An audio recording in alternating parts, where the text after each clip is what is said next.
Junior bisa mencapai tahap pembangunan pondasi dengan lancar karena dulu ibuku pernah bertemu dengan seorang senior ahli. Beliau menghadiahkan sebutir pil pembangunan pondasi, jawab Feng Zi buru-buru, meski merasa sedikit heran dalam hati. Jadi, kau adalah keturunan Xiao Mei. Ekspresi tegang di wajah Han Li tampak sedikit mereda. Xiao Mei? Apakah senior bermaksud menyebut nama nenekku dari pihak ibu? Mungkinkah Anda adalah senior yang menghadiahkan pil tersebut? Seru Feng Zi setelah sempat tertegun sesaat. Kau tidak bodoh. Kau bisa menebaknya juga, Keke Han Li.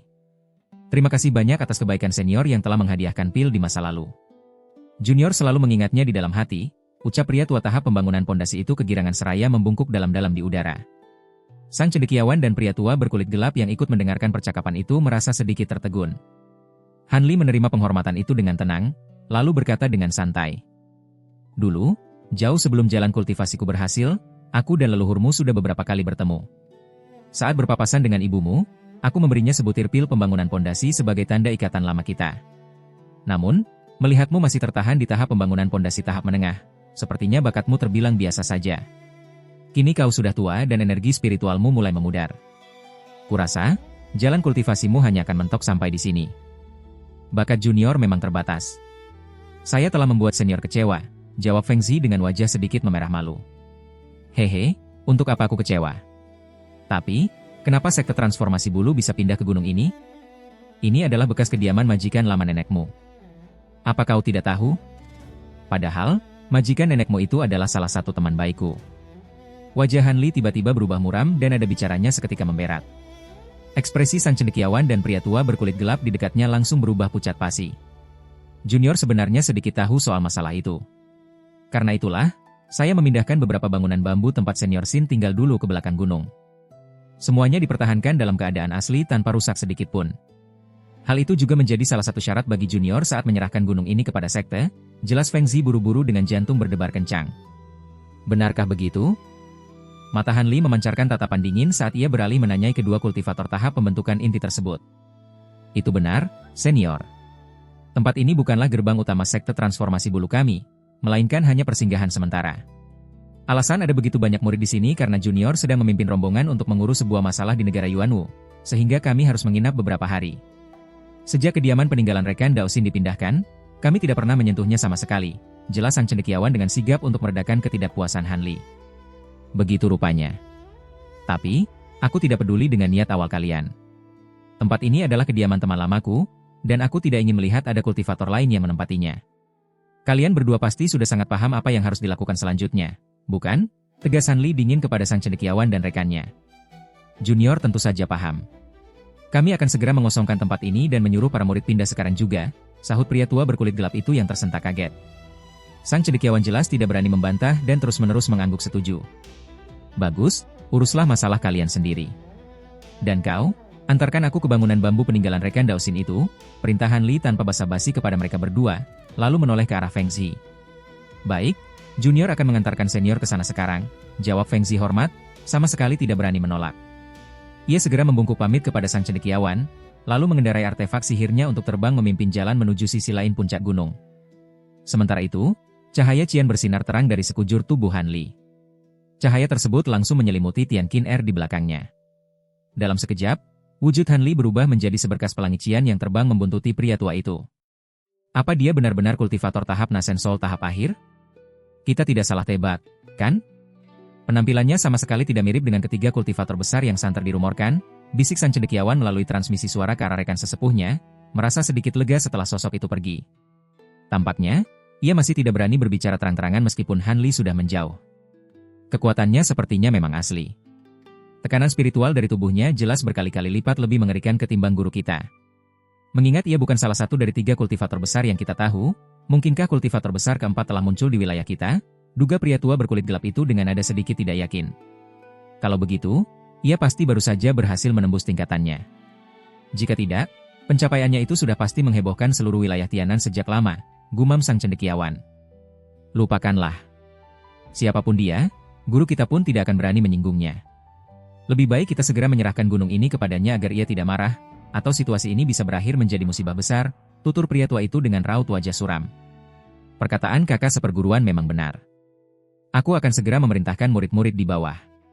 Sayang sekali sekte kita harus kehilangan tempat persinggahan yang bagus ini, desas sang cendekiawan, tanpa berat hati meninggalkannya. Kita masih harus bersyukur. Untung saja dulu kau mau menerima Feng Zi ke dalam sekte. Mengingat gaya orang itu saat menghancurkan larangan kita, ia mungkin sudah meratakan kita semua jika Feng Zi tidak ada. Aku sungguh tidak menyangka muridmu itu punya hubungan dengan sosok sekuat itu. Apa kau tidak pernah mendengarnya sedikit pun, adik seperguruan?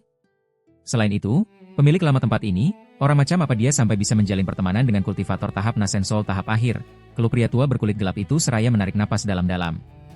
Ah, kau menyulitkanku, kakak seperguruan.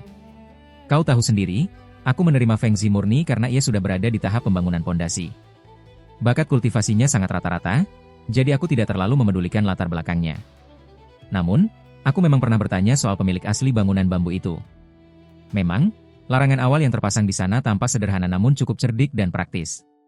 Sayangnya, si pembuat hanyalah seorang kultivator tahap pemadatan Qi. Makanya aku langsung melupakannya, jawab sang cendekiawan, ikut merasa bingung. Kultivator tahap pemadatan Qi berteman dengan kultivator tahap Nascensol tahap akhir? Sekalipun pertemanan itu sudah terjalin bertahun-tahun yang lalu, selisih kekuatan mereka terlalu tak masuk akal, balas pria tua itu, seakan kehabisan kata-kata. Mendengar hal tersebut, sang cendekiawan hanya bisa memaksakan seulas senyum pasrah. Mereka berdua tak berani membuang waktu lebih lama dan segera kembali ke area bangunan utama. Begitu perintah evakuasi diberikan, sekitar 3 hingga 400 murid sekte langsung sibuk mengemasi barang-barang mereka, bersiap untuk pindah dari puncak gunung itu secepat mungkin. Di sisi lain, Han Li telah mendarat dan menuntun Tian Qin Er memasuki kompleks bangunan bambu yang asri. Meski tanpa tertata rapi, aura tua dari usia bangunan-bangunan bambu tersebut dapat terlihat jelas dalam sekali pandang. Feng Zi yang memandu jalan di depan sibuk memberi penjelasan dengan nada sedikit menjilat. Semenjak dipindahkan kemari, Junior rutin mematuhi instruksi mendiang ibu saya. Secara berkala, saya merapal mantra cahaya spiritual ke bangunan-bangunan ini untuk mencegah kayunya lapuk dan rusak. Saya juga rutin datang untuk membersihkannya. Oh, kau ternyata cukup perhatian, tanggap Han Li, sudut bibirnya sedikit terangkat saat menoleh ke belakang. Ia melangkah masuk ke aula bangunan bambu utama, lalu menyapu pandangannya berkeliling. Jika ia tidak salah ingat, pavilion inilah yang memang ditinggali oleh Xin Ruin di masa lalu. Segala perabotan dan benda peninggalannya masih utuh di tempatnya, namun sang wanita cantik yang mendiaminya telah lama wafat. Hati Han Li dihinggapi sentimen melankolis memikirkan hal itu. Begitu ia menggeser pandangannya untuk menatap Tian Qin Er di sebelahnya, ia pun terhenyak. Pasalnya, sepasang mata gadis itu kini tampak kosong. Sambil meraba perlahan meja dan kursi bambu di aula, gadis itu berjalan mengitari ruangan dengan raut wajah linglung. Ia terlihat kehilangan kendali atas dirinya sendiri, seolah jiwanya sedang ditarik pergi. Jejak kerumitan yang sulit dijelaskan melintas di kedua mata Han Li saat melihat pemandangan tersebut. Setelah terdiam sesaat, ia melambaikan tangannya pada pria tua tahap pembangunan pondasi di dekat pintu. Kau boleh pergi sekarang. Aku dan murid kecilku akan menginap di sini selama 1 hari. Kau bisa datang kemari lagi besok pagi. Nada suara Han Li menyiratkan perintah absolut. Pria tua itu gemetar mendengarnya dan buru-buru mengiyakan dengan hormat. Tanpa berani mengucap sepatah kata pun, Feng Zi langsung undur diri. Sepeninggal pria tua itu, sosok Han Li berkedip dan menduduki sudut aula. Ia memejamkan matanya setengah untuk bermeditasi, membiarkan Tian Qin Er berkeliling bebas di bekas kediaman Xin Ruin. Keesokan paginya, ketika Feng Zi datang menemui Han Li dengan perasaan gelisah, ia mendapati Han Li dan gadis itu sudah tidak ada. Area itu sudah benar-benar kosong, hanya menyisakan 2 botol pil tanpa nama di atas meja bambu. Pria tua itu sontak merasa kegirangan. Bagaimanapun juga, pil yang sengaja ditinggalkan oleh pakar tahap Nascensol tahap akhir pastilah harta berharga. Ia buru-buru menyimpan kedua botol pil itu dengan sangat hati-hati. Di saat yang sama, ia membulatkan tekad untuk terus menjaga kompleks bangunan bambu ini sebaik mungkin ke depannya. Jika suatu hari sang senior misterius mendadak berkunjung lagi, ia mungkin akan mendapatkan tuah keberuntungan lainnya. Mengabaikan pikiran serakah keturunan Xiaomei itu, Han Li saat ini telah membawa Tian Qin Er terbang melintasi langit sejauh ratusan ribu kilometer dari tempat tersebut. Sayangnya, tatapan kosong di mata gadis itu masih belum memudar. Ia justru terlihat semakin linglung dan gelisah. Guru, mengapa guru membawaku ke tempat itu? Apakah bangunan-bangunan bambu tadi punya ikatan denganku? Gadis yang sedari tadi terus membisu usai turun dari gunung, tiba-tiba melontarkan pertanyaan pelan. Awalnya, aku juga tidak yakin apakah tempat itu berhubungan denganmu. Tapi melihat kondisimu sekarang, kurasa dugaanku terbukti benar, jawab Han Li datar menatap muridnya. Tempat itu dan aku. Apa kau percaya pada reinkarnasi? Bahwa ada kehidupan sebelum masa lalumu dan kehidupanmu saat ini?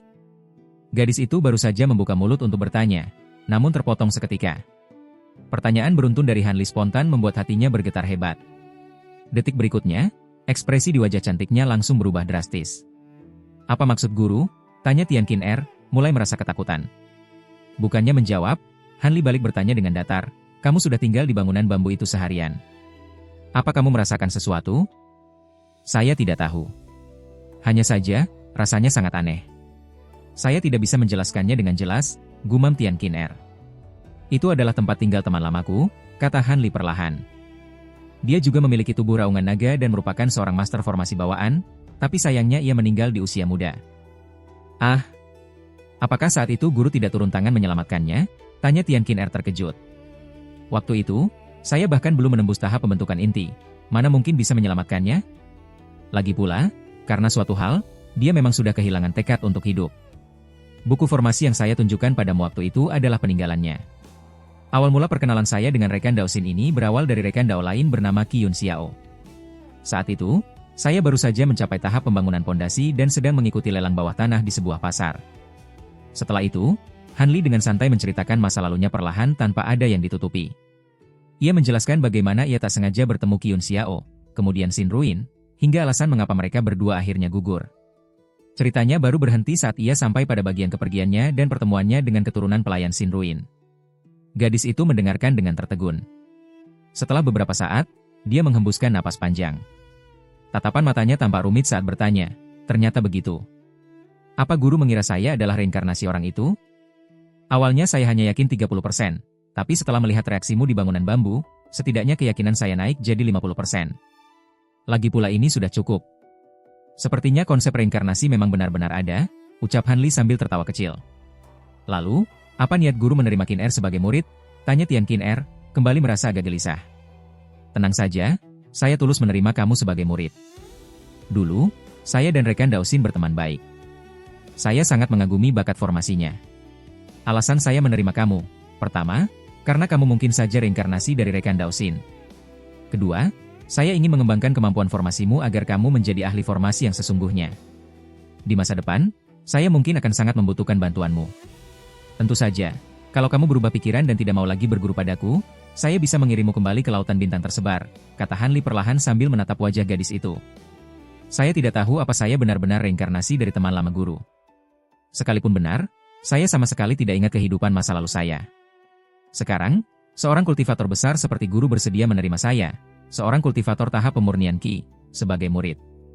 Mana mungkin Qin Er tidak tahu diri dan membuang kesempatan ini," ujar Tian Qin Er seraya menggelengkan kepala. Ada raut ketakutan yang samar di wajahnya. Ia benar-benar takut Han Li batal menerimanya sebagai murid. Bagaimanapun juga, dia belum resmi melakukan upacara penghormatan guru. Saat ini statusnya hanya murid nominal. "Bagus. Selama kamu berguru kepadaku, saya tidak berani menjanjikan banyak hal, tapi saya cukup yakin bisa menjaminmu berkultivasi dengan aman hingga tahap pembentukan inti," ucap Han Li dengan senyum tipis. "Qin Er bersedia berguru di bawah bimbingan guru. Saya sama sekali tidak memiliki niat lain," sahut gadis itu tanpa ragu. "Baiklah. Setelah kita kembali ke sekte Luoyun, saya akan meresmikan status muridmu. Sebelumnya, saya belum pernah punya murid resmi, hanya satu murid nominal. Nanti kamu bisa menemuinya sendiri di sekte," kata Han Li sambil tertawa ringan. Mendengar itu, gadis tersebut merasa lega. Untuk pertama kalinya sejak mereka berangkat, senyum manis menghiasi wajahnya. Han Li kemudian mengalirkan kekuatan sihir ke seluruh tubuhnya. Kecepatan cahaya pelariannya melesat tajam, dan dalam sekejap, mereka menghilang tanpa jejak di ujung langit. Beberapa bulan kemudian, perjalanan Han Li dan gadis itu tiba di perbatasan negara 11 tanpa hambatan berarti. Beberapa hari berselang, pelangi hijau yang menyilaukan muncul di dekat pegunungan awan mimpi. Sekitar 50 km dari pegunungan tersebut, tiba-tiba terdengar lolongan panjang yang menggetarkan langit dari dalam pelangi hijau itu. Lolongan itu membahana hingga menembus lapisan awan tertinggi. Suaranya terdengar seperti raungan naga sekaligus kicauan phoenix. Awan putih di udara sekitarnya bergetar hebat hingga pecah dan bergulung tidak beraturan. Kecepatan pelangi hijau itu sungguh luar biasa cepat. Hanya dalam beberapa kedipan mata, ia telah melesat belasan kilometer jauhnya. Energi spiritual kuat dari lolongan tersebut seketika mengejutkan 3 sekte besar di pegunungan awan mimpi. Dari tingkat atas seperti tetua tahap Nasen Soul, hingga murid biasa di tahap pemurnian Qi dan pembangunan pondasi, semuanya bergidik ketakutan saat mendengar suara lolongan itu dari kejauhan. Para monster tua tahap Nascensol semakin tidak bisa duduk tenang. Satu persatu, mereka bergegas keluar sekte untuk mencari tahu siapa ahli tingkat tinggi yang berani bersikap arogan di pegunungan awan mimpi. Oleh karena itu, saat Han Li baru saja masuk beberapa kilometer ke area pegunungan, 5 cahaya pelarian langsung melesat menghampirinya dari depan. Mereka tampaknya adalah para kultivator tahap Nascensol dari ketiga sekte besar. Hati Han Li tergerak. Perasaannya yang sempat bergejolak tak sabar ingin segera menemui Nangong Wan perlahan kembali tenang. Cahaya pelariannya menyusut seiring redanya suara lolongan tersebut. Ia diam-diam membawa Tian Qin Er menampakkan diri, lalu menatap tajam kelima cahaya yang menghampirinya. Sesaat kemudian, senyum yang jarang terlihat menghiasi wajahnya. Begitu kelima cahaya pelarian itu berhenti sekitar 100 meter di depannya, cahaya-cahaya tersebut perlahan memudar dan memunculkan wujud 5 orang kultivator. Mengejutkannya, Han Li mengenali sebagian besar dari mereka. "Adik seperguruan Han, itukah kamu?" seru seorang pria parubaya berjubah biru. Ia sudah mengenali wajah Han Li dari jauh. Begitu berhenti, ia langsung bersuara keras dengan nada terkejut sekaligus gembira. Orang itu ternyata Luluo dari sekte Luoyun, tetua bermarga Lu yang dulu mengundang Han Li untuk bergabung ke sekte. "Kakak seperguruan Lu, semoga Anda baik-baik saja sejak terakhir kali kita bertemu." Han Li tersenyum sambil mengepalkan tangan memberi hormat kepada Luluo. Ternyata rekan Dao Han yang pulang ke gunung. "Saya sempat bertanya-tanya siapa ahli dengan kemampuan ilahi mengejutkan ini." Saudara Han, kamu sudah menembus tahap akhir," sahut orang lain dengan cepat. Ia adalah kultivator berjubah merah berpenampilan liar, tapi memiliki bibir merah dan gigi putih bersih. Orang itu adalah bocah naga api dari sekte pedang kuno. Saat menyadari tingkat kultivasi Han Li, wajahnya seketika pucat seperti melihat hantu. "Saudara Lan, bukankah kamu juga sudah naik tingkat ke tahap menengah?" tegur Han Li sambil terkekeh setelah memperhatikan bocah naga api itu sejenak. Saudara Han sungguh bercanda. Mana mungkin keberhasilan Lan ini naik ke tahap menengah bisa dibandingkan dengan rekan Dao yang sudah menjadi kultivator besar? Bocah naga api menelan ludah dengan susah payah sebelum menjawab kaku. Mendengar itu, yang lainnya ikut terkejut dan segera memindai Han Li menggunakan indera spiritual mereka. Hasilnya jelas membuat mereka semua tercengang. Luluo bahkan kembali bertanya dengan suara gemetar. "Apa ini benar? Adik seperguruan, kamu sungguh sudah menjadi kultivator besar di tahap akhir?" "Saya mendapat banyak panen dalam perjalanan ini, sehingga beruntung bisa mencapai terobosan ke tahap akhir." Ekspresi wajah Han Li tidak berubah, ia menjawabnya dengan tenang. Tentu saja Luluo merasa sangat gembira mendengarnya. Sesaat ia sampai tak tahu harus berkata apa, dan wajahnya dipenuhi senyum lebar. "Selamat, saudara Han. Saya tidak menyangka, hanya dalam 100 tahun tak bertemu, langkah rekan Dao Han di jalan kultivasi abadi sudah melaju sejauh ini. Sepertinya di masa depan, faksi Gunung Yunmeng kita sudah cukup untuk menggetarkan Tianan." Orang yang menyela penuh antusiasme ini adalah tetua bermarga Feng, sosok yang pernah ditemui Han Li sekali di perguruan Baikia bertahun-tahun lalu. Han Li mengangguk sambil tersenyum tanpa berkata apa-apa lagi. Walaupun kultivator tahap awal dan tahap akhir sama-sama berada di ranah Nascensol serta saling menyapa sebagai rekan seangkatan, semua orang sangat menyadari kesenjangan kekuatan di antara keduanya. Secara naluriah, sikap mereka seketika menjadi lebih rendah hati di hadapan Han Li. Dua orang sisanya adalah pria berwajah agak asing. Mereka adalah tetua yang baru saja naik tingkat dari sekte pedang kuno dan perguruan Baikia. Merasa canggung berhadapan dengan kultivator besar seperti Han Li, keduanya bersikap bijak dengan diam saja setelah saling menyapa. "Saudara Lan, rekan Dao Feng, kembalilah lebih dulu. Saya sudah meninggalkan sekte selama bertahun-tahun, jadi saya harus pulang dulu untuk beristirahat selama beberapa hari. Setelah itu, baru saya akan berkunjung ke sekte pedang kuno dan perguruan Baikia untuk menemui para rekan Dao. Bagaimana?" ucap Han Li dengan kilatan di matanya. Mendengar itu, bocah naga api dan pria tua bermarga Feng buru-buru menolak dan merasa sungkan. Sebaliknya, merekalah yang berjanji akan datang langsung ke sekte Luoyun bersama tetua lainnya untuk mengunjungi Han Li. Setelah mendapat persetujuan Han Li, mereka sepakat untuk berkunjung 3 hari lagi, lalu berpamitan dan pergi. Dalam sekejap mata, hanya Luluo yang tersisa di sana. Kakak seperguruan Lu, 2 sekte lainnya sudah memunculkan kultivator Nascensol baru. "Apa belum ada tetua Nascensol baru di sekte kita? Sampai-sampai kakak seperguruan harus keluar sendiri menyambut saya?" tanya Han Li sambil mengerutkan kening setelah keempat orang itu terbang menghilang dari pandangan. Malu rasanya mengakuinya. Selama 100 tahun ini, sekte kita memang menerima banyak murid berbakat berkat nama besar adik seperguruan. Sayangnya, tingkat kultivasi mereka masih rendah, dan belum banyak yang berpeluang menembus tahap Nascensol dalam waktu dekat. Namun, setelah murid-murid itu berkembang, situasinya pasti membaik. Omong-omong siapa gadis kecil ini? Wajah Luluo yang awalnya canggung berubah bingung saat tatapannya beralih ke arah Tian Qin Er di belakang Han Li. Dia murid yang saya terima di perjalanan. Kami belum resmikan upacara penghormatan gurunya, kata Han Li tersenyum. Salam hormat, Paman Guru, tertua, sapa Tian Qin Er dengan patuh. Ia segera melangkah maju dan merapikan pakaiannya untuk memberi hormat. Meskipun kultivasinya hanya sebatas tahap pemurnian Qi, tapi karena ia dibimbing langsung oleh Han Li, statusnya jelas jauh lebih tinggi dibanding murid biasa yang senioritasnya dinilai dari tingkat kultivasi. Haha, cepatlah berdiri. Tak kusangka adik seperguruan akhirnya resmi menerima murid. Sebagai paman guru, tertua, saya tidak punya barang bagus. Jadi terimalah alat sihir pelindung tubuh milik saya dari masa lalu ini. Lu Luo tertawa terbahak-bahak. Ia menepuk kantong penyimpanan di pinggangnya. Seketika, bola kristal bercahaya merah cemerlang muncul di tangannya, yang kemudian langsung diserahkan kepada Tian Qin Er. Gadis itu sempat tertegun sejenak. Setelah tersadar, ia kembali memberi hormat dan menerima alat sihir itu dengan wajah berseri-seri. Melihat itu, Han Li hanya tersenyum. Selanjutnya, mereka berdua membawa Tian Qin Er melesat kembali ke sekte Luoyun. Di tengah perjalanan, Lu Luo menceritakan garis besar keadaan sekte Luoyun selama seabad terakhir ini. Poin utamanya jelas tentang kakak seperguruan Cheng, pria tua berambut perak, yang telah wafat saat bermeditasi, serta masalah Nangong Wan yang belum berhasil bebas dari kurungannya. Mengenai wafatnya kakak seperguruan Cheng, Han Li sebenarnya sudah menduganya. Namun, mendengar berita itu langsung dari mulut Lu Luo, ia tetap tak bisa menahan rasa sedih. Bagaimanapun juga, hubungannya dengan kakak seperguruan Cheng cukup baik di masa lalu. Tetapi saat mendengar Nangong Wan masih tersegel di dinding es, hati Han Li terasa tenggelam. Wajahnya sontak menyiratkan ketegangan. Melihat hal itu, Lu Luo buru-buru tersenyum dan menjelaskan. Adik seperguruan tidak perlu khawatir. Walau segelnya belum lepas, adik ipar sudah bangun dan tidak ada masalah serius. Dia hanya sedang mempraktikkan suatu teknik kultivasi di dalam dinding es. Jika dia memaksakan diri keluar sekarang, semua usahanya malah akan sia-sia. Mendengar penjelasan Lu Luo, hati Han Li akhirnya lega. Ternyata situasinya hampir sama dengan dugaannya. Meskipun tanpa metode pelepas segel yang ia peroleh, keadaan Nangong Wan akan tetap baik-baik saja. Namun, karena metode pelepas kutukan itu sudah ada di tangannya, tentu tidak boleh disia-siakan. Lebih baik ia merapal mantra itu sekali lagi untuk Nangong Wan guna menghindari masalah tak terduga di kemudian hari. Dalam sekejap, Han Li sudah membulatkan keputusannya. Sambil mengobrol, mereka bertiga tiba di depan formasi besar larangan milik sekte Luoyun. Karena di tengah perjalanan Lu Luo sudah melepaskan jimat transmisi suara, kabut larangan yang menyelimuti formasi seketika bergulung saat mereka tiba. Kabut itu berangsur-angsur menipis dan menghilang. Seluruh formasi besar pelindung gunung ternyata sengaja dibuka. Han Li sedikit terkejut.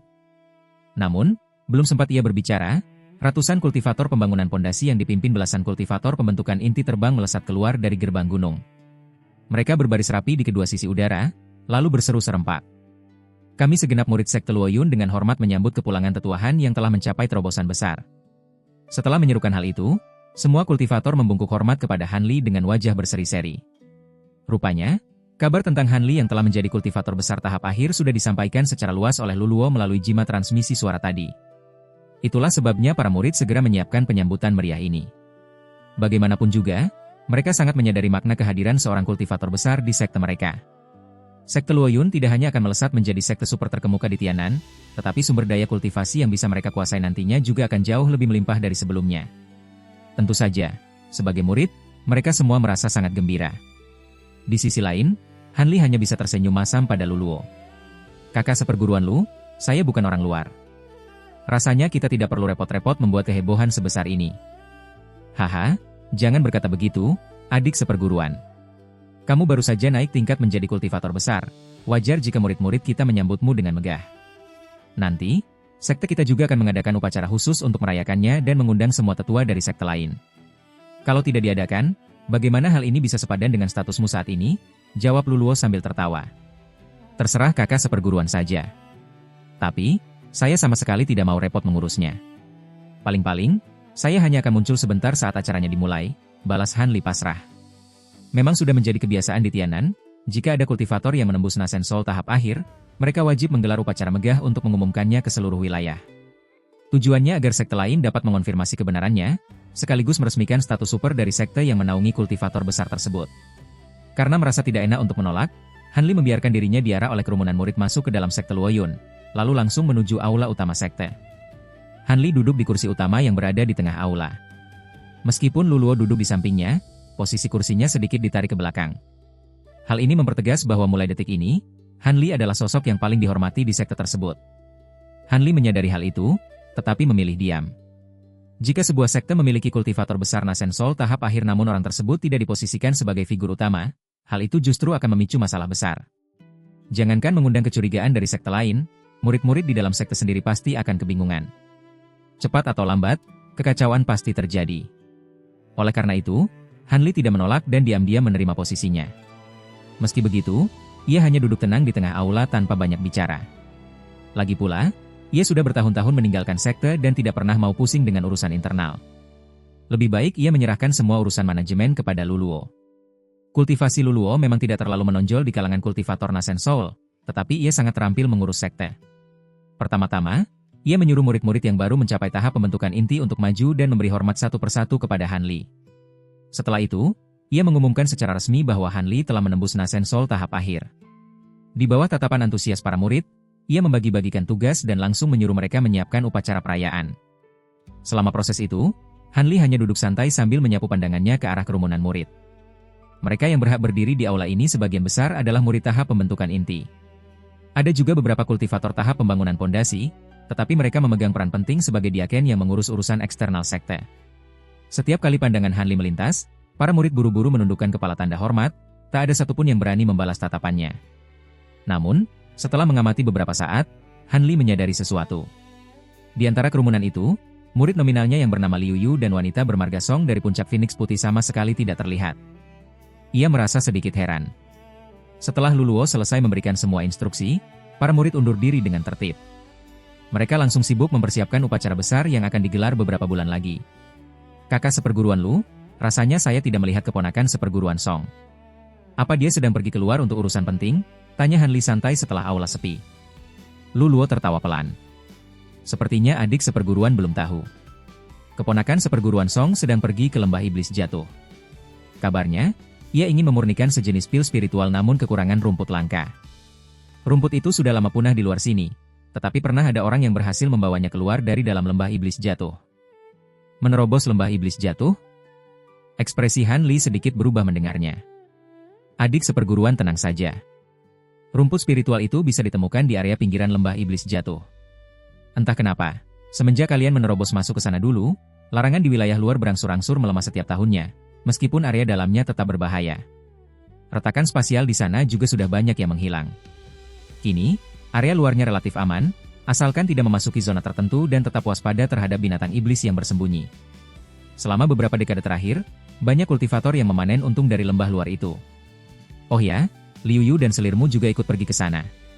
Mereka bertiga sudah berada di tahap pembentukan inti dan membawa beberapa harta sihir yang andal, jadi seharusnya mereka baik-baik saja, jelas Luo buru-buru. Lembah iblis jatuh mengalami perubahan seperti itu? Apalagi Liu Yu dan Mu Peiling juga ikut pergi? Han Li kian terkejut. Benar. Entah pil spiritual ajaib apa yang kamu tinggalkan, tapi selirmu berhasil menembus pembentukan inti tahap menengah hanya dalam waktu 100 tahun. Kecepatan kultivasinya sungguh membuatku takjub. Jika begini terus, bukan mustahil ia punya peluang menembus tahap Nasen Soul, puji Luluo sambil berdecak kagum. Pil obat yang saya tinggalkan tidak seberapa.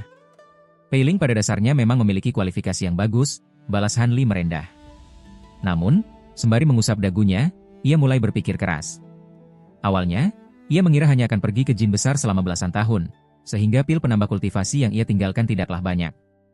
Kalau saja persediaan pil wanita itu cukup, bisa dipastikan Mu Peiling sudah mencapai pembentukan inti tahap akhir dalam kurun waktu 100 tahun ini. Sekarang masalahnya, Han Li berhasil menembus Nasen Soul tahap akhir lebih cepat dari dugaan berkat usahanya sendiri. Sementara itu, efek seni kultivasi asal Phoenix terbalik baru akan berguna jika kultivator tersebut setidaknya berada di tahap Nasen Soul. Rencana awalnya jelas sudah tidak bisa dipakai lagi.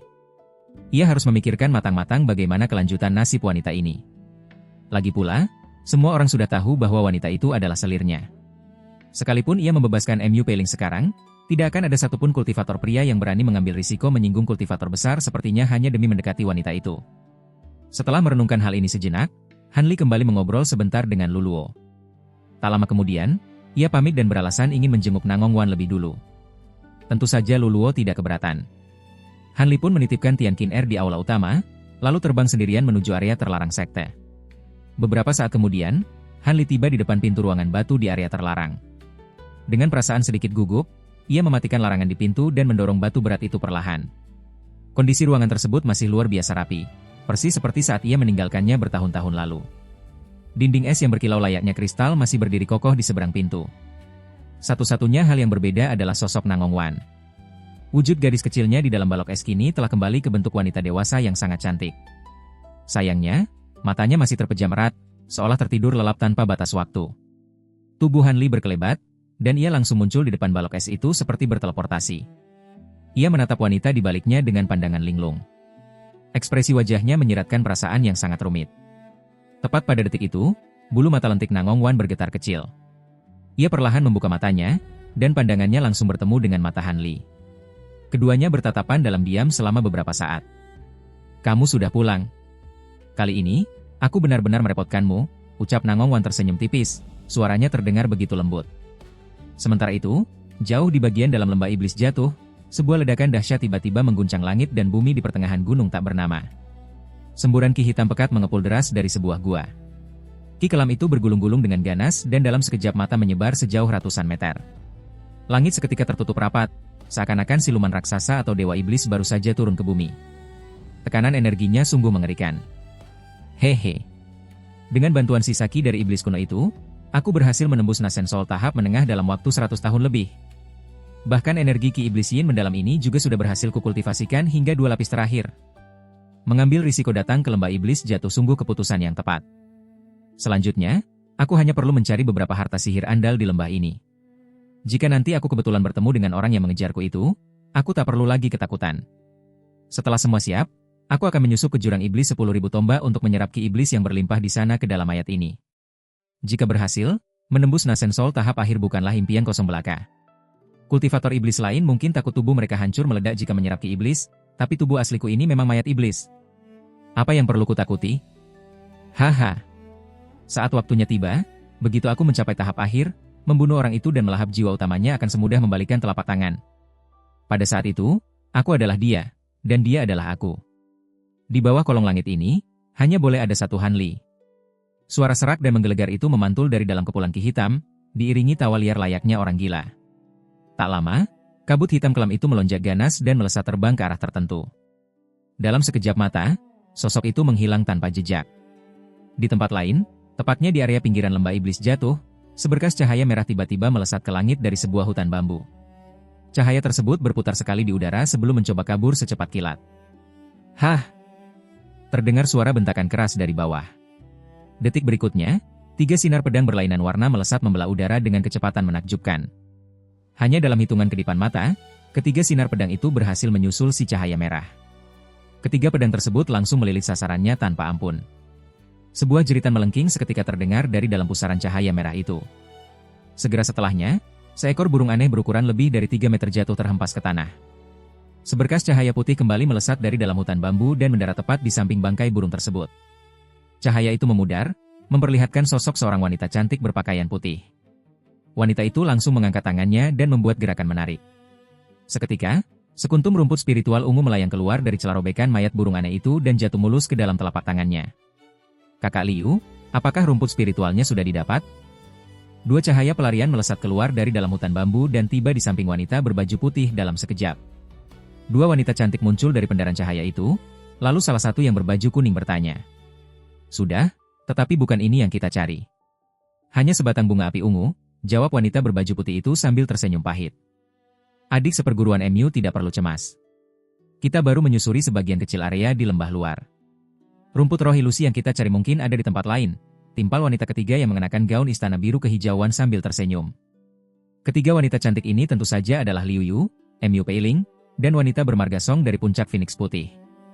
Mereka sudah berada di pinggiran lembah iblis jatuh selama hampir setengah bulan. Meskipun menemukan beberapa rumput spiritual tersembunyi lainnya, rumput roh ilusi yang mereka cari sama sekali belum terlihat jejaknya. Hal ini membuat Liu Yu dan MU Peiling mulai cemas. Sebaliknya, wanita bermarga Song itu tetap terlihat tenang. Itu memang benar, tetapi tempat lain lebih berbahaya.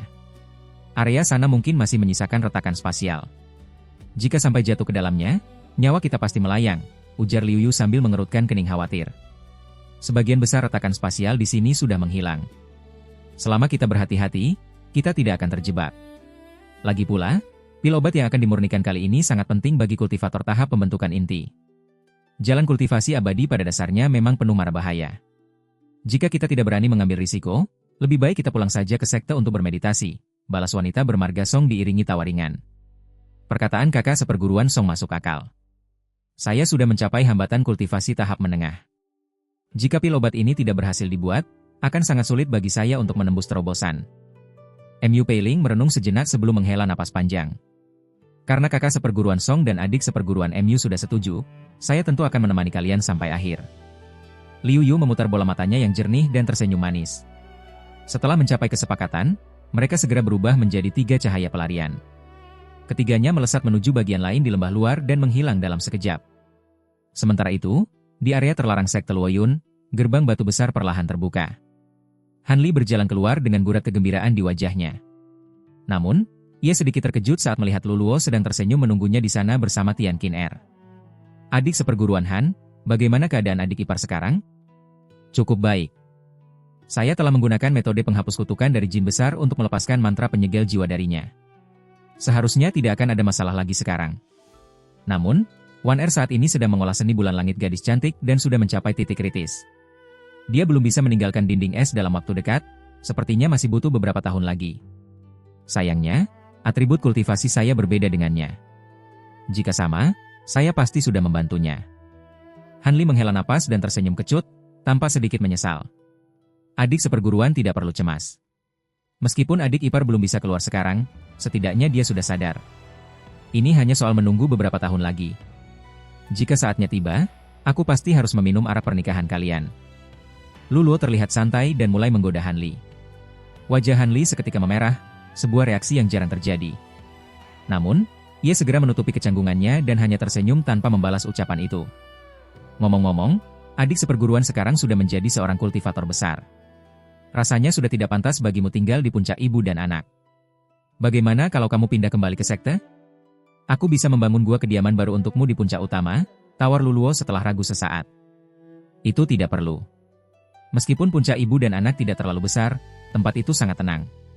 Nanti setelah Wan Er keluar, tempat itu juga sudah cukup untuk menjadi tempat tinggal kami berdua, tolak Han Li sembari menggelengkan kepala. Baiklah jika adik seperguruan berkeras. Oh ya, boneka tingkat Nasen Sol milikmu masih ada padaku. Aku? Lu Luo tampak sedikit menyesal. Setelah ragu sesaat, ia mengungkit boneka yang dititipkan Han Li beberapa tahun lalu. Saya sudah mencapai Nasen Sol tahap akhir. Boneka itu tidak terlalu berguna lagi bagi saya. Berikan saja kepada sekte agar kakak seperguruan bisa terus menggunakannya, potong Han Li santai sambil tersenyum. Kalau begitu, saudara sangat berterima kasih kepadamu, jawab Lu Luo gembira. Boneka tersebut memang sangat berharga baginya. Namun, Wan Er sekarang berada pada masa kritis untuk menembus hambatan kultivasi tahap menengah. Saya tidak ingin ada masalah tak terduga yang mengganggu tahap akhir kultivasinya, ucap Han Li dengan raut wajah serius. Maksud adik seperguruan? Lu Luo sedikit bingung. Puncak ibu dan anak cukup jauh dari area terlarang.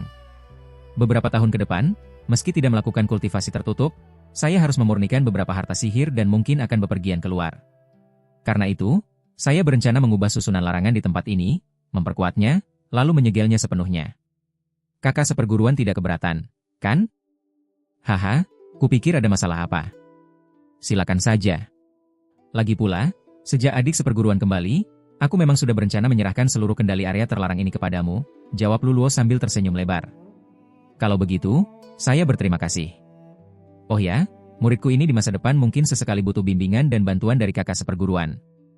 Han Li tersenyum tipis, lalu menunjuk Tian Qin Er di sampingnya, seolah baru teringat sesuatu. Ia kemudian menjelaskan secara singkat bahwa Tian Qin Er memiliki tubuh erangan naga dan kemungkinan merupakan reinkarnasi dari teman baiknya. Ceka-ceka, ternyata masalah reinkarnasi di dunia ini memang ada. Tenang saja, jika adik seperguruan sedang berhalangan turun tangan, sebagai kakak seperguruan aku tentu akan membantu keponakan seperguruan Tian menekan serangan balik dari Qi yang di dalam tubuhnya. Lu Luo langsung mengerti dan menyanggupi tanpa ragu. Hehe, ini mungkin akan sedikit merepotkan kakak seperguruan Lu. Namun jangan khawatir. Saya akan berusaha mencari cara untuk mengumpulkan beberapa jenis pil spiritual berunsur yin.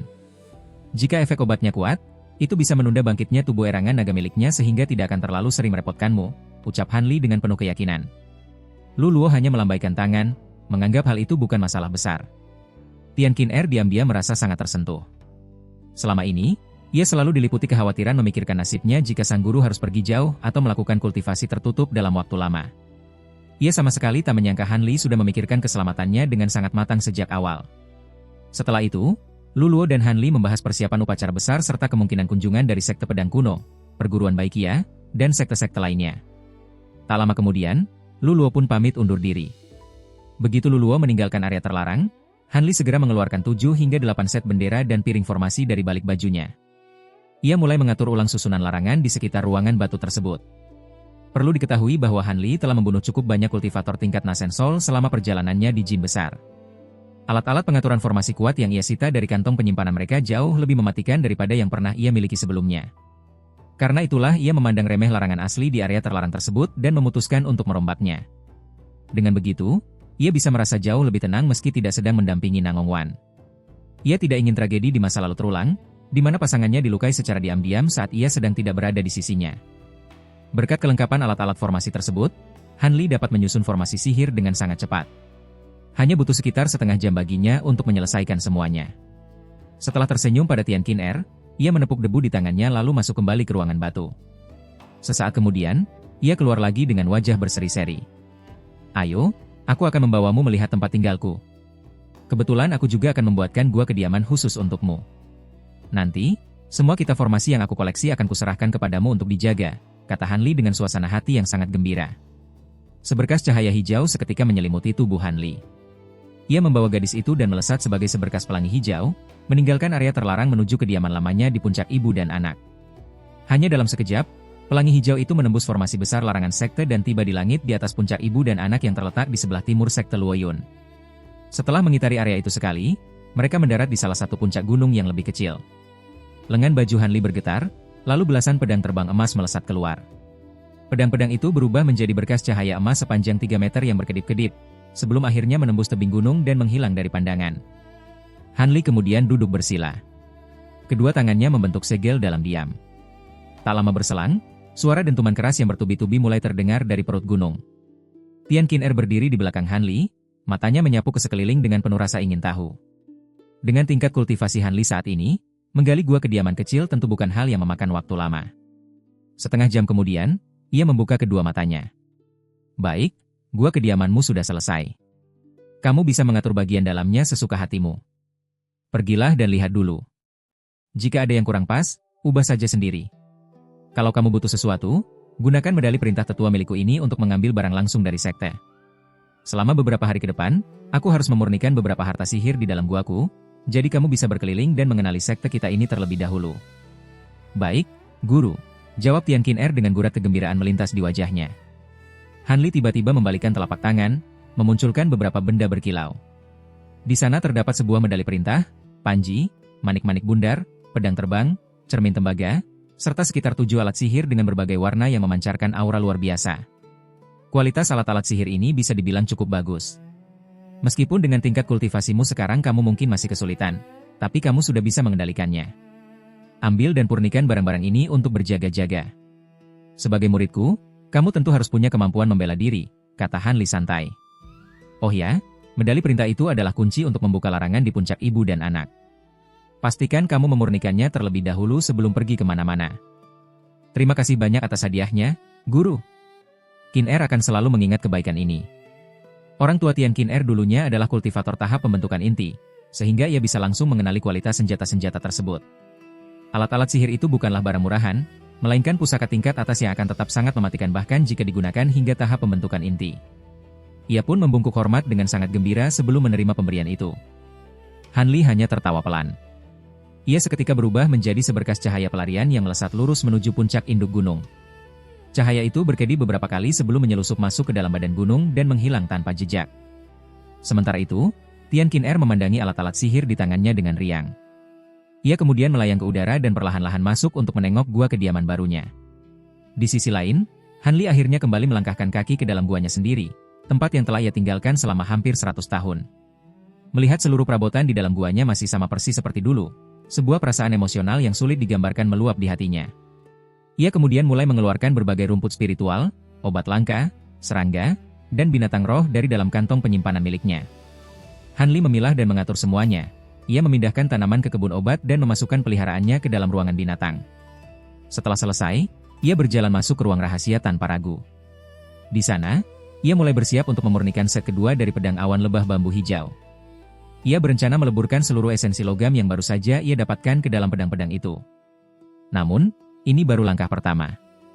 Han Li juga berencana mencampurkan giok mendalam 10.000 tahun yang ia rampas dari Istana Malam Utara ke dalam pusakanya. Dengan penambahan material itu, seluruh pedang terbangnya kelak akan memiliki kekuatan ilahi berelemen es yang mematikan, membuat tingkat serangannya melesat jauh lebih tinggi. Membayangkan hal itu, bahkan Han Li sendiri menjadi sangat tidak sabar menantikan wujud baru dari pusaka kelahiran miliknya tersebut. Han Li melakukan kultivasi tertutup di ruang rahasia selama 4 hari 4 malam. Saat keluar dari ruang rahasia dengan raut wajah puas, ia melihat Luluo tengah duduk bersila di luar larangan guanya. Entah sudah berapa lama pria itu menunggu di sana. Han Li segera menyadari apa yang sedang terjadi. Ia tersenyum tipis, mematikan larangan di pintu guanya, lalu melangkah keluar untuk menyambut pria itu secara langsung. Begitu melihat Han Li muncul, wajah Luluo seketika sumringah. Ia buru-buru bangkit, menangkupkan tangan, dan berkata, "Adik seperguruan Han, kudengar dari keponakan seperguruan Tian kalau kamu sedang mengasingkan diri untuk urusan pemurnian alat. Kukira aku harus menunggu 2 hari lagi. Tak kusangka kamu akan selesai secepat ini." "Benar, saya hanya memurnikan ulang beberapa barang kecil yang kudapat dari jin besar. Awalnya kukira bisa selesai dalam 2 atau 3 hari. Tak disangka malah memakan waktu sedikit lebih lama." "Maaf membuat kakak seperguruan menunggu lama," jawab Han Li santai. "Apakah kedatangan kakak seperguruan kali ini berkaitan dengan orang-orang dari sekte pedang kuno dan perguruan Baikia?" "Tepat sekali. Hampir semua tetua dari kedua sekte itu datang kemari.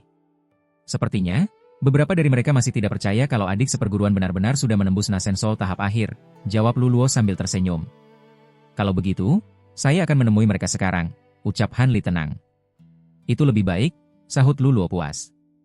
Keduanya segera berubah menjadi 2 berkas cahaya dan melesat terbang menuju aula utama sekte Luoyun. Beberapa saat kemudian, mereka mendarat di depan aula utama yang terletak di bawah puncak utama sekte. Di pintu masuk aula, belasan murid penjaga bertingkat pembangunan pondasi tampak berjaga. Melihat kedatangan Han Li dan Luluo, mereka lekas melangkah maju dan memberi salam hormat. Beberapa dari mereka bahkan tak bisa menahan diri untuk terus mencuri pandang ke arah Han Li. Melihat ketidaksopanan itu, Han Li mengerutkan kening dan mendengus pelan. Bagi orang lain, dengusan itu mungkin terdengar biasa saja. Namun, di telinga para murid yang diam-diam mengintip, suara tersebut menggelegar bagai petir di siang bolong. Mereka terkejut hingga gemetar ketakutan, lalu buru-buru menundukkan kepala tanpa berani menatap lagi. Luluo mengabaikan tindakan Han Li barusan dan bertanya santai, "Apa para rekan Dao itu ada di dalam aula?" "Lapor kepada kedua leluhur. Para senior dari sekte pedang kuno dan perguruan Baikia sedang bermeditasi di dalam aula. Tidak ada hal apapun yang terjadi," lapor seorang murid yang cerdik dengan sigap. Luluo mengangguk paham. Di sisi lain, indera spiritual Han Li rupanya telah lebih dulu memindai bagian dalam aula. Ia bisa mengukur seluruh tingkat kultivasi tamu-tamu tersebut dengan jelas. 2 orang Nasen Soul tahap menengah, 3 Nasen Soul tahap awal. Sepertinya para tetua besar dari kedua sekte benar-benar datang sendiri, pikir Han Li malas. Dengan kemampuannya yang pernah menumbangkan seorang kultivator Nasen Soul tahap akhir, ia tentu tidak lagi menganggap para kultivator di dalam ruangan itu sebagai ancaman. Tanpa banyak bicara, Han Li memimpin langkah dan berjalan masuk ke aula. Luluo sedikit terkejut dan bergegas mengikutinya. Meski begitu, ia sengaja berjalan 1 langkah di belakang Han Li untuk menegaskan posisi Han Li sebagai pemimpin. Namun, baru beberapa langkah mengikuti, Luluo dibuat ngeri saat menyadari sosok Han Li di depannya tiba-tiba menghilang. Menghilang di sini bukan berarti lenyap secara fisik. Mata telanjang masih bisa melihat Han Li melangkah, tetapi saat Luluo memindainya dengan indera spiritual, area tersebut terasa kosong melompong. Sosok Han Li seolah hanyalah gumpalan udara. Luluo refleks menarik napas dingin. Rasa khawatir seketika menyelinap di hatinya. Kemampuan mengisolasi aura secara total semacam ini biasanya hanya bisa dilakukan oleh kultivator tingkat tinggi. Mereka menekan kultivator yang jauh lebih lemah dengan memanfaatkan indera spiritual yang kuat dan teknik rahasia tertentu.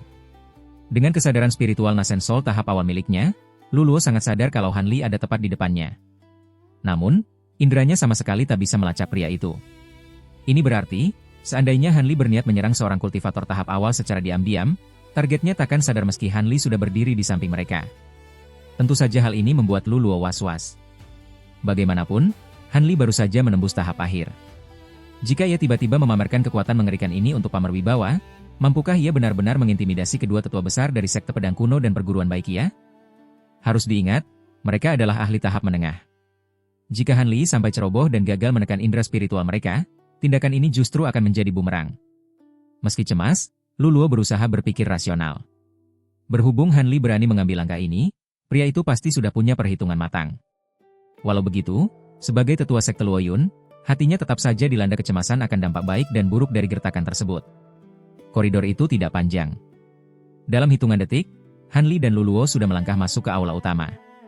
Terdengar gumaman pelan, disusul 10 pasang mata yang serempak menoleh.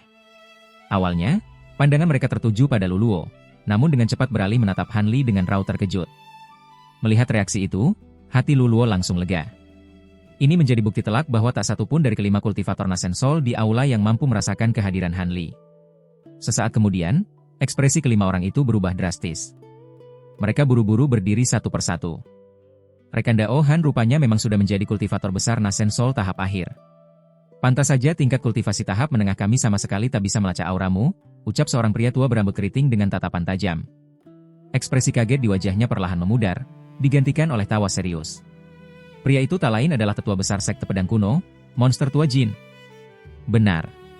Padahal kita baru berpisah selama 100 tahun, tapi saudara Han sudah berhasil menembus tahap akhir. Kecepatan kultivasimu sungguh tak masuk akal. Meski bukan yang pertama dalam sejarah, kurasa takkan ada orang di masa depan yang mampu menyamainya, timpal seorang pria besar berjubah ungu dengan cepat. Ia adalah monster tua Liehuo dari perguruan Baikia. Han Li pernah bertemu mereka berdua saat upacara di perguruan Baikia dahulu. Bahkan, ia sempat bertukar serangan singkat dengan monster tua Jin. Oleh sebab itu, Han Li membalas sapaan mereka dengan senyum tipis, saya hanya beruntung mendapat beberapa pertemuan kebetulan selama perjalanan kemarin. Saya justru tidak menyangka kalian berdua akan berkunjung langsung ke sekte Luoyun. Membiarkan para rekan Dao menunggu lama di sini, saya sungguh merasa tak enak hati. Haha. Bagi kita para kultivator, waktu seperti ini hanyalah sekejap mata. Bukan masalah besar, tawa monster tua Jin terbahak-bahak. Mendengar itu, Han Li mempertahankan senyum kecilnya, lalu beralih mengamati 3 tamu lainnya. 2 di antaranya adalah kultivator Nasen Soul pendatang baru dari masing-masing sekte. Sedangkan orang terakhir adalah seorang wanita muda berparas lembut. Ia adalah kultivator sekte pedang kuno bernama Ming Xin, yang juga sempat hadir di upacara perguruan Baikia. Di masa lalu, wanita ini pernah bersikap lancang dengan diam-diam menggunakan teknik rahasia tingkat tinggi demi mengukur seberapa jauh kehebatan Han Li. Sayangnya, usahanya nihil. Walau begitu, kejadian itu membuat Han Li sedikit mengingatnya. Saat indera spiritual Han Li kembali memindai tubuh wanita itu, kilat keterkejutan melintas di matanya. Ia pun angkat bicara, "Pri Ming Xin, kuharap kabarmu baik sejak terakhir kali kita bertemu. Kulihat tingkat kultivasimu sudah menyentuh hambatan kultivasi tahap awal. Asal kamu berlatih keras 10 tahun lagi, naik tingkat ke tahap menengah sepertinya hanyalah masalah waktu." Ditatap langsung oleh Han Li, ekspresi wanita itu seketika menjadi kaku. Dan saat mendengar Han Li mampu menebak pencapaian kultivasinya secara presisi tanpa meleset sedikit pun, wajah cantiknya seketika pucat pasi. Sebenarnya, sebelum bertemu tatap muka dengan Han Li hari ini, orang yang paling tidak sudi percaya bahwa Han Li sudah mencapai tahap akhir bukanlah monster tua Jin atau tetua lainnya, melainkan wanita muda ini. Perlu diketahui, saat upacara perguruan Baikia dahulu, Pri Ming Xin baru saja naik tingkat ke Nasen Soul. Ia mengandalkan sebuah harta karun misterius yang membuat kecepatan kultivasinya meroket beberapa kali lipat di atas normal. Berkat pusaka tersebut, ia mampu menerobos hambatan kultivasi berturut-turut hingga sukses memadatkan Nasen Soul di usia yang sangat belia. Reputasinya sebagai jenius kultivasi pun diakui oleh seluruh jajaran sekte pedang kuno. Namun di acara tersebut, ia kebetulan bertemu Han Li, sosok yang digosipkan memiliki masa kultivasi lebih pendek darinya tapi berbekal kekuatan yang jauh lebih unggul. Terdorong ego, ia iseng menguji Han Li. Meski usahanya gagal dan membuatnya ciut, di lubuk hatinya ia masih enggan mengaku kalah. Ia sangat yakin, dengan bantuan harta karun aneh itu, melampaui Han Li cuma soal waktu. Sialnya, kini baru seabad berlalu, ia harus menelan kenyataan pahit bahwa Han Li mendadak pulang sebagai pemegang tahap akhir. Tentu saja, guncangan batin membuatnya sulit mempercayai desas-desus itu. Namun hari ini, gertakan Han Li meruntuhkan keras kepalanya. Tatapan tajam berbalut kekuatan indera spiritual dari pria itu membuatnya merasa nyaris tercekik. Apalagi, Han Li dengan santainya menjabarkan batas kekuatan Ming Xin, seolah pria itu telah menelanjangi rahasia kultivasinya. Rasa ngeri mencengkeram hatinya. Setelah terdiam sesaat, barulah ia sanggup memaksakan seulas senyum kaku. Saudara Han benar-benar memiliki kemampuan luar biasa hingga bisa menebak tingkat kultivasiku tanpa celah sedikit pun. Rupanya, beginilah aura seorang pemegang tahap akhir.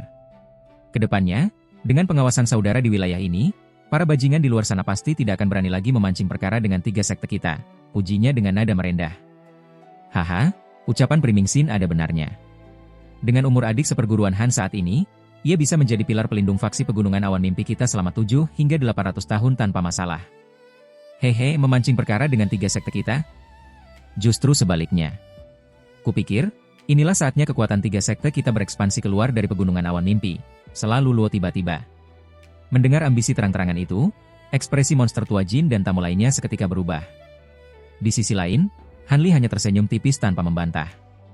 Namun, detik berikutnya, aura tubuhnya yang tadi lenyap mendadak meledak keluar. Tekanan spiritual absolut dari ranah Nasen Soul tahap akhir menyapu ruangan itu tanpa ampun. Kelima tamu di sana seketika terdorong mundur oleh tekanan mengerikan tersebut hingga kuda-kuda mereka nyaris rubuh. Menatap pancaran energi yang tak masuk akal itu, wajah mereka memucat. Tak ada lagi sebersit pun keraguan tersisa di hati mereka. Setelah ajang unjuk kekuatan itu, Luluo beserta para petinggi kedua sekte tersebut mulai merundingkan rencana ekspansi kekuasaan dengan percaya diri. Mereka setidaknya bertekad membawa seluruh komunitas kultivator negara 11 ke bawah satu kendali. Di sepanjang perundingan, Luluo secara halus dan perlahan memposisikan sekte pedang kuno dan perguruan Baikia sebagai sekte bawahan mereka. Monster tua Jin dan pria besar berjubah ungu itu saling curi pandang. Terlihat jelas raut pasrah di wajah mereka, sementara Luluo berpura-pura buta melihat kekikukan tersebut. Sementara itu, di sebuah lokasi di area pinggiran lembah iblis jatuh, Mu Peiling bersama 2 kultivator wanita lainnya terlihat berjalan keluar dari sebuah gua tersembunyi. Wajah mereka bertiga tampak lelah, menyiratkan raut kecemasan yang mendalam.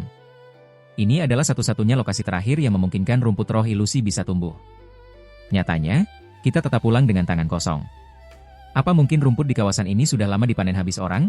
Keluh Liu Yu dengan langkah ragu, begitu mereka sudah keluar sepenuhnya dari gua. Itu sangat mungkin. Tapi, seandainya kita nekat masuk ke area dalam lembah, sudah pasti kita bisa menemukan rumput spiritual ini, timpal wanita bermarga Song. Ketenangannya sudah lenyap, digantikan kerutan tajam yang tergambar di dahi. Mendengar ide nekat itu, wajah cantik Mu Peiling langsung berubah ngeri. Area dalam lembah? Tidak. Jangan pernah berpikir ke sana.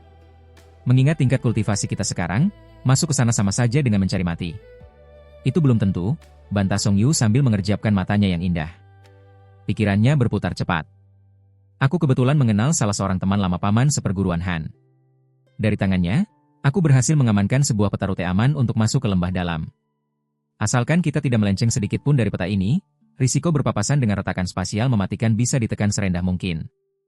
Paman seperguruan Han? Maksudmu? Mu Peiling terkejut, suaranya sedikit ragu. Benar, peta ini diberikan oleh rekan Dao Ziling yang pernah saya sebutkan kepada adik seperguruan Mu. Dia dulu pernah menemani paman seperguruan menerobos lembah bagian dalam. Karena itulah dia mengetahui rute yang aman seperti ini, jelas wanita bermarga Song dengan senyum lembut. Nona Ziling ini, saya pernah melihatnya beberapa dekade lalu. Dia memang sangat cantik, anggun bak bidadari. Bahkan wanita seperti kita pun akan terpesona melihatnya. Kudengar banyak kultivator pria berstatus tinggi yang mengejarnya dengan gigih. Hanya karena cemburu, entah berapa banyak pertarungan berdarah yang telah terjadi karenanya. Dia bahkan dijuluki sebagai wanita tercantik di dunia kultivasi Tianan oleh orang-orang usil. Namun, asal-usulnya cukup misterius.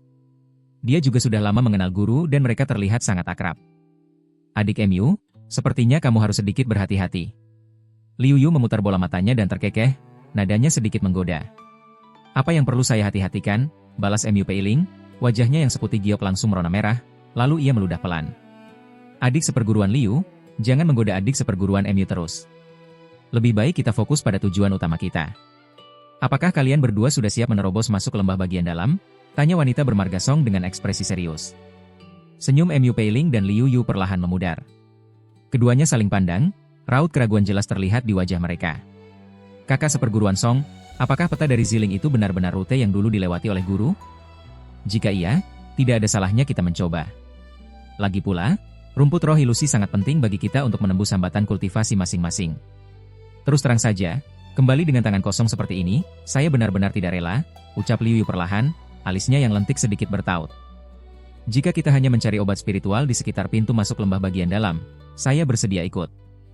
Ekspresi wajah Mu Peiling tampak bimbang sejenak, namun godaan pil obat pada akhirnya meruntuhkan keraguannya. Ia menghela napas panjang lalu mengangguk. Baiklah, karena kalian berdua sudah setuju, kita akan mengambil risiko kali ini. Namun, mari kita buat kesepakatan dulu. Kita hanya akan mencari dalam radius beberapa ratus kilometer dari pintu masuk. Jika masih tidak menemukan rumput roh ilusi, kita harus segera mundur. Kita tidak boleh masuk lebih dalam lagi. Ingat, pil spiritual sepenting apapun tidak sebanding dengan nyawa kita, tegas wanita bermarga Song seraya mengangguk mantap. Itu sudah pasti. Dengan tingkat kultivasi kita yang hanya pembentukan inti, masuk lebih jauh ke dalam sana sama saja dengan bunuh diri, meskipun kita punya peta. Saya dengar beberapa binatang kuno di lembah bagian dalam bahkan bisa membuat kultivator Nasenso lari ketakutan, timpal Liu Yu sambil tersenyum manis. Binatang kuno biasanya bersembunyi di kedalaman lembah bagian dalam, jadi seharusnya aman jika kita hanya berada di sekitar pintu masuk. Jangan buang waktu lagi, ayo berangkat, sahut Mu Peiling tak kalah tegas. Kedua wanita lainnya sepakat. Mereka bertiga seketika berubah menjadi 3 pendaran cahaya, melesat naik dari depan gua, dan terbang menuju arah tertentu. 5 hari kemudian, di perbatasan lembah bagian dalam yang diselimuti es dan salju, sosok ketiga wanita itu muncul di tengah hembusan angin sedingin es. Tak jauh di belakang mereka, tampak sebuah jalur es yang sangat besar. Jalur itu persis sama dengan rute yang dulu dilewati oleh Han Li dan Ziling saat mereka mengikuti kelompok dari sektor roh hantu memasuki lembah bagian dalam. Karena telah mengaktifkan perisai cahaya pelindung yang tebal, ketiga wanita itu sama sekali tidak gentar menghadapi angin dingin yang menusuk tulang. Mereka berdiskusi pelan selama beberapa saat sebelum akhirnya terbang perlahan, hanya beberapa meter di atas permukaan tanah, tanpa berani melaju terlalu cepat. Karena area bersalju ini tidak terlalu luas, mereka hanya membutuhkan waktu kurang dari setengah hari untuk melewatinya. Tiba-tiba, sebuah puncak gunung yang sangat hijau muncul di depan mata mereka. Melihat hal itu, ketiga wanita tersebut sangat gembira. Mereka segera memisahkan diri, menyebar di sekitar gunung, dan mulai mencari obat spiritual di sekitarnya. 1 hari 1 malam berlalu. Ketiga wanita itu kembali berkumpul di puncak gunung tersebut. Saling berpandangan, mereka hanya bisa tersenyum getir. Gunung ini memang memiliki banyak obat spiritual langka yang tidak bisa ditemukan di dunia luar, tapi sayangnya tidak ada tanda-tanda keberadaan rumput roh ilusi, keluh Liu Yu dengan nada sangat kecewa. Saya juga tidak menemukan apa-apa. Tapi setidaknya saya berhasil mengumpulkan sisa bahan yang dibutuhkan untuk membuat pil obat lain.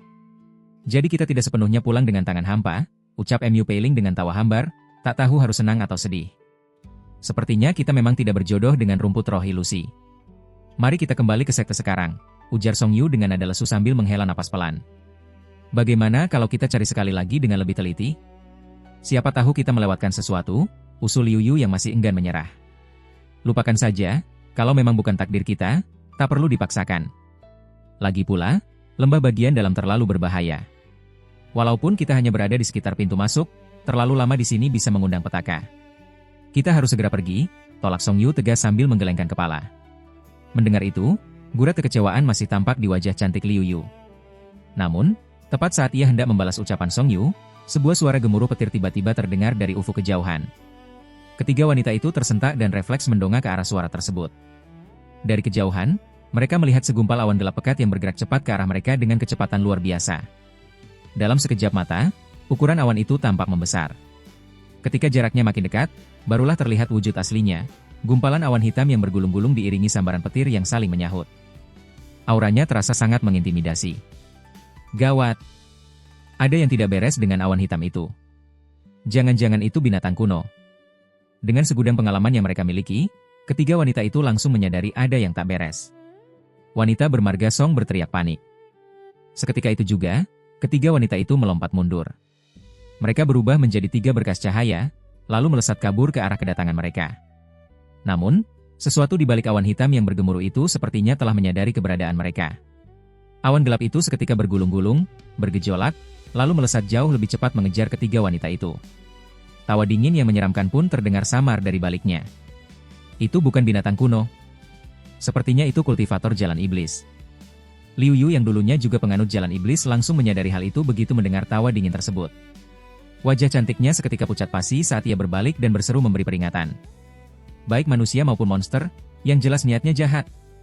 Kita bukan tandingannya, teriak Song Yu panik melihat awan hitam itu makin mendekat. Ia menepuk kantong penyimpanan di pinggangnya, mengeluarkan sebuah manik-manik putih berkabut. Bibirnya merapal mantra dengan cepat. Sesaat setelah manik-manik itu bergetar, benda itu memancarkan kepulan kabut awan putih yang langsung menyelimuti mereka bertiga.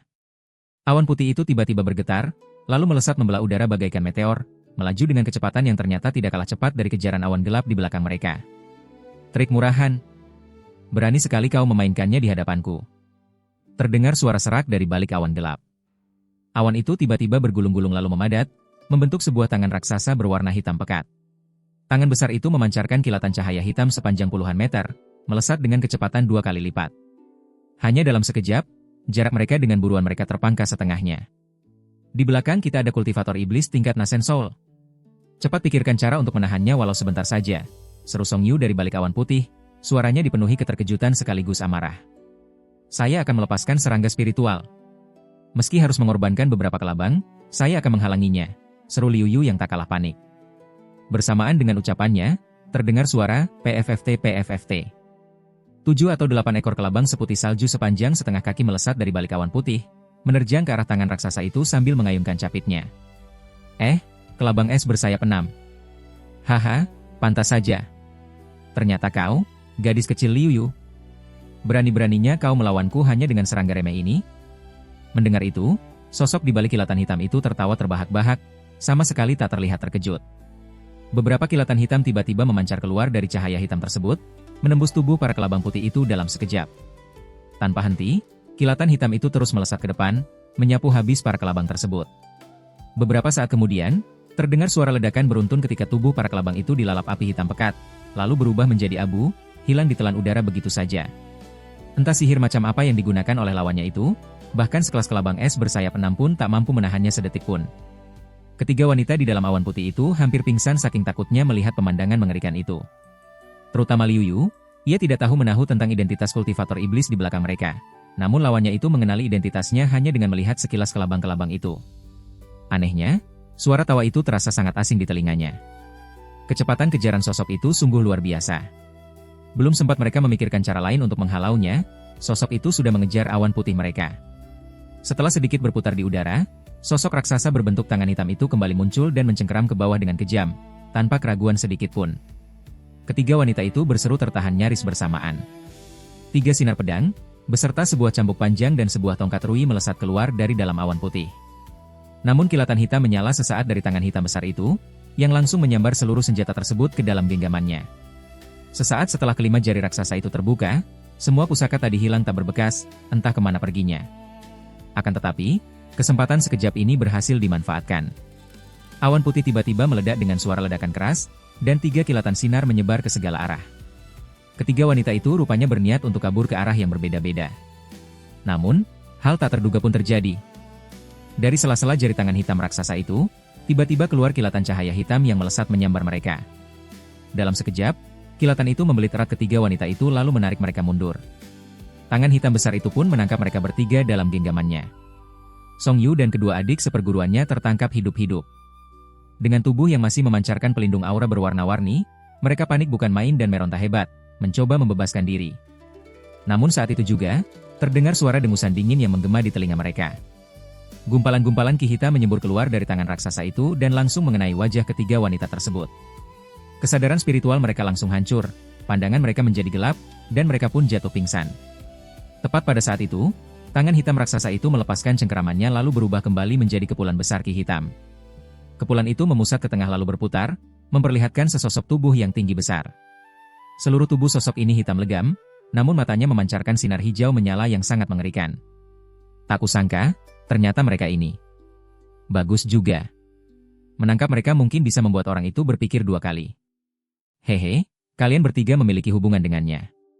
Dia mungkin takkan sudi berkorban untuk kalian, tapi ini setidaknya bisa menjadi ancaman yang berguna, gerutu sosok tinggi itu dengan suara parau sambil terus menatap ketiga wanita pingsan itu dengan tatapan mengejek. Entah sudah berapa lama waktu berlalu, wanita bermarga Song, yang memiliki kultivasi terdalam di antara ketiga wanita itu, mulai siuman. Begitu membuka mata, ia mendapati dirinya terbaring di atas tanah yang dingin membeku, dikelilingi oleh pilar-pilar stalaktit yang memancarkan cahaya putih di segala penjuru. Kaget bukan kepalang, ia buru-buru duduk sembari tangannya membentuk segel dengan niat memanggil pelindung aura. Namun belum sempat merapal mantra, terdengar seruan pelan dari bibirnya. Tubuhnya mendadak lemas tak bertenaga hingga ia kembali terkulai lemas di atas tanah. Kalian sudah kutanamkan larangan. Jangan berhayal menggunakan kekuatan sihir lagi, sekarang kalian sama dengan orang biasa. Sebuah suara malas tiba-tiba terdengar, membuat wanita bermarga Song terkesiap dan langsung mencari sumber suara itu. Di sudut gua, sesosok pria tinggi berpakaian hitam tampak duduk bersila.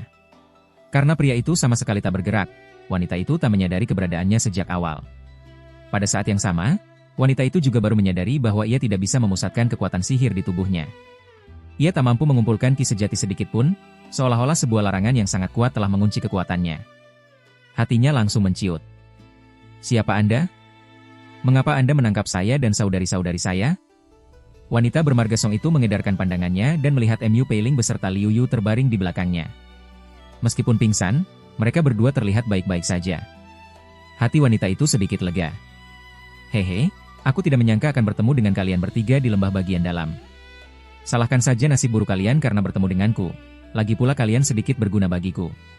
Keponakan seperguruan Song, asalkan kalian tetap di sini dengan patuh, demi masa lalu, aku tidak akan menyulitkan kalian untuk saat ini. Tetapi jika kalian mencoba kabur, jangan salahkan aku jika bertindak kejam, ancam sosok tinggi itu dengan nada dingin. Keponakan seperguruan Song? Nona kecil ini tidak ingat pernah memiliki tetua sekte seperti Anda. Atau mungkin senior salah orang? Balas Song Yu terkejut sekaligus bingung. Tidak heran jika kamu tidak mengenaliku. Yang penting aku mengenali keponakan seperguruan. Gadis Ziling itu masih baik-baik saja, kan? Sosok itu kembali bertanya dengan santai. Kamu kenal Ziling? Siapa sebenarnya dirimu? Rasa takut Song Yu makin memuncak hingga tanpa sadar ia berteriak. Ingin tahu siapa aku? Gampang, gumam bayangan hitam itu. Ia lalu berdiri dan melangkah perlahan ke arah wanita bermarga Song tersebut. Hanya dalam beberapa langkah, pria itu keluar dari kegelapan, sehingga wujud aslinya kini terlihat jelas di mata wanita itu. Ia mengenakan jubah panjang hitam. Wajahnya kurus kering menyerupai tengkorak, dengan sepasang taring besar yang menyembul sekitar 3 cm dari mulutnya, membuatnya tampak sangat mengerikan. Salah satu lengannya yang terbuka terlihat aneh karena terbuat dari emas dan perak yang bersinar terang. Siapa kamu? Aku belum pernah melihatmu. Meskipun penampilan pria itu membuat jantungnya berdebar kencang, Song Yu berusaha menahan keterkejutannya dan kembali bertanya. Benarkah? Dengan penampilanku yang seperti ini, wajar saja kalau kamu tidak bisa mengenaliku. Pria berjubah hitam itu tidak marah, melainkan menjawab dengan tenang. Namun, tatapan matanya saat melihat wanita itu tiba-tiba berubah, memancarkan sorot yang sedikit aneh. Begitu bersitatap dengan pria itu, Song Yu tiba-tiba merasa familiar. Sebuah ingatan tentang seseorang mendadak melintas di benaknya. Kamu adalah... Tidak mungkin, pekik Song Yu. Akhirnya kamu sadar juga. Tapi jangan terkejut, saat ini aku bukan orang itu. Namun tak lama lagi, aku akan menjadi dia. Pria berjubah hitam itu tertawa pelan dengan suara yang aneh, lalu berbalik dan kembali duduk bersila di sudut gelap, tak lagi mempedulikan Song Yu. Sementara itu, wajah cantik wanita berpakaian istana itu dipenuhi dengan ketidakpercayaan. Pikirannya benar-benar kacau. Dalam indera spiritualnya, bayangan seorang pemuda sesekali melintas, tumpang tindih dengan sosok pria berjubah hitam di depannya, lalu berpisah lagi. Apakah dia benar-benar paman seperguruan Han? Tapi penampilannya sangat jauh berbeda. Apakah ia mengalami bencana besar saat bepergian hingga terpaksa merebut tubuh orang lain untuk terlahir kembali? Tidak mungkin. Meskipun tingkat kultivasinya hanya Nasen Soul tahap menengah, kemampuan spiritual paman seperguruannya itu hampir setara dengan kultivator besar tahap akhir. Bagaimana mungkin ia bisa mengalami nasib sial seperti ini? Dan seandainya pun tubuh fisiknya hancur sehingga Nasen Soul-nya harus berkumpul kembali, mengapa ia tidak kembali ke sekte untuk memulihkan diri dengan tenang, melainkan malah bersembunyi di lembah iblis jatuh dan menyerang mereka bertiga tanpa ampun? Apa maksud kata-katanya tadi? Meskipun Song Yu terkenal cerdas, pikirannya tak pelak menjadi sangat kacau saat menatap bayangan hitam di depannya itu. Kalian berdua juga sudah sadar. Untuk apa pura-pura pingsan? Pria berjubah hitam itu tiba-tiba membuka matanya lalu mendengus sinis. Mendengar itu, Song Yu terkejut. Namun sebelum ia sempat menoleh dengan gembira, suara Mu Peiling terdengar dari arah belakang. Kamu bukan Tuan Muda. Kamu adalah Nasen Soul kedua milik Tuan Muda. Bagaimana kamu bisa lepas dari kendali Tuan Muda dan memiliki kesadaran spiritual sendiri? Di mana Tuan Muda sekarang? Tanya Mu Peiling dengan nada yang bercampur aduk antara keanehan, kekhawatiran, dan ketakutan. Adik seperguruan Mu, kamu benar. Orang ini sungguh inkarnasi kedua yang diciptakan oleh guru, seru Song Yu yang juga terdengar masih tak percaya. Wanita bermarga Song itu menoleh ke belakang dan melihat kedua rekannya sudah duduk. Liu Yu bahkan menutupi mulut dengan sebelah tangannya, wajahnya menyiratkan keterkejutan yang luar biasa. Aku tidak tahu detailnya, tetapi ku dengar Tuan Muda melatih sebuah teknik rahasia langka di alam manusia yang dapat memadatkan Nasen Soul kedua. Namun, Nasen Soul kedua ini sangat berbahaya. Jika tidak berhati-hati, ia dapat dengan mudah mengembangkan kesadaran sendiri dan berbalik menyerang tuannya. Jelas Mu Peiling seraya menatap tajam ke arah bayangan hitam itu dengan raut wajah tegang. Mendengar penjelasan itu, wanita bermarga Song dan Liu Yu saling pandang dengan penuh tanda tanya. Kalian cukup pintar bisa mengenaliku. Oh, aku ingat sekarang, rupanya gadis Yingyue itu yang telah membocorkan rahasianya. Tapi aku juga tidak berniat menutupinya sejak awal. Aku memang dulunya Nasen Soul kedua orang itu.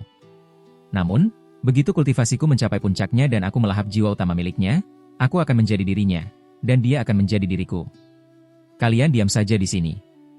Jika semuanya berjalan lancar, aku pasti akan melepaskan kalian. Tempat ini sangat tersembunyi. Sekalipun orang itu datang mencarinya sendiri, dia tak akan pernah bisa menemukan kalian. Pria berjubah hitam itu sama sekali tidak berusaha mengelak dan dengan bangga mengakui identitasnya. Ia memang benar-benar Nasen Soul kedua yang tercipta dari bayi spiritual kayu yang hilang saat Han Li bertarung melawan Guru Ken dari suku Tu di masa lalu. Dulu, Nasen Soul ini terluka parah akibat serangan salah seorang guru besar dewa dan seharusnya musnah tak tersisa. Namun karena telah mempraktikkan ki iblisi misterius yang diajarkan Han Li, Nasen Soul kedua itu tanpa sengaja memicu sihir pelindung pada panji hantu Luo yang syarat akan energi iblis. Panji itu berinisiatif menariknya masuk dan menyuntikkan energi iblis murni untuk menyelamatkannya.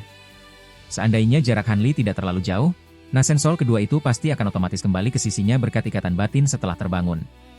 Sayangnya, Han Li saat itu juga terluka parah dan terpaksa membekukan dirinya sendiri di dalam air, lalu hanyut terbawa arus hingga ke jin besar. Akibatnya, Nasen Soul kedua tidak bisa melacak keberadaan Han Li setelah pulih, sehingga ia pun berkeliaran di padang rumput tanpa arah. Setelah 20 atau 30 tahun, ia akhirnya mengembangkan kesadaran sendiri. Ia kemudian menyusup ke jin besar, masuk ke lembah iblis jatuh, dan dengan mudah menemukan mayat iblis Tianxia yang berkeliaran bak mayat hidup di dalam lembah bagian dalam. Meskipun mayat iblis itu telah terluka parah akibat serangan iblis kuno, tubuh fisiknya membuatnya tak serta-merta musnah. Perlahan-lahan ia memulihkan diri. Namun karena telah lepas dari kendali Han Li, mayat iblis itu hanya bergerak berdasarkan insting semata. Jika dibiarkan, bukan tidak mungkin ia akan mengembangkan kesadarannya sendiri beberapa ratus tahun kemudian. Namun setelah menemukannya, Nasen Soul kedua memanfaatkan sisa larangan dari masa lalu untuk mengambil alih tubuh mayat iblis itu dengan mudah, lalu menelan sisa-sisa esensi jiwa aslinya. Inilah alasan mengapa ia tidak mencari kultivator lain untuk melakukan perampasan tubuh, melainkan langsung menuju lembah iblis jatuh. Lagi pula, merebut tubuh kultivator Nasen Soul setingkatnya bukanlah perkara gampang. Salah langkah sedikit saja, bisa-bisa ia malah musnah di tangan korbannya. Mayat iblis ini memiliki kekuatan setingkat kultivator Nasen Soul, tetapi tidak memiliki kesadaran sendiri. Ini adalah wadah perampasan tubuh yang paling sempurna. Nasen Soul kedua tentu saja mengambil kesempatan itu tanpa ragu. Memanfaatkan sisa energi iblis di retakan spasial tempat iblis kuno dulu menyembunyikan tubuhnya, dipadukan dengan kimayat dari mayat iblis Tianxia serta bantuan dari Panji In Luo, Nasen Soul ini hanya membutuhkan waktu beberapa dekade untuk menguasai sebagian besar ki iblisi misterius dan menembus ranah Nasen Soul tahap menengah. Setelah itu, ia menemukan beberapa harta tanpa tuan di tempat-tempat tersembunyi di dalam lembah. Usai memurnikannya, ia berniat meninggalkan lembah. Namun tanpa disangka, ia malah berpapasan dengan rombongan Mu Peiling. Awalnya ia tak mengenali ketiga wanita itu. Karena telah mempraktikkan ki iblisin, menyerap energi iblis murni, dan melahap esensi jiwa mayat iblis Tianxia, sifat Nasen Soul ini telah jauh berbeda dengan Han Li yang asli. Sifat kejamnya tiba-tiba bergejolak dan ia berniat membunuh ketiga kultivator pembentukan inti itu. Alasannya gampang, agar keberadaannya tak bocor, sekaligus untuk menyalurkan hasrat membunuh yang telah lama terpendam. Akan tetapi, begitu mengenali mereka, ingatan Han Li yang disalin oleh Nasen Soul kedua segera bereaksi. Setelah sempat ragu, ia mengubah rencananya. Ia menangkap ketiga wanita itu hidup-hidup, menyegel kekuatan mereka dengan larangan, lalu mengurungnya di sini. "Sampai kapan kamu akan mengurung kami?" tanya Mu Peiling yang masih mengumpulkan keberanian, meski hatinya diliputi keluhan. Sebenarnya, alasan mengapa ia bisa langsung mengenali Nasen Soul kedua adalah karena Yingyue pernah memberinya sebuah liontin giok misterius saat mengantarkan pil obat kepadanya di masa lalu. Liontin itu selalu ia bawa kemanapun ia pergi. Ternyata, Yingyue, yang saat itu berwujud roh artefak, telah diam-diam menyisipkan sedikit aura Nasen Soul kedua ke dalam liontin tersebut. Aura itu akan bereaksi jika Nasen Soul kedua berada di dekatnya. Dulu Mu Peiling sempat bingung dengan pemberian itu, namun kini ia akhirnya mengerti niat Yingyue. Yingyue sepertinya sudah memprediksi bahwa Nasen Soul kedua mungkin suatu saat akan lepas kendali, sehingga ia memberikan liontin itu sebagai peringatan. Berkat reaksi aneh dari harta karun itulah, ia bisa langsung mengenali identitas pria berjubah hitam tersebut. Mendengar pertanyaan Mu Peiling, pria berjubah hitam itu memandangnya dengan dingin lalu menjawab dengan datar, tentu saja sampai hanya tersisa satu Han Li di dunia ini. Dengan kemampuan spiritual dan kecepatan kultivasi paman seperguruan, apa kamu yakin bisa mengalahkannya? Tanya Song Yu yang sudah kembali tenang setelah memikirkan asal-muasal masalah ini. Sekarang aku memang bukan tandingannya, tetapi aku cukup yakin bisa meloloskan diri darinya. Apalagi dengan kalian bertiga di tanganku, aku merasa jauh lebih aman. Soal bagaimana aku akan mengalahkannya nanti, kalian tak perlu repot-repot memikirkannya. Pria berjubah hitam itu terkekeh pelan tanpa berniat membocorkan rencananya. Lalu, Liu Yu memutar matanya, namun baru saja ia hendak membuka mulut, pria berjubah hitam itu langsung memotong omongannya tanpa ampun. Cukup. Aku tahu persis apa yang ada di pikiran kalian. Jangan berhayal. Kalian hanya bisa keluar dari sini setelah aku berhasil melahapnya, atau setelah dia melenyapkan kesadaranku dan mengubahku kembali menjadi Nasen Soul kedua. Sekarang, tidurlah. Bersamaan dengan kata-kata itu, pria berjubah hitam tersebut membentuk segel dengan kedua tangannya dan mulai merapal mantra. Seketika, cahaya spiritual beraneka warna berkedip-kedip di atas tanah di dekat ketiga wanita itu, disusul semburan ki hitam yang tebal. Mu Peiling dan kedua rekannya terkesiap, baru menyadari bahwa selama ini mereka berada di tengah-tengah sebuah formasi sihir raksasa. Begitu ki hitam itu menelan tubuh mereka, ketiganya langsung merasa pusing dan kembali tak sadarkan diri. Pria berjubah hitam di sudut gua itu lalu menghentikan mantranya dan melepas segel tangannya. Namun, saat menatap gumpalan ki hitam itu, matanya berkedip-kedip, memancarkan sorot yang sangat rumit. Ternyata itu Senior Wu. Syukurlah, ucap pria tua gemuk itu dengan wajah semringah. Pantas saja lembah maple kuning kalian begitu mengkhawatirkan orang ini. Sejak rekan Dao Linghu meninggal dalam meditasinya, lembah kalian tak lagi memiliki kultivator Nasen Soul penjaga. Jika rekan Dao Linghu tidak pernah membuat perjanjian saling membantu dengan orang itu dan memberitahu kelima sekte kita, aku khawatir lembah maple kuning tidak akan bisa bertahan di negara Beiliang. Wanita itu melirik si pria tua gemuk sambil mendengus dingin. Wajah pria tua itu langsung memerah menahan malu. Dalam waktu 2 bulan saja, seluruh Tianan gempar. Di seluruh dunia kultivasi Tianan, setiap sekte menengah hingga besar tanpa terkecuali menerima surat undangan dari sekte Luoyun. Undangan itu menyatakan bahwa salah satu tetua mereka telah berhasil menembus Nasen Soul tahap akhir. Untuk merayakannya, mereka akan menggelar upacara akbar dan mengundang perwakilan dari semua sekte besar. Meskipun nama sang tetua tidak disebutkan secara gamblang, semua orang langsung menebak sosoknya. Siapa lagi kalau bukan Han Li? Di masa lalu, ia telah menggemparkan Tianan dengan reputasinya sebagai kultivator terkuat di bawah tingkat Nasen Soul tahap akhir. Hal ini kontan membuat seluruh sekte heboh. Sekte-sekte kecil yang ketakutan langsung menyatakan kesediaan mereka untuk hadir. Sementara itu, sekte-sekte besar pun setuju untuk mengutus setidaknya satu tetua mereka, meski dalam hati mereka banyak menggerutu. Dalam sekejap, nama Han Li kembali bergema di setiap sudut Tianan. Mulai dari para kultivator lepas yang menyendiri di pucuk gunung dan dasar lembah, hingga berbagai klan serta sekte kultivasi di sekitar urat spiritual utama, semuanya tak henti-henti menyebut namanya. Nama, Han Li, mungkin menjadi kata yang paling sering diucapkan dalam 100 tahun terakhir. Semua orang antusias membicarakan sosok kultivator besar keempat Tianan yang berhasil menembus Nasen Soul tahap akhir di usia semuda itu. 3 bulan kemudian, upacara akbar sekte Luoyun pun digelar. Tercatat ada sekitar 100 kultivator Nasen Soul yang hadir. Selain itu, ratusan kultivator tahap pembentukan inti juga membanjiri Gunung Yunmeng untuk menyaksikan perhelatan tersebut. Namun sebagai bintang utama, Han Li hanya muncul sebentar di hari pertama untuk memberikan sambutan singkat. Setelah itu, ia mengundang belasan tetua sekte yang telah mencapai tingkat Nasen Soul tahap menengah ke atas untuk berkumpul di sebuah aula rahasia milik sekte Luoyun. Di antara tamu istimewa itu, hadir pula 2 kultivator besar tingkat tahap akhir, yakni Iblis Tua Hehuan dari sekte Hihuan dan Wei Wuya dari sekte Transformasi Kehendak. 3 hari 3 malam berlalu. Saat para monster tua tingkat Nasen Soul itu melangkah keluar dari aula, wajah mereka semua tampak pucat pasi dan menyiratkan ketakutan. Bahkan sorot mata Wei Wuya dan Iblis Tua Hehuan pun terlihat meredup dengan raut wajah yang sangat masam. Beberapa kultivator yang jeli langsung menyadari kejanggalan ini. Mereka pun maju untuk menanyakan apa yang sebenarnya terjadi di dalam aula. Namun, orang-orang yang ditanya hanya bisa tersenyum getir tanpa melontarkan sepatah kata pun. Ada pula yang menggelengkan kepala berulang kali dengan sisa-sisa ketakutan di wajahnya. Mereka semua tutup mulut dan menolak bercerita. Sikap bungkam ini tentu saja membuat kultivator lainnya semakin penasaran. Upacara itu sendiri berlangsung selama setengah bulan, tetapi Han Li tidak pernah menampakkan batang hidungnya lagi di depan umum. Anehnya, belasan monster tua tingkat Nasen Soul itu sama sekali tidak merasa tersinggung. Begitu upacara usai, mereka bergegas meninggalkan sekte Luoyun dengan raut wajah tegang. Tak ada satupun dari mereka yang berniat tinggal lebih lama. Tentu saja, gelagat aneh ini memicu tanda tanya besar di benak kultivator lainnya. Kejadian macam apa di dalam aula rahasia itu yang mampu membuat para tokoh tangguh, termasuk 2 kultivator besar, sampai ketakutan seperti itu? Meski para monster tua itu bungkam, mereka tentu memiliki kawan karib atau murid kepercayaan. Tak butuh waktu lama hingga akhirnya ada desas-desus yang bocor. Isi bocoran itu konten kembali mengguncang seluruh dunia kultivasi Tianan. Salah satu monster tua tingkat Nasen Soul tanpa sengaja membocorkan bahwa kultivator besar keempat dari sekte Luoyun itu ternyata secara sepihak menantang Wei Wuya dan Iblis Tua Hehuan untuk bertarung uji coba. Pada awalnya, ini terdengar seperti hal yang lumrah.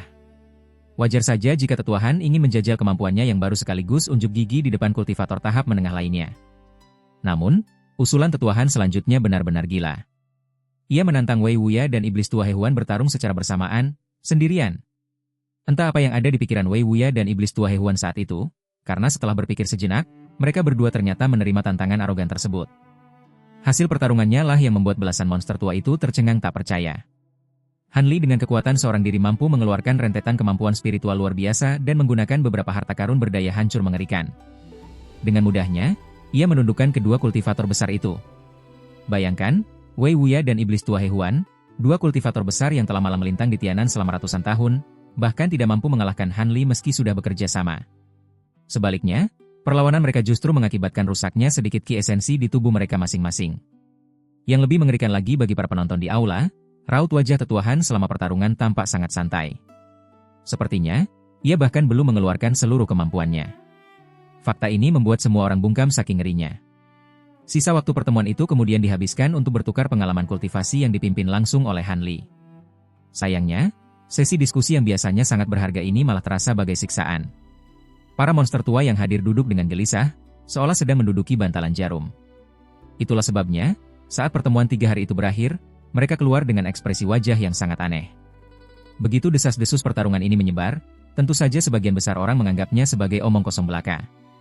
Namun, seiring meluasnya rumor tersebut, belasan monster tua yang hadir di aula tetap membisu. Tak ada satupun dari mereka yang keluar untuk membantahnya. Publik pun perlahan sadar bahwa rumor itu kemungkinan besar memang benar. Dalam sekejap, seluruh Tianan diselimuti kesunyian. Kini, setiap kali seseorang menyebut nama Han Li atau membahas apapun yang berkaitan dengannya, mereka tanpa sadar akan memelankan suara. Bahkan saat berada di ruang rahasia atau di tengah hutan belantara sekalipun, tak ada yang berani melontarkan kata-kata sembarangan apalagi tidak sopan tentangnya. Sejak saat itulah, gelar kultivator nomor 1 seantero Tianan pun diam-diam tersemat padanya. Di suatu tempat di langit lautan dekat Pulau Tujuh Roh, tampak seorang pendeta Tau Parubaya berkulit putih pucat seperti kristal dan seorang pria tua berbaju hijau melayang saling berhadapan dari kejauhan. Wajah keduanya terlihat sangat suram dan mereka saling membisu. Entah sudah berapa lama berlalu, pria tua berbaju hijau itu akhirnya buka suara. "Saudara Xiang, kau tiba-tiba datang mencariku dan menggunakan transmisi suara untuk mengajakku keluar. Kau tidak berniat sekadar bermain tebak-tebakan denganku, kan? Katakan saja apa maumu." Pria tua berbaju hijau itu tak lain dan tak bukan adalah Wei Wuya, salah satu dari 3 kultivator besar. Saudara Wei ini sedang pura-pura bodoh atau memang sengaja bertanya meski sudah tahu jawabannya? "Apa kau benar-benar tidak bisa menebak tujuanku menemuimu?" balas pendeta Tau Parubaya itu dengan nada tenang. "Hehe, sepertinya saudara Xiang mulai cemas setelah mendengar rumor itu ya?" kekeh Wei Wuya dengan seulas senyum mengejek di sudut bibirnya. "Jadi rumor itu benar adanya? Kau dan Iblis Tua Hehuan sungguh takluk di tangan orang itu?" Ekspresi sang pendeta Tau sontak berubah tegang saat ia menanyakan hal itu perlahan. "Oh, itu. Apa kau benar-benar berpikir bahwa pertarungan tersebut membuat kami menderita kerugian?" Wei Wuya tiba-tiba menyipitkan kedua matanya. "Bukankah begitu? Jangan bilang kalau kau dan Hehuan yang bekerja sama masih tidak bisa mengalahkan bocahan itu," tanya Master Xiang dengan terkejut. "Kau terlalu melebih-lebihkanku. Meskipun kami bekerja sama, kami hanya bisa menahan serangannya sesaat sebelum vitalitas kami terluka," jawab Wei Wuya dengan kaku. "Tidak mungkin. Meskipun kekuatan sihirnya sangat hebat, dia baru saja menembus tahap akhir. Paling banter kekuatannya hanya sedikit di atas kita bertiga. Bagaimana mungkin kalian berdua yang bekerja sama bukan tandingannya?" Master Xiang menggelengkan kepalanya dengan raut wajah tak percaya. Fakta bahwa aku dan Hehuan bekerja sama namun tidak bisa mengalahkan seorang kultivator yang baru menembus tahap tersebut bukanlah hal yang membanggakan. Untuk apa aku berbohong kepadamu? Lagi pula, aku tidak takut ditertawakan. Kekuatan sihir orang itu benar-benar di luar dugaan. Meskipun kelihatannya kami hanya kalah tipis, pihak lawan sama sekali belum menggunakan seluruh kekuatannya. Bahkan, aku samar-samar merasa bahwa dia benar-benar mampu membunuh kita, para kultivator Nasen Soul tahap akhir. Secercah ketakutan melintas di mata Wei Wuya saat ia mengatakannya. Mendengar hal itu, tubuh Master Xiang langsung menegang. "Tentu saja, jika kau tidak percaya, kau bisa datang langsung ke sekte Luoyun untuk membuktikannya." Hehe, kau datang jauh-jauh dari sekte Taizen menemuiku, pasti itu niatmu, kan? Tebak Wei Wuya sambil tersenyum sinis. Raut wajah Master Xiang seketika berubah. Namun ia tak membantah tebakan itu, tampaknya ucapan Wei Wuya memang tepat sasaran. Jika aku jadi kau, aku takkan mempermalukan diriku sendiri. Kalau aku tak masalah, ajalku sudah dekat. Meskipun kekuatan sihir Han setara dengan kultivator transformasi dewa, aku tak punya keinginan untuk memedulikannya. Tapi kau dan iblis tua Hehuan masih memiliki sisa usia beberapa tahun lagi di dunia ini, jadi sebaiknya jangan main-main dengannya. Lanjut Wei Wuya dengan nada datar. Apa? Umur saudara Wei sudah hampir habis? Master Xiang terkesiap dan sangat terkejut. Benar. Aku menembus tahap akhir 200 tahun lebih awal dari kalian, jadi wajar saja jika aku akan pergi lebih dulu. Paling-paling aku hanya punya waktu beberapa tahun lagi. Sebaliknya, kau dan Hehuan masih punya banyak waktu, dan belum sepenuhnya kehilangan harapan untuk menembus transformasi dewa. Siapa tahu masih ada peluang untuk bertahan hidup, balas pria tua berbaju hijau itu dengan muram. Saudara Wei, kau? Master Xiang ingin mengatakan sesuatu, namun kata-katanya tertahan. Ekspresinya tampak sangat rumit. Selama tidak mencapai jalan kultivasi, kejayaan kita mendominasi alam manusia selama setengah hayat pada akhirnya hanyalah kesia-siaan belaka. Saudara Xiang, kita telah berteman selama bertahun-tahun. Jika kau mau mendengar saranku, berhentilah ikut campur dalam urusan Tianan dan sekte. Lebih baik kau fokus pada kultivasimu. Jangan sepertiku yang akhirnya hanya bisa menunggu mati. Apalagi dengan kekuatan sihir Han saat ini, setelah aku mati, kau dan iblis tua Hehuan yang bersatu pun takkan bisa mengalahkannya. Lebih baik serahkan saja gelar sekte nomor 1 di Tianan yang hanya nama kosong itu padanya, anggap saja sebagai balas budi. Toh, naik turunnya sebuah sekte sudah menjadi hal biasa. Aku yakin dia juga tak akan terlalu menekan kalian berdua. Kau pun bisa memanfaatkannya untuk fokus berkultivasi, tutur Wei Wuya perlahan. Terima kasih atas nasihatmu, Saudara Wei. Aku pasti akan memikirkannya baik-baik. Nasihat Wei Wuya yang sangat tulus itu sedikit menyentuh hati Master Xiang. Baiklah, cukup sampai di sini saja. Terserah padamu mau mendengarnya atau tidak. Aku akan kembali ke pulau sekarang. Ini mungkin pertemuan terakhir kita, ucap Wei Wuya datar seraya menangkupkan kedua tangannya. Tanpa menunggu tanggapan sang pendeta tahu di seberangnya, ia berubah menjadi seberkas cahaya dan melesat menuju Pulau Tujuh Roh. Master Xiang mematung di tempat dengan raut wajah berpikir keras.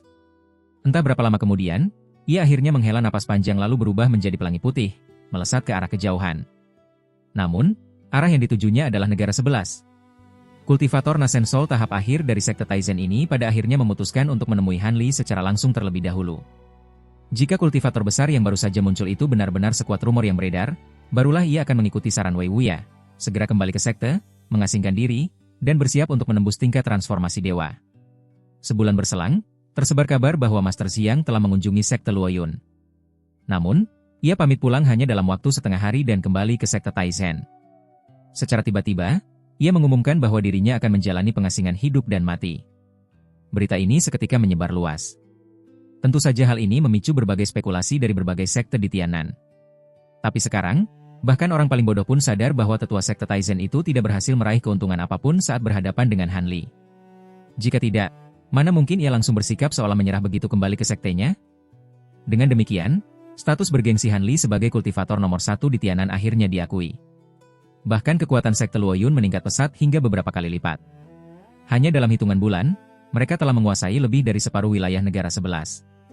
Sekte-sekte kultivasi abadi lainnya di negara 11 entah menyerah dengan sukarela atau langsung angkat kaki menuju negara lain untuk mendirikan sekte baru. Adapun sekte pedang kuno dan perguruan Baikia, meskipun beruntung bisa bertahan hidup dan bahkan memperluas kekuasaannya berkat lokasi mereka yang sama-sama berada di pegunungan awan mimpi, mereka juga terikat kuat dengan sekte Luoyun yang menjelma raksasa dalam semalam. Mereka praktis menjadi sekte bawahan, sehingga mereka merasakan suka dan duka secara bersamaan. Di dalam ruang rahasia di gua kediaman puncak ibu dan anak di sekte Luoyun, Han Li sedang duduk bersila dengan mata tertutup rapat. Di bawahnya terhampar sebuah formasi sihir raksasa. Tepat di tengahnya, melayang sepasang sayap seputih salju dengan kilatan petir perak yang menyambar-nyambar di atasnya. Sayap itu juga diselimuti oleh api biru keputihan. Setiap kali sayap itu berputar, lapisan rune berbagai warna yang tak terhitung jumlahnya muncul dan menutupi permukaannya dengan rapat. Kedua tangan Han Li membentuk segel. Ia sedang memacu formasi sihir tersebut untuk melepaskan pilar api aneh berwarna biru dan putih yang terus-menerus membakar kedua sayap itu. Entah berapa lama ia melakukan itu, Han Li akhirnya menarik segel mantranya dan membuka mata.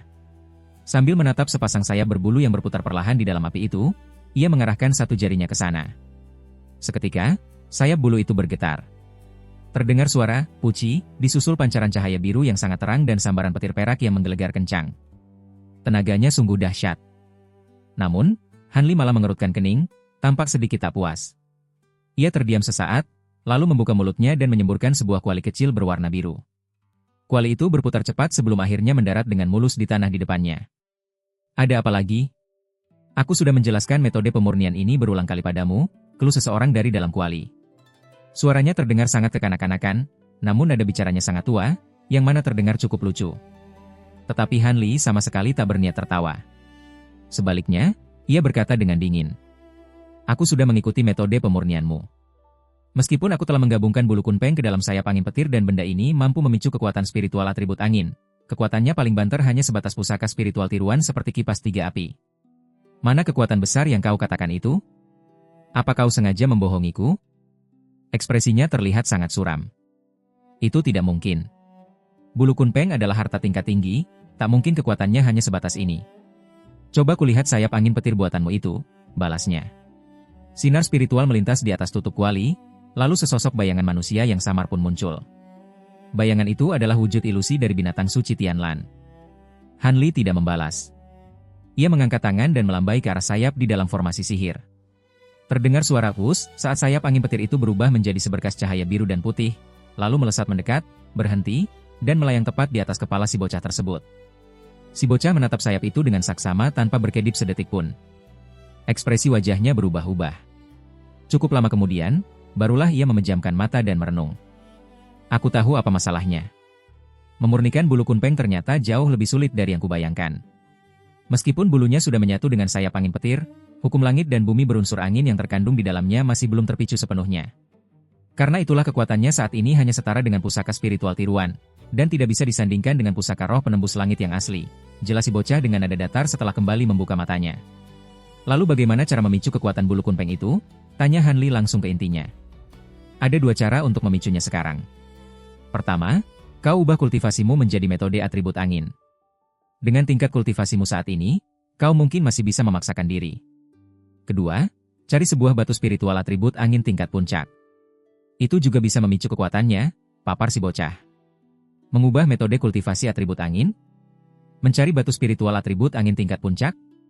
Kedua hal itu tak bisa kulakukan, tukas Han Li tanpa berpikir panjang begitu mendengarnya. Wah, kalau begitu ini akan jadi rumit. Sebenarnya ada cara lain, tapi sayangnya tidak bisa dilakukan di alam manusia ini. Percuma saja ku beritahukan padamu, ujar si bocah pasrah sambil merentangkan kedua tangannya. Berarti ini bukan salahku saat memurnikannya, tapi karena kau salah perhitungan dari awal, dengus Han Li dengan nada ketus. Ya begitulah, raut wajah si bocah akhirnya menampakkan sedikit kecanggungan. Sudahlah. Sayap angin petir ini bisa memicu kekuatan angin dan petir sekaligus, itu saja sudah cukup memuaskan buatku. Lagi pula, kalaupun benda ini punya kekuatan sebesar yang kau katakan, aku juga belum tentu bisa mengendalikannya saat ini. Sorot mata Han Li berkedip, raut wajahnya tiba-tiba melunak seolah tak ingin memperpanjang masalah. Mendengar itu, si bocah terdiam. Namun wajahnya menampakkan keraguan. Ia sangat mengerti bahwa meskipun kultivasi kultivator manusia di hadapannya ini masih sangat rendah di matanya, orang itu pantang menanggung kerugian. Sebutkan saja apa maumu. Aku bisa saja menyetujui 1 atau 2 permintaanmu sebagai kompensasi atas kesalahanku tadi, ujar si bocah menawarkan setelah menatap Han Li sejenak. Karena kau sendiri yang menawarkan, aku akan menerimanya dengan senang hati.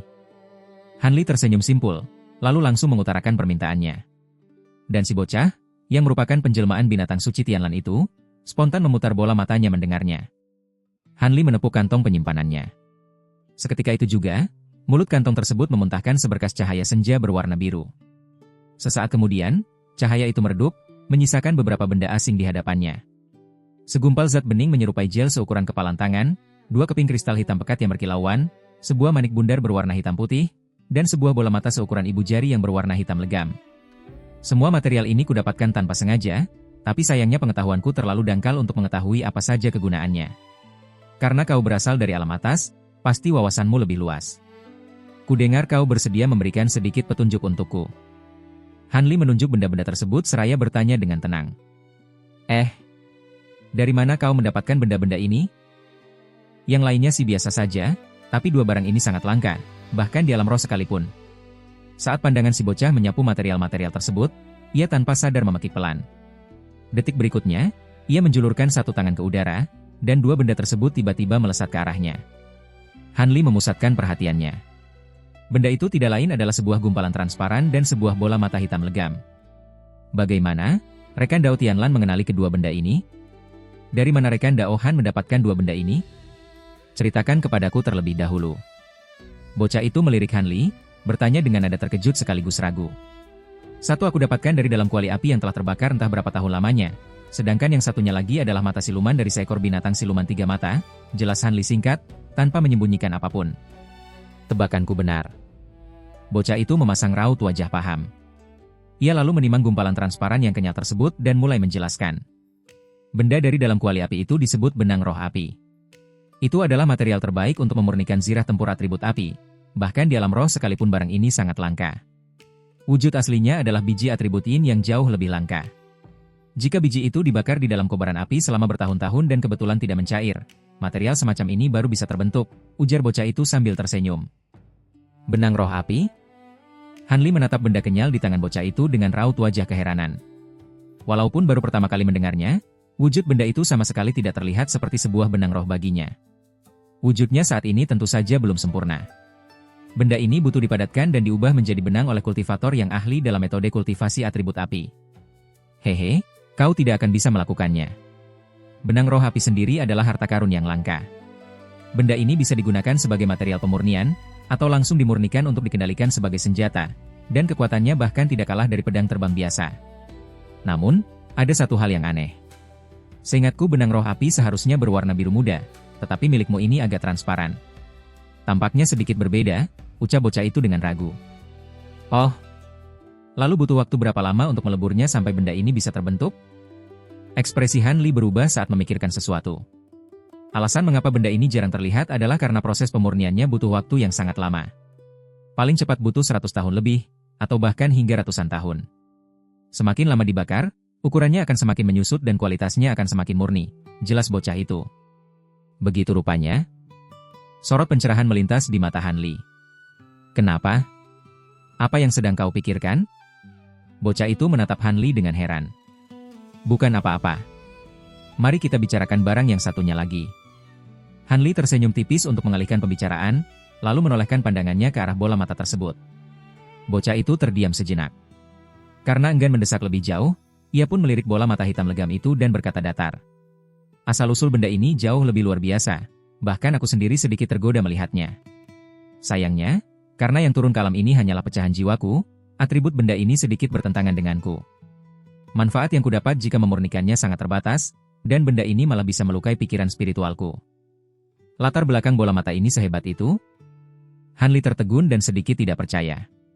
Ketika ia membunuh binatang siluman tiga mata sebelumnya, ia memang merasa kalau mata siluman ini memiliki sedikit kemampuan supernatural, tetapi tingkatannya jelas tidak sehebat yang dikatakan oleh binatang suci Tianlan. Apa yang kau tahu soal naga sejati, kilin, dan tingkat roh sejati lainnya? Dengus bocah itu meremehkan. Tentu saja aku tahu. Meskipun alam manusia sudah lama tidak memiliki binatang roh tingkat tinggi semacam itu, rumor mengenai mereka tidaklah sedikit. Jangan-jangan, makhluk pemilik benda ini punya hubungan dengan roh sejati? Hanli tampak benar-benar terkejut. Bukan, tetapi hampir sama.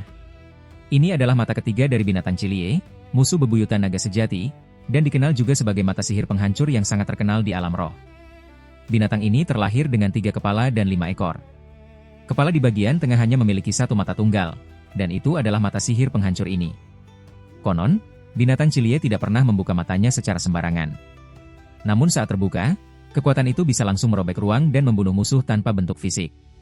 Tentu saja, mata siluman ini tidak lagi memiliki kemampuan sebesar itu karena hanya tersisa matanya saja. Meskipun begitu, jika dikultivasikan menggunakan teknik rahasia, seseorang bisa mengendalikan beberapa mantra sihir aneh. Mata ini bisa digunakan untuk menyerang secara langsung, bahkan mampu menembus sebagian besar ilusi dan teknik pelarian. Pengguna teknik teleportasi sekalipun tidak akan bisa lari dari kunci bidikan mata ini. Oleh karena itu, para kultivator yang melatih mantra sejenis mata langit menganggap mata siluman ini sebagai harta tertinggi, dan akan melakukan segala cara untuk mendapatkannya. Bocah itu menjelaskan dengan sangat serius. Mendengar penjelasan itu, Hanli menarik napas dingin. Ia menatap kosong pada mata siluman di tangan bocah itu sampai tak bisa berkata-kata. Jika ini benar-benar mata sihir penghancur cilie murni, nilainya mungkin sedikit di bawah buku giok Istana Emas, tetapi tidak akan berbeda jauh. Hanya saja, mata sihir penghancur milikmu ini kelihatannya agak kurang murni. Tampaknya binatang siluman 3 mata yang kau bunuh bukanlah binatang cilie sejati, melainkan binatang roh mutan yang mewarisi sebagian kecil garis keturunannya. Terlebih lagi, sepertinya kau mengambil mata ini sebelum matanya terbentuk dengan sempurna. Hehe, kalau begini, aku benar-benar tidak tahu apakah harus menyebutmu beruntung atau malah mengasihanimu, decak bocah itu. Apa maksudmu? Tanya Hanli sembari memancarkan sorot mata yang tajam. Sederhana saja. Jika ini adalah mata siluman dari binatang cilie dewasa, keinginanmu untuk mengolah mata sihir penghancur dengan tingkat kultivasimu saat ini hanyalah mimpi belaka. Namun karena mata siluman ini belum dewasa sepenuhnya, kau masih bisa mencobanya. Tentu saja, kekuatannya akan jauh lebih rendah jika dibandingkan dengan mata aslinya. Hanya saja, karena mata ini tidak berasal dari binatang cilie sejati, aku khawatir kemampuan bawaannya akan sedikit menyimpang dari mata sihir penghancur yang asli. Terang bocah itu serius. Mungkinkah kemampuan mata dari binatang roh mutan semacam ini jauh lebih buruk dari mata sihir penghancur? Mata Hanli berkedip perlahan. Secara umum memang begitu, tetapi tentu selalu ada pengecualian. Aku ingat Raja Siluman Ventian dari Gunung Sembilan Roh di alam roh. Ia mewarisi sebagian garis keturunan kilin api, namun kemampuan api sejatinya begitu hebat sampai-sampai kilin api roh sejati pun harus mundur beberapa langkah. Hal semacam ini memang sangat langka. Tetapi kalau tidak salah ingat, kau berencana menyusup ke alam roh melalui titik temu spasial, bukan? Jika memang begitu, mau tidak mau kau wajib mengolah mata sihir penghancur ini. Bocah itu tersenyum penuh arti. Kenapa begitu? Hanli mengangkat alisnya terkejut. Hanli sebenarnya sudah lama bertanya dan meminta petunjuk dari entitas ras siluman alam roh ini mengenai masalah titik temu spasial. Sayangnya, karena lawannya ini juga baru pertama kali turun ke alam manusia, pengetahuannya tentang hal itu sangatlah minim. Oleh karena itu, ketika bocah itu tiba-tiba menyinggung topik ini lagi, Hanli jelas merasa heran. Meskipun binatang cilie tidak sehebat Kunpeng pengembara langit dan binatang Luomian yang bisa dengan paksa menembus celah spasial antar alam, ia memiliki kemampuan bawaan yang mampu melemahkan kekuatan pembatas alam. Tentu saja, seberapa besar efek pelemahannya akan bergantung pada proses kultivasimu dan seberapa kuat kemampuan asli dari mata siluman itu sendiri, ucap bocah itu dengan tenang. Mata siluman ini sungguhan punya kemampuan seperti itu? Hanli benar-benar tertarik. Hehe. Begitu proses kultivasi matanya selesai, kau tentu akan tahu sendiri kebenarannya. Lagi pula, untuk apa orang tua ini membohongimu? Bocah itu berbicara dengan laga layaknya orang tua sungguhan. Mendengar hal itu, Hanli menundukkan kepalanya dan terdiam merenung. Melihat sikap tersebut, bocah itu tersenyum tipis. Ia terus memainkan 2 benda di tangannya demi membiarkan Hanli berpikir dengan tenang. Mengesampingkan kedua barang itu, apakah rekan Dao Tianlan juga mengenali 2 material lainnya? Tanya Hanli. Saat mengangkat kepalanya lagi, raut wajah pemuda itu sudah kembali tenang. Ia seolah-olah telah membuang jauh-jauh persoalan tentang mata sihir penghancur dari benaknya. Melihat respons itu, kilatan keterkejutan melintas di mata bocah tersebut. Meski begitu, ia menjawab dengan acuh tak acuh. 3 keping batu kristal itu adalah kristal pemisah mimpi. Meskipun terasa aneh, batu itu hanya bisa digunakan untuk memurnikan beberapa alat sihir yang memicu teknik ilusi. Barang itu nyaris tidak ada gunanya bagi kita para kultivator biasa. Namun seingatku, Sekte Ilusi Surgawi di alam roh pernah mematok harga yang sangat tinggi demi membeli batu kristal ini, walaupun pada akhirnya penawaran itu dibatalkan entah karena alasan apa. Oleh sebab itu, aku tidak tahu pasti apakah kristal ini memiliki kegunaan ajaib lainnya. Bagaimanapun juga, batu kristal ini tetaplah barang langka. Adapun soal inti iblis hitam putih itu, pengetahuanku kurang luas, sehingga aku tidak tahu pil inti itu berasal dari jenis binatang iblis apa. Namun atribut benda itu terasa sangat aneh. Bisakah kau menggambarkan seperti apa bentuk binatang iblis tersebut kepadaku? Wujud binatang iblis itu cukup aneh, jawab Hanli seraya mengerutkan kening. Ia kemudian mengingat-ingat wujud gumpalan daging busuk dari binatang iblis yang ia bunuh di dalam air danau lembah iblis jatuh tempo hari, lalu mulai mendeskripsikannya secara perlahan. Setelah mendengarkan semua penjelasan Hanli, bocah itu berpikir sejenak. Beberapa saat kemudian, ia menggelengkan kepalanya. Aku juga tidak pernah mendengar ada binatang iblis semacam itu. Mungkin itu hanya sejenis binatang iblis mutan biasa. Namun menilai dari ceritamu, makhluk itu sama sekali tidak memiliki kemampuan ilahi yang menonjol. Jadi, kurasa inti iblis tersebut juga tidak akan terlalu berguna bagimu, pungkasnya dengan yakin. Namun binatang iblis itu memiliki kemampuan luar biasa dalam menyembunyikan auranya. Mungkin saja pil intinya berguna untuk pemurnian alat, gumam Hanli sambil merenung. Ia kemudian mengulurkan sebelah tangannya dan meraih udara kosong di atas tanah. Seketika, inti iblis hitam putih tersebut melesat masuk ke telapak tangannya. Begitu diputar sedikit, gelombang ki berwarna hitam dan putih menyebar keluar. Kedua gelombang energi itu terpisah secara jelas dan terlihat begitu kontras. Mungkin saja, bocah itu tak lagi memedulikan inti iblis tersebut. Ia malah menyipitkan kedua matanya dan menatap Han Li. Setelah sempat ragu sejenak, ia kembali bertanya dengan nada menyelidik. Begini saja. Sebagai kompensasi atas kerugian sayap angin petir milikmu yang rusak, aku bisa mengajarimu metode untuk memurnikan benang roh api sekaligus metode untuk mengultivasikan mata sihir penghancur. Soal apakah kau benar-benar berniat memurnikannya atau apakah kau akan berhasil nantinya, itu semua bukan lagi urusanku. Bagaimana menurut rekan Dao Han? Baiklah, aku setuju dengan usul rekan Dao Tianlan. Tanpa berpikir panjang lagi, Han Li langsung mengiyakan tawaran tersebut, seolah-olah memang itulah janji yang ia tunggu-tunggu sejak awal. Bocah itu tampak tertegun sejenak. Namun, saat menyadari siasat pemuda itu, wajahnya seketika menunjukkan ekspresi kesal.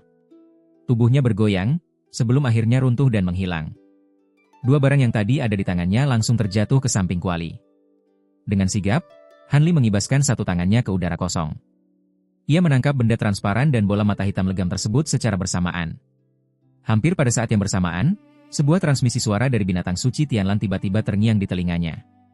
Itu tidak lain adalah bacaan mantra untuk memurnikan kedua benda tersebut. Hati Han Li bergetar. Ia segera memusatkan pikirannya untuk mengingat-ingat isi mantra itu seraya duduk diam tanpa bergerak. Setengah hari kemudian, di sebuah paviliun yang terletak di kaki gunung wilayah sekte Luoyun, beberapa pengawas tahap pembangunan pondasi tampak sedang berkumpul. Mereka tengah sibuk menghitung berbagai jenis material dari tumpukan kantong penyimpanan. Di saat yang sama, seberkas cahaya merah tiba-tiba melintas sekilas dan melesat masuk ke dalam paviliun. Cahaya itu melayang berputar di udara, sebelum akhirnya jatuh ke tangan salah satu kultivator berjubah biru dan meledak menjadi bola api kecil dengan bunyi puci. Bersamaan dengan redanya ledakan tersebut, sebuah lempengan giok dan sekeping medali perintah terjatuh dari dalam api. Pengawas berjubah biru itu dengan cepat menangkap kedua barang tersebut. Ia menundukkan kepalanya untuk mengamati medali perintah itu dengan saksama. Seketika itu juga, raut wajahnya berubah drastis, dan ia buru-buru memasukkan kedua tangannya ke dalam sisa-sisa bola api tersebut. Beberapa saat kemudian, bola api itu menghilang sepenuhnya di udara kosong dengan suara mendengung pelan, sementara ekspresi kultivator berjubah biru tersebut berubah menjadi semakin serius. Ia menatap medali perintah yang tergeletak di tanah, lalu membalas tatapan terkejut sekaligus ragu dari beberapa diaken lainnya. Ia tersenyum pahit dan berkata, "Ini adalah jimat transmisi suara milik tetua besar. Beliau memerintahkan kita untuk mengumpulkan seluruh bahan yang tertera di dalam lempengan giok selambatnya 3 hari. Menilik nada bicaranya, bahan-bahan ini sepertinya akan digunakan untuk pemurnian alat dan sifatnya cukup langka. Kakak seperguruan sekalian, sepertinya kita harus menunda urusan lain dan berkonsentrasi penuh untuk menjalankan perintah ini." Para kultivator lainnya tampak sangat terkejut. Karena ini adalah perintah langsung dari tetua besar, urusan ini tentu menjadi prioritas. Segera periksa gudang sekte. Kelola bahan yang sudah kita miliki, sedangkan sisanya bisa kita cari di sekte pedang kuno dan perguruan Baikia. Perguruan Baikia sangat ahli dalam urusan pemurnian alat, jadi mereka pasti bisa mengumpulkan bahan yang kurang. Jika tidak, tetua besar tidak mungkin hanya memberi tenggat waktu 3 hari, tegas seorang pria tua berjubah abu-abu. Kultivator lainnya, termasuk pria yang mengenakan jubah biru, mengangguk setuju. Setelah berdiskusi singkat, para pengurus tingkat pembangunan pondasi ini segera menaiki pusaka terbang masing-masing dan berpencar meninggalkan paviliun. Mereka bergegas mencari dan mengumpulkan daftar bahan di dalam lempengan giok tersebut dari segala penjuru arah. 3 hari kemudian, si kultivator berjubah biru datang membawa sebuah kantong penyimpanan yang tampak sesak. Saat hendak mengantarkan bahan-bahan tersebut, langkahnya langsung dihalau oleh formasi larangan di luar puncak ibu dan anak. Murid tahap pembangunan pondasi ini segera melepaskan sebuah jimat transmisi suara. Ia lalu mengeluarkan kantong penyimpanan tersebut, menyodorkannya dengan kedua tangan, dan menunggu di sana dengan penuh hormat. Beberapa belas menit kemudian, kabut yang menyelimuti formasi larangan itu perlahan bergulung, disusul oleh seberkas cahaya biru yang memancar keluar dari dalamnya. Cahaya spiritual itu berkelebat cepat dan langsung menyapu bersih kantong penyimpanan dari tangan si kultivator berjubah biru. Pria itu sedikit terkejut. Ia pun membungkuk hormat beberapa kali ke arah kabut, sebelum akhirnya melesat terbang meninggalkan tempat itu. Keadaan di luar puncak ibu dan anak pun kembali hening, seolah-olah tidak pernah terjadi apa-apa. Di dalam gua kediamannya di puncak ibu, Han Li baru saja menyimpan boneka manusia. Ia menatap tenang kantong penyimpanan di tangannya, lalu menggunakan indera spiritual untuk memeriksa barang-barang di dalamnya. Bagus, rupanya bahan-bahan ini benar-benar terkumpul semua. Pengurus di sekte ini ternyata cukup bisa diandalkan, gumam Han Li puas beberapa saat kemudian. Dengan posisimu sebagai tetua besar sekte Luoyun, mana berani mereka bekerja setengah hati? Namun aku heran, mengapa kau juga meminta mereka mengumpulkan bahan tambahan untuk memadatkan alam roh api? Bukankah kau tidak berlatih metode kultivasi atribut api? Bayangan bocah itu mendadak muncul di atas kuali dan menatap Han Li dengan raut wajah keheranan. Tentu saja aku tahu. Meski tidak memiliki banyak energi spiritual api di dalam tubuhku, aku masih memiliki benda ini untuk mengendalikan api spiritual guna memadatkan benang roh. Ini adalah pusaka yang memang bisa melahirkan benang roh api. Jadi, sangat tepat jika aku menggunakannya untuk memadatkan alam roh api. Saat Han Li berbicara dengan santai, ia menepuk kantong di pinggangnya. Sebuah kuali kecil berwarna merah menyala melesat keluar, berputar cepat di udara, lalu melayang tepat di depannya. Bocah itu menyipitkan mata dan mengamati kuali api itu sejenak. Ia mengangguk paham tanpa mengucapkan sepatah kata pun. Han Li tersenyum tipis, lalu menuangkan isi kantong penyimpanan tersebut ke lantai. Seketika setelah kilatan cahaya putih berkelebat, belasan kotak giok dan peti kayu besar muncul tergeletak di atas lantai. Han Li kemudian mengarahkan satu jarinya dengan santai ke kuali tersebut. Tutup kuali merah tua itu seketika terbuka tanpa suara, diikuti oleh gemuruh pelan dari dasar kuali. Semburan api merah pekat melesat keluar, lalu berubah wujud menjadi belasan ekor gagak api dalam sekejap. Burung-burung api itu terbang berputar mengelilingi kuali. Api spiritual berwujud hewan. Kekuatan pusakamu ini memang tergolong biasa, tetapi kemurnian atribut apinya sangat luar biasa. Ini amat cocok untuk membantumu memadatkan benang roh api. Meskipun begitu, wujud gagak api ini berasal dari bawaan kuali, bukan hasil pembentukan kekuatan sihirmu sendiri, sehingga gerakannya pasti akan sedikit kaku saat kau kendalikan. Jika kau memadatkan benang roh api dengan metode ini, staminamu akan sangat terkuras. Kalau sampai lengah, aku khawatir seluruh usahamu akan sia-sia, peringat bocah itu. Rekan Dao Tianlan tidak perlu khawatir. Kalau soal kemampuan lain aku mungkin kurang, tetapi urusan kesabaran, aku punya lebih dari cukup, jawab Han Li sambil tertawa pelan dan tak acuh. Mendengar jawaban itu, bocah tersebut pun berhenti menasihati. Di saat yang sama, Han Li meletakkan kedua tangannya di atas kuali api. Seketika, kuali tersebut berputar kencang. Ukurannya membesar secara drastis hingga beberapa kali lipat. Setelah itu, Han Li mengibaskan lengan jubahnya. Gumpalan benda transparan yang ia miliki segera melesat keluar dari balik lengan jubah dan meluncur ke dalam kuali hingga lenyap tertelan lidah api. Begitu dentuman keras terdengar dari dalam kuali, kobaran api merah pekat langsung menyelimuti permukaannya, sementara pancaran cahaya api di dalamnya membubung menerangi seisi ruangan. Gumpalan benda menyerupai jeli itu tampak samar-samar di tengah kobaran api merah, sedang dikelilingi dan didorong kuat ke atas pusaran api oleh burung-burung gagak tadi. Wajah Han Li seketika menegang. Kesepuluh jarinya terus bergerak lincah merapal belasan segel mantra berbagai warna yang semuanya menghantam tubuh gagak-gagak api tersebut secara bersamaan. Burung-burung api itu memekik gaduh. Mereka mengincar gumpalan benda transparan itu dan terus-menerus menyemburkan semburan api tanpa henti. Ajaibnya, benda tersebut terlihat seolah mampu menyerap semburan api itu. Semakin lama dibakar, permukaannya perlahan berubah menjadi merah, sedangkan wujud kasarnya mulai ikut berubah. Han Li menggerakkan tangannya untuk meraih salah satu kotak giok di lantai. Tutup kotak itu langsung terbuka, menampakkan benda berbentuk pasta berwarna biru muda di dalamnya. Lewat satu jentikan jarinya, pasta biru itu melesat mulus ke dalam kuali. Begitu tersentuh lidah api, pasta itu mencair dan seluruhnya diserap habis oleh gumpalan benda transparan tanpa sisa sedikit pun. Han Li tampak puas. Ia menghentikan segel mantra di tangannya, lalu menyalurkan helaian demi helaian benang energi biru dari ujung jarinya ke dalam pusaran api merah pekat tersebut. Kobaran api itu pun membesar setinggi beberapa meter, diiringi suara dengungan pelan dari dalam kuali, sementara ekspresi Han Li terlihat semakin serius. 2 bulan kemudian, seberkas cahaya biru melesat cepat menuju puncak utama sekte Luoyun. Cahaya itu mendarat tepat di pintu masuk aula utama yang terletak di kaki gunung, menampakkan wujud Han Li. Belasan murid sekte Luoyun yang sedang berjaga di pintu aula tampak sangat terkejut begitu mengenali sosok Han Li. Mereka bergegas maju untuk memberi hormat. Namun, Han Li hanya melambaikan tangan. Saat ia melangkahkan kaki, tubuhnya menghilang dari tempat itu dan sedetik kemudian sudah berdiri secara misterius di bagian dalam pintu aula. Para murid itu mematung keheranan dan tanpa sadar menatap lekat ke arah tersebut. Mereka bisa melihat bayangan Han Li berkelebat beberapa kali di sepanjang ruangan, sebelum akhirnya menghilang sepenuhnya di balik lorong. Menyaksikan tingkatan ilmu sihir itu, para murid penjaga merasa ngeri sekaligus menaruh segan yang amat dalam terhadap sang tetua besar. Ketika Han Li muncul di ruang samping dari aula utama, Luluo, orang yang bertanggung jawab penuh atas segala urusan sekte Luoyun, sedang berjalan mondar-mandir dengan gurat kecemasan di wajahnya. Adik seperguruan Han, kau akhirnya keluar dari pengasingan. Syukurlah kau sudah menerima jimat transmisi suara yang aku kirim. Seruan gembira meluncur dari mulut Luluo saat ia menoleh. Rasa cemas di wajahnya tampak sedikit mereda. Han Li hanya tersenyum tipis. Dalam sekejap, ia sudah berpindah dan duduk dengan tenang di sebuah kursi kayu, lalu membalas. Pesan di jimat transmisi suara itu menyebutkan bahwa keponakan seperguruan Bai dan rombongannya menghilang di lembah iblis jatuh. Kejadian ini sangat ganjil. Mengingat insiden ini juga menyangkut keselamatan Pei Ling serta murid tidak resmiku, aku tentu harus datang untuk memastikan detail kejadiannya secara langsung. Insiden ini memang sangat aneh. Keponakan seperguruan Bai dan rombongannya sudah berangkat ke lembah iblis jatuh sejak setengah tahun lalu. Dihitung dari waktu manapun, seharusnya mereka sudah kembali ke sekte.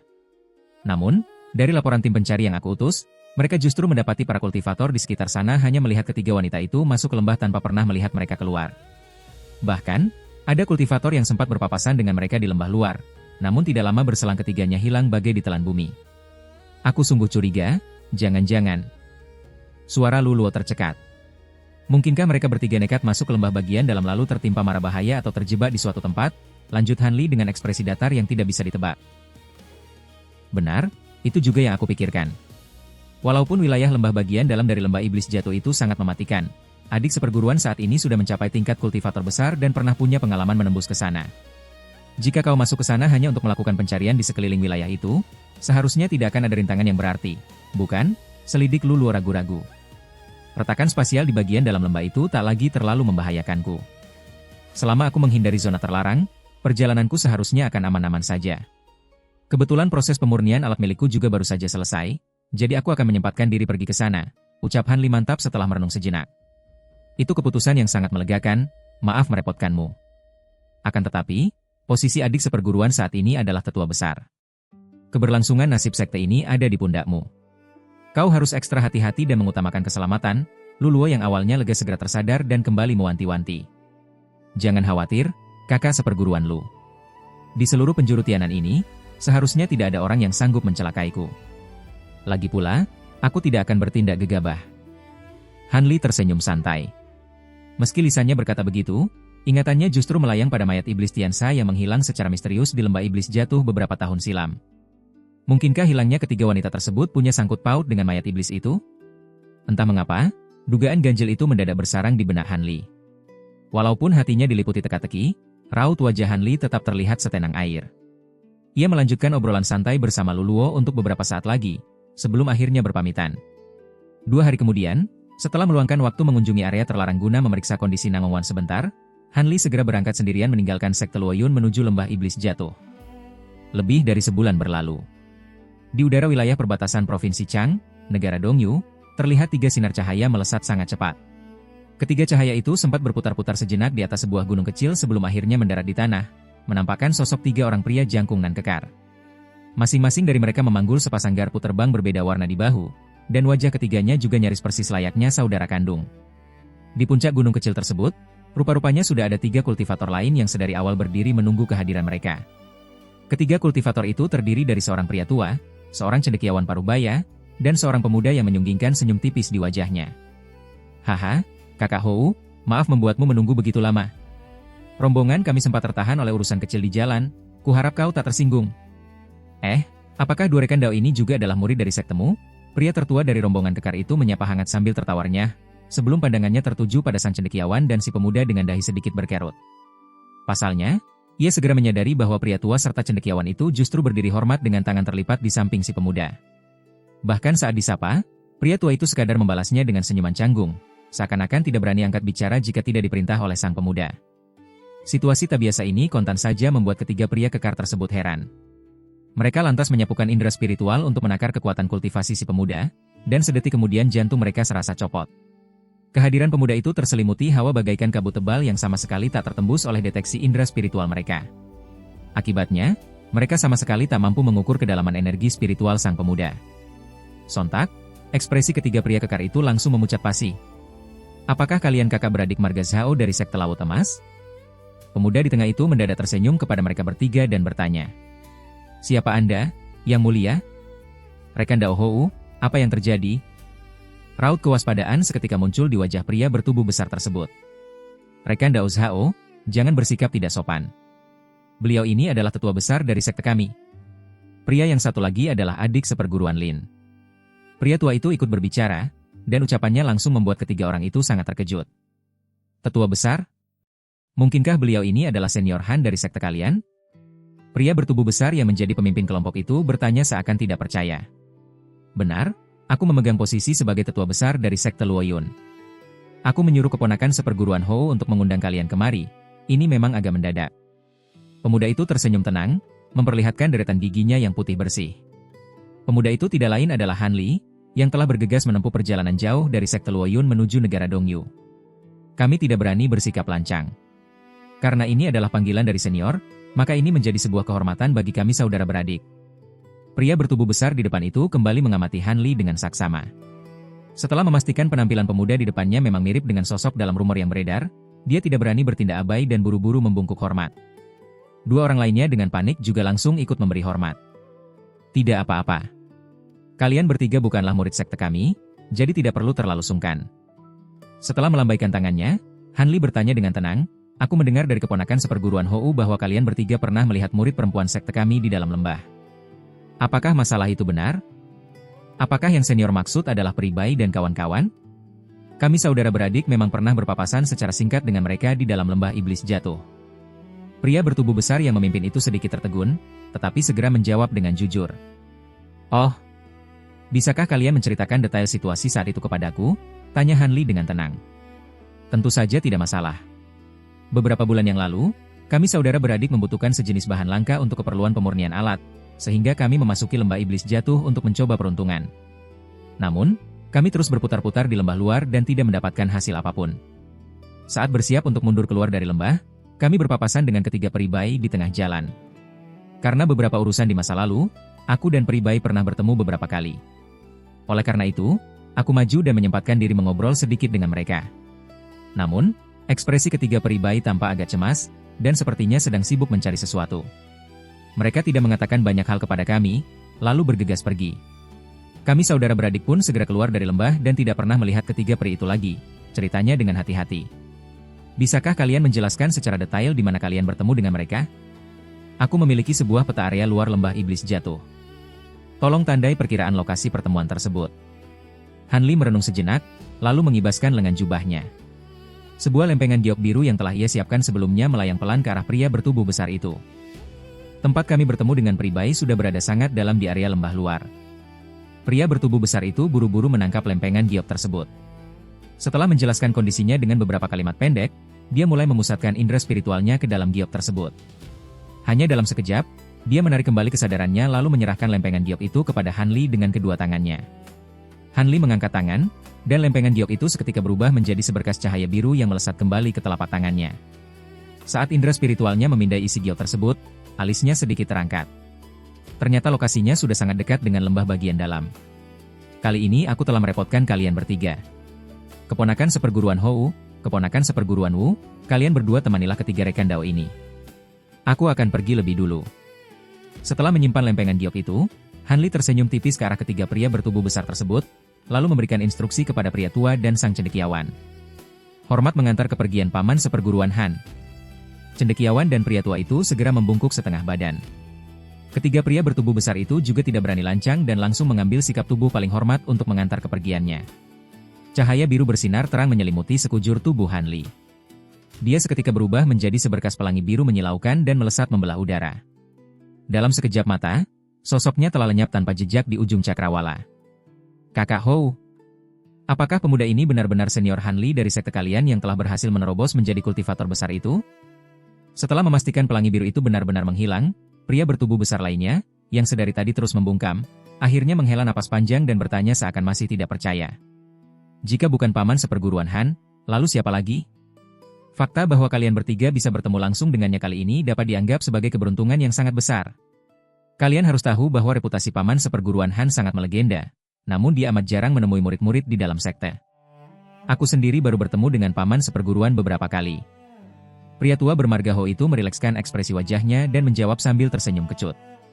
Memang benar, paman seperguruan Han tidak terlalu banyak berinteraksi dengan murid sekte. Meskipun aku sudah berhasil memadatkan inti emas selama puluhan tahun, aku baru pernah melihat sosoknya dari kejauhan satu kali saat acara upacara besar.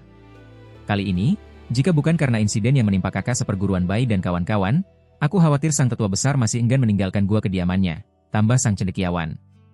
Jika demikian, apakah ketiga pribai itu benar-benar menghilang di lembah iblis jatuh?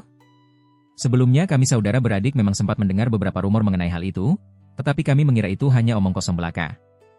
Pria bertubuh besar yang memimpin kelompok itu tertegun cukup lama sebelum akhirnya bertanya dengan nada serius.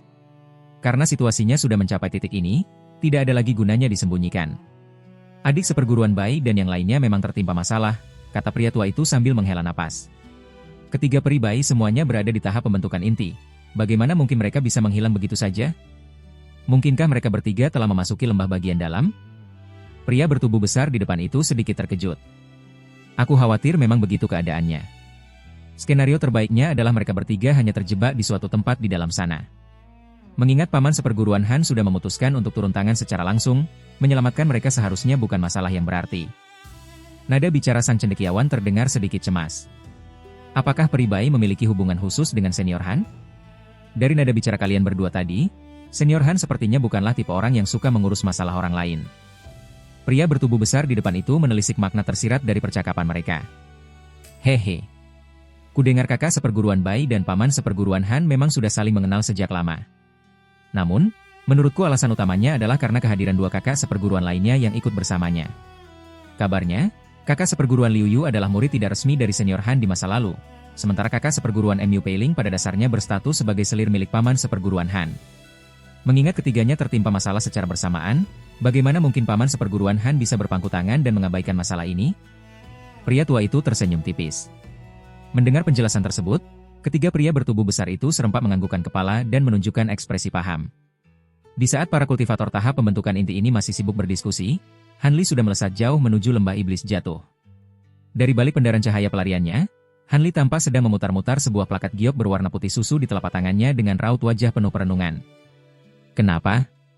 Apakah rekan Dao Han sedang mengkhawatirkan murid dan selir milikmu, atau justru karena buku giok istana emas di tanganmu itu masih sulit untuk dipahami?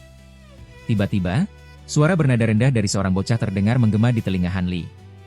Pandangan mata Han Li berkedip singkat. Dia melirik ke arah salah satu lengan jubahnya, lalu menjawab dengan datar.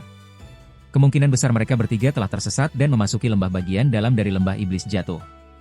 Selama tidak terjadi apa-apa pada keselamatan nyawa mereka, menyelamatkan mereka bukanlah hal yang sulit. Sebaliknya, apakah ada bagian yang tidak lengkap dari aksara Yinyo yang kau ajarkan kepadaku? Kenapa isi dari buku giok ini sangat sulit dipahami? Namun satu hal yang pasti, benda ini memang mencatat sebuah metode pemurnian untuk satu set jimat. Hanya saja, rincian isinya terlalu mendalam. Hehe, hal itu sangatlah wajar. Pada dasarnya, isi yang tercatat di dalam buku giok ini adalah jalan jimat untuk kultivasi para makhluk abadi. Jika kau, yang hanya seorang kultivator dari alam manusia, bisa memahaminya dengan mudah, aku justru akan meragukan keaslian giok tersebut. Terlebih lagi, yang kau dapatkan hanyalah setengah halaman buku gioknya saja. Secara alami, proses pemahamannya akan jauh lebih sulit. Bocah itu terkekeh pelan dan menjawab tanpa merasa heran sedikit pun dengan keluhan Han Li. Ucapanmu ada benarnya. Lagi pula, kita masih punya banyak waktu di masa depan. Saat sedang senggang nanti, aku akan mempelajarinya lebih detail lagi. Han Li menganggukkan kepala, lalu segera menyimpan kembali plakat giok tersebut.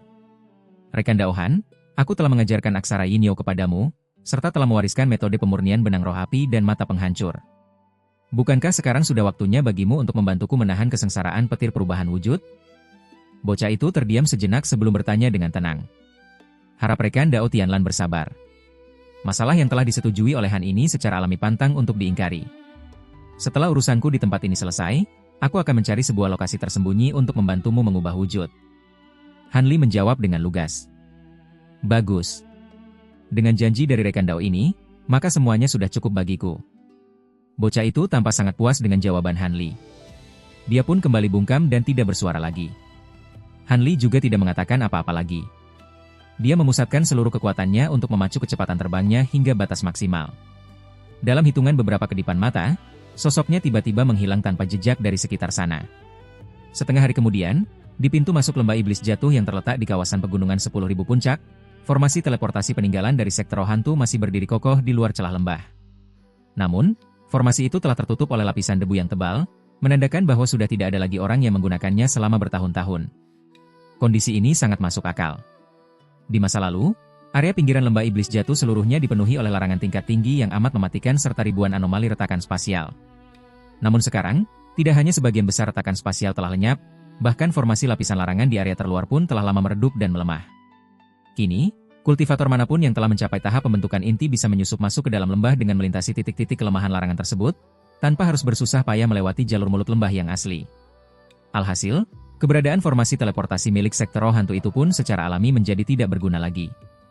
Meskipun begitu, jalur mulut lembah iblis jatuh masih menjadi rute paling umum bagi sebagian besar kultivator rendahan yang ingin memasuki lembah. Bagaimanapun, area ini sudah dijamah oleh banyak orang secara berulang kali. Dari segi keselamatan, rute ini jauh lebih terjamin keamanannya daripada mencari jalur alternatif lain. Tetapi saat ini, tampak 5 hingga 6 orang kultivator berpakaian beragam tengah berdiri berkerumun di sekitar formasi teleportasi. Mereka sepertinya sedang mendiskusikan sesuatu. Orang-orang ini semuanya adalah kultivator tahap pembentukan inti, dan salah satu di antara mereka bahkan telah mencapai tahap akhir dari pembentukan inti. Tampaknya, kelompok ini sedang bersiap-siap menembus masuk melalui area mulut lembah. Tiba-tiba, suara deru angin yang membelah udara terdengar melengking dari ujung cakrawala di kejauhan. Orang-orang itu terkejut dan secara refleks mendongakkan kepala mereka untuk melihat ke sumber suara. Namun, yang terlihat oleh mereka hanyalah sekilas kilatan cahaya biru dari ufuk jauh, melesat mendekat bagai proyektil kilat. Saat kelompok itu baru ingin memusatkan indera spiritual untuk mengamatinya lebih saksama, cahaya biru tersebut bergoyang samar beberapa kali, lalu tiba-tiba menghilang secara ganjil di udara. Raut wajah orang-orang ini seketika berubah pucat pasi. Tepat ketika mereka mulai menyebar indera spiritual untuk berjaga-jaga, dari arah langit rendah yang hanya berjarak 30 meter di atas mereka, suara ledakan udara kembali terdengar memekakan telinga. Cahaya biru berkelebat. Seberkas pelangi biru melesat lurus membelah udara, nyaris menyapu batas kelopak mata kelompok kultivator itu. Setelah berpendar sebanyak beberapa kali, pelangi tersebut menerobos kencang memasuki mulut lembah dan menghilang tanpa jejak. Di antara sekian banyak kultivator di tempat itu, sungguh mengejutkan bahwa tidak satu pun dari mereka yang mampu menangkap wujud asli maupun bayangan manusia di dalam cahaya pelarian biru tersebut. Orang-orang itu hanya bisa saling berpandangan dengan wajah pias, masing-masing menyimpan sorot keri dan ketakutan di mata mereka. Pemilik pelangi biru itu tentu saja adalah Han Li. Ia sama sekali tidak memedulikan keberadaan sekumpulan kultivator pembentukan inti rendahan di bawah sana, dan langsung memacu kecepatan untuk menyelam semakin dalam ke lembah iblis jatuh. Mengikuti titik koordinat yang telah ditandai di lempengan giok oleh pria dari sekte laut emas tadi, Han Li melesat lurus menuju lokasi tersebut tanpa mengucapkan sepatah kata pun. Seingatnya, area koordinat itu berada tidak jauh dari pintu masuk ke arah lembah bagian dalam, lokasi yang sama persis saat dia dan Ziling menguntit rombongan kultivator sekte roh hantu di masa lampau. Ditambah lagi, wanita bermarga Song itu memang merupakan kawan baik Ziling. Berdasarkan pertimbangan itu, Han Li tidak perlu meragukannya lebih jauh. Dia membulatkan keputusan untuk mulai melacak jejak ketiga wanita itu dari sana terlebih dahulu. Dengan tingkat kecepatan terbang Han Li saat ini, serta hilangnya dominasi ancaman retakan spasial di area lembah luar, pada dasarnya nyaris tidak ada lagi rintangan mematikan yang bisa menahan laju perjalanannya. Setengah hari kemudian, dia tiba di sebuah area udara yang terletak tepat di atas celah es raksasa, yang merupakan satu-satunya jalur masuk untuk mencapai lembah bagian dalam. Cahaya biru berpendar satu kali, lalu Han Li segera menukik masuk ke dasar celah es tersebut dengan raut wajah tanpa ekspresi. Beberapa jam kemudian, Han Li akhirnya terbang keluar dari celah es menuju lembah dalam. Ia segera menghentikan laju terbangnya, membiarkan sosoknya melayang diam di tengah hembusan angin dingin. Di area lembah dalam ini, jangkauan kesadaran spiritual masih sangat dibatasi. Jika ia hanya mengandalkan pemikiran spiritual untuk mencari seseorang, itu akan memakan terlalu banyak tenaga. Han Li berpikir sejenak, lalu menepuk kantong binatang spiritual di pinggangnya. Suara dengungan keras seketika terdengar. Kawanan kumbang pemakan emas dalam jumlah tak terhitung berkerumun keluar dari dalam kantong. Serangga-serangga itu berkumpul membentuk awan emas yang berputar-putar di atas kepalanya. Kedua tangannya dengan cepat membentuk segel, lalu menembakkannya ke arah awan serangga tersebut. Setelah itu, ia duduk bersila di permukaan tanah dan perlahan memejamkan mata. Terdengar suara letupan ringan saat awan serangga emas itu meledak dan menyebar. Kelompok raksasa itu terpecah menjadi ribuan titik cahaya emas yang melesat ke segala arah, lalu menghilang tanpa jejak dalam sekejap. Han Li tengah menggunakan kemampuan ilahi kesadaran ilahi menjadi 1000 untuk melacak jejak ketiga wanita itu. Menurut perhitungannya, ketiga wanita itu hanya berada di tahap pembentukan inti dan bukan tipe orang yang gegabah. Bahkan jika terpaksa memasuki lembah dalam, mereka tidak mungkin menyusup terlalu jauh. Hal ini secara alami mempersempit area pencariannya. Puluhan ribu kumbang pemakan emas menyisir area sekitar secara berulang kali. Jika tidak menemukan petunjuk apapun, Han Li akan terbang sejauh puluhan kilometer ke depan, lalu kembali menyebar kumbang pemakan emas untuk melakukan pencarian baru. Dengan metode yang sistematis ini, Hanli akhirnya tiba di sebuah gunung besar, tempat ketiga wanita itu sempat mencari obat spiritual. Ia dengan mudah menemukan beberapa jejak sisa panen di sana. Setelah memastikannya lewat kesadaran spiritual yang melekat pada kumbang pemakan emas, Hanli merasa lega dan segera mendatangi lokasi itu untuk memeriksa lebih teliti. Sesuai dugaan, ia menemukan beberapa petunjuk. Kini ia bisa memastikan bahwa ketiga wanita itu memang masuk ke lembah dalam dan pernah singgah di gunung ini. Namun, saat ia kembali memperluas area pencarian, jejak mereka seolah lenyap begitu saja. Pada akhirnya, Hanli hanya bisa kembali ke puncak gunung dan merenung. Setelah mempertimbangkan situasi sejenak, ia mengeluarkan siulan panjang. Kumbang pemakan emas yang tersebar hingga belasan kilometer jauhnya merespons panggilan itu dan terbang kembali satu persatu, masuk menyusup ke dalam kantong binatang spiritual. Segera setelah itu, Hanli melemparkan kantong yang lain. Kali ini, 12 ekor kelabang putih bersayap melesat keluar. Itu adalah 12 kelabang es bersayap 6. Tangannya kembali membentuk segel. Di bawah kendali pemikiran spiritualnya, 12 kelabang putih itu menyebar ke segala penjuru. Mereka berubah menjadi 12 embusan angin dingin dan menghilang dalam sekejap, sementara Hanli tetap mematung di tempatnya. Beberapa saat kemudian, ekspresi Hanli mendadak berubah. Ia seketika berubah wujud menjadi pelangi biru dan melesat terbang mengikuti arah yang ditangkap oleh indranya. Setelah terbang sesaat, ia melihat seekor kelabang es bersayap 6 sedang berputar-putar gelisah di atas suatu area, terus-menerus mengeluarkan suara desisan pelan. Hanli menyipitkan mata. Dalam sekejap, ia sudah tiba tepat di bawah posisi serangga itu. Ia menunduk dan mengamati permukaan tanah dengan saksama. Sepotong benda hitam ramping tertangkap oleh pandangannya. Benda itu tergeletak di antara rumputan liar, persis seperti ranting mati yang tidak mencolok. Pantas saja teknik pencarian kesadaran ilahi menjadi 1000 miliknya gagal mendeteksi keberadaan benda ini sejak awal. Hanli mengerutkan kening. Ia mengangkat tangan dan membuat isyarat tarikan, membuat benda aneh itu langsung tersedot ke telapak tangannya. Namun, begitu ia mengamatinya lebih cermat, raut wajahnya sontak berubah. Itu sama sekali bukan ranting mati, melainkan sepotong antena serangga. Dilihat dari hawa dingin yang dipancarkannya, benda itu tak lain adalah antena milik seekor kelabang es bersayap 6. Namun, antena serangga itu seharusnya berwarna putih bersih, bukan hitam pekat seperti tinta. Terlebih lagi, ada aura suram di dalamnya yang terasa sangat tidak asing bagi Hanli. Itu adalah ki misterius iblis Yin. Energi iblis ini sangat murni, bahkan sepertinya melampaui tingkat kemurnian milik leluhur jin. Hanli mengelus potongan antena itu dengan jarinya, dan perasaannya langsung bergejolak hebat. Perlu diketahui, ki misterius iblis Yin adalah intisari dari kitab iblis Xuan Yin. Sejauh ini, orang yang pernah menguasainya hanyalah leluhur Jin dan Wu Chou, yang dua-duanya telah mati di tangannya. Murid-murid leluhur Jin lainnya tidak pernah menerima warisan sejati ini. Mereka tidak mungkin bisa mengolah ki iblis semurni ini, apalagi sampai datang jauh-jauh ke Tianan. Raut wajah Hanli berubah-ubah, sebelum akhirnya ia terdiam.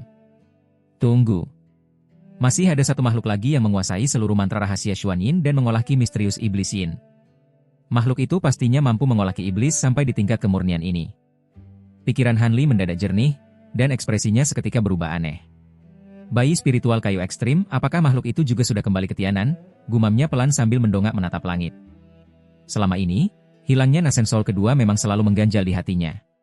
Seharusnya, ia langsung berangkat mencari Nasen Soul tersebut sesampainya di Tianan. Namun, karena Nangongwan masih tersegel di dalam dinding es, ia merasa tidak tenang untuk bepergian jauh.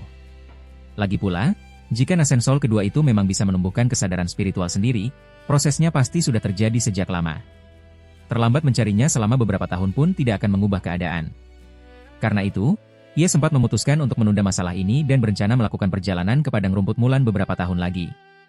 Namun dari petunjuk kuat ini, Nasen Soul kedua yang terbentuk dari bayi spiritual kayu ekstrim rupanya telah kembali ke Tianan atas kemauannya sendiri, bahkan nekat bersembunyi di dalam lembah iblis jatuh. Jika tebakannya benar, maka hilangnya ketiga wanita itu pasti berhubungan dengannya. Meski begitu, mereka seharusnya belum berada dalam bahaya maut. Bagaimanapun, Nasen Soul itu mewarisi salinan ingatan dan emosinya. Sekalipun sifat makhluk itu telah berubah seiring berjalannya waktu, kemungkinannya sangat kecil bagi dia untuk membunuh ketiga wanita tersebut. Hanli terus menimbang berbagai kemungkinan. Setelah bertahun-tahun berlalu, Nasen Soul kedua itu seharusnya sudah memiliki tubuh jasmani sendiri. Apalagi, sejak melangkah masuk ke lembah dalam ini, Hanli sama sekali tidak merasakan keberadaan mayat iblis Tiansa yang dulu pernah ia tanami dengan seutas benang pemikiran spiritualnya. Jika disimpulkan, mayat iblis itu kemungkinan besar telah ditaklukkan atau direbut paksa melalui proses perampasan tubuh oleh Nasen Soul kedua. Otaknya berputar cepat, mencoba menempatkan diri dalam perspektif makhluk tersebut. Hanya dalam waktu singkat, ia sudah bisa menebak sebagian besar urutan kejadian sebenarnya. Ia mengelus dagu dan menghela napas panjang. Tepat pada saat ini, kelabang-kelabang yang tersisa berdatangan dari berbagai penjuru. Mereka tampaknya tidak menemukan petunjuk apapun lagi. Menyadari hal ini, Han Li sama sekali tidak terkejut. Alasan utamanya menarik kumbang pemakan emas dan menyebar kelabang es bersayap 6 adalah karena Liu Yu juga membawa larva dari jenis kelabang yang sama. Meski tingkat serangga milik wanita itu berada jauh di bawah miliknya, Han Li masih bisa memanfaatkan resonansi sensorik antar serangga untuk melacak posisi mereka. Namun, jika pelakunya benar-benar Nasensol kedua, makhluk yang meniru jalan pikirannya itu pastinya sudah mengantisipasi metode pelacakan semacam ini. Wajah Han Li terlihat suram. Ia kembali menyimpan semua kelabangnya dan terdiam cukup lama. Sepertinya aku hanya bisa memakai metode yang satu itu untuk mencari jejak mereka. Karena teknik rahasia ini baru kudapatkan belakangan, dia pasti tidak punya cara untuk menangkalnya. Hanya saja, aku harus mengorbankan sedikit esensi darah, gumam Han Li pelan dengan raut agak enggan. Pada akhirnya, ia menepuk kantong penyimpanan di pinggangnya. Sebuah cakram giok berwarna putih buram dan bendera kecil merah pada muncul berbarengan di tangannya. Saat dilemparkan, kedua benda itu berubah menjadi pendaran cahaya putih dan merah yang berputar di udara, lalu melayang diam di depannya. Han Li membuka mulut dan menyemburkan esensi ki biru samar yang langsung menyelimuti cakram tersebut. Salah satu jarinya kemudian menorehkan sayatan tipis di pergelangan tangannya yang lain. Cahaya biru berkedip, menyisakan sebuah luka kecil tempat beberapa tetes esensi darah mengalir keluar. Ia kembali meniup pelan, mengarahkan tetesan esensi darah itu melesat masuk ke dalam cakram giok dan menghilang tanpa sisa. Setelah itu, jarinya mengetuk ringan ke arah bendera kecil merah. Di bawah kendalinya, bendera itu terbang tepat ke atas cakram formasi. Setelah bergetar sesaat, bendera itu hancur menjadi pusaran kabut darah yang langsung menyelimuti cakram giok secara menyeluruh. Diiringi lantunan mantra dari mulut Han Li, cakram giok itu memancarkan cahaya darah yang pekat. Kabut yang terbuat dari esensi darah segera meresap ke dalamnya, menyatu sempurna hingga tak bisa lagi dibedakan. Memanfaatkan momentum itu, tangan Han Li menunjuk lurus ke depan dengan ekspresi serius. Seberkas pilar cahaya hijau pekat yang seolah berwujud fisik melesat dari ujung jarinya, lalu menembus tepat ke bagian tengah cakram. Cakram giok yang kini berbentuk seperti bulan purnama darah itu langsung berdengung keras dan bergetar hebat. Benda itu tampak hidup dan meronta tak sabar ingin melesat ke udara. Sinar mata Han Li sedikit meredup akibat terkurasnya energi, namun senyum kecut tetap terukir di sudut bibirnya. Teknik pencarian roh bulan darah dari kitab pusaka Dayan ini baru pertama kali kugunakan. Entah apakah khasiatnya benar-benar seajaib yang tertulis, aku hanya bisa mencobanya. Beruntung dulu aku menanamkan larangan pengekang roh pada Mu Peiling dan menyimpan sedikit esensi darah wanita itu. Jika tidak, teknik rahasia ini tidak akan ada gunanya sama sekali, tuturnya sambil lalu. Setelah menelan sebutir pil pemulihan, ia segera duduk bersila untuk mengembalikan energi. Setengah jam kemudian, Han Li membuka matanya. Sorot pandangannya telah kembali tajam seperti sedia kala. Tanpa membuang waktu, ia menembakkan sebuah segel pembuka ke arah bulan darah. Benda tersebut seketika meledak menjadi seberkas cahaya merah menyilaukan yang melesat membelah udara. Han Li segera menyusul, mengubah dirinya menjadi pelangi biru yang membuntuti lekat di belakang. Dalam sekejap, keduanya telah lenyap dari kawasan pegunungan hijau itu. Cahaya darah tersebut terbang dengan kecepatan yang konstan, sementara Han Li terus mengekor dari jarak dekat tanpa tertinggal selangkah pun, mempertahankan raut wajah datarnya. Setelah terbang selama setengah hari penuh, gumpalan darah penuntun itu membawanya ke sebuah area cekungan raksasa yang sangat terpencil. Semburan hawa panas yang menghanguskan seketika menerpa wajah Han Li. Ia mengedarkan pandangan dan menyadari bahwa dasar cekungan ini didominasi warna hitam dan merah. Tepi cekungan dipenuhi bongkahan batu hitam pekat, sementara bagian tengahnya merupakan sebuah danau lava merah menyala. Panas ekstrim yang menguap dari magma itu bahkan sampai mendistorsi udara di sekelilingnya, menciptakan riak ilusi di udara. Cahaya darah penuntunnya kini berputar-putar gelisah tepat di atas danau lava. Suara dengungannya terdengar melengking tajam, memperlihatkan perilaku ganjil seolah ia ingin menyelam ke bawah tetapi merasa takut. Han Li mengelus dagunya sambil menatap tajam ke arah lava di bawah. Sebuah senyum dingin terukir di wajahnya. Hehe. Makhluk itu benar-benar pandai mencari tempat persembunyian. Kalau bukan karena panduan dari teknik rahasia ini, aku pasti tidak akan pernah menemukannya. Tapi sekarang, apakah sekadar lautan lava ini bisa menghentikanku? Han Li menggumamkan beberapa patah kata. Ia mengangkat tangan dan melambai ke arah cahaya darah tersebut. Cahaya darah itu langsung berdengung dan terbang kembali. Setelah berputar satu kali, benda itu mendarat di telapak tangannya. Sementara itu, Han Li mengangkat tangannya yang lain. Terdengar suara retakan saat api ungu muncul di atas lengannya. Api tersebut menyebar dan membungkus seluruh tubuhnya. Sebuah bola api ungu raksasa jatuh lurus dari langit. Terdengar suara ledakan. Bola api yang membungkus Han Li langsung masuk dan menembus danau lava merah tanpa hambatan, lalu menghilang dari pandangan. Lava di sekitarnya sempat memercik, tetapi permukaan danau segera kembali tenang. Pada saat itu, Han Li telah menyelam sedalam lebih dari 30 meter di bawah lava. Ia terus tenggelam perlahan di dalam balutan api ungu. Api ungu Ziluo memiliki suhu yang sangat dingin. Api ini dengan mudah mengisolasi suhu panas ekstrim dari lava di sekitarnya. Setelah menyelam sejauh lebih dari 600 meter, Han Li mencapai dasar danau. Kakinya menginjak tanah padat yang dipenuhi bongkahan batu hitam. Ia mengamati area sekeliling. Hanya ada warna merah menyala yang terlihat. Han Li mengerutkan kening. Ia mengalirkan kekuatan spiritual ke matanya. Sinar biru berkedip di dalam pupilnya. Ia telah mengaktifkan mata spiritual Mingking. Setelah kembali mengamati sekeliling, Han Li mengangkat cakram giok berwarna darah. Cakram itu seketika bergetar tanpa henti ke satu arah tertentu dan seolah ingin terlepas dari tangannya. Han Li perlahan terbang mengikuti arah tersebut. Setelah menempuh jarak yang cukup jauh, cakram giok itu berhenti bergetar dan tiba-tiba bergerak lurus ke bawah. Han Li dengan cepat menangkap kembali cakram tersebut agar tidak keluar dari perlindungan api ungu. Ia menunduk dan memusatkan pandangannya ke bawah. Ekspresinya sedikit berubah. Ia mengangkat sebelah tangan, lalu menembakkan seberkas sinar emas yang langsung menebas dasar danau. Terdengar suara ledakan keras. Dasar danau itu terbelah oleh ki pedang emas dan membentuk sebuah celah sepanjang 25 meter. Cahaya biru memancar dari dalam celah dan langsung menahan aliran lava. Ternyata ada selapis tirai cahaya larangan di bawah dasar danau tersebut. Han Li segera turun mendekati tirai cahaya tersebut tanpa ragu. Tirai cahaya biru ini bukan tipe larangan yang kuat. Saat api ungu Ziluo bersentuhan dengannya, api itu langsung menembus tirai cahaya dan membentuk sebuah lubang selebar 3 meter. Tubuh Han Li melesat masuk ke dalam area tirai cahaya. Lubang pada tirai cahaya biru segera menutup kembali dan menahan lava di luar. Han Li mengamati keadaan sekitar. Saat ini ia berada di dalam sebuah lorong bawah tanah. Permukaan tanah dan dinding lorong sangat tidak rata serta dipenuhi lubang. Lorong ini tampak terbentuk secara alami. Han Li kembali melemparkan cakram giok. Cakram tersebut berputar cepat, berubah wujud menjadi bulan purnama darah, lalu melesat masuk ke bagian terdalam lorong.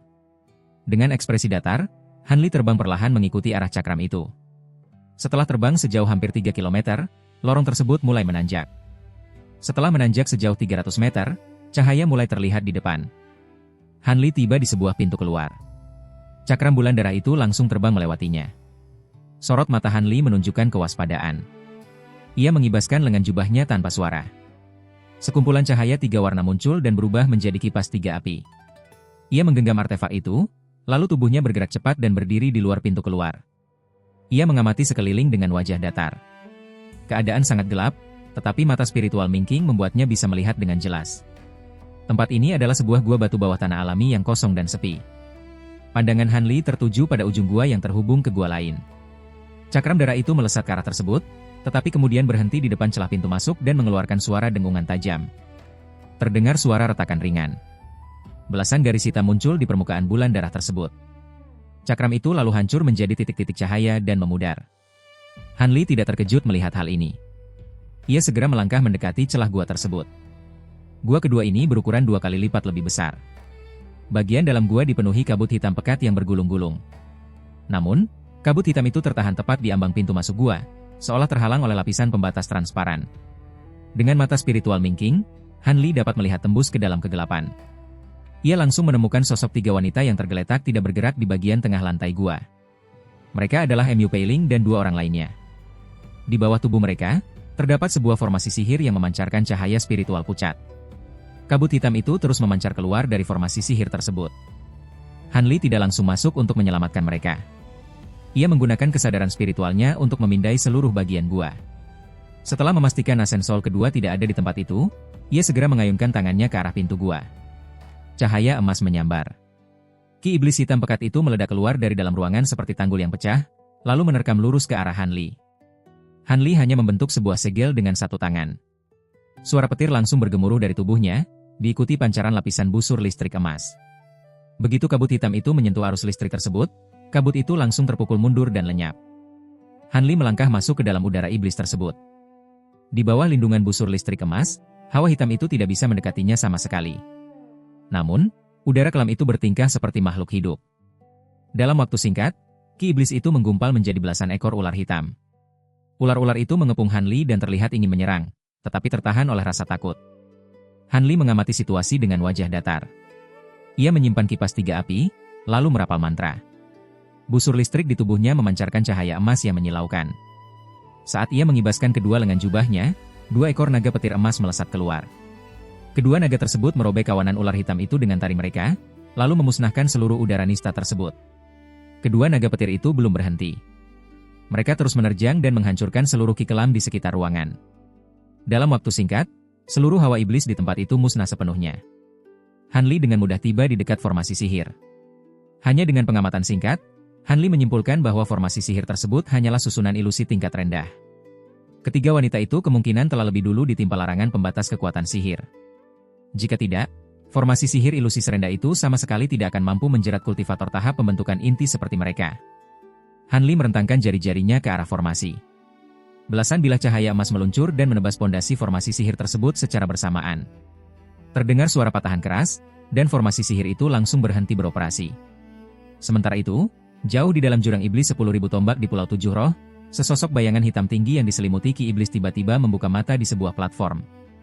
Ia tampak sangat terkejut. Pria itu merogoh lengan bajunya dan mengeluarkan sebutir mutiara biru. Sebuah retakan mencolok telah muncul di permukaan mutiara tersebut. Tidak mungkin. Larangan itu ternyata telah dihancurkan. Bagaimana dia bisa menemukan tempat itu secepat ini? Jika aku berada di posisinya, aku sama sekali tidak akan memiliki cara untuk melacaknya. Bayangan hitam itu bergumam parau dengan nada tidak percaya. Biarlah mereka diselamatkan. Rencana itu sedari awal hanya tindakan pencegahan tambahan. Namun, tempat ini sudah tidak aman. Aku harus segera menyerap seluruh ki iblis ini, lalu mencari tubuh baru untuk berkultivasi. Bayangan hitam itu bergumam lalu menutup matanya kembali, mengabaikan insiden tersebut. Kembali ke gua bawah tanah, Han Li mengeluarkan botol giok hijau dari tubuhnya dan menuangkan 3 butir pil obat. Ia memasukkan 1 butir pil ke dalam mulut masing-masing wanita tersebut. Ia lalu menyilangkan kedua tangannya di punggung dan berdiri di samping mereka dalam diam. Belasan menit kemudian, wanita bermarga Song menjadi orang pertama yang sadar secara perlahan. Keponakan seperguruan Song, kultivasimu tampaknya telah meningkat pesat. Kamu bangun lebih cepat dari perkiraanku. Sebuah suara pria terdengar di telinga wanita tersebut sebelum ia sepenuhnya sadar. Wanita bermarga Song itu terkejut dan kesadarannya langsung pulih. Ia mendongak dan bertatapan dengan Han Li. Paman seperguruan Han? Tidak, apakah kamu benar-benar paman seperguruan, atau ilusi dari bayi iblis itu? Wajah wanita itu menjadi pucat saat ia berseru pelan. Keponakan seperguruan ternyata cukup waspada. Aku telah bersusah payah mencari tempat ini. Apakah aku masih terlihat palsu? Jawab Han Li dengan tenang. Kamu benar-benar paman seperguruan Han? Wanita itu tertegun. Meskipun ia sudah sangat yakin bahwa orang di hadapannya adalah Han Li, ia masih bersikap hati-hati. Han Li tidak berbicara lagi. Ia menjentikan jarinya ke arah wanita tersebut. Terdengar suara desingan, dan belasan jarum perak melesat keluar dari tubuh wanita bermarga Song itu. Han Li menangkap semua jarum itu dengan telapak tangannya. Saat jarum-jarum tersebut dicabut, wanita bermarga Song seketika merasakan aliran kekuatan sihirnya kembali normal. Wajahnya langsung menunjukkan ekspresi gembira. Tidak lama kemudian, Mu Peiling dan Liu Yu juga tersadar. Mereka terkejut melihat kehadiran Han Li. Namun, Mu Peiling dapat memastikan identitas Han Li secara langsung melalui ikatan larangan pada kesadaran spiritualnya. Ia segera berdiri dan membungkuk hormat. Liu Yu dan wanita bermarga Song pun tidak ragu lagi. Mereka ikut melangkah maju dan memberi hormat. Apakah yang menangkap kalian adalah Nasen Sol kedua milikku yang hilang? Tanya Han Li tanpa basa-basi. Apakah guru sudah bertemu dengan bayi iblis itu? Sahut Liu Yu terkejut. Jika aku sudah bertemu dengannya, aku tidak akan bertanya kepada kalian. Han Li menjentikan tangan dan mencabut seluruh jarum perak dari tubuh Liu Yu serta Mu Peiling, lalu menjawab dengan datar. Perkataan Han Li membuat ketiga kultivator wanita tersebut kebingungan. Han Li tidak melihat sosok berjubah hitam tersebut sebelumnya. Oleh karena itu, mereka tidak mengerti alasan Han Li langsung menyebutkan identitas Nasen Sol kedua. Meskipun demikian, Liu Yu tetap menjawab laporannya. Sosok yang menangkap kami bertiga adalah Nasen Sol kedua milik guru yang hilang. Sosok itu juga telah melakukan perampasan tubuh.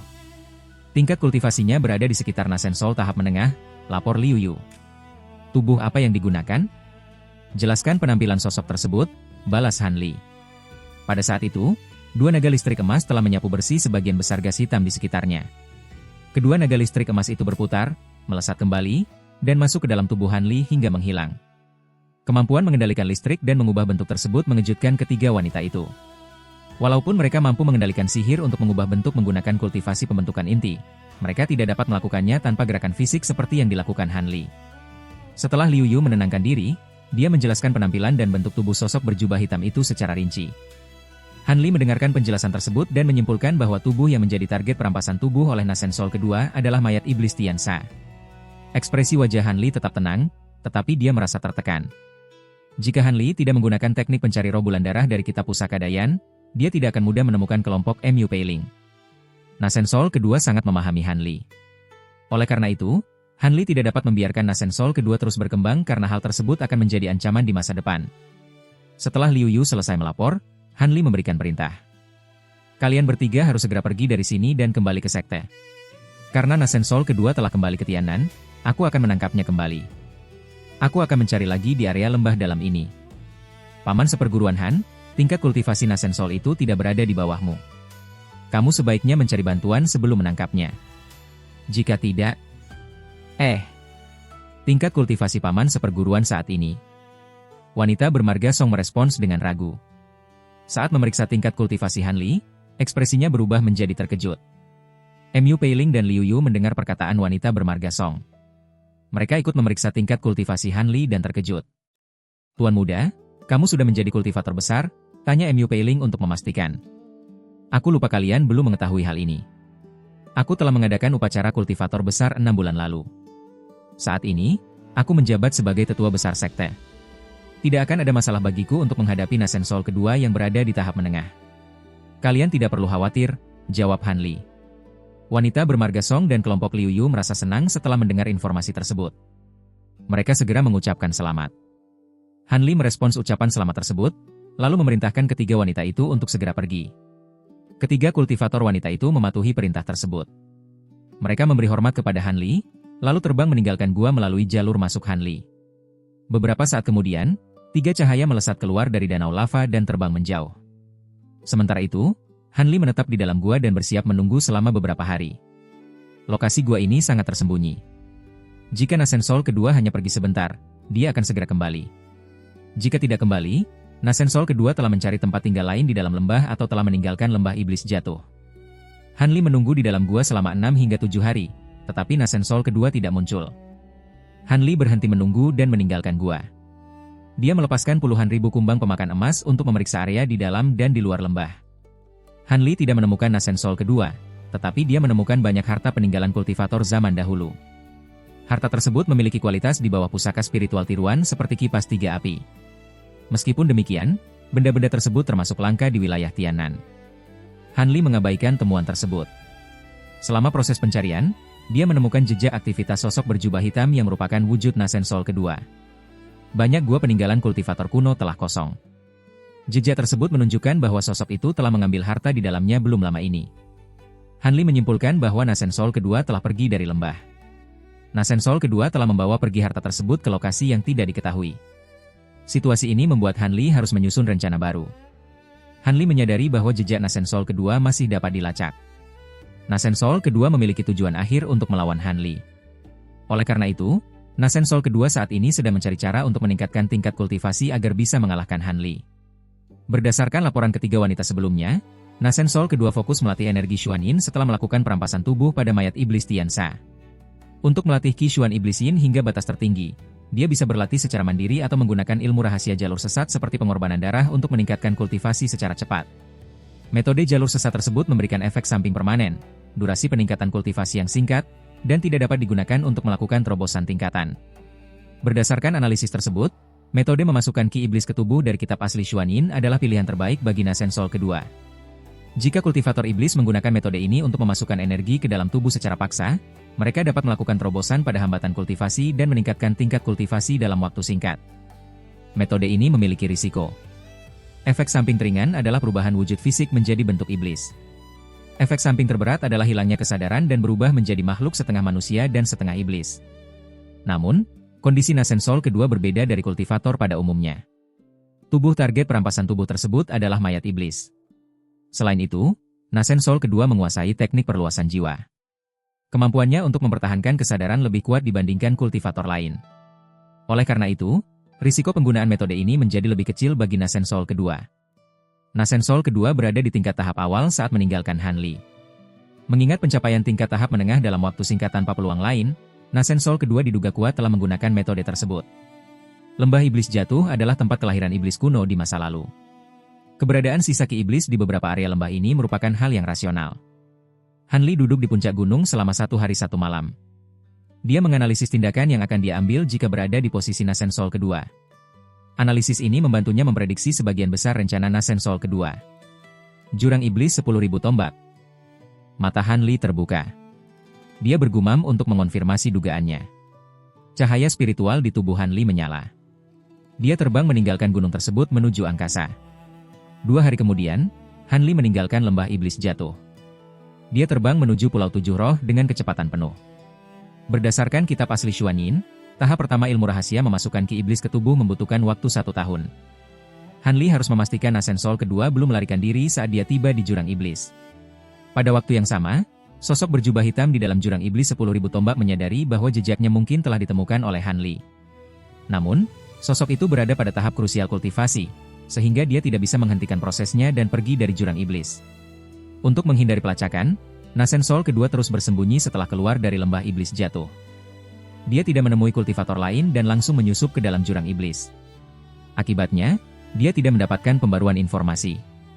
Nasen Soul kedua tidak mengetahui bahwa Hanli telah mencapai tingkat Nasen Soul.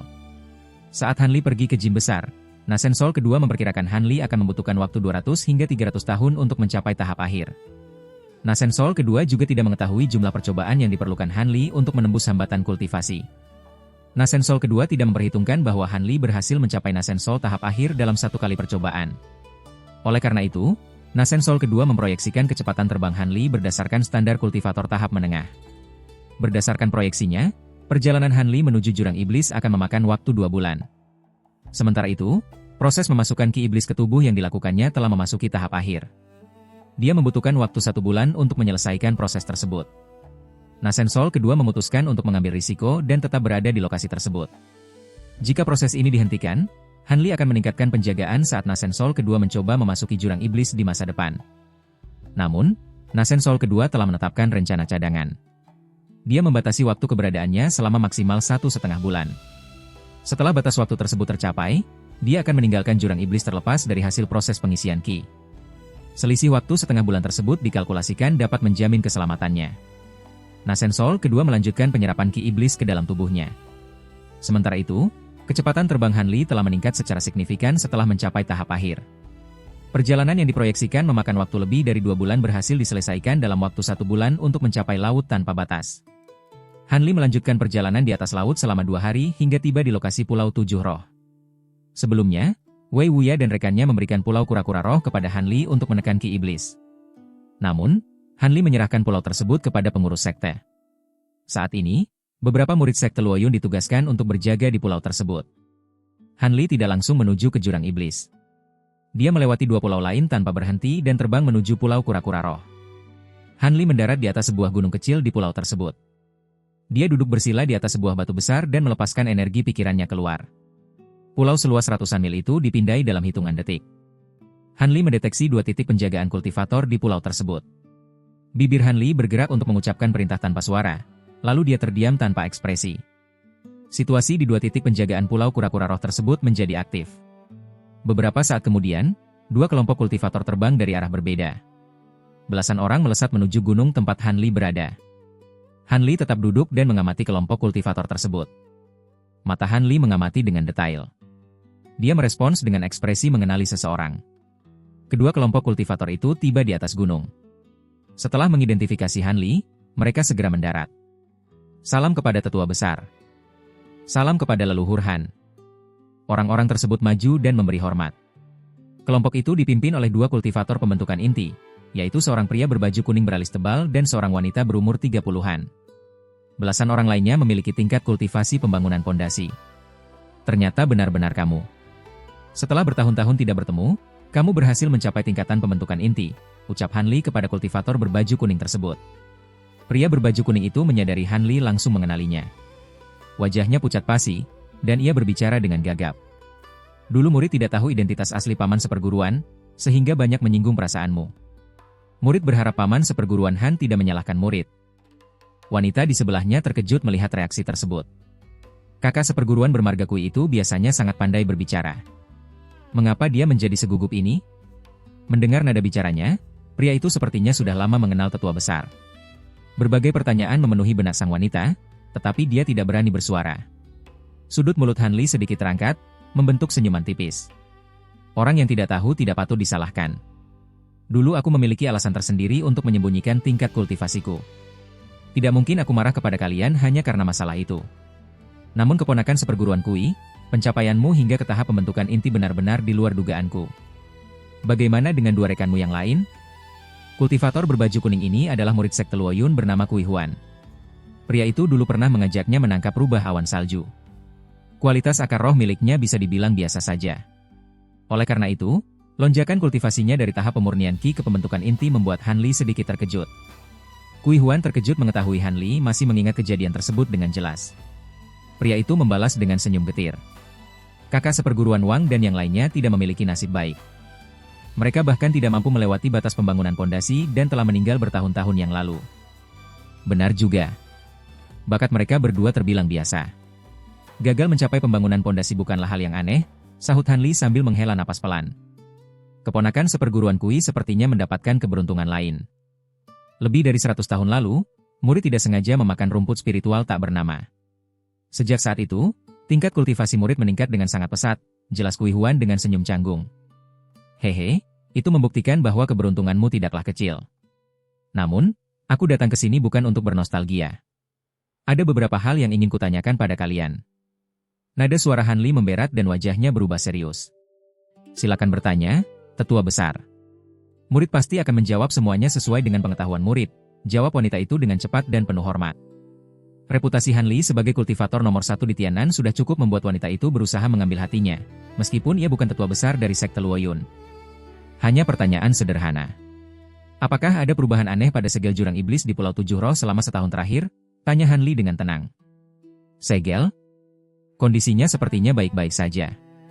Kami dari pihak 7 pulau bergantian mengirimkan orang untuk berjaga.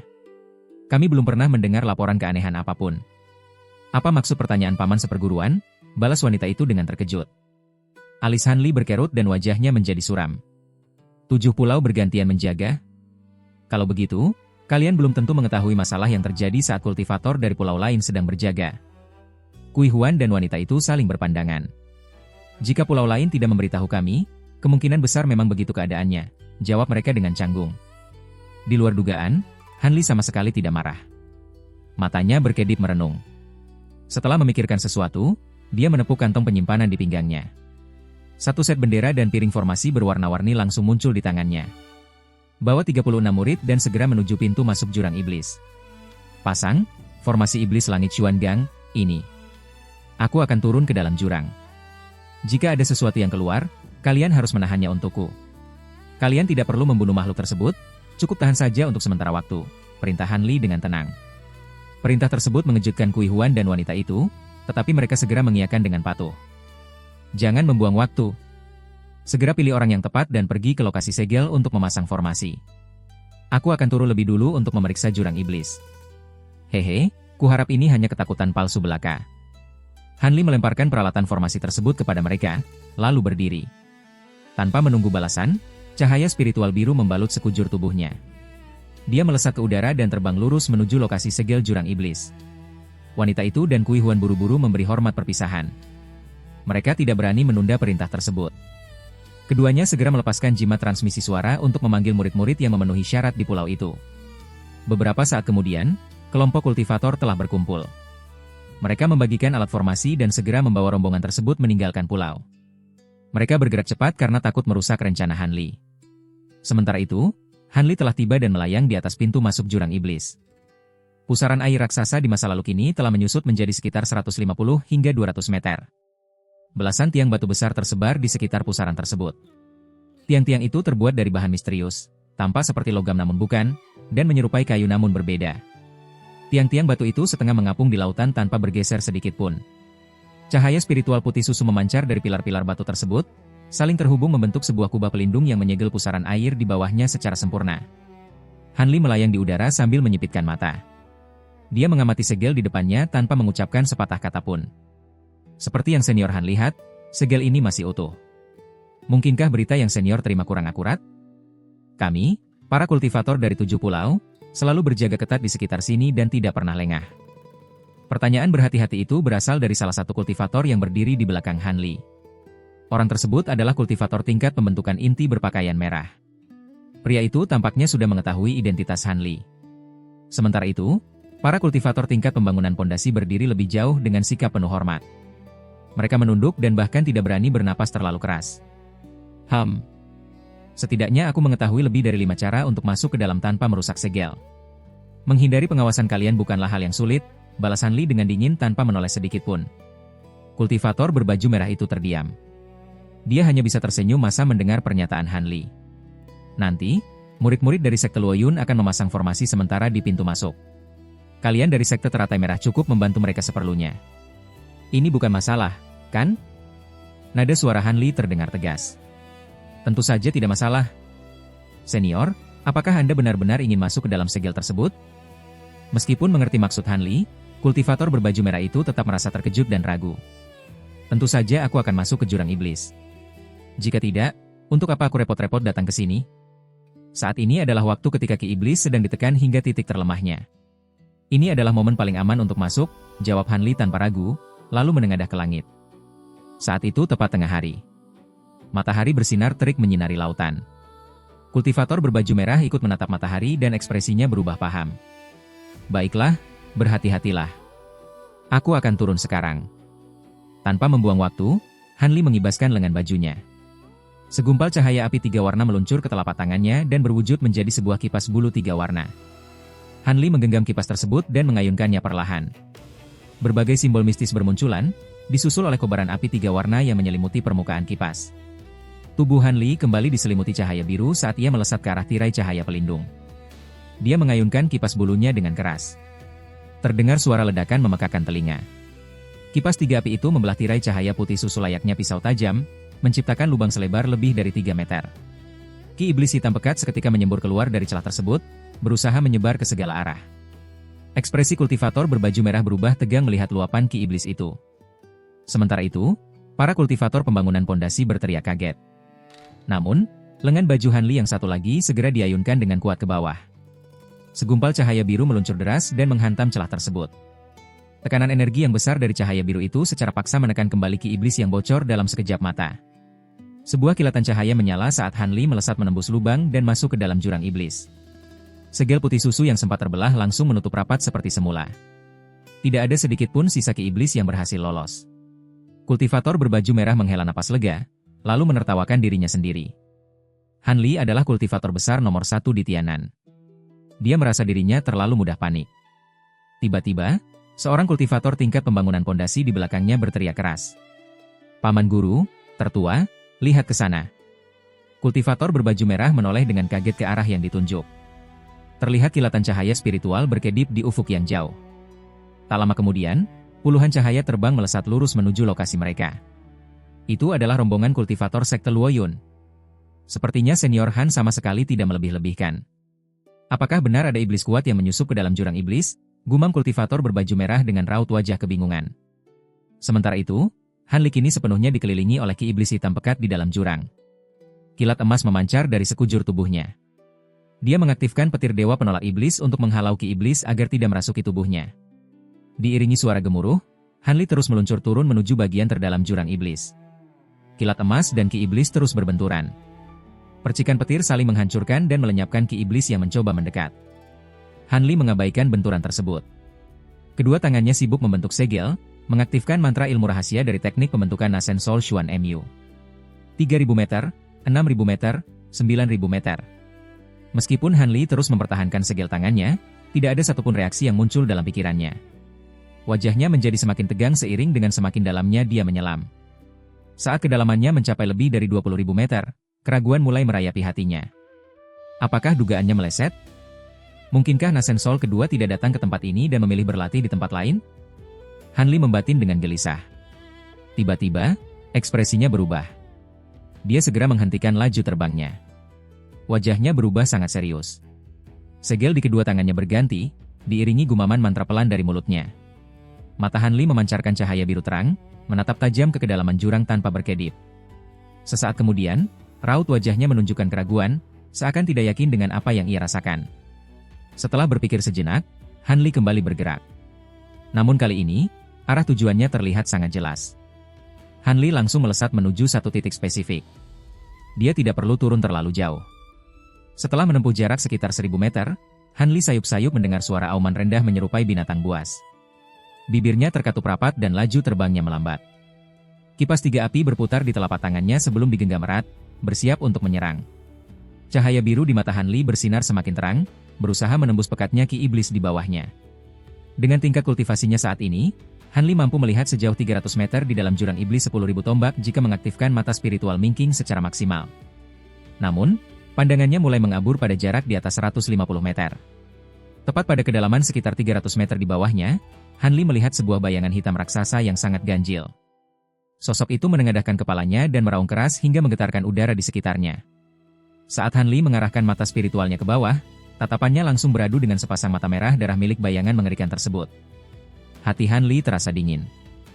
Sepasang mata merah darah di bawah sana memancarkan kekejaman. Sorot matanya sama sekali tidak terlihat seperti tatapan makhluk berakal, melainkan layaknya binatang buas yang diselimuti kegilaan dan rasa haus darah. Pikiran Han Li berputar cepat. Saat ia masih ragu apakah sosok itu adalah target yang dicarinya, raungan bayangan hitam tersebut mendadak berhenti. Tubuhnya bergoyang, lalu menghilang ke dalam kepulan ki iblis di bawah. Ekspresi Han Li sedikit berubah. Ia mengibaskan lengan bajunya dengan tenang. Sebuah perisai perak muncul dan langsung mengembang menjadi tirai cahaya yang melindungi tubuhnya. Begitu pertahanan itu terbentuk, pusaran energi iblis di belakangnya bergejolak. Sebuah lengan berlapis bulu hitam kasar melesat seperti kilat dan mencengkeram tirai cahaya tersebut. Suara benturan keras terdengar. Cakar iblis itu menembus tirai perak sedalam 15 cm. Tirai cahaya itu bergoyang hebat akibat hantaman kekuatan yang sangat besar. Wajah Han Li sedikit berubah. Ia segera mengambil 2 langkah kecil ke depan untuk meredam dampak dorongan tersebut. Di saat yang bersamaan, tangan Han Li bergerak. Sebilah pedang emas sepanjang 1 meter muncul entah dari mana. Ia menggenggam gagangnya dan langsung menebas lurus ke belakang tanpa menoleh sedikit pun. Cahaya emas berkilat. Setengah lengan berbulu itu terputus telak. Bayangan hitam itu meraung kesakitan. Tubuhnya terhuyung mundur beberapa langkah sebelum kembali memaksakan diri berdiri tegak. Mata merahnya menatap tajam ke arah Han Li dengan penuh kebencian. Ternyata memang kamu. Sayangnya, proses pemasukan ki itu gagal. Kamu justru mengalami semi-demonisasi dan kehilangan akal sehat, gumam Han Li. Ia berbalik, mengamati sosok di depannya dengan saksama, lalu menghela napas pelan. Bayangan hitam itu kini berada sekitar 30 meter darinya, sehingga Han Li dapat melihatnya dengan jelas. Wujud sosok itu sangat mirip dengan mayat iblis Tiansa. Sebagian besar jubah hitamnya telah robek, memperlihatkan bulu lebat yang menutupi kulitnya. Sisik hitam seukuran kepalan tangan tumbuh di beberapa titik vital tubuhnya, memancarkan kilau dingin. Wajah yang dulunya menyerupai tengkorak ini diselimuti kabut ki hitam tipis. Di balik bayangan kabut itu, panca inderanya tampak terdistorsi dan mengerikan. Meski lengannya telah terpotong, tidak ada setetes darah pun yang mengalir dari luka mayat iblis tersebut. Seolah-olah urat nadinya memang benar-benar kering. Makhluk itu hanya mengerang pelan sambil menatap pedang emas di tangan Han Li, tidak berani menerkam lagi. Tebasan tajam tadi terbukti membuatnya merasa terancam. Walaupun insting pembunuhnya meronta ingin mencabik-cabik Han Li, rasa takut menahannya untuk menyerang sembarangan. Sebuah kantong penyimpanan tampak tergantung di pinggangnya, tetapi makhluk itu membiarkan tangannya kosong dan tidak mencoba menggunakan pusaka apapun. Jelas sekali ia telah kehilangan kecerdasannya. Ki iblis di dalam jurang iblis 10.000 tombak mungkin tidak sekuat ki iblis di Gunung Kuno, tetapi efek demonisasinya jauh melampaui perkiraan Nasen Sol kedua. Ditambah lagi, kekhawatiran akan kedatangan Han Li membuat Nasen Sol kedua bertindak gegabah. Akibat kecemasan itu, ia memaksakan percepatan proses pada tahap akhir pemasukan ki iblis. Nasen Sol kedua memang menguasai teknik perluasan jiwa, tetapi ia terlalu fokus mempelajari teknik Yin misterius Xuan Yin sehingga ia hanya sempat mencapai tingkat 2.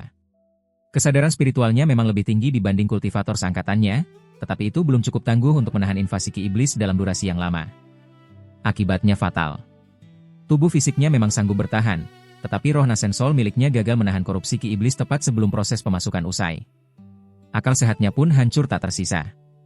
Kini, mayat iblis tersebut hanya menjadi makhluk semi-iblis buas yang bergerak murni berdasarkan insting.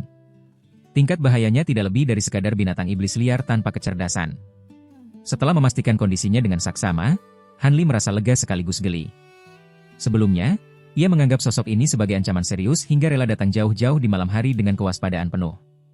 Siapa sangka hasilnya justru seperti ini. Menghadapi lawan tumpul tak berakal membuatnya jauh lebih santai. Menangkapnya seharusnya tidak membutuhkan banyak tenaga. Tanpa ragu lagi, Hanli mengangkat tangannya. Sebuah kipas bulu 3 warna muncul di telapak tangannya.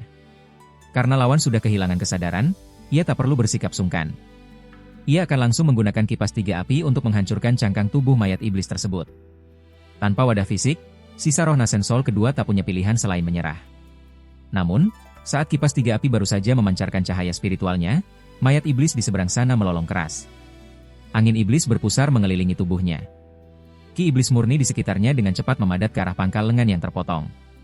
Pemandangan luar biasa pun terjadi. Sebuah lengan hitam baru tumbuh seketika, benar-benar identik dengan lengan sebelumnya. Seolah-olah tebasan pedang Hanli sama sekali tidak pernah terjadi. Regenerasi tubuh abadi, gumam Hanli sedikit terkejut. Namun sedetik kemudian, ia tersenyum dingin dan mengalirkan lebih banyak kekuatan spiritual ke dalam kipasnya. Kemampuan meregenerasi tubuh memang sangat langka, tetapi ia sudah pernah membunuh banyak binatang iblis dengan bakat serupa. Selama ia menghancurkannya secara total dalam satu serangan mematikan, pihak lawan tidak akan memiliki kesempatan untuk pulih kembali. Diiringi suara kicauan nyaring, seekor burung api berukuran sekitar 1 meter melesat keluar dari kibasan kipas. Burung itu dikelilingi oleh pusaran rune 3 warna dan meluncur lurus ke depan. Setiap kali Ki Iblis bersentuhan dengan kobaran api 3 warna itu, energi gelap tersebut langsung menguap tak bersisa. Serangan itu membawa momentum yang sangat dahsyat. Mayat iblis di seberang tampaknya menyadari datangnya bahaya. Jika Nasen Soul kedua masih waras, ia pasti akan langsung menghindar dan tidak memaksakan diri menahan serangan mematikan dari kipas 3 api. Sayangnya, hilangnya akal sehat membuat makhluk itu mudah dipancing amarah. Ia meraung liar dan menyerap pusaran Ki Iblis di sekitarnya dengan rakus. Tubuh mayat iblis itu tiba-tiba membengkak sekitar 30 cm. Makhluk itu membuka rahangnya dan menyemburkan pilar cahaya segelap tinta untuk menahan terjangan burung api tersebut. Ledakan memekakan telinga menggelegar di dasar jurang. Bola cahaya 3 warna dan pilar cahaya hitam berbenturan serta meledak bersamaan. Kedua energi itu saling melilit dan menekan, menciptakan kebuntuan yang mengerikan untuk sementara waktu. Hanli bergumam dengan raut terkejut. Kekuatan kipas 3 api tidak main-main. Kultivator tingkat Nasen Soul biasa tidak akan berani menahannya secara langsung. Walaupun ayunan tadi hanya menggunakan sebagian kecil kekuatannya, fakta bahwa makhluk berbekal kultivasi Nasen Soul tahap menengah mampu menahan serangannya benar-benar di luar dugaan. Hanli menyipitkan mata, mengawasi benturan energi di depannya. Rune di permukaan cahaya 3 warna berkedip liar dan perlahan mulai mendominasi pilar hitam tersebut. Bola api 3 warna itu melahap energi gelap sedikit demi sedikit, mendesaknya kembali ke arah mayat iblis. Menyadari posisinya yang terdesak, mata mayat iblis memancarkan kebuasan. Ia kembali menyedot Ki Iblis dari sekitarnya dan bersiap memuntahkan serangan pilar hitam gelombang kedua. Ekspresi Hanli menjadi suram. Suara guntur bergemuruh saat sepasang sayap bulu biru dan putih membentang di punggungnya. Itu adalah sayap angin petir yang telah disempurnakan untuk kedua kalinya. Tanpa perlu mengambil ancang-ancang fisik, sayap itu mengepak pelan. Sosoknya menghilang tanpa jejak di tengah hembusan angin sepal-sepai. Detik berikutnya, percikan petir biru berkedip tepat di belakang mayat iblis. Hanli muncul tanpa suara. Ia mengepalkan tangan dan melayangkan tinju ke udara kosong, mengarah lurus ke punggung targetnya. Proyeksi tinju raksasa bercahaya biru terang langsung menghantam punggung mayat iblis itu dengan telak. Hantaman keras itu melempar tubuh mayat iblis yang lengah ke depan, membuatnya langsung terjerumus ke dalam kobaran cahaya 3 warna. Raungan panik terdengar dari dalam lautan api. Gelombang Ki Iblis dimuntahkan dari seluruh permukaan tubuh makhluk itu, berusaha mati-matian menahan sengatan api yang membakar. Namun, Hanli hanya menatapnya dengan dingin. Di dalam pusaran api 3 warna, perlindungan Ki hitam itu menipis dengan sangat cepat. Hanya dalam satu tarikan napas, tubuh makhluk itu mulai meleleh dan hancur berantakan. Mayat iblis itu sama sekali tidak berdaya bertahan. Kelap-kelip rune 3 warna pun melahap sosoknya tanpa sisa. Cahaya dingin melintas di mata Hanli. Ia memutar kipas 3 api untuk menarik kembali pusaran api dan bersiap menangkap wujud roh Nasen Soul kedua. Di dalam lautan api itu, mayat iblis buas itu terus merintih kesakitan. Akan tetapi, elemen yang ekstrim dari kipas 3 api tanpa sengaja membakar habis lapisan kotoran Ki Iblis yang selama ini menyumbat kesadaran Nasen Soul.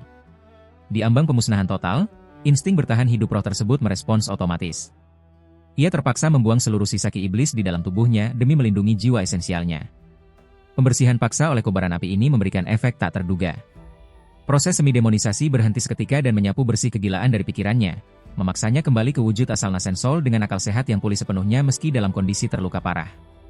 Akibat perlawanan itu, pusaran cahaya 3 warna bergetar hebat. Sebuah bola cahaya darah meledak dan melubangi pertahanan api pemurnian tersebut. Dari dalam sinar suram itu, melayang sesosok Nascensol berwarna hijau tua yang memeluk erat sebuah panji hitam kecil. Sosok itu tak lain adalah Nascensol kedua. Ia menoleh dan membalas tatapan dingin Han Li.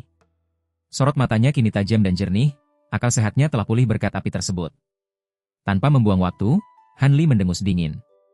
Ia mengepakkan sayap di punggungnya dan menghilang dalam sekejap. Melihat hal ini, ekspresi Nascensol kedua berubah drastis. Ia segera melemparkan panji hitam itu ke bawah, merangkai segel tangan, dan mengarahkannya lurus ke pusaka tersebut. Panji Inluo, pusaka yang dulunya diperbaiki sendiri oleh Han Li, berputar kencang. Cahaya hitam berkedip liar di permukaannya sebelum panji itu meledak hancur. Suara dentuman keras memekakan telinga. Ribuan benang cahaya hitam melesat rapat ke segala penjuru, membentuk sebuah jaring raksasa yang membentang menutupi area seluas 1 km di bawah kaki Nascensol kedua. Nascensol kedua melolong panjang, lalu langsung melesat terbang ke udara tanpa menoleh ke belakang. Tepat di bawah jaring tebal itu, percikan petir biru membelah kehampaan. Sosok Han Li terpaksa muncul.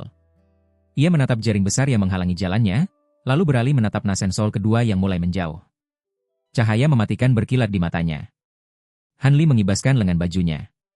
Sinar emas yang menyilaukan meluncur, menebas jaring gelap tersebut.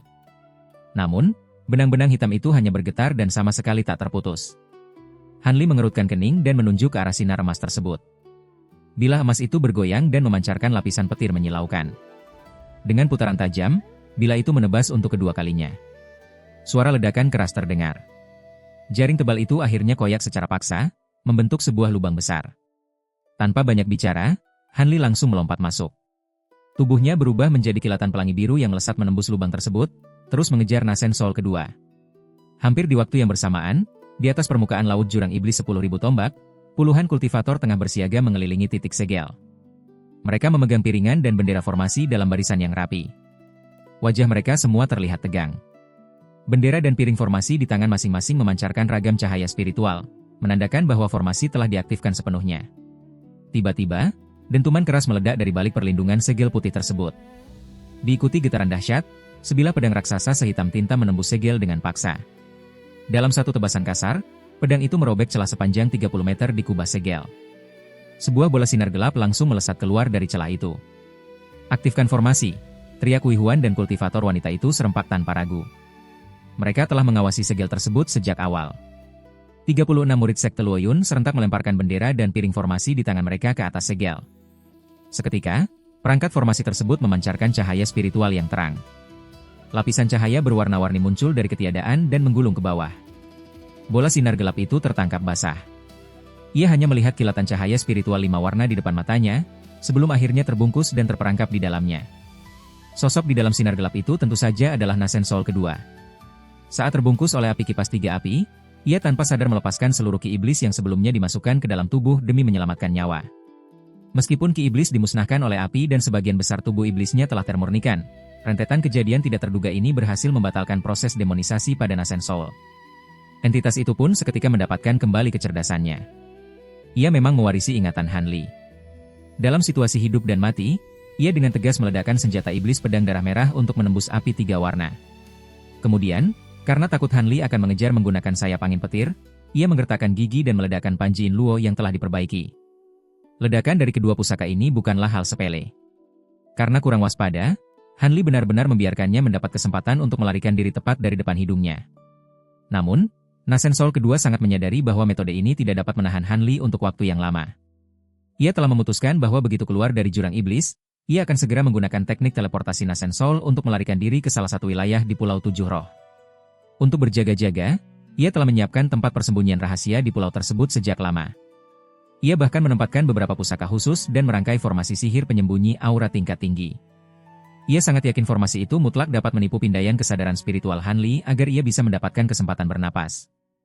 Namun, ia sama sekali tidak menduga bahwa Han Li, yang biasanya selalu bertindak sendirian, kali ini membawa begitu banyak kultivator tingkat rendah keluar segel. Selain itu, pria tersebut juga telah mengatur larangan formasi sihir yang cukup kuat untuk memblokir jalan keluar, hanya menunggu mangsanya masuk ke dalam perangkap dengan sendirinya. Kini terperangkap di dalam cahaya, Nasen Sol kedua merasa sangat terkejut dan marah. Tangan kecilnya terus melambai liar ke arah dinding cahaya di sekitarnya. Rentetan ki pedang hitam pekat pun menebas ke sekeliling dengan ganas. Akan tetapi, cahaya 5 warna ini sangat ajaib. Meskipun sempat terbelah oleh tebasan ki pedang, cahaya tersebut kembali pulih dalam sekejap. Nasen Sol kedua sama sekali tidak mendapat celah untuk melarikan diri. Wajah kecil Nasen Sol kedua sontak berubah drastis. Ia menggosokkan kedua tangannya dengan kuat, lalu mengangkatnya ke arah luar secara bersamaan. Seketika, 2 pilar cahaya hitam menyembur keluar. Pilar itu lalu berubah menjadi 2 bilah pedang raksasa sepanjang 3 meter yang menebas ke arah yang sama. Para kultivator di sekitarnya yang terus mengendalikan bendera dan piring formasi akhirnya kewalahan. 2 ledakan gemuruh terdengar bersahutan. Cahaya 5 warna itu terbelah dan membentuk lubang berukuran sekitar 1 meter. Walau cahaya spiritual berkedip di tepinya, ukuran lubang itu terlalu besar. Karena kekuatan sihir para kultivator tidak dapat lagi memenuhi kebutuhan energi formasi, lubang ini tertahan dan gagal menutup kembali secara langsung. Nasen Sol kedua sangat gembira melihat peluang tersebut. Tubuhnya bergoyang, lalu ia menggunakan teknik teleportasi dan menghilang dari dalam cahaya.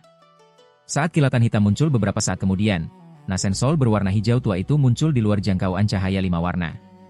Ia melotot tajam ke arah para kultivator di sekelilingnya. Kedua tangannya lantas membentuk segel untuk berteleportasi secara berurutan agar bisa lekas kabur dari tempat itu. Namun, embusan angin sepai-sepai tiba-tiba menyapa di depannya. Bayangan seorang pendeta tahu pun muncul bersamaan dengan angin tersebut. Gawat! Tanpa pikir panjang, Nasen Sol kedua kembali bergerak dan menghilang dari posisinya. Sosok yang muncul mengikuti angin itu tentu saja adalah Han Li, yang baru saja menyusul menggunakan sayap angin petir. Wajah Han Li menjadi muram saat menyadari Nasen Sol kedua langsung berteleportasi tanpa memberikan perlawanan sedikit pun. Ia mendengus dingin. Tiba-tiba, sebuah luka tipis berdarah terbuka di antara alisnya. Kepulan ki hitam menguar dengan cepat dari sana. Ki hitam itu memadat dan membentuk sebuah bola mata legam yang menatap tajam ke arah kejauhan. Seberkas cahaya hitam melesat dan menghilang dalam sekejap. Cahaya itu lalu menghantam ruang hampa yang berjarak sekitar 60 meter dari sana, lalu meledak. Cahaya hitam berkedip terang. Nasen Sol kedua terhuyung dan dengan cepat menampakkan diri. Saat ia mendongakkan wajah kecilnya, ekspresinya dipenuhi oleh rasa ngeri dan tidak percaya. Han Li tersenyum dingin. Ia membuka mulutnya dan menyemburkan sebuah kuali kecil berwarna biru, lalu menangkap benda tersebut. Sayap berwarna biru dan putih di punggungnya bergetar ringan, sebelum akhirnya ia menghilang tanpa suara membelah angin. Nasen Sol kedua berteriak panik dalam hati saat melihat adegan itu. Tubuhnya segera bergerak, berubah wujud menjadi sinar hitam yang bersiap untuk terbang menjauh. Namun tepat di detik itu, sekumpulan benang biru tiba-tiba menyembur keluar dari ruang hampa. Benang-benang itu menyebar dan langsung melilit Nasen Sol kedua dengan sangat erat bak jaring yang menunggu mangsanya. Meski terkejut, Nasen Sol kedua seketika memancarkan ki pedang gelap yang tak terhitung jumlahnya dari seluruh tubuh guna membebaskan diri. Akan tetapi, benang-benang biru itu tetap utuh tanpa kerusakan sedikit pun setelah rentetan ledakan dan kilatan hitam terjadi. Nasen Sol berwarna hijau tua itu kini benar-benar ketakutan. Saat ia hendak memicu teknik rahasia lain untuk memberontak, busur petir biru berkedip. Han Li tiba-tiba muncul di dekatnya dengan satu tangan menopang kuali. Cahaya dingin berkelebat di mata Han Li saat melihat tawanannya yang masih terus meronta. Jari-jarinya lalu menyentil kuali kecil itu dengan pelan. Suara dentingan ringan bergema. Tutup kuali terbuka dengan sendirinya, diikuti gelombang cahaya biru yang membubung ke langit. Benang-benang yang melilit Nasen Sol sontak memancarkan cahaya spiritual terang. Nasen Sol kedua merasakan tubuhnya menegang kaku, sementara kekuatan spiritual di dalam tubuhnya berhenti mengalir. Cahaya biru kembali berkedip. Tubuhnya ditarik mundur oleh benang-benang tersebut. Hanya dalam sekejap mata, ia langsung tersapu masuk ke dalam kuali kecil tanpa bisa memberikan perlawanan apapun. Han Li menunjuk ke arah tutup kuali yang melayang di udara. Benda itu langsung meluncur turun sebagai seberkas sinar biru dan kembali menutup rapat kuali pusaka sutian. Pancaran kuali kecil itu pun memudar. Hati Han Li terasa lega. Sebuah senyuman puas perlahan mengembang di wajahnya. Jangankan sebatas salinannya, kultivator besar di tahap akhir Nasen Sol sekalipun tidak akan mampu membebaskan diri jika sudah terkurung di dalam kuali pusaka sutian. Selamat atas kesuksesan besar Anda, Paman Seperguruan Han. Chang Huan dan wanita di sebelahnya memimpin sekelompok murid tingkat pembangunan pondasi untuk melangkah maju. Mereka memberi hormat serta ucapan selamat dengan raut wajah yang jelas ingin mengambil hati. Kalian juga telah memberikan kontribusi yang tidak sedikit kali ini. 2 botol ini berisi pil obat yang cukup bermanfaat bagi kultivasi kalian.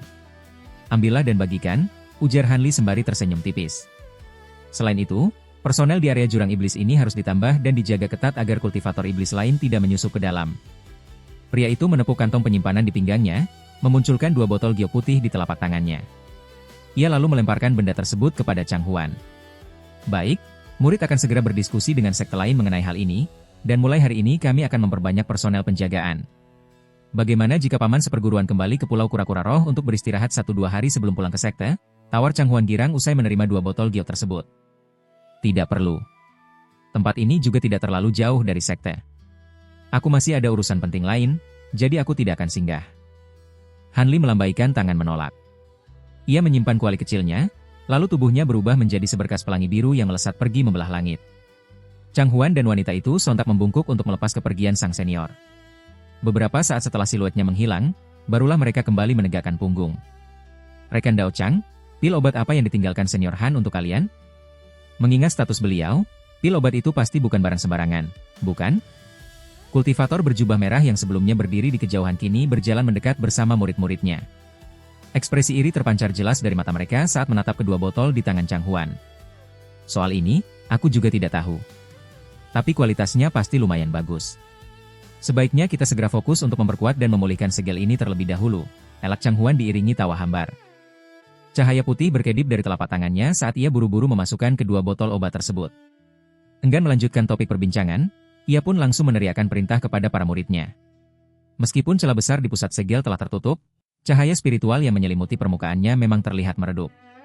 Secara serempak, para kultivator sekte Luoyun terbang memencar menuju pilar-pilar batu di sekitar untuk bersiap memperkuat kembali formasi tersebut. Meski sangat penasaran dengan isi botol pil itu, kultivator berjubah merah merasa sungkan untuk mendesak melihat gelagat Chang Huan. Ia pun tertawa kecil dan ikut mengerahkan murid-muridnya untuk membantu menstabilkan segel. Belasan pilar batu itu seketika berdengung nyaring. Cahaya spiritual berwarna putih susu memancar terang, membuat penghalang segel itu perlahan-lahan mengembun dan kembali menebal. Lebih dari 10 hari berlalu, dan Han Li akhirnya tiba di Gunung Yunmeng. Namun, alih-alih melapor ke balai utama sekte Luoyun, pria itu justru terbang langsung menuju area puncak ibu dan anak. Saat ia membuka larangan dan mendarat di pelataran gua kediaman puncak ibu, ternyata sudah ada seorang wanita yang menunggunya. "Kamu ada di sini?" gumam Han Li tertegun saat melihat wanita berjubah putih di hadapannya. "Salam, Guru." Kultivator wanita berparas cantik itu membungkuk hormat dengan ekspresi wajah serius. Ia tidak lain adalah muridnya, Liu Yu. "Kamu terus berjaga di sini?" tanya Han Li tenang, alisnya sedikit bertaut. "Bukan hanya saya, Guru. Kakak seperguruan MU dan kakak seperguruan Song juga sudah tiba. Kami bertiga merasa khawatir, jadi kami berinisiatif berjaga secara bergiliran untuk menyambut kepulangan guru. Tapi saat ini, mereka berdua sedang berkumpul di gua kediaman adik seperguruan kecil," jawab Liu Yu sopan sembari mencuri pandang ke arah gurunya. "Dengan basis kultivasiku yang sekarang, menangkap Nasen Soul kedua milikku sendiri bukanlah perkara sulit. Apa yang perlu dikhawatirkan?" sahut Han Li santai. "Tapi, sepertinya kalian semua sudah bertemu dengan Qin Er." "Benar, Guru. Saya sudah menemuinya. Adik seperguruan Tian memang penurut dan pintar, tidak heran jika guru secara khusus mengangkatnya sebagai murid." Liu Yu menyunggingkan senyum manis. "Qin Er sedikit berbeda dengan kalian. Ia terlahir dengan fisik Longin, sehingga besar kemungkinan ia tidak akan pernah memiliki masa depan dalam jalan kultivasi. Aku menerimanya karena ada alasan lain. Jadi, kamu tidak perlu repot-repot memancing informasi dariku," potong Han Li dengan raut wajah yang sedikit datar. "Guru bisa saja bercanda. Bagaimana mungkin saya berani mengorek informasi dari guru?" tegur Liu Yu. Meski hatinya merasa senang mendengar jawaban itu, kilat canggung tetap terpatri di wajah cantiknya. "Baiklah, karena kalian semua sudah ada di sini, pergi dan panggil mereka bertiga. Kebetulan ada beberapa hal yang ingin kusampaikan kepada kalian," perintah Han Li dengan nada berat sambil mengelus dagunya. "Baik, murid akan segera memanggil mereka." Liu Yu yang merasa sedikit gugup bergegas mengiyakan perintah tersebut. Han Li mengangguk samar. Ia mengibaskan lengan bajunya ke arah pintu batu gua kediaman yang tertutup, melepaskan embusan energi cahaya murni. Diiringi suara gemuruh yang tumpul, pintu batu itu perlahan bergeser naik. Han Li kemudian melangkah masuk dengan santai, jubahnya berkibar di tiup angin. Sementara itu, Liu Yu langsung mengubah wujudnya menjadi seberkas cahaya putih yang melesat melintasi udara menuju gua kediaman Tian Qin Er. Beberapa saat kemudian, Han Li duduk di kursi utama aula kediaman guanya. Di sisi kiri dan kanan depannya berdiri 3 wanita cantik dengan raut wajah penuh hormat, bahkan nyaris tidak berani bernapas. Setelah kembali ke kediaman gua, MU Peiling beserta dua wanita lainnya baru mengetahui bahwa Han Li tidak hanya menembus Nasen Soul tahap akhir, tetapi juga berhasil mengalahkan 3 kultivator besar lainnya. Pria itu kini telah resmi menjadi kultivator nomor 1 di penjuru Tianan. Berita mengejutkan ini tentu saja membuat mereka terperangah sekaligus semakin segan dan takut kepadanya. Kalian tidak perlu mengkhawatirkan Nasen Soul kedua. Ia sudah berhasil kutangkap. Dalam beberapa hari ke depan, aku akan menghapus kesadaran utamanya dan memurnikannya kembali, tegur Han Li dengan ekspresi dingin dan nada tidak puas. Namun, kalian bertiga benar-benar bernyali besar berani menerobos masuk ke bagian dalam lembah iblis jatuh secara gegabah. Tidakkah kalian tahu, sebagian besar kultivator tingkat Nasen Soul yang masuk ke sana pun tidak bisa keluar hidup-hidup? Melapor pada paman seperguruan, ini karena rumput roh ilusi teramat penting bagi kami, sehingga kami terpaksa mengambil risiko menelusuri lembah dalam tersebut, jelas wanita bermarga Song seraya menundukkan pandangannya. Kami berjanji tidak akan berani bertindak gegabah lagi di masa depan.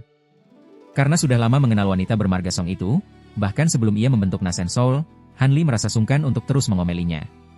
Ia pun mengerutkan kening dan bertanya, soal rumput roh ilusi itu, mungkinkah kalian berniat memurnikan pil pemusnah ilusi untuk memfasilitasi terobosan pada hambatan kultivasi?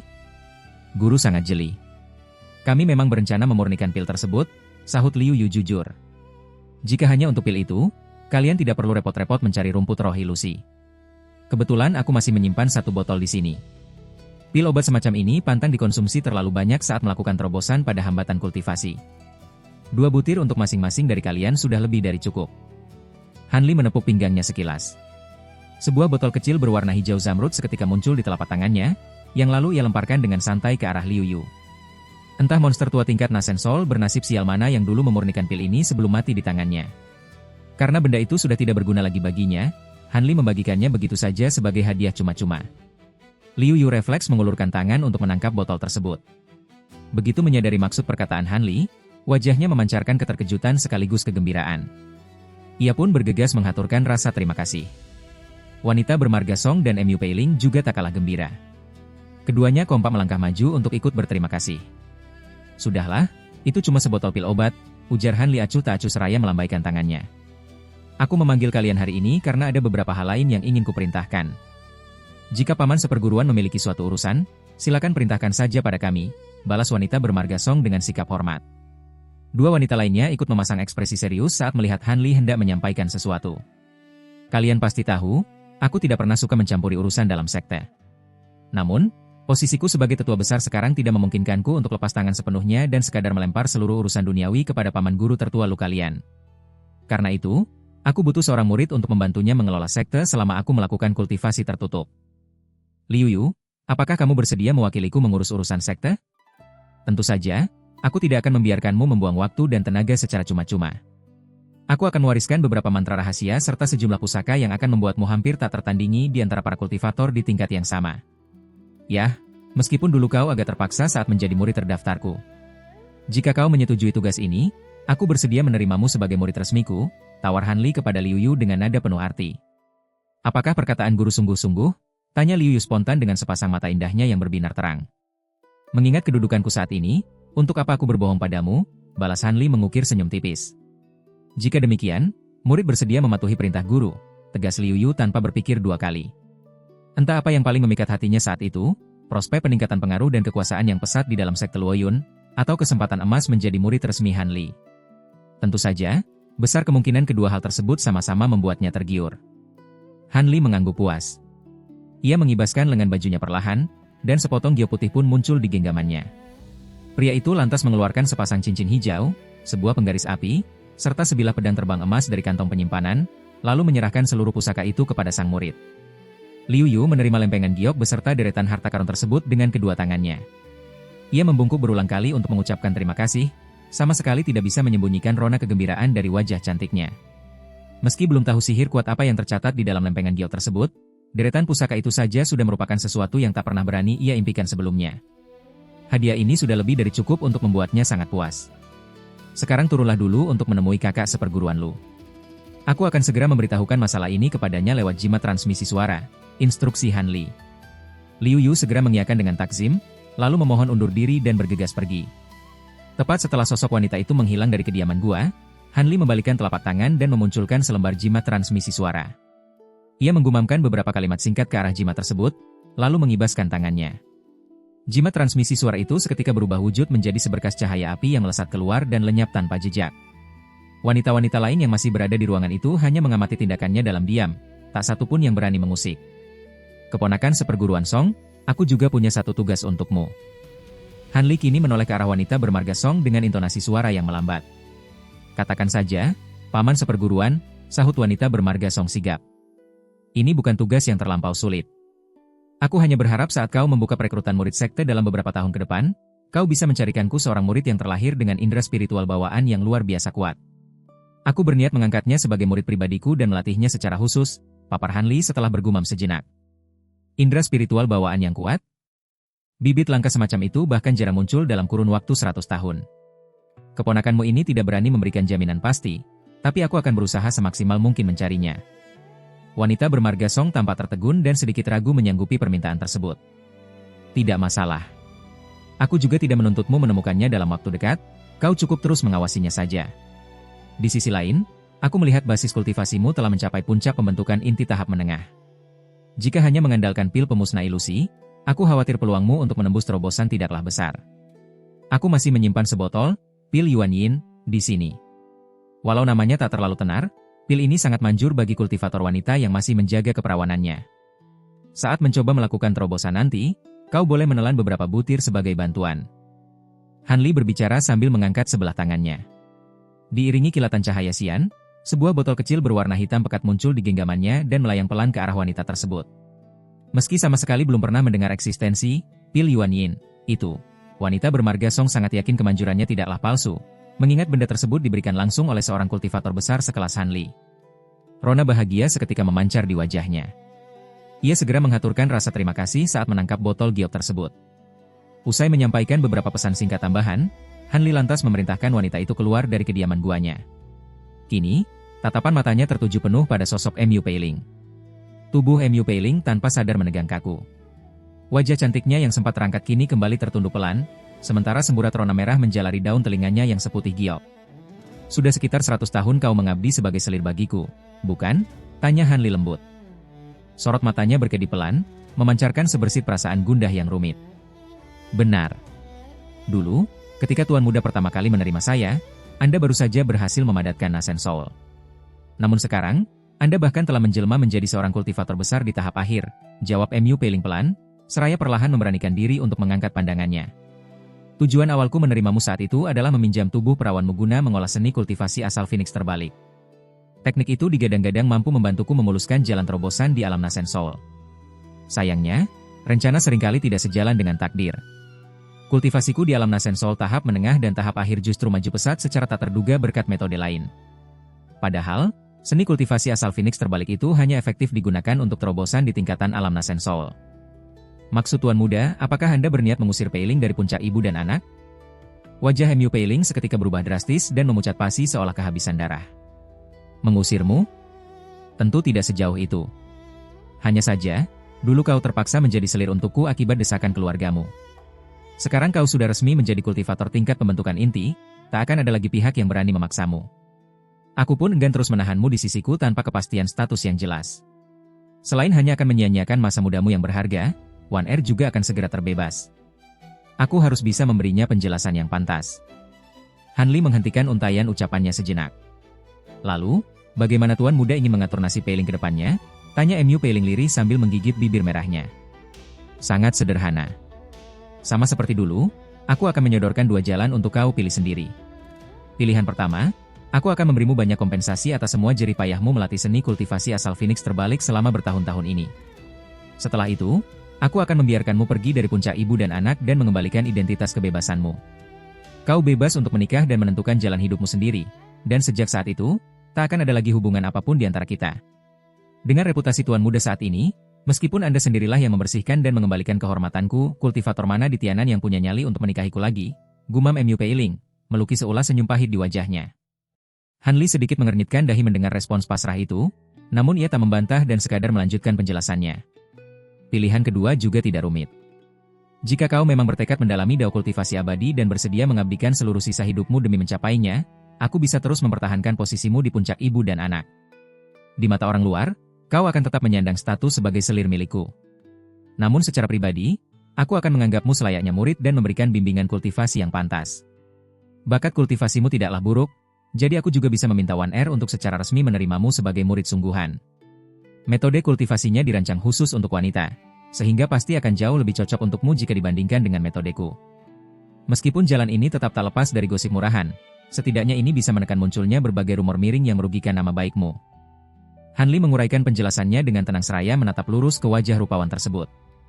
Mu Peiling seketika terdiam 1000 bahasa usai menimbang kedua jalan berat yang disodorkan padanya. Han Li pun tak memaksa atau mendesaknya untuk segera bicara, seakan sengaja memberikan ruang agar sang wanita merenungkan keputusannya dengan matang. "Apakah boleh jika saya tidak memilih kedua jalan tersebut?" tanya wanita itu tiba-tiba. "Apa maksud perkataanmu?" Alis Han Li kembali tertaut tipis. "Saya ingin menjadi selir Anda yang sesungguhnya. Saya bertekad terus berada di sisi tuan muda seumur hidup saya." Usai menjeda napasnya sesaat, Mu Peiling melontarkan keinginannya dengan nada teramat lugas. "Menjadi selir sungguhan untukku? Itu mustahil." Ria keterkejutan menyapu raut Han Li, namun ia buru-buru menggelengkan kepalanya keras. "Kenapa? Apakah karena tuan muda menganggap tingkat kultivasi Peiling terlalu rendah dan dangkal? Atau karena para saya sangat tidak sedap dipandang sehingga saya tidak pantas berdampingan dengan Anda?" cecar Mu Peiling dengan wajah kian memucat. "Bukan begitu. Kau telah mencapai tingkatan pembentukan inti tahap menengah, tentu itu bukanlah pencapaian yang bisa dipandang dangkal. Soal paras, dari seluruh kultivator wanita yang pernah kujumpai, kecantikanmu jelas layak masuk dalam peringkat 10 besar, tepis Han Li seraya membuang napas panjang. Lalu kenapa tuan muda menolak saya mentah-mentah? Apakah Anda takut tetua Nangong akan menentang hal ini? Kejar Mu Peiling. Masalah Wan Er hanyalah salah satu faktor. Alasan utamanya adalah tekadku yang telah sepenuhnya kuabdikan untuk mengejar Dao. Di masa depan, aku pasti akan lebih sering melakukan kultivasi tertutup yang memakan waktu hingga berpuluh-puluh tahun. Jika kau berhasil menembus Nasen Soul, rentang umurmu yang bisa mencapai ribuan tahun tentu tak akan jadi masalah. Tapi jika kau mentok di tahap ini, kau mungkin sudah mengembuskan napas terakhir sebelum kita bisa sering bertatap muka lagi. Terus terikat denganku hanya akan menyia-nyiakan sisa hidupmu begitu saja. Terlebih lagi, aku tak ingin mengukir luka dan kesedihan yang tak perlu di kemudian hari." Han Li terdiam sebentar, lalu menjawab pasrah dengan raut wajah yang menyeratkan ketidakberdayaan. Kendati mendapatkan sokongan berbagai jenis pil obat dalam jumlah besar, peluang untuk memadatkan Nasen Soul tetaplah bergantung pada peruntungan. Bagi wanita bernama Mu Peiling ini, keberhasilan untuk menembus Nasen Soul memang terbilang sangat rendah. Mendengar penjelasan Han Li, Mu Peiling tampak tertegun. Bibir merahnya sempat sedikit terbuka seolah hendak merespons. Namun, Han Li segera melambaikan tangannya untuk memutus perkataan wanita itu. "Sudahlah. Aku tidak memaksamu untuk segera mengambil keputusan. Kau bisa merenungkannya selama beberapa tahun ke depan. Untuk sekarang, aku harus melakukan kultivasi tertutup. Selama masa itu, aku akan memberimu beberapa pil obat. Cobalah untuk melakukan terobosan ke tahap menengah. Tolong bimbing juga proses kultivasi dasar Qin Er atas namaku." "Baik, saya mematuhi perintah tuan muda." Walau masih merasa agak berat hati, Mu Peiling hanya bisa menurut pasrah begitu mendengar nada bicara Han Li yang mulai memberat. Han Li mengangguk samar, lalu mengeluarkan beberapa botol pil obat dan menyerahkannya kepada sang selir. Setelah memberikan sedikit tambahan wejangan untuk Tian Qin Er, ia pun menyuruh kedua wanita itu keluar dari kediaman guanya. Saat aula akhirnya kembali hening tanpa kehadiran siapapun, Han Li perlahan memejamkan mata seraya mengembuskan napas panjang. Pikirannya tampak sedikit gundah dan kacau. Pria itu duduk terdiam di tengah aula selama 1/4 jam penuh. Namun, saat sepasang matanya kembali terbuka, sorot pandangannya telah berubah datar dan dingin. Kondisi mentalnya telah kembali stabil seolah tak pernah terjadi apa-apa. Satu tangannya mendadak menepuk ringan pinggangnya. Sesaat kemudian, kilatan cahaya perak berkelebat di depan matanya. Sesosok boneka manusia secara magis muncul dan berdiri kaku tepat di hadapannya. Han Li mengamati boneka manusia tersebut sekilas. Mengikuti arahan indera spiritualnya, lapisan cahaya perak terang tiba-tiba membungkus wajah si boneka. Berkat cahaya itu, fitur wajah pria paruh baya yang semula melekat padanya pun memudar. Begitu cahaya perak tersebut sirna, wajah boneka itu secara mengejutkan telah berubah total menyerupai Han Li, seolah itu adalah pantulan dirinya sendiri. Hampir bersamaan dengan itu, tubuh boneka manusia itu sedikit bergetar dan diam-diam bertambah tinggi beberapa sentimeter, membuat perawakan dan postur tubuhnya juga berubah menjadi replika sempurna Han Li. Setelah menatap lekat-lekat hasil karyanya dan mengangguk puas, Han Li melambaikan tangan ke arah boneka tersebut. Tanpa mengubah ekspresinya sedikit pun, boneka manusia itu langsung menggerakkan tubuhnya dan raib tertelan cahaya perak. Nyaris mustahil untuk melacak kemana ia bersembunyi. Han Li kembali tertunduk sejenak. Ia kemudian berdiri dan melangkah keluar dari aula, berjalan langsung menuju ruang rahasia di kediaman guanya. Namun, di tengah perjalanannya yang sunyi itu, tiba-tiba ia membuka suara. Apakah Nasen Soul kedua milikku masih bersikap tenang di dalam kuali? Jangan bilang ia sedang membuat masalah untukmu, rekan Dao. Hehe, hanya seekor Nasen Soul tahap menengah tak berguna. Tanpa raga fisiknya, masalah apa yang bisa ia timbulkan untuk orang tua ini? Hanya saja, kehadiran satu penghuni ekstra membuat suasana kuali ini terasa agak sesak. Tanggapan dengan suara parau yang terdengar seperti sosok tua tiba-tiba terdengar dari dalam lengan baju Han Li. Entah sejak kapan kuali pusaka Sutian itu sudah berpindah tempat. Sosok bersuara sengau itu tidak lain adalah binatang suci Tianlan. Rekan Dao Tianlan, mohon bersabarlah sebentar. Aku akan segera mengasimilasi dan menarik kembali Nasen Soul kedua itu. Setelah prosesnya selesai, Anda tentu tak akan merasa terganggu lagi. Dan setelah urusan ini beres, aku berjanji akan melindungi rekan Dao saat melewati kesengsaraan petir transformasi nanti agar Anda bisa membentuk fisik dan mewujud menjadi manusia. Anda tak keberatan dengan itu, bukan? Rekan Dao Han selalu ingat menepati janjinya.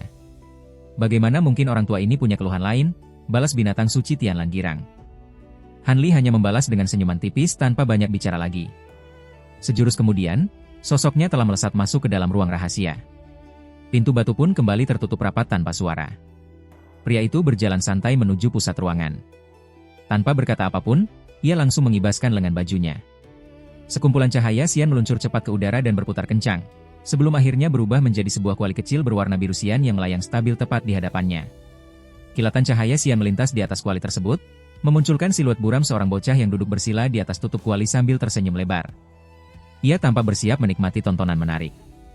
Raut wajah Han Li tak sedikit pun berubah.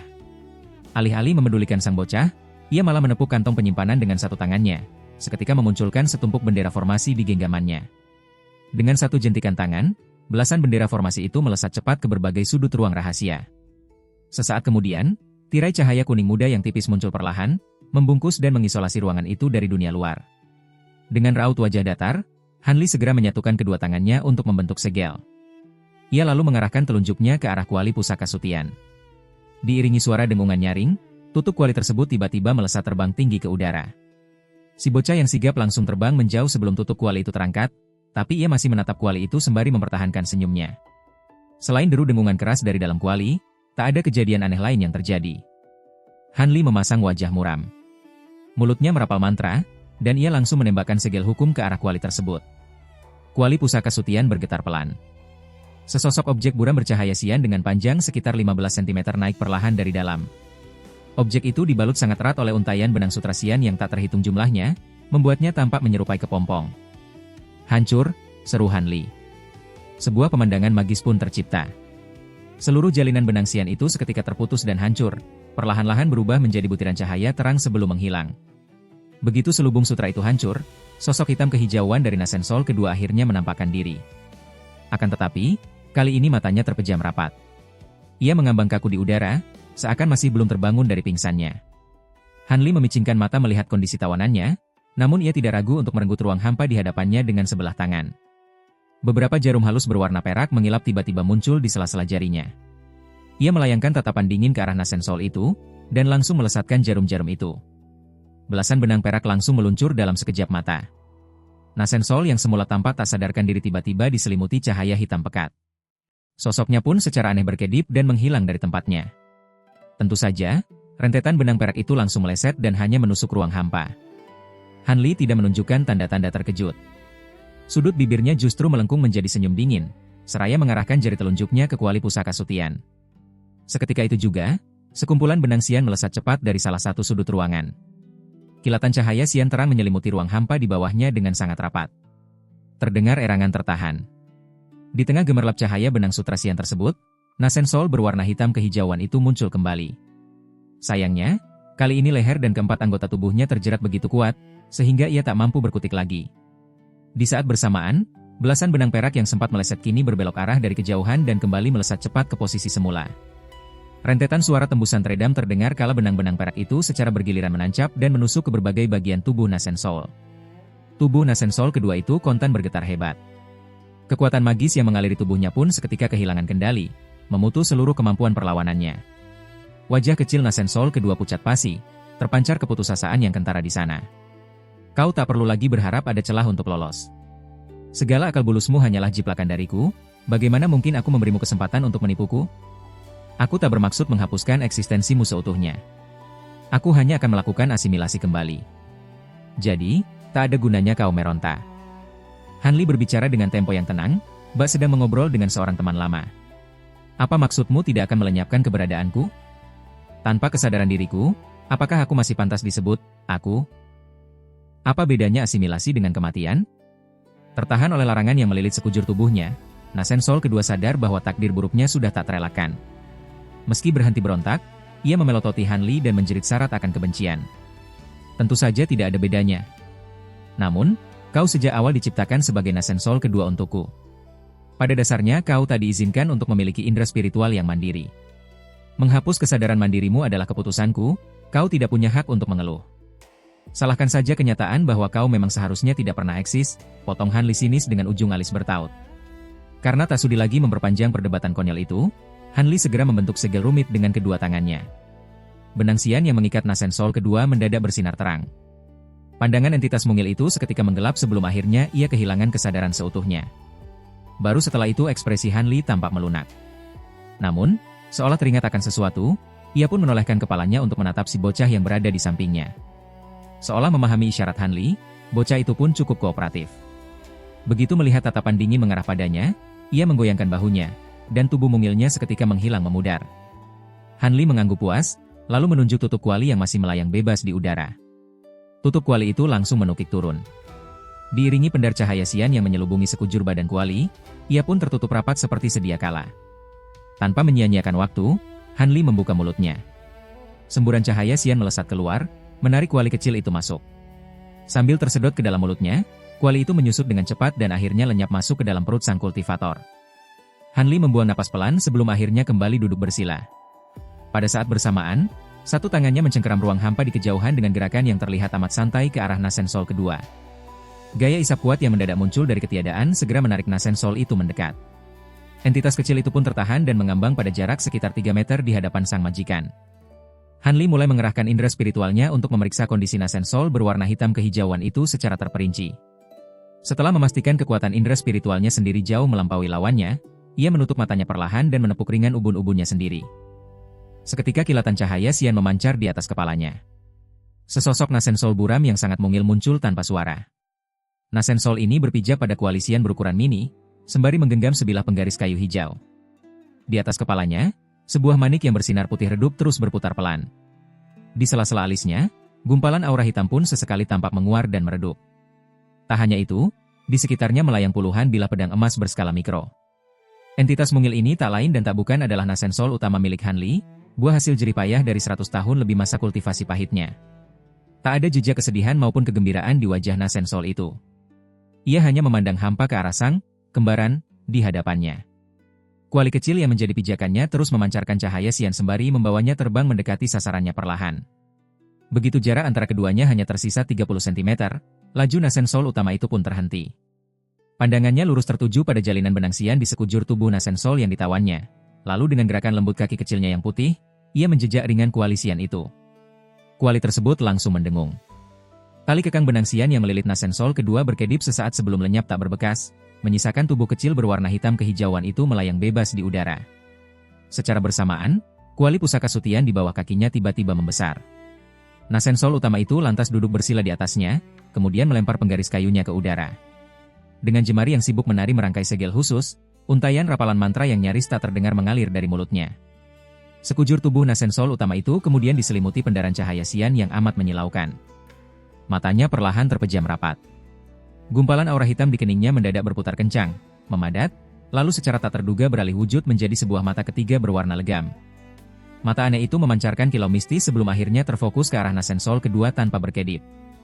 Lantunan rapalan dari mulut Nasen Sol utama itu mendadak terputus. Mata ketiganya menarik cahayanya ke dalam sejenak, lalu mendadak memuntahkan kilatan cahaya siluet hitam yang melesat tepat membentur Nasen Sol kedua.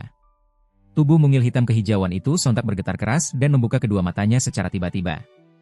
Sayangnya, pupil matanya kosong seolah ia tak sepenuhnya tersadar. Di waktu yang sama, sepasang mata Han Li yang tadinya terpejam juga langsung terbuka. Kilatan terang menyala di pupil matanya. Dua pilar cahaya biru sian pun serentak menyembur keluar, menerobos langsung ke sepasang bola mata hampa milik Nasensol malang di hadapannya, bagaikan memaksakan sesuatu ke dalam raga mungil tersebut. Keempat anggota tubuh Nasensol kedua menjuntai lemas, tapi fisiknya terus-menerus kejang tanpa henti. Mimik wajah penderitaan yang luar biasa tergambar pada rona wajahnya yang semula kaku. Mulutnya menganga seolah hendak menjerit kesakitan, namun tiada seutas suara pun yang terdengar. Di sisi lain, Nasensol utama terus memasang wajah datar dan tak acuh, hanya fokus menembakkan pilar sinar biru itu melalui matanya, sepenuhnya menulikan diri atas derita yang dialami salinannya tersebut. Setengah bulan kemudian, pintu batu ruang rahasia terbuka dengan sendirinya. Han Li berjalan keluar dengan ekspresi tenang. Cahaya perak berkedip di luar pintu. Tiba-tiba, sebuah boneka manusia yang penampilannya persis seperti Han Li muncul di depannya.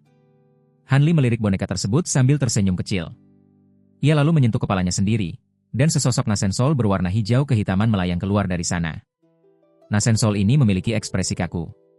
Namun, tubuh mungilnya bergoyang dan berubah menjadi seberkas cahaya hitam yang melesat cepat, lalu seketika merasuk ke dalam tubuh boneka manusia tanpa bekas.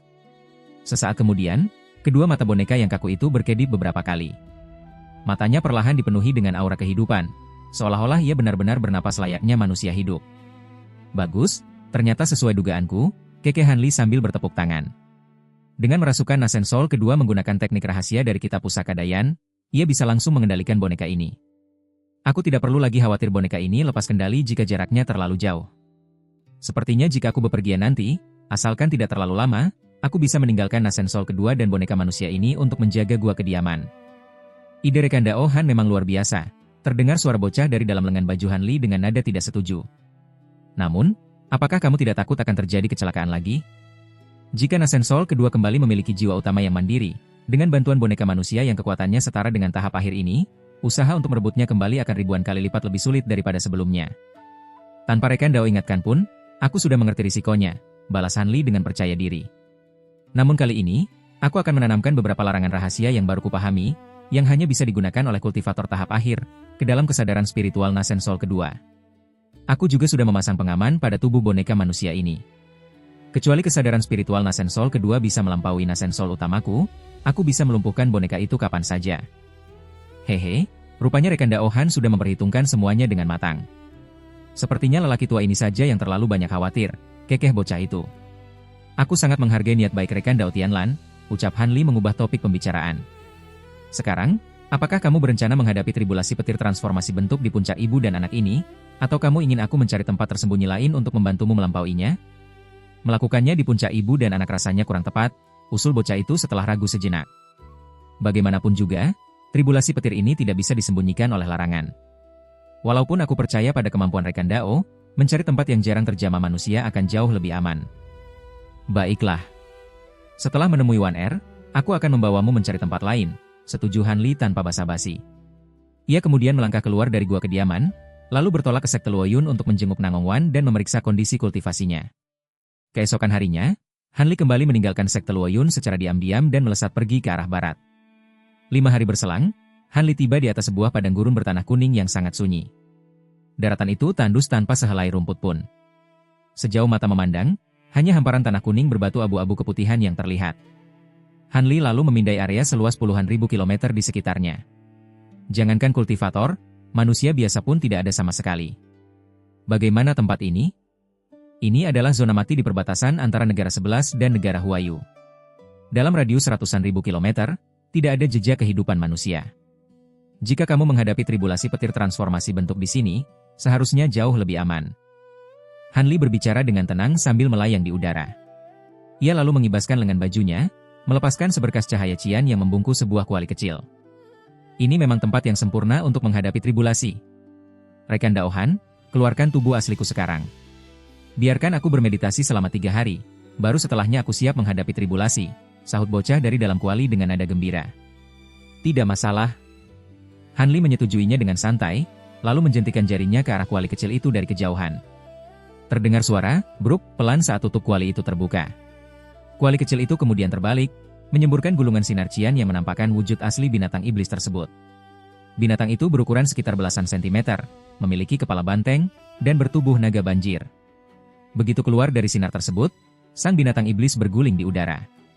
Tubuhnya membesar dengan liar hingga mencapai tinggi lebih dari 3 meter, sementara seluruh sosoknya memancarkan cahaya cian yang berkilauan. Mulai sekarang, aku akan merepotkan rekan Dao untuk menjadi pelindung dharma bagiku sementara waktu, ucap binatang iblis tersebut dengan suara bocah. Ia lalu melingkarkan tubuh naganya dan mendarat perlahan di atas sebuah batu putih raksasa sebelum terdiam. Han Li hanya menatap binatang iblis Tianlan itu tanpa berkata apa-apa. Ia lalu melesat dan mendarat di atas batu lain di dekatnya, duduk bersila, dan ikut memejamkan mata untuk bermeditasi. 3 hari 3 malam pun berlalu sementara satu manusia dan satu iblis itu duduk bermeditasi tanpa suara. Saat matahari terbit pada hari keempat, keduanya membuka mata secara bersamaan. Aku sudah memulihkan napas dan energi sihirku ke kondisi puncak. Setidaknya ada peluang 6 hingga 70% untuk melewati tribulasi ini, ucap binatang suci Tianlan dengan serius. Rekan Dao tidak perlu buru-buru membantuku di awal. Jika aku memang tidak sanggup lagi bertahan, itu pasti akan terjadi pada tahap akhir tribulasi. Selama rekan Dao bisa membantuku menahan 3 gelombang petir terakhir, aku akan sangat berterima kasih. Begitu rupanya, aku akan mengingatnya, balas Han Li tenang. Sebelum rekan Dao mulai menghadapi tribulasi, ada baiknya kamu menelan setetes benda ini terlebih dahulu. Han Li membalikkan telapak tangannya, memunculkan sebuah botol kecil berwarna es hitam yang memancarkan hawa dingin. Ia lalu melemparkan botol itu ke arah sang binatang iblis. Apa ini? Tanya binatang iblis terkejut. Ia menangkap botol kecil itu dengan ragu, membuka tutupnya, dan memasukkan indera spiritualnya untuk memeriksa isinya. Sumsum dingin? Rekan Dao ternyata punya obat langka ini, seru binatang suci Tianlan antara terkejut dan gembira. Saat aku masih berada di jin besar, aku kebetulan mendapatkan sedikit, ujar Han Li santai sambil menyentuh dagunya. Karena rekan Dao sebelumnya telah berbaik hati mengajariku karakter Indo, aku memberikan setetes ini padamu. Semoga kamu tidak keberatan dengan jumlahnya yang sedikit. Haha. Tidak sedikit sama sekali, tawa binatang suci Tianlan bersemangat. Sumsum dingin ini tidak bisa disamakan dengan barang biasa. Bahkan di alam roh sekalipun, benda ini sangat langka. Jikapun ada yang muncul, barang itu pasti langsung diperebutkan habis-habisan oleh ras iblis kami. Ini benar-benar harta yang hanya bisa didapatkan lewat takdir, bukan dicari. Ia berhenti sejenak, lalu menoleh ke arah Han Li dengan tatapan berbinar. Meski hanya setetes, ini sudah lebih dari cukup. Aku tidak akan melupakan kebaikan rekan Dao yang telah memberikan obat seberharga ini. Kelak, aku pasti akan membalas budi besarmu. Ucapannya kali ini terdengar sangat tulus. Han Li tersenyum tipis tanpa menimpali. Ia menepuk kantong penyimpanan di pinggangnya, dan dalam sekejap, setumpuk bendera dan piring formasi muncul di tangannya. Ia pun mulai menata sebuah larangan formasi sihir yang cukup rumit untuk menutupi area seluas ratusan meter di sekeliling mereka. Beberapa saat kemudian, Han Li melesat kembali ke posisi awalnya. Seketika itu juga, lapisan kabut seputih susu menebal dan mengurung area di sekitarnya. Formasi sihir ini bisa mencegah beberapa hal yang tidak terduga. Selanjutnya, aku akan berjaga di luar formasi sihir sebagai pelindung dharma. Sisa tribulasi petir ini bergantung pada kekuatan rekan Dao sendiri, ucap Han Li perlahan sambil menatap sang binatang iblis. Tentu saja. Petir transformasi bentuk adalah petir surgawi sejati. Larangan biasa dari alam manusia mana mungkin sanggup menahannya, sahut sang iblis. Seolah teringat sesuatu, secercah cahaya aneh melintas di matanya. Oh ya, saat menghadapi tribulasi nanti, aku bisa sekalian membantumu meraih sedikit keuntungan, rekan Dao. Keuntungan? Han Li mengangkat alisnya, tampak terkejut. Benar. Hal ini sebenarnya sudah menjadi rahasia umum di alam roh, tapi aku yakin tidak banyak kultivator di alam bawah yang mengetahuinya, kekeh binatang suci Tianlan. Bibirnya lalu bergerak perlahan, mengirimkan pesan rahasia lewat transmisi suara. Han Li awalnya mendengarkan dengan raut wajah ragu, tetapi perlahan ekspresinya berubah menjadi terkejut, sebelum akhirnya menyiratkan rasa antusias. Jika ucapanmu benar, ini memang kesempatan langka. Kebetulan aku memiliki artefak sihir semacam itu, jadi aku bisa mencobanya nanti, angguk Han Li. Haha, aku tentu saja tidak berbohong. Namun, rekan Dao harus memastikan waktunya benar-benar pas. Jika salah perhitungan, akibatnya bisa sangat fatal, ingat sang iblis dengan nada serius. Rekan Dao tenang saja. Aku tahu batasanku, jawab Han Li dengan senyum tipis. Aku juga tahu rekan Dao Han bukanlah orang yang ceroboh. Kalau begitu, aku akan segera memancing petir surgawi untuk memulai tribulasi, ucap binatang suci Tianlan sambil menghela napas. Jika saja aku tidak menguasai beberapa teknik penyamaran, petir transformasi itu pasti sudah langsung menyambarku begitu aku keluar dari kuali. Tubuh iblis itu lalu melayang ke atas meski tanpa hembusan angin, mengudara perlahan menuju hamparan langit luas. Hati Han Li menegang. Tanpa banyak bicara, ia berubah menjadi seberkas cahaya cian dan langsung melesat keluar dari formasi sihir dalam satu kedipan mata. Cahaya biru berpendar di matanya. Dari luar lapisan kabut putih itu, ia memusatkan pandangannya untuk mengamati tindakan sang iblis di dalam formasi. Terlihat bahwa binatang iblis itu berhenti melayang setelah mencapai ketinggian sekitar 100 meter. Ia mendongak menatap langit yang lebih tinggi, lalu mendengus tertahan. Cahaya cian di sekujur tubuhnya mulai berkedip liar. Pada saat yang bersamaan, angin iblis berwarna abu-abu berhembus entah dari mana, lalu menelan tubuhnya bulat-bulat. Melihat hal itu, ekspresi Han Li sedikit berubah. Tiba-tiba, sebuah raungan dahsyat yang mengguncang langit dan bumi terdengar dari dalam pusaran angin iblis tersebut. Energi iblis yang sangat kental membubung tinggi ke angkasa. Samar-samar, binatang suci Tianlan di dalam badai itu tampaknya tengah menggunakan sebuah teknik rahasia, membuat ukuran tubuhnya membengkak hingga 2 kali lipat dari sebelumnya. Iblis ini akhirnya mengerahkan seluruh kekuatan energi iblis dari seekor binatang iblis tingkat 8. Hanya dalam sekejap mata, suara guntur menggelegar dari langit yang awalnya cerah tanpa awan. Angin topan langsung menyapu radius puluhan ribu kilometer, menarik gumpalan awan hitam pekat dari ketiadaan. Seluruh langit seketika berubah menjadi segelap malam. Bersamaan dengan gemuruh guntur yang saling bersahutan, hujan badai mulai mengguyur deras. Menyaksikan fenomena tersebut, Han Li tanpa sadar berdecak kagum. Sejauh yang ia tahu, zona mati ini selalu luar biasa kering. Bahkan jika hujan tidak turun setetes pun selama puluhan tahun, itu adalah hal yang wajar. Namun kini, begitu binatang iblis Tianlan melepaskan energi iblisnya, hal itu langsung memicu fenomena langit berskala raksasa. Tampaknya, tribulasi petir transformasi bentuk yang harus dilalui iblis ini benar-benar bukan ujian sembarangan. Demikianlah pikir Han Li dalam hati. Awan hitam di langit bergulung semakin hebat. Berbagai kilatan busur petir setebal lengan bermunculan di balik awan. Setiap kali petir itu menyambar, suara guntur yang memekakan telinga menggelegar ke segala penjuru. Perlahan, sebuah jaring kilat raksasa mulai terbentuk di angkasa. Han Li mengatupkan bibirnya rapat-rapat, tatapan matanya sedikit menyipit. Tepat pada saat itu, sang binatang iblis dari dalam formasi sihir membalasnya dengan raungan yang nyaring. Diiringi suara siulan keras yang mengejutkan, kekuatan angin iblis berwarna abu-abu itu melonjak berkali-kali lipat.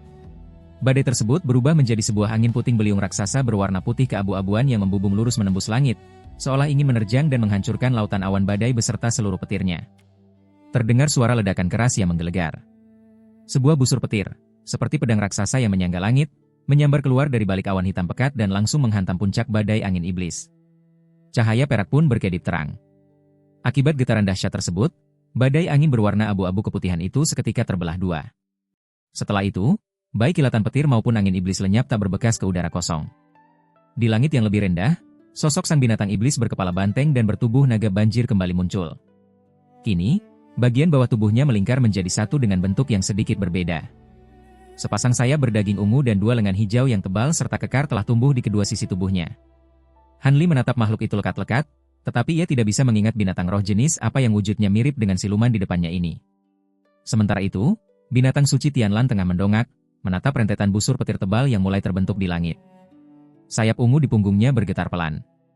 Setiap kali sayap itu mengepak, gumpalan energi iblis berwarna putih keabu-abuan menguar dan seketika membungkus tubuh binatang itu rapat-rapat. Gemuruh di angkasa akhirnya mencapai puncaknya. Di tengah suara guntur yang memekakan telinga, ratusan busur petir sepanjang 30 cm terus berjatuhan tiada henti. Serangan itu menciptakan sebuah jaring petir raksasa yang menelan area seluas belasan kilometer. Bahkan Han Li yang sedang memantau dari jauh pun ikut terseret ke dalam jangkauan serangannya. Han Li menghela napas pelan, lalu membentuk segel tangan. Samar-samar terdengar suara gemuruh dari dalam tubuhnya.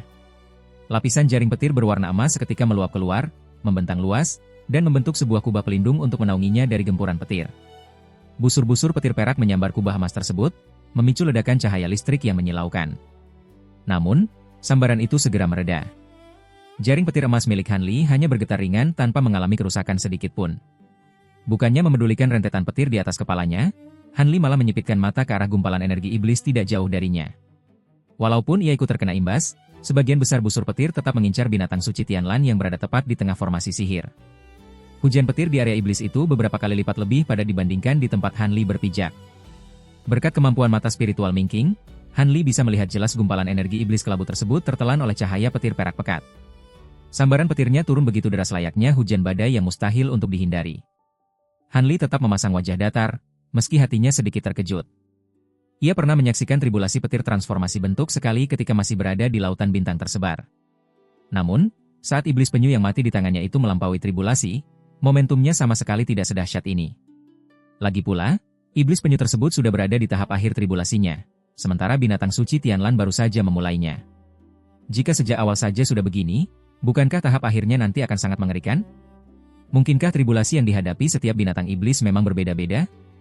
Mengenai rahasia ras iblis dalam menghadapi tribulasi, hal itu memang sangat jarang dicatat dalam buku-buku kuno di alam manusia. Kalaupun ada, biasanya hanya disinggung sepintas lalu. Tentu saja itu wajar, sebab tribulasi transformasi bentuk adalah urusan eksklusif ras binatang iblis dan nyaris tidak ada hubungannya dengan manusia. Bahkan jika ada kultivator yang penasaran, sangat sedikit yang memiliki kesempatan untuk menyaksikannya dari dekat. Setelah berhasil melewati tribulasi, seekor binatang iblis akan berada dalam kondisi paling lemah. Karena itu, mustahil mereka membiarkan kultivator manusia mengawasi proses tersebut secara terang-terangan. Meski terheran-heran, Hanli tidak mau memikirkannya lebih jauh. Bagaimanapun, gempuran petir semacam ini belum cukup untuk mengancam kekuatannya saat ini. Setelah busur-busur petir itu membombardir tanpa henti selama sekitar belasan menit, gemuruh di langit perlahan mereda dan akhirnya berhenti sejenak. Hanli memusatkan pandangannya ke depan. Ia menyadari bahwa lapisan energi iblis pelindung di dalam formasi kini telah hancur berantakan dan hanya menyisakan satu lapisan yang luar biasa tipis. Binatang suci Tianlan memanfaatkan jeda singkat ini untuk merapal segel dengan cepat. Sayap ungunya mengepak liar, sementara mulut besarnya kembali memuntahkan energi iblis kelabu. Dalam sekejap, dinding energi yang jauh lebih tebal dari sebelumnya kembali terbentuk untuk melindungi tubuh siluman itu. Sorot mata binatang suci Tianlan tampak sangat dingin dan sama sekali tidak menyiratkan kepanikan. Sepertinya siluman ini sudah menduga betapa ganasnya tribulasi ini sejak awal. Melihat pemandangan itu, Hanli tersenyum tipis. Sesuai perkataan iblis itu, tahap awal tribulasi ini rupanya masih bisa ia tangani sendiri. Jadi, Hanli merasa tidak perlu terburu-buru untuk turun tangan. Namun, mengingat tawaran menguntungkan yang dijanjikan iblis itu kelak, ia tentu tidak boleh melepaskan kesempatan ini begitu saja. Sambil menimbang-nimbang, Hanli menepuk kantong penyimpanan di pinggangnya. 3 buah artefak sihir berbentuk wadah melesat keluar dan mendarat sejajar di permukaan tanah. Ketiga benda itu adalah sebuah labu berwarna kuning tua, mangkuk bundar putih bersih, dan botol giokcian. Tepat pada saat itu, gemuruh guntur kembali membelah angkasa, menandakan jatuhnya gelombang petir kedua. Serangan kali ini jelas jauh lebih lebat dari sebelumnya. Busur petir yang menyambar juga berukuran lebih besar, menciptakan daya hancur yang mengerikan. Hanli tak lagi memerhatikan jalannya tribulasi. Setelah mengeluarkan ketiga artefak sihirnya, ia memilih duduk bersila di tanah sambil memejamkan mata, memulihkan energi dan mempersiapkan diri.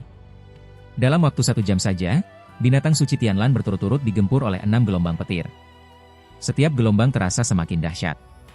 Memasuki gelombang ketiga, panjang busur petirnya membengkak hingga nyaris 2 meter, menyerupai hujan tombak perak yang menghujam tajam dari langit. Ratusan serangan ini bahkan sukses menghancurkan banyak larangan yang dipasang Hanli. Namun, kubah pelindung dari petir dewa penolak iblis milik Hanli masih berdiri kokoh untuk melindunginya.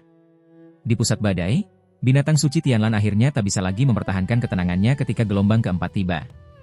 Iblis itu terpaksa merapal mantra untuk memperbesar wujud aslinya hingga mencapai ukuran puluhan meter. Energi iblis yang menyembur dari mulutnya kini bukan lagi berwarna abu-abu keputihan, melainkan berubah menjadi warna putih perak yang berkilat menyerupai petir. Sifat energi baru ini sangatlah ganjil. Begitu berbenturan dengan busur petir dari langit, suara dentingan logam yang nyaring langsung menggema.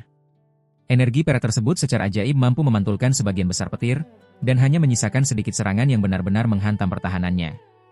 Fenomena aneh ini membuat Hanli membuka matanya sejenak untuk mengamati. Ia menyadari bahwa energi perak yang menyilaukan itu rupanya memancarkan hawa dingin yang luar biasa. Sepertinya ini berkat sumsum dingin yang kuberikan tadi. Iblis ini ternyata mampu memurnikannya dalam waktu yang sangat singkat, pikir Hanli dalam hati. Berkat pelindung barunya yang kuat, binatang suci Tianlan terlihat jauh lebih santai saat menahan beberapa gelombang serangan petir berikutnya. Namun, ketenangan itu sirna tak berbekas ketika gelombang ketujuh bergulir. Langit yang gelap gulita tiba-tiba seolah mendidih. Awan hitam bergolak dan meraung keras. Jaring petir raksasa yang selama ini melayang di bawah awan tiba-tiba runtuh menjatuhi bumi. Dalam hitungan detik, langit memutih oleh pendaran perak kilat. Suara gemuruh guntur menelan segalanya, menyisakan pemandangan seakan dunia ini hanya tersusun dari badai petir. Hanli, tribulasi petir di alam manusia ini ternyata jauh lebih mengerikan dari perkiraanku. Suara binatang suci Tianlan terdengar pelan di telinga Hanli lewat transmisi suara. Aku hanya sanggup menahan 2 gelombang lagi. Untuk 3 serangan terakhir, sepertinya aku terpaksa mengandalkan bantuanmu untuk bisa bertahan. Rekan Dao, tenang saja. Aku pasti akan turun tangan pada saatnya nanti, balas Hanli tanpa tergesa-gesa. Kalau begitu, aku titipkan nasibku padamu. Orang tua ini tidak akan melupakan balas budi atas bantuan ini, lega sang iblis. Dengan adanya seorang kultivator besar yang mengawal sebagai pelindung Dharma, ancaman seganas apapun seharusnya masih bisa ditangani. Jaring petir perak mendarat bertubi-tubi ke tubuh binatang suci Tianlan. Ribuan busur petir meledak serempak menghantam pelindung perak tersebut. Walaupun sebagian besar berhasil dipantulkan, jumlah petir yang lolos masih sangat mematikan. Lapisan pelindung perak terus menyusut drastis. Begitu gelombang ketujuh usai, pelindung itu telah menipis hingga lebih dari separuh. Sialnya, energi iblis unik tersebut tampaknya tidak bisa diproduksi kembali dengan cepat. Binatang suci Tianlan terpaksa memuntahkan energi kelabu biasa untuk membungkus sisa pelindung peraknya. Sesaat kemudian, gelombang ke-8 bergulir. Sebuah jaring petir yang berukuran 2 kali lebih besar dari sebelumnya langsung menghantam ke bawah dengan daya hancur brutal. Ledakan dahsyat pun mengguncang langit dan bumi. Gempuran petir seketika membuat seluruh pandangan tertutup cahaya emas. Saking kerasnya dentuman tersebut, permukaan tanah di sekitar mereka ikut bergetar hebat. Han Li yang duduk bersila di luar formasi sihir sempat mengerutkan kening melihat momentum gila tersebut, tetapi ekspresinya lekas kembali normal. Ia lalu bangkit perlahan, mendongak ke arah langit seolah tengah menelisik sesuatu.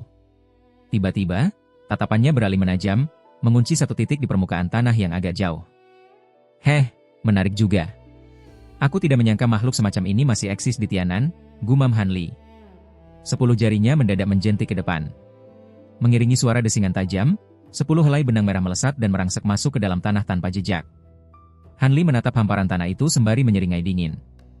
Tanah di sana bergejolak hebat. Jeritan melengking yang membuat bulu kuduk berdiri meledak dari bawah permukaan. Detik berikutnya, bongkahan tanah terlempar tinggi ke udara. Dari balik kepulan debu kuning tebal, seekor monster sepanjang puluhan meter melompat keluar. Tubuh bagian atas makhluk raksasa itu tampak terjerat erat oleh jaring benang api merah menyala. Benang itu membakar kulitnya hingga hangus, membuat sang monster terus meraung kesakitan. Memanfaatkan momentum itu, Han Li meneliti wujud aslinya secara saksama.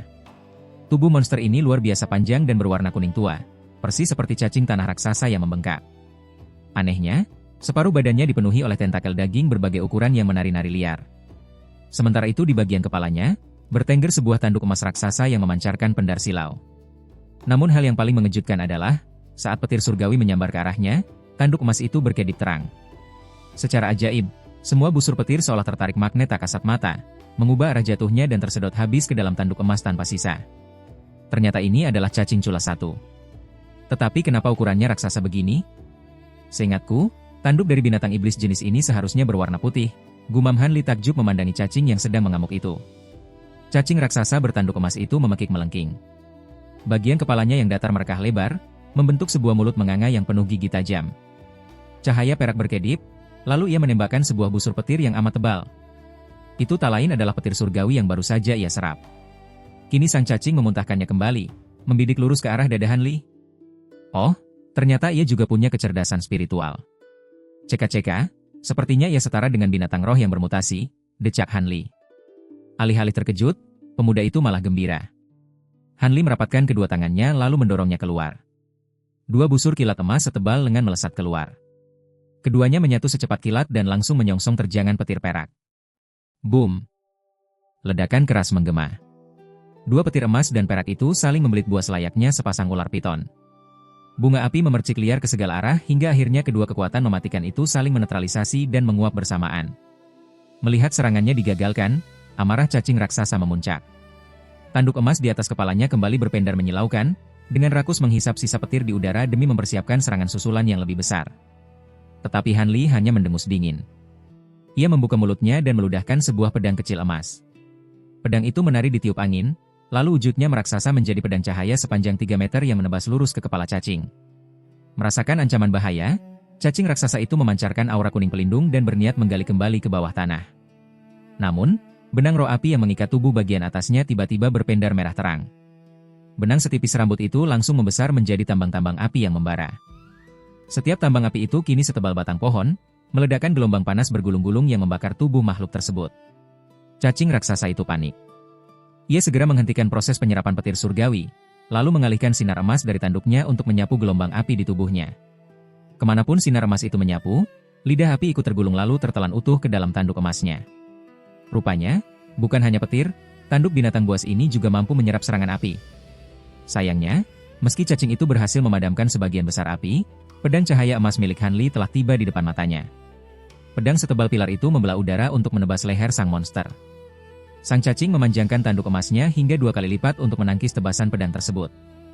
Dang! Terdengar benturan logam nyaring.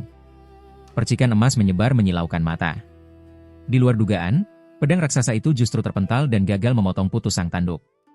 Akan tetapi, sebuah busur petir cian mendadak berkedip di udara tepat di atas kepala binatang tersebut. Sosok Han Li lengkap dengan sayap yang terbentang di punggungnya muncul di sana. Ia mengibaskan sebelah tangan, melepaskan sebilah energi pedang emas secepat kilat.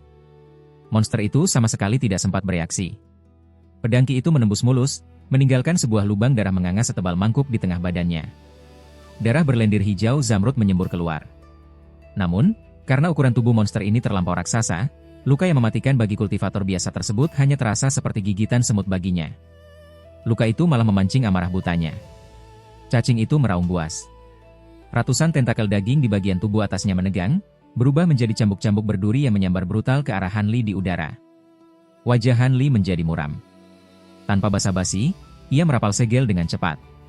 Belasan pedang kecil memancar keluar dari tubuhnya, lalu menyatu merajut tirai pelindung emas yang membungkusnya. Begitu tentakel-tentakel mengerikan itu menabrak kubah pedang emas, mereka langsung tercincang halus dan memicu hujan daging hijau berserakan. Tak satupun cambuk yang mampu menyentuh kulit Han Li. Han Li kemudian menggumamkan mantra dan menunjuk ke bawah. Belasan pedang kecil yang melindunginya bergetar. Tiap-tiap pedang membelah diri menjadi 6 ilusi tajam yang identik. Di bawah dorongan segelnya, puluhan pedang emas itu meluncur rapat menukik ke bumi seperti hujan meteor. Cacing raksasa itu terkejut. Ia menganga lebar, memuntahkan rentetan kilat perak dan gumpalan bola api merah membara secara brutal untuk mencegat Han Li. Bang! Bang! Bang! Ledakan beruntun memekakan telinga. Sebagian pedang emas Han Li remuk terhantam petir dan api. Namun, pedang yang tersisa sanggup menembus rentetan serangan itu dan tiba tak jauh dari hadapan sang monster. Tanpa membiarkan lawannya bernapas, suara dengungan pedang bergema melengking. Seluruh bilah ilusi itu menyatu padu, mengkristal menjadi sebilah pedang raksasa keemasan sepanjang lebih dari 30 meter. Dengan satu lesatan cahaya, bilah tebal tersebut membelah ruang dan merobek pinggang sang cacing layaknya sambaran petir kejam. Cacing itu memekik menyayat hati. Darah hijaunya tumpah ruah seperti air terjun yang menjebol bendungan. Tanpa ada suara lanjutan, pinggang monster tersebut terputus rapi terbelah dua. Ketika Han Li mengira pertarungan telah usai, hal yang sungguh tidak masuk akal pun terjadi. Tubuh bagian atas cacing raksasa yang seharusnya meregang nyawa itu mendadak melompat tinggi dan mencoba menelan Han Li bulat-bulat. Pada saat bersamaan, potongan tubuh bagian bawahnya menyala kuning terang. Akar-akar daging menyeruak dari lukanya, membentuk ulang struktur kepala secara utuh.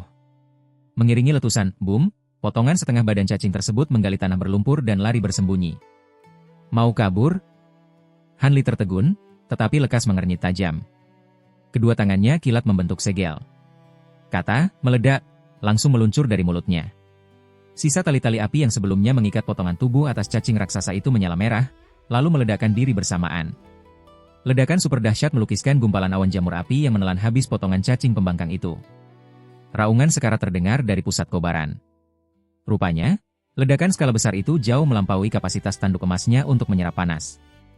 Han Li tidak membuang waktu. Ia mengarahkan sisa pedang emasnya untuk menebas tepat menembus awan jamur tersebut. Jeritan putus asa berhenti seketika. Hujan darah hijau kembali mengguyur permukaan tanah. Detik berikutnya, serpihan mayat hitam berbau daging hangus jatuh dan menghantam bumi. Sambil melayang di udara, Han Li memindai area pertempuran dengan indera spiritualnya secara cermat. Ia menyadari bahwa kecepatan lari potongan tubuh bawah sang monster sebenarnya amat lambat. Makhluk itu hanya merangkak sejauh beberapa kilometer saja di dalam tanah. Han Li tidak tahu apakah kecepatan asli monster itu memang lamban, atau staminanya terkuras setelah membelah diri.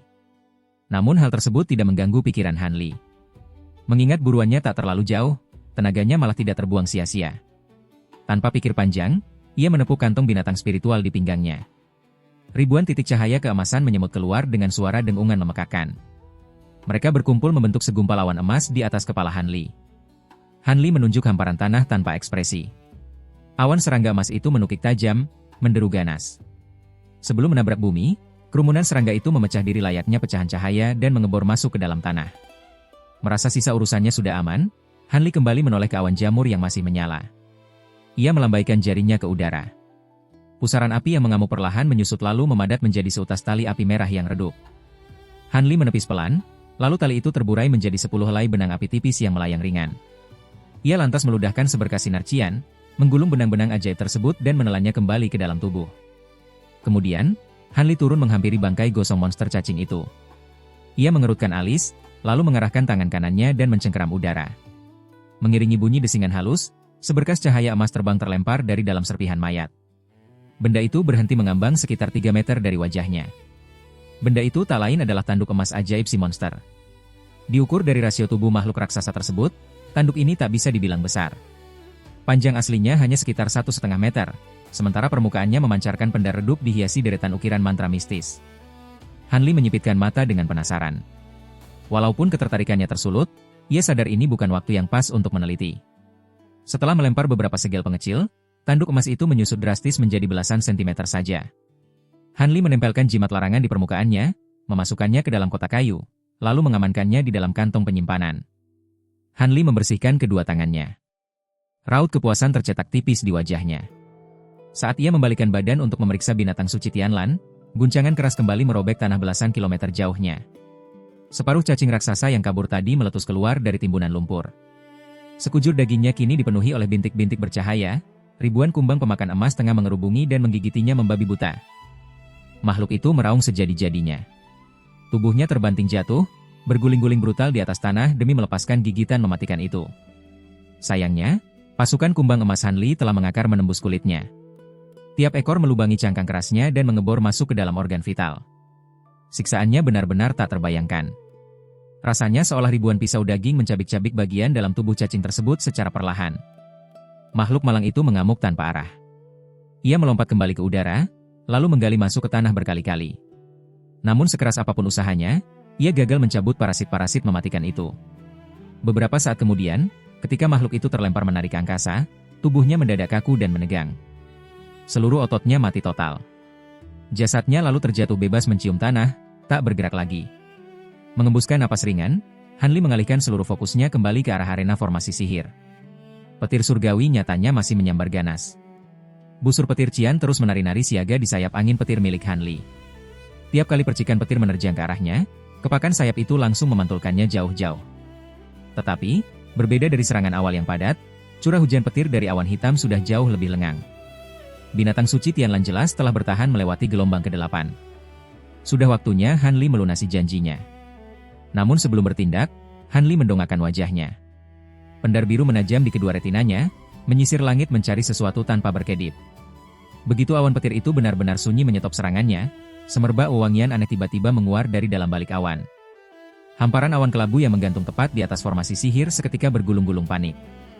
Kemudian, dari dalam kekosongan itu muncul sepotong bulan purnama raksasa semulus piringan batu giok. Bulan purnama itu bersinar menawan, menyebarkan redup cahaya putih susu sekaligus membawa semerbak aroma aneh yang menyebar perlahan ke segala arah. Han Li menarik napas dalam-dalam. Sayap di punggungnya bergetar pelan, dan sosoknya mendadak lenyap tanpa jejak. Detik berikutnya, ia sudah kembali muncul di posisinya semula di samping formasi. Tanpa membuang waktu, pemuda itu melambaikan tangannya ke arah 3 artefak di atas tanah. Labu kuning, botol giok, dan mangkuk bundar tersebut seketika melayang dan terbang mengelilingi kepala Han Li. Tepat pada saat itu, posisi bulan purnama di langit sedikit miring. Seberkas cahaya perak yang aneh memancar lurus ke bawah, seketika menyelimuti binatang suci Tianlan. Aroma harum menguar tajam. Permukaan bulan purnama itu mendadak memunculkan lapisan cahaya beriak seperti air. Akibat kemiringan tersebut, sesuatu dari dalam bulan sepertinya akan menetes turun. Han Li tidak ragu lagi. Tubuhnya berkelebat berubah menjadi seberkas cahaya pelangi cian, lalu ia membubung tinggi ke langit sambil mengendalikan ketiga artefaknya. Bulan purnama itu akhirnya meneteskan segumpal cairan putih susu sebesar kepalan tangan. Begitu cairan tersebut terlepas dari bulan, wujudnya pecah menjadi titik-titik cahaya putih yang turun perlahan mengikuti sorot cahaya perak menuju binatang suci Tianlan. Anehnya, titik-titik cahaya itu hanya bisa bertahan di dalam jalur sorot cahaya. Jika keluar dari batas cahaya tersebut, mereka seketika menguap menjadi ketiadaan. Begitu menyentuh tubuh binatang iblis itu, titik-titik cahaya putih langsung meresap masuk tanpa bekas. Binatang suci Tianlan yang awalnya kelelahan akibat menahan kesengsaraan langit seketika kembali bertenaga hanya dengan menyerap sedikit cahaya tersebut. Ia membuka mulutnya, memuntahkan segumpal energi iblis, lalu dengan rakus menyedot seluruh sisa titik cahaya di udara. Seperti baru saja mendapat suntikan stimulan yang kuat, ukuran tubuh makhluk itu membengkak drastis. Permukaan bulan kembali beriak. Gumpalan cairan kedua mulai menetes, perlahan berubah menjadi ribuan titik cahaya putih yang melayang turun. Sementara itu, Hanli yang berbalut pelangi cian telah terbang mendekati bulan purnama di tengah awan badai. Namun, ketika jaraknya tersisa sekitar 300 meter, kilatan perak tiba-tiba meledak di udara sekitarnya.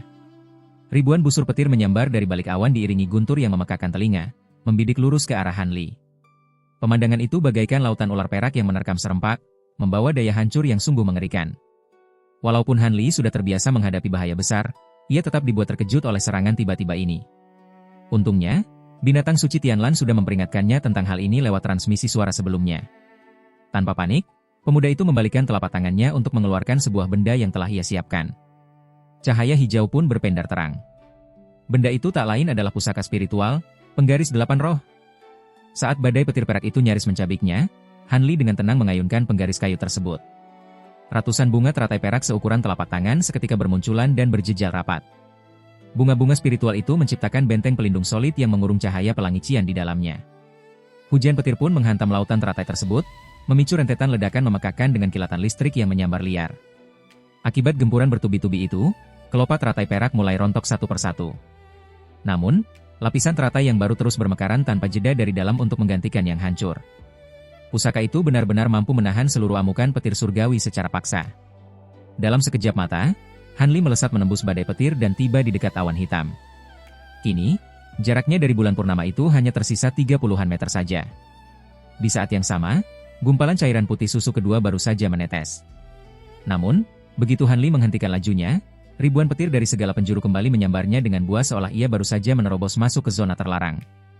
Gempuran kali ini terasa jauh lebih ganas dan lebat dibandingkan sebelumnya. Berlindung di balik benteng teratai perak, Hanli sama sekali tidak mempedulikan petir-petir tersebut. Ia justru menunjuk ke arah 3 artefak di sekelilingnya.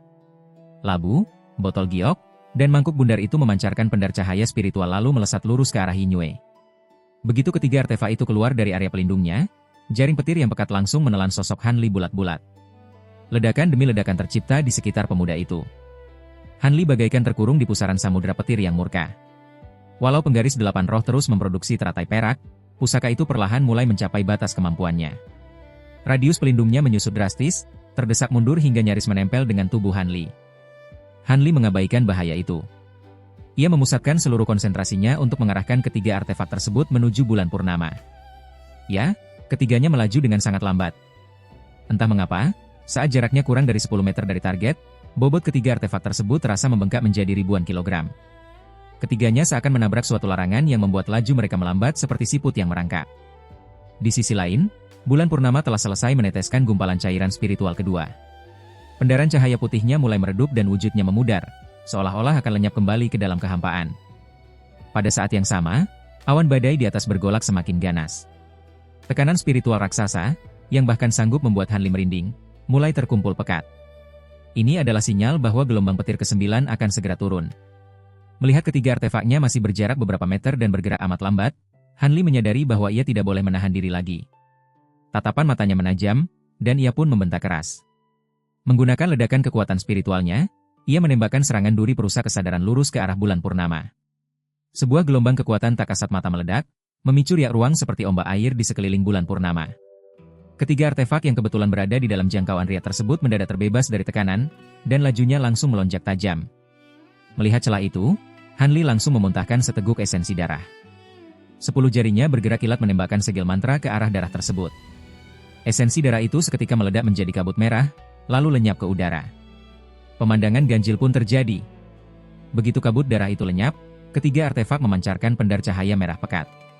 Ketiganya bergetar hebat, melepaskan diri dari sisa kekangan, dan langsung menyala masuk menembus wujud bulan purnama. Namun, di saat yang nyaris bersamaan, bulan purnama yang kian memudar itu berkedip terang sekali sebelum akhirnya menghilang sepenuhnya dari langit. Kini, hanya menyisakan 3 artefak Hanli yang mengambang sendirian di udara hampa. Hanli sempat tertegun. Ia sendiri tidak tahu pasti apakah artefaknya berhasil menyerap esensi dari bulan purnama tersebut atau gagal total. Mengiringi gelegar guntur yang mengguncang langit, badai petir yang sejak tadi membombardir Hanli tiba-tiba tersedot masuk ke dalam awan badai dan lenyap. Bukannya bernapas lega, raut wajah Hanli justru berubah tegang. Matanya menyipit, lalu ia melambaikan tangannya ke udara. Ketiga artefak itu seketika melesat kembali ke arahnya. Tanpa banyak bicara, Han Li membalut tubuhnya dengan cahaya cian dan menukik tajam ke bawah sambil membawa artefaknya. Dalam sekejap, ia sudah mendarat aman di samping formasi. Ia melirik ketiga benda tersebut lalu mengulurkan satu tangan. Labu kuning itu melayang jatuh ke genggamannya. Han Li mengintip sejenak ke dalamnya, lalu menyembunyikan labu itu lewat satu putaran tangan yang mulus. Dua artefak lainnya langsung ia masukkan ke dalam kantong penyimpanan tanpa perlu dicek lagi. Dari awal, ekspresi Han Li tampak sangat datar dan tak terbaca. Namun, dari aroma harum samar yang menguar dari dalam artefaknya, sangat jelas bahwa upaya nekatnya barusan sama sekali tidak sia-sia. Binatang suci Tianlan sama sekali tidak memedulikan ulah Han Li. Tubuh dan pikirannya sedang difokuskan penuh untuk menghadapi ancaman di atas kepalanya. Jaring petir di udara memang telah lenyap, tetapi dari balik awan badai persis di atas siluman itu, terasa fluktuasi energi destruktif yang mendidih. Ia tidak berani lengah sedikit pun. Pelindung energi perak iblis ini sudah lenyap tak berbekas. Ia kini berdiri di tengah formasi tanpa memancarkan pelindung kelabunya yang biasa. Rupanya, makhluk itu sadar bahwa energi pelindung biasa tidak akan mampu membantunya menahan hukuman petir di atasnya. Han Li tersenyum tipis. Baru saja ia hendak mengatakan sesuatu, gemuruh guntur bernada berat terdengar menggema dari angkasa. Sebuah busur petir perak raksasa setebal batang pohon melesat keluar menembus awan hitam. Panjangnya mencapai 60 meter lebih. Kilat perak itu berkedip terang, lantas wujudnya menyatu membentuk seekor naga perak raksasa yang menukik buas membidik binatang suci Tianlan. Sebelum hantamannya benar-benar mendarat, pendar listrik dari tubuh naga petir itu sudah menerangi separuh hamparan langit, membawa momentum maut yang luar biasa mengerikan. Binatang suci Tianlan terbelalak pucat. Tanpa pikir panjang, ia menganga lebar dan memuntahkan sebuah manik abu-abu bercahaya yang langsung berputar liar di atas kepalanya. Benda spiritual itu adalah inti iblis, harta mutlak penentu hidup dan matinya. Akan tetapi, sebelum naga petir itu berhasil menyambar sang siluman, Han Li mengambil tindakan. Ia mengangkat sebelah tangannya, memicu sebuah perisai kecil perak melesat menembus udara. Perisai itu mengembang, membentangkan tirai cahaya perak yang seketika mengurung binatang suci Tianlan di dalamnya. Setelah menyiagakan pertahanan itu, Han Li mendongak menatap sang naga petir yang sedang menerkam jatuh, lalu tersenyum tanpa sepatah kata. Binatang suci Tianlan akhirnya bisa mengembuskan napas lega. Ledakan, boom, pun memekakan telinga. Naga petir perak itu menabrak telak tirai perisai cahaya, meledakkan kilat yang menyilaukan mata. Tirai perak milik Han Li bergetar tak karuan selama beberapa saat, tetapi dengan cepat kembali stabil seperti sedia kala. Setelah serangannya gagal, wujud naga petir itu rupanya tidak sirna. Ia malah membelit kubah cahaya tersebut dengan erat. Suara benturan petir terus menggema dari permukaan tirai. Menariknya, tiap kali memaksakan benturan, ukuran sang naga menyusut cukup drastis. Usai belasan kali hantaman berturut-turut, wujud naga perak itu kini tertinggal separuh dari ukurannya semula. Cukup, rekan Dao. Kau bisa menarik pusakamu sekarang, aku sanggup mengatasi sisanya, teriak binatang suci Tianlan dari dalam tirai pelindung. Han Li tidak heran. Ia melambai santai, dan kubah perak itu langsung berkedip sebelum lenyap ke udara. Dalam perjalanan ke tempat ini, sang binatang iblis telah menjelaskan aturannya kepada Han Li. Walaupun ras iblis boleh meminta bantuan pihak luar untuk menangkis atau mengurangi daya hancur tribulasi, pada akhirnya siluman tersebut tetap wajib menahan sendiri sisa hantaman dari tiap gelombangnya. Jika syarat itu tidak dipenuhi, siklus gelombang petir akan terus berulang tanpa ujung. Karena itu, permintaan bantuan yang diajukan hanyalah agar Han Li menguras sebagian besar daya hancur petir di 3 gelombang terakhir. Itulah sebabnya Han Li tanpa ragu langsung menarik perisai peraknya. Hilangnya dinding pelindung membuat naga petir itu bebas melesat memakan binatang suci Tianlan. Namun, kilat perak itu langsung dihalau oleh inti iblis kelabu yang bersiaga di baris depan. Kepala naga petir menabrak manik tersebut, membuatnya bergetar tipis. Hebatnya, inti iblis itu tetap melayang kokoh, dengan mudah menetralisasi sisa sambaran petir yang kekuatannya sudah banyak terkuras. Setelah itu, tak peduli dari sudut manapun naga petir perak menerkam, inti iblis itu selalu melesat memblokirnya selangkah lebih cepat. Diiringi rentetan dentuman guntur, wujud naga perak itu terus menyusut. Memerhatikan proses ini sambil mengelus dagu, Han Li kembali mendongak menatap awan kelabu dan berpikir datar di dalam hatinya. Rupanya tugasku menetralkan kekuatan 2 gelombang petir terakhir tidak akan menjadi masalah sama sekali. Bagaimanapun, ini hanyalah tribulasi dari binatang iblis tingkat 8. Hukuman langit yang mematikan bagi siluman sekelasnya tidak butuh banyak usaha untuk kutahan. Kuncinya sekarang mutlak ada di tangannya. Apakah iblis ini sanggup menahan sisa kekuatan tribulasinya sendirian atau tidak?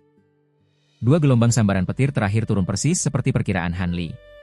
Setelah perisai perak kecilnya menahan sebagian besar kekuatan petir tersebut, sisa serangannya berhasil ditahan oleh binatang Tianlan menggunakan inti iblis meski sempat menimbulkan sedikit kejutan.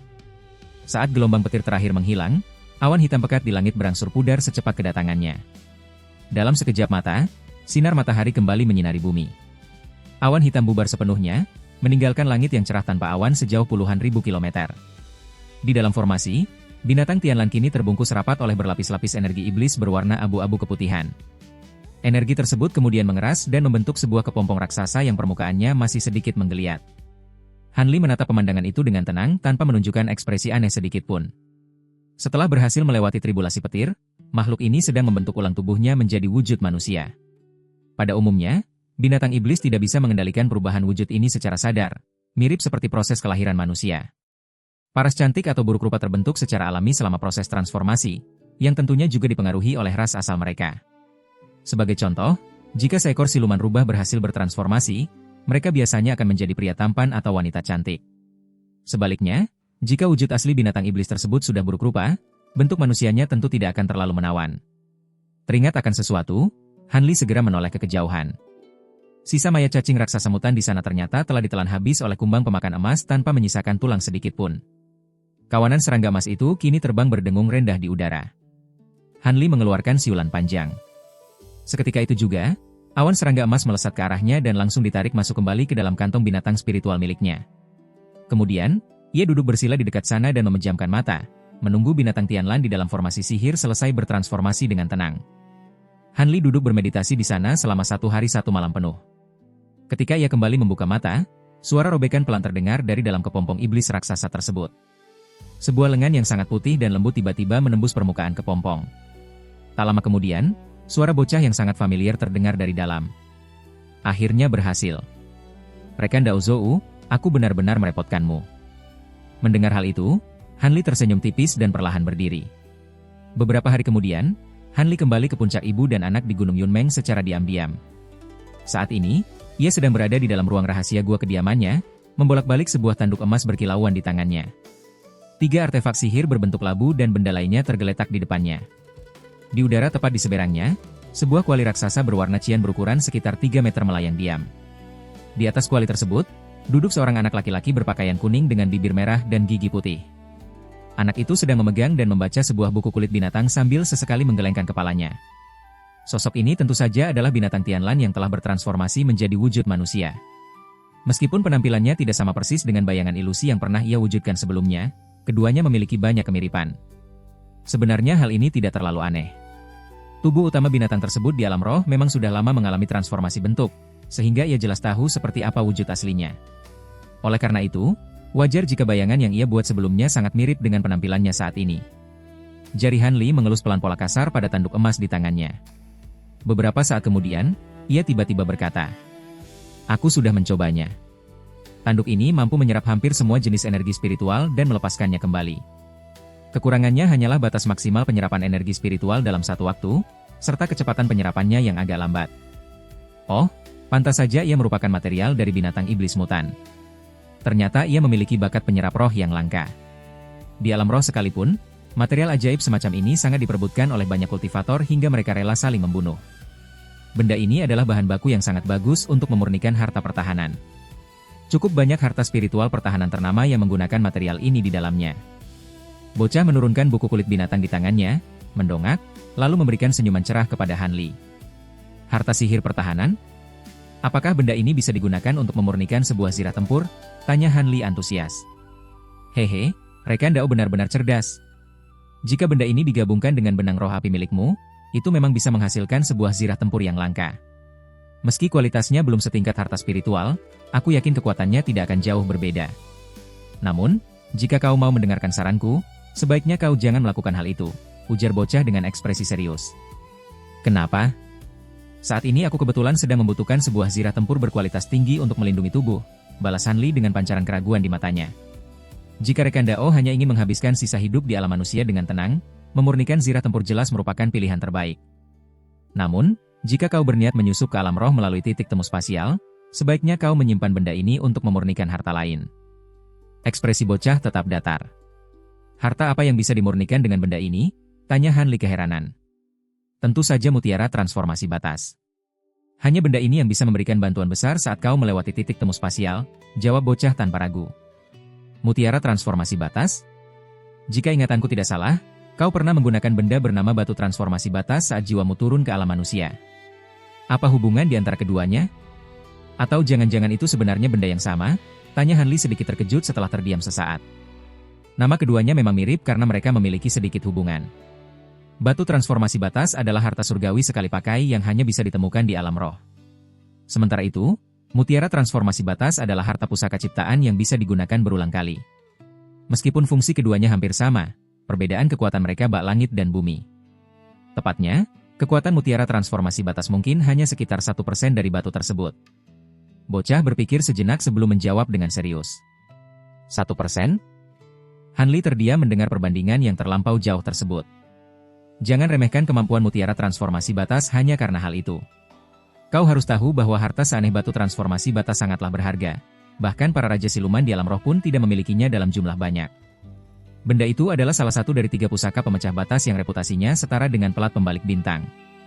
Meski kekuatan mutiara transformasi batas jauh di bawah pusaka aslinya, mutiara ini sangat terkenal keampuhannya untuk menembus beberapa larangan ruang spasial. Karena pembuatannya wajib menggunakan material penyerap roh, mutiara ini pun sangat langka.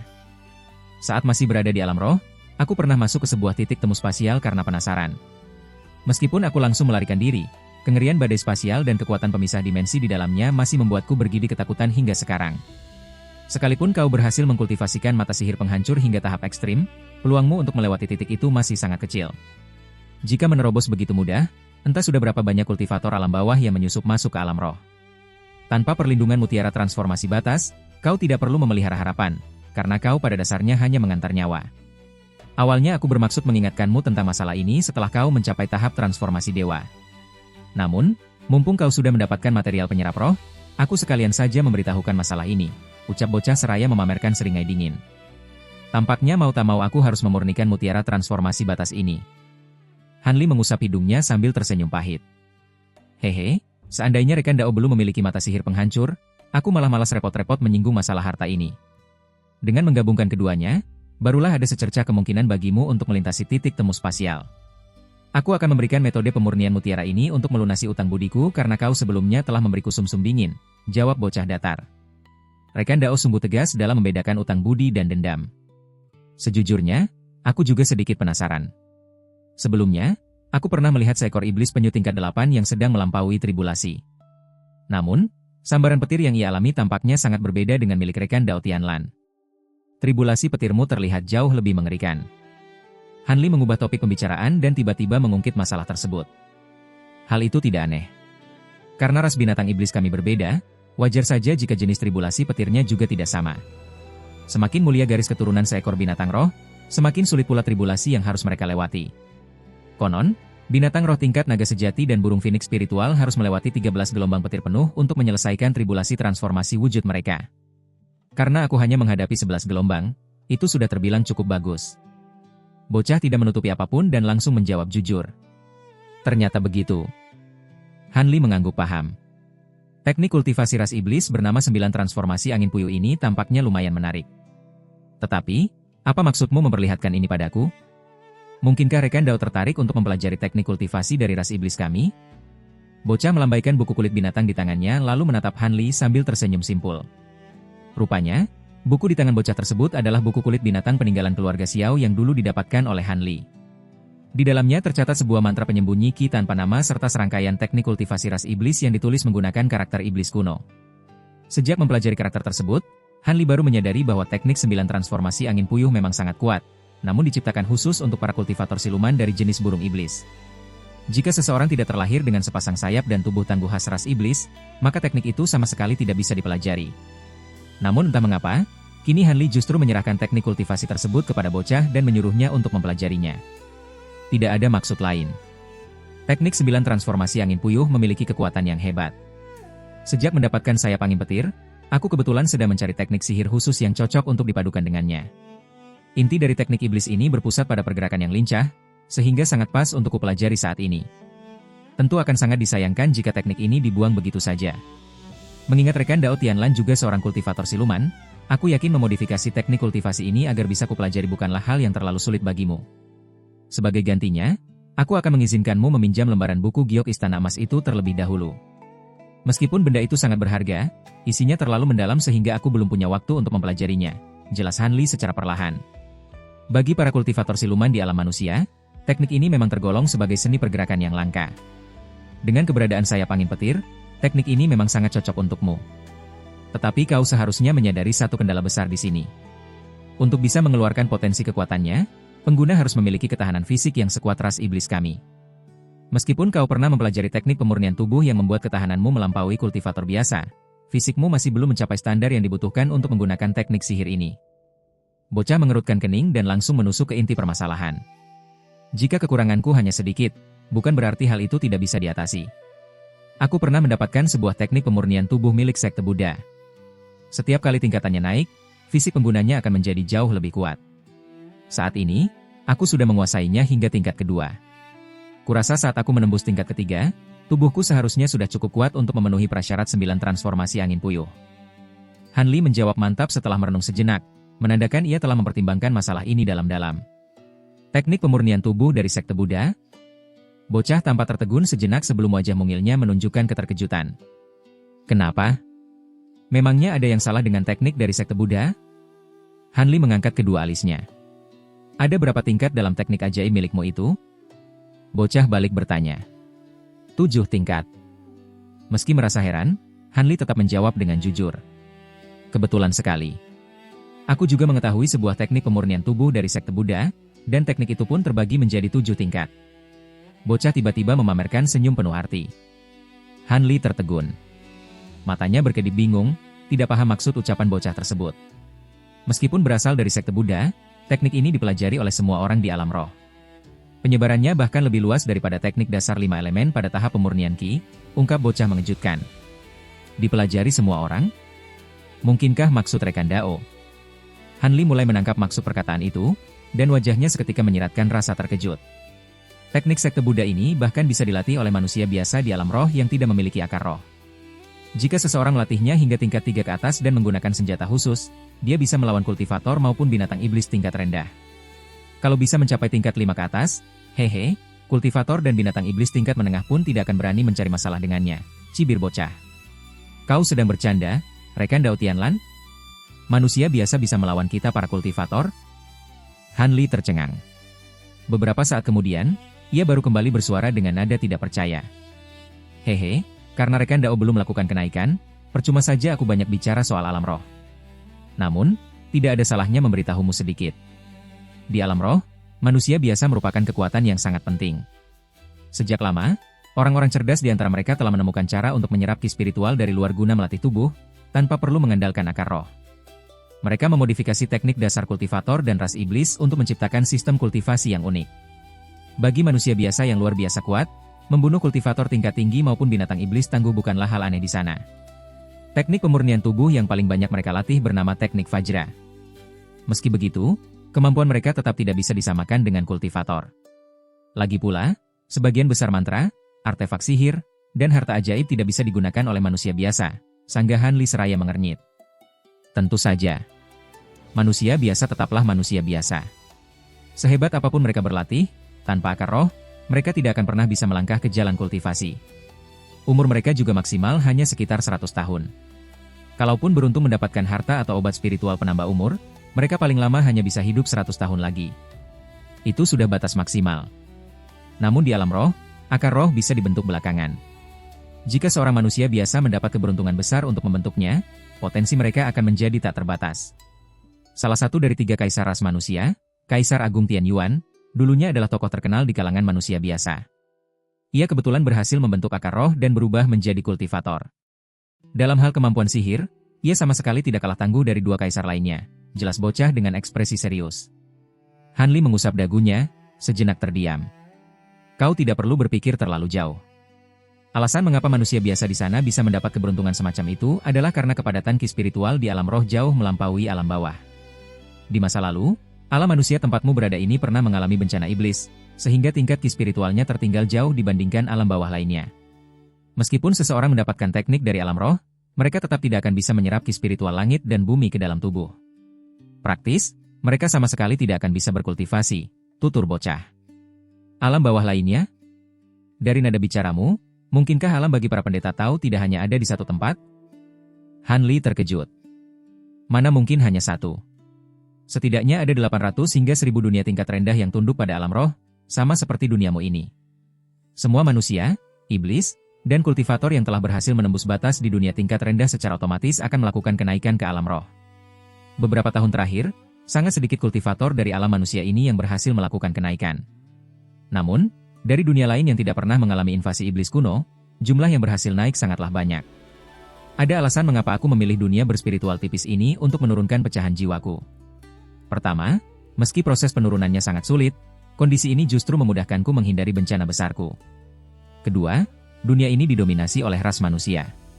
Bersembunyi di sini membuat musuh-musuhku tidak akan pernah menebak keberadaanku, sehingga tidak ada yang bisa merusak rencana cadanganku, ungkap bocah dengan raut muka aneh. Han Li kembali membisu. Selama ini, ia selalu mengira bahwa alam manusia adalah tempat yang unik. Itulah sebabnya pada zaman kuno, pihak alam roh rela menghabiskan banyak tenaga untuk mengutus para kultivator demi menahan invasi iblis kuno. Namun, setelah mendengar penjelasan binatang Tianlan, jelas ada alasan lain di balik peristiwa tersebut. Sudahlah, tidak ada gunanya kau mengetahui terlalu banyak tentang alam roh sekarang. Lebih baik kita bahas teknik Vajra saja. Meski bisa dilatih oleh manusia biasa, teknik ini sangat terkenal akan kesulitannya. Jangankan mencapai tingkat 5, yang berhasil mencapai tingkat 3 saja sangat sedikit. Sebagian besar orang hanya berlatih sampai tingkat pertama sekadar untuk memperkuat tubuh dan menjaga kesehatan. Untuk naik ke tingkat kedua, seseorang harus sanggup menahan rasa sakit luar biasa dari proses pembersihan sumsum dan pembentukan urat, sesuatu yang mustahil ditanggung orang biasa. Teknik ini bisa menyebar luas hanya karena populasi manusia sangatlah banyak, dan jika berhasil, ketangguhan fisik mereka tidak akan kalah dari binatang iblis. Aku memang belum pernah mendengar teknik pemurnian tubuh milikmu, tetapi sepertinya teknik itu masih memiliki kaitan asal-usul dengan teknik Vajra. Bagaimanapun, teknik pemurnian tubuh dari sekte Buddha sangat terbatas. Kurasa hanya teknik inilah yang bisa dilatih di alam manusia, simpul bocah dengan penuh percaya diri. Mungkin kau benar. Teknik pemurnian tubuh milikku ini memang lumayan sulit untuk dilatih, gumam Han Li sependapat setelah berpikir sejenak.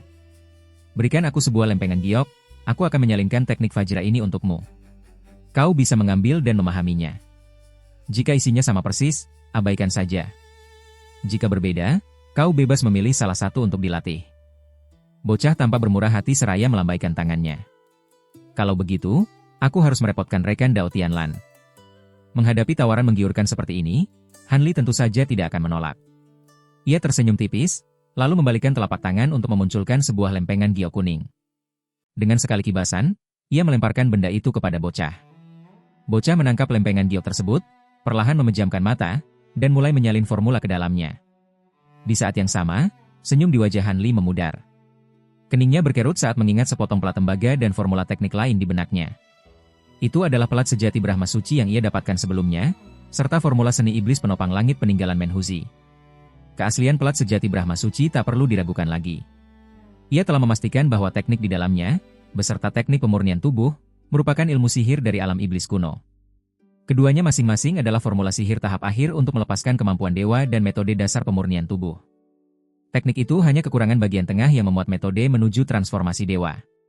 Saat pertama kali mendapatkan seni iblis penopang langit dari Menhuzi, Han Li langsung menyadari bahwa formula itu adalah bagian tengah tekniknya yang hilang. Ia hanya tidak habis pikir bagaimana ilmu itu bisa berubah menjadi teknik tingkat atas yang sangat populer di jalur iblis. Berkat rentetan kejadian misterius ini, Han Li berhasil mengumpulkan satu set formula yang utuh. Mengingat kini ia berniat mempelajari 9 transformasi angin puyuh dan diwajibkan melatih teknik pemurnian tubuh, ia mulai curiga. Jangan-jangan ada kehendak tak kasat mata yang terus menuntunnya untuk mempelajari set formula pelat sejati Brahma Suci ini secara utuh. Pikiran Han Li berkecamuk. Beberapa saat kemudian, bocah yang duduk di atas kuali membuka matanya. Ia mengangkat tangan, lalu seberkas cahaya kuning melesat keluar. Tanpa ragu, Han Li mengibaskan lengan bajunya untuk menyedot cahaya kuning tersebut. Seketika, wujud asli lempengan giok kembali terlihat di tangannya. Formulanya sudah kumasukkan. Kau bisa memeriksanya dulu sebelum kita lanjut bicara, ucap bocah perlahan. Han Li mengangguk lugas. Di hadapan bocah, ia meresapkan kesadaran spiritualnya ke dalam lempengan giok untuk membaca formula tersebut. Setelah membacanya sejenak, Han Li menghela napas pelan dan menarik kembali kesadaran spiritualnya. Ada apa? Apakah tekniknya sama dengan teknik pemurnian tubuh milikmu? Tanya bocah dengan nada datar tanpa ekspresi aneh. Benar. Selain beberapa metode untuk mengalirkan ki spiritual ke dalam tubuh, Isi selebihnya hampir sama persis, jawab Han Li matang setelah sempat terdiam. Baguslah kalau begitu. Jika kau ingin menguasai 9 transformasi angin puyuh, tembuslah tingkat 3 teknik pemurnian tubuh terlebih dahulu. Sementara itu, aku akan memodifikasi formula ini agar lebih cocok untuk kau gunakan. Ingat, sayap angin petir hanyalah harta ajaib dan bukan sayap daging asli, sehingga pasti ada perbedaan saat dilatih dan digunakan. Dan jangan lupa pinjamkan buku giok Istana Emas yang sudah kau janjikan padaku nanti, ucap bocah seraya mengibaskan buku kulit binatang di tangannya, seolah sudah menduga jawaban tersebut. Tenang saja, rekan Dao Tianlan. Aku pantang mengingkari janji. Sebaliknya, bagaimana dengan nektar esensi bulan ini? Apakah kau tidak ingin meminumnya lagi? Han Li tertawa kecil sambil menunjuk labu dan 3 artefak sihir di hadapannya. Nektar esensi bulan memang barang bagus. Cairan itu tidak hanya membangkitkan kecerdasan spiritual binatang iblis, tapi juga krusial bagi pembentukan wujud ras iblis. Jika diminum oleh kultivator manusia, cairan itu bisa memperluas jalur meridian yang sangat menguntungkan bagi ketahanan tubuh. Sayangnya, benda ini tidak bisa diserap terlalu banyak dalam satu waktu, dan masa simpannya tak lebih dari 1 bulan. Benda itu sudah tidak berguna lagi untuk kondisiku yang sekarang. Berhubung kau berniat melatih teknik pemurnian tubuh, cairan itu justru sangat cocok untuk kau gunakan. Bocah menggeleng pelan setelah menatap sekilas labu dan artefak sihir tersebut. Kalau begitu, aku tak akan sungkan menerimanya. Han Li tersenyum. Ia mengibaskan lengan bajunya, membuat mangkuk bundar dan botol giok menghilang dari pandangan, menyisakan labu yang tergeletak di lantai. Ia lalu membentuk segel tangan seraya mengerjapkan mata beberapa kali.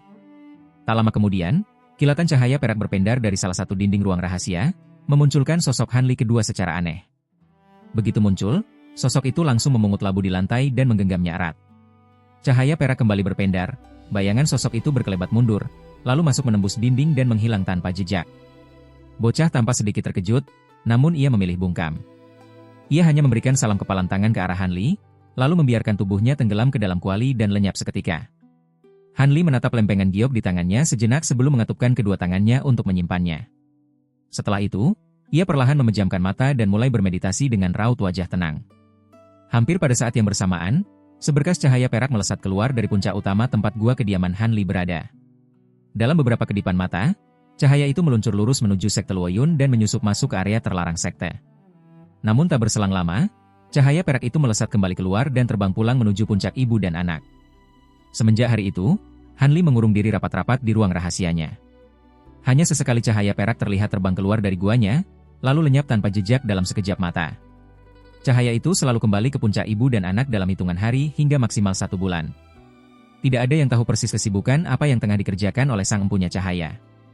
Waktu pun berlalu dengan cepat, tak terasa 2 tahun telah terlewati dalam sunyi. Dunia kultivasi di Tianan sekali lagi gempar. Beberapa tetua tingkat Nasensol dari berbagai sekte besar tiba-tiba kembali menerima surat undangan dari sekte Luoyun.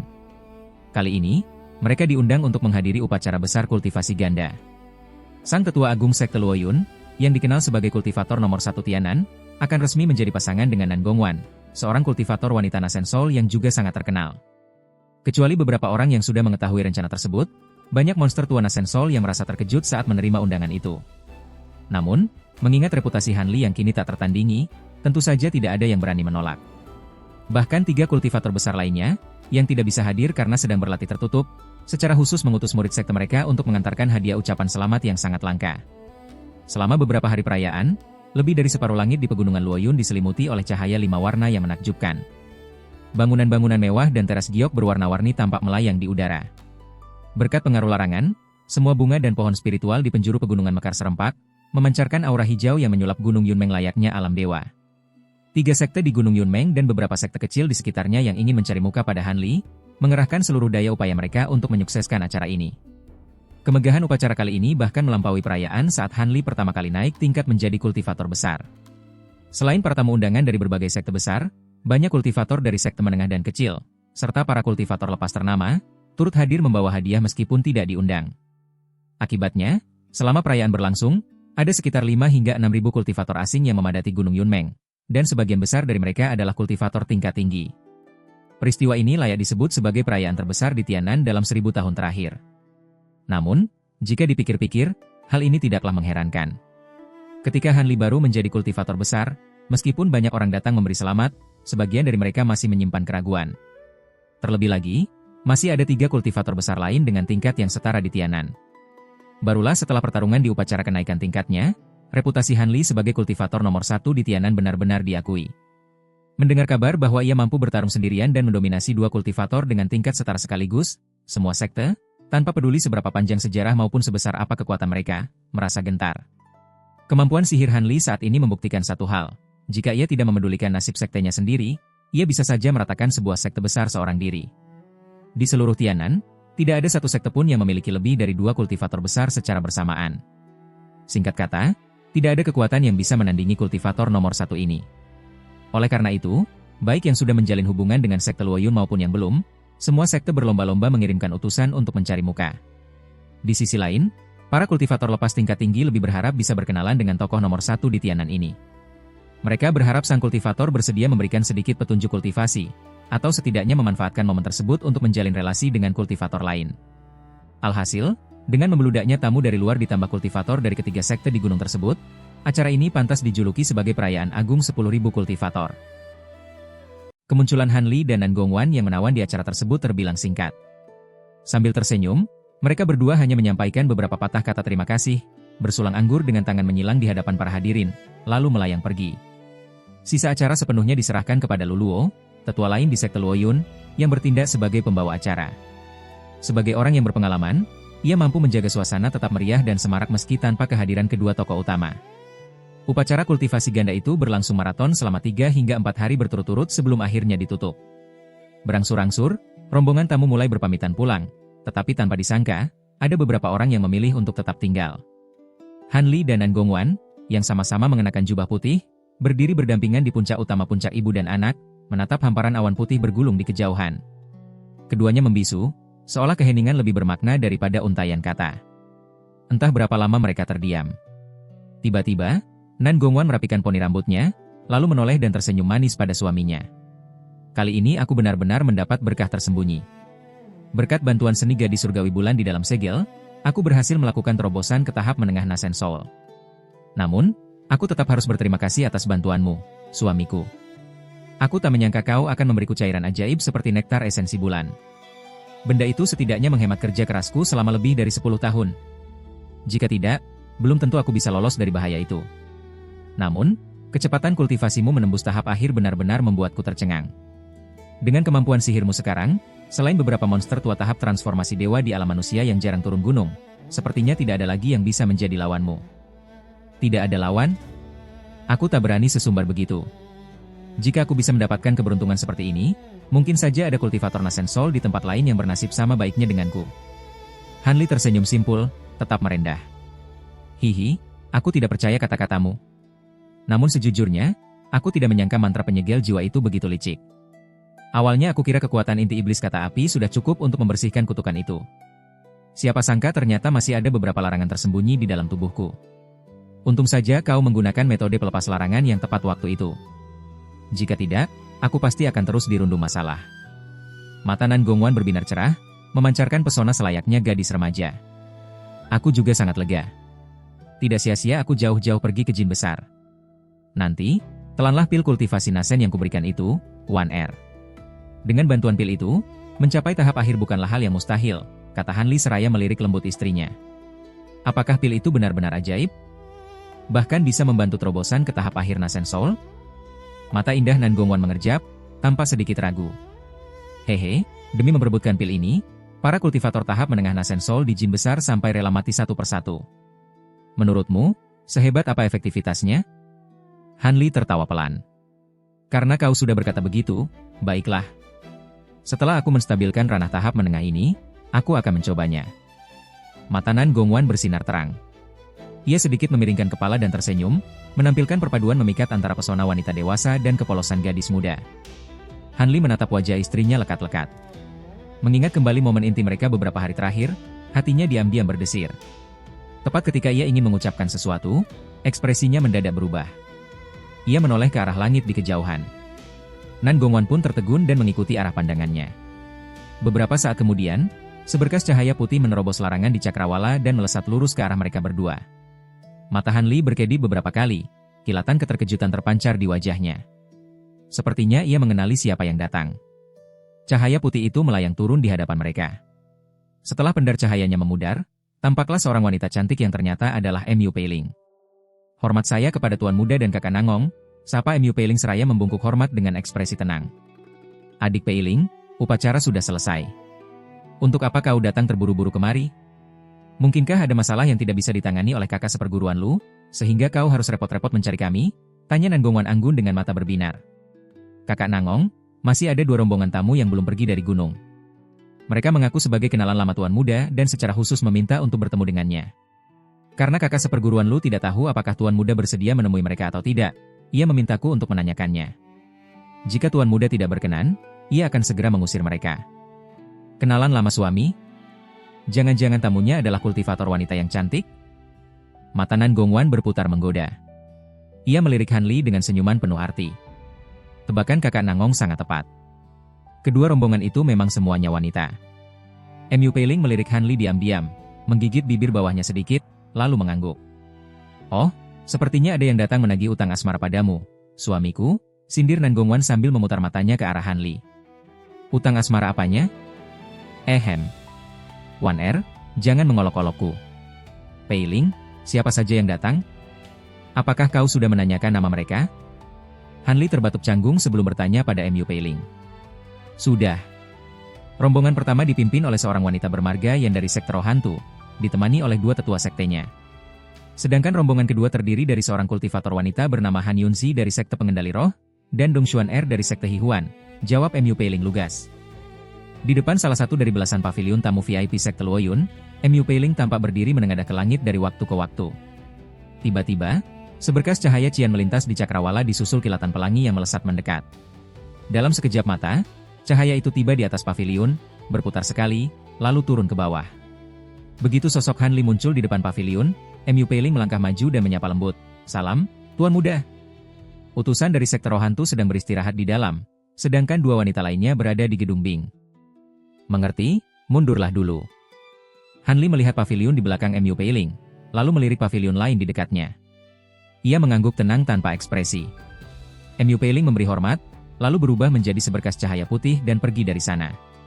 Sosok Han Li berkedip dan mendadak muncul di pintu masuk. Setelah menyapu kesadaran spiritualnya ke dalam, ia pun melangkah masuk dengan tenang. Di aula lantai pertama, terdapat 2 pria dan 1 wanita yang sedang berbincang. Kedua pria itu adalah seorang pria bertubuh besar berjubah kuning dan seorang pria tua berwajah pucat pasi. Sementara itu, sang wanita tampak masih berusia 20-an dan secantik bunga. Ia tak lain adalah Yan Er. Mereka bertiga sedang membicarakan banyak hal, namun tak ada satupun yang bisa menyembunyikan sorot kecemasan di wajah masing-masing. Begitu Han Li melangkah masuk, tatapan mereka bertiga langsung tertuju padanya. Setelah melihat wajahnya dengan jelas, mereka serempak berdiri untuk menyambutnya dengan raut terkejut sekaligus gembira. Kalian bertiga tidak perlu terlalu sungkan. Duduk dan bicaralah, kata Han Li datar sambil melambaikan tangan. Sebelum mereka sempat membalas, sosoknya melesat kilat dan mendadak sudah duduk di kursi kayu tepat di seberang ketiganya. Gerakannya begitu cepat hingga Yan Er dan kedua pria itu tidak bisa melihatnya dengan jelas sama sekali. Kalau begitu, kami tidak akan sungkan, balas pria tua berwajah pucat itu. Ia merasakan hawa dingin merayap di hatinya, namun segera memaksakan senyum lebar. Mereka bertiga pun kembali duduk. Prian, sudah bertahun-tahun tidak bertemu, kamu akhirnya mencapai tahap Nasen Soul. Kini kita bisa saling menyapa sebagai rekan sejawat, ujar Han Li. Ia menatap wanita muda yang terlihat semakin menawan itu dan tersenyum tipis. Mantan murid perempuan nomor 1 di generasi muda negara Yu itu ternyata benar-benar berhasil memadatkan Nasen Soul dan menjadi seorang kultivator tahap tersebut. Rekan Dao Han terlalu memuji. Saya baru saja berhasil melakukan terobosan hambatan kultivasi belum lama ini, sementara rekan Dao sudah menjadi kultivator nomor 1 di Tianan. Bagaimana saya bisa membandingkan diri dengan saudara Han? Kedatangan saya kemari kali ini juga untuk meminta bantuan. Yan Er menatap Han Li lekat-lekat, raut wajah cantiknya memancarkan emosi yang rumit. Han Li tersenyum tipis dan tidak membalas pujian itu. Pandangannya beralih ke arah 2 tetua sekte roh hantu yang tersisa, sebelum akhirnya berhenti pada pria tua berwajah pucat. Rekan Dao pasti tetua Zhong, kan? Saat berada di lembah iblis jatuh waktu itu, aku pernah melihatmu dari jauh. Aku tidak menyangka saudara Han masih mengingat pria tua bermarga Zhong ini. Aku merasa sangat tersanjung. Pria tua itu tertawa kecil menanggapinya. Sekte roh hantu sepertinya sedang menghadapi musuh besar saat ini, sementara kalian bertiga memegang posisi penting di sana. Alih-alih mengurus musuh di negara Yu, Kalian malah datang jauh-jauh menemui diriku. Apakah ada hal yang sangat penting? Tanya Han Li langsung pada intinya. Melihat Han Li yang tidak suka bertele-tele, Yan Yan dan kedua pria itu saling berpandangan dengan ragu.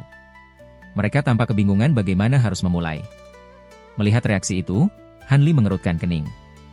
Raut ketidaksukaan mulai terlihat di wajahnya. Perubahan sikap Han Li membuat pria besar dan pria tua itu berdebar cemas. Keduanya pun melempar pandangan mendesak ke arah Yan Yan.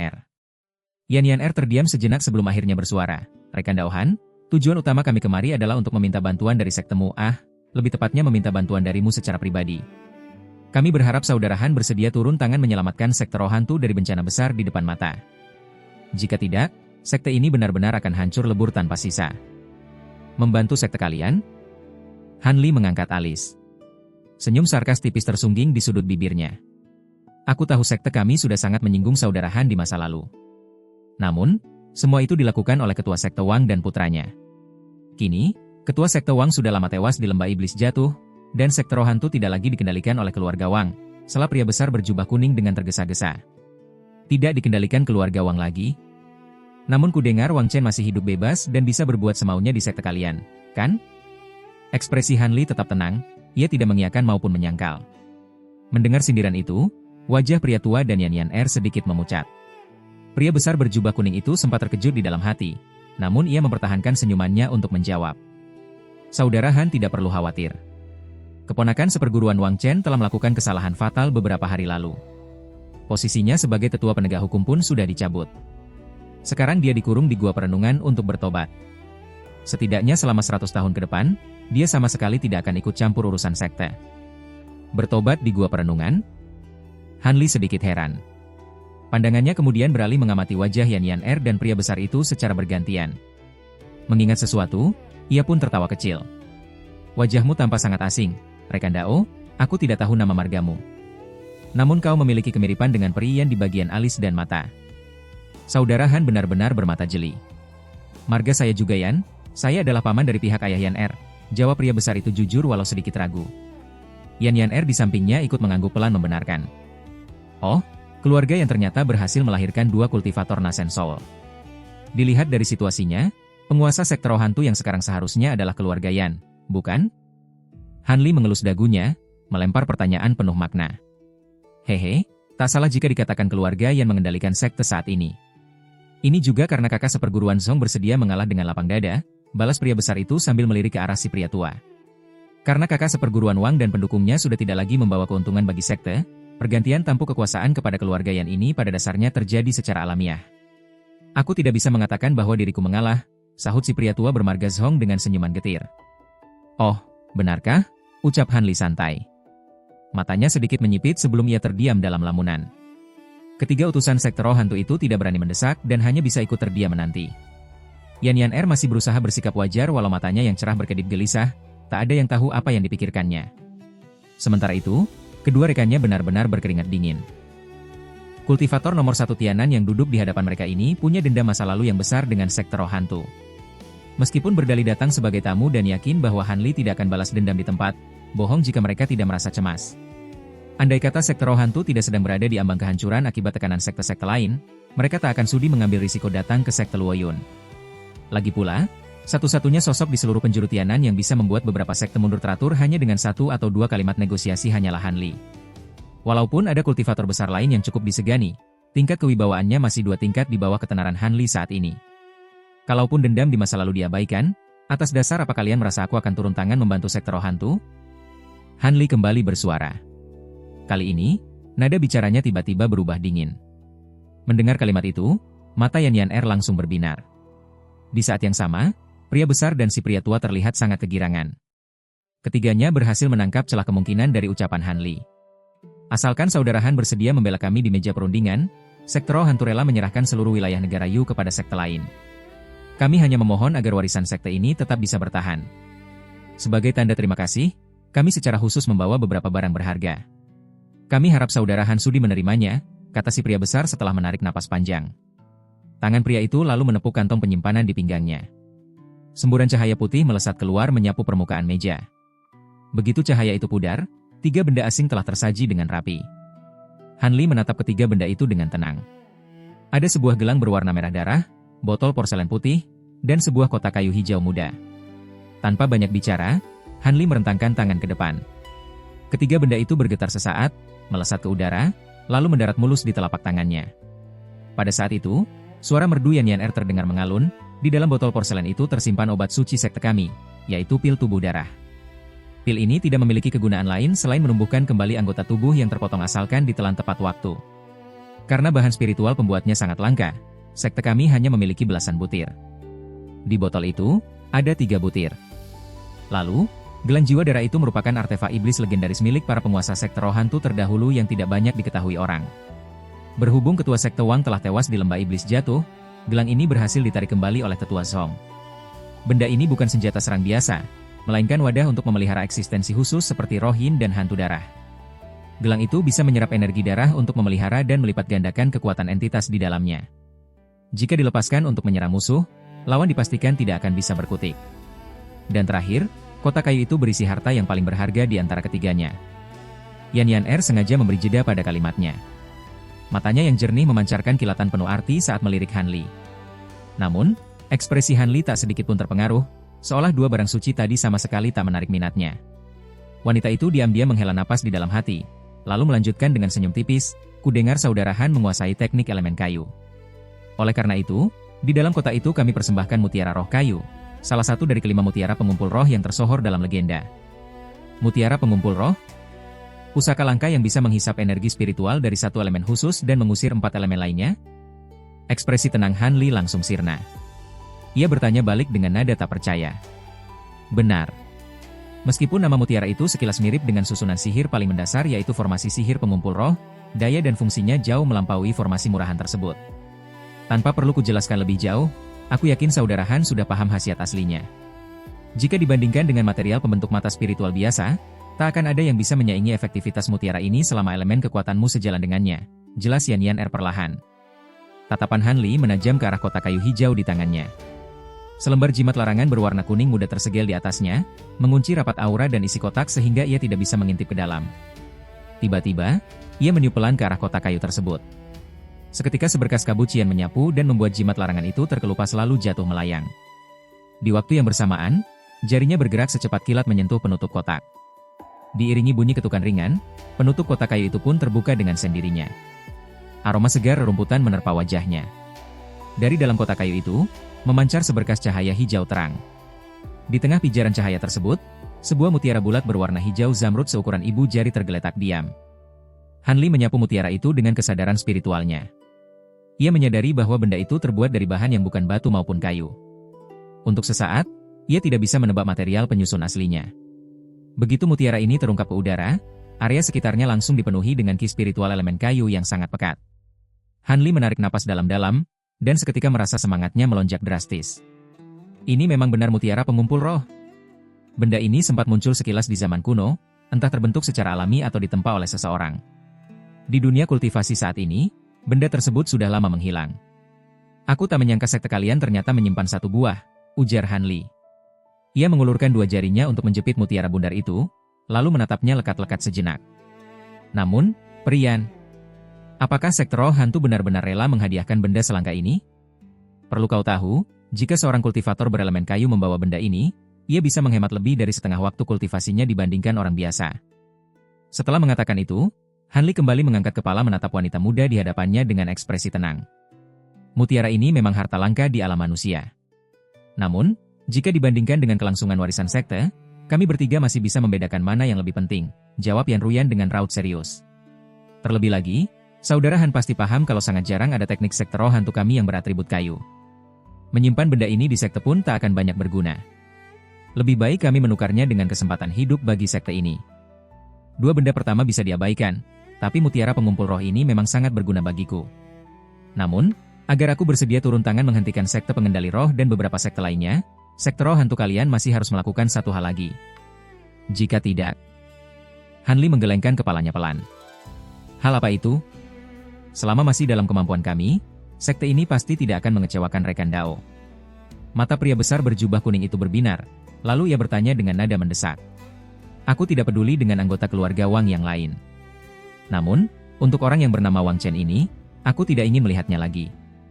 Selama dia masih hidup, Aku sama sekali tak berminat menyelamatkan musuhku sendiri. Apa kalian mengerti maksudku? Hanli melirik si pria besar dan berbicara dengan acuh tak acuh. Raut wajah pria tua bermarga Zhong di sampingnya sontak berubah, sementara wajah Yan Ruyan langsung memucat pasi. Sebaliknya, pria besar berjubah kuning itu hanya terdiam tanpa menunjukkan reaksi terkejut sedikit pun. Saya mengerti maksud saudara Han. Rasanya syarat ini tidak akan menjadi masalah. Kakak seperguruan Zhong, bagaimana menurutmu? Pria besar itu akhirnya bersuara seraya menoleh pada rekan tuanya. Jika saudara Han bersikeras demi kelangsungan warisan sekte ini, kurasa keponakan seperguruan Wang Chen seharusnya rela berkorban untuk kita. Ekspresi pria tua itu berubah-ubah sesaat sebelum akhirnya ia menghela napas pasrah. Karena kakak seperguruan juga tidak keberatan, untuk masalah ini, aku akan mewakili sekte menyetujui syarat tersebut. Pria besar itu tak lagi ragu dan mengangguk mantap kepada Hanli. Anehnya, sejak awal perbincangan tadi, pria besar itu sama sekali tidak menoleh ke arah Yan Ruyan, apalagi menanyakan pendapat keponakannya tersebut. Wajah Yan Ruyan tampak memucat, namun pada akhirnya ia mengunci rapat bibirnya tanpa mengucapkan sepatah kata pun. Baiklah, aku menerima barang-barang ini. Dalam beberapa hari ke depan, aku secara pribadi akan mengirimkan surat peringatan kepada sekte pengendali roh dan sekte-sekte lainnya. Hanli mengangguk tanpa ekspresi, yang sontak membuat pria besar berjubah kuning itu kegirangan. Mengingat tujuan perjalanan mereka telah tercapai, ketiga utusan sekte roh hantu itu tak ingin berlama-lama di sekte Luoyun. Mereka pun berdiri satu persatu untuk mohon pamit. Hanli tidak menahan mereka dan hanya menatap kepergian ketiganya dengan tenang. Yan Ruyan adalah orang terakhir yang melangkah keluar dari aula. Namun, tepat di ambang pintu, langkah kakinya terhenti. Wanita itu mendadak menoleh menatap Hanli dengan raut wajah yang sulit ditebak. Bibir merahnya sedikit terbuka seolah ingin mengatakan sesuatu, namun urung. Usai menghela napas pelan, wanita itu berbalik dan berjalan keluar aula tanpa menoleh lagi. Melihat kepergiannya, raut wajah Hanli sedikit berubah. Ia memandangi ketiga harta karun di atas meja dan ikut terdiam dalam lamunan. Setelah meninggalkan wilayah sekte Luoyun, ketiga utusan sekte roh hantu itu segera melesat terbang menjadi tiga berkas cahaya, memulai perjalanan pulang mereka. Belum lama setelah mereka keluar dari batas jangkauan pegunungan awan mimpi, pria tua bermarga Zhong tiba-tiba menghela napas. Ia menoleh ke arah pria besar berjubah kuning di sebelahnya. Adik seperguruan Yan, apakah kita benar-benar harus menyingkirkan keponakan seperguruan Wang? Kakak seperguruan Zhong, bukannya aku ingin bertindak kejam, tapi pihak sana sendiri yang menyebutkan nama Wang Chen secara langsung. Syarat ini tidak menyisakan ruang bagi kita untuk menawar sedikit pun. Lagi pula, dia tidak menyuruh kita menghabisi seluruh keluarga Wang. Keturunan kakak seperguruan Wang bukan hanya Wang Chen seorang, jadi garis keturunan keluarga mereka tidak akan terputus. Pria besar berjubah kuning itu memberi jeda sejenak sebelum melanjutkan dengan belak-belakan, bagi Hanli, syarat ini sudah sangat longgar. Kau harus ingat betapa parahnya keluarga Wang menyinggung dirinya di masa lalu. Kudengar, saat fondasi jalan kultivasi Hanli belum terbentuk sempurna, Wang Chen nyaris membunuhnya. Jadi, wajar saja jika dia enggan melepaskan dendam ini begitu saja. Menurutku, kita sekalian saja memanfaatkan kesempatan ini untuk membersihkan sisa-sisa murid keluarga Wang di dalam sekte. Jika tidak, walau dia tak mengucapkannya, bisa jadi dia masih menyimpan ketidakpuasan terhadap sekte kita. Kalau sudah begitu, kerugian yang kita tanggung akan jauh lebih besar.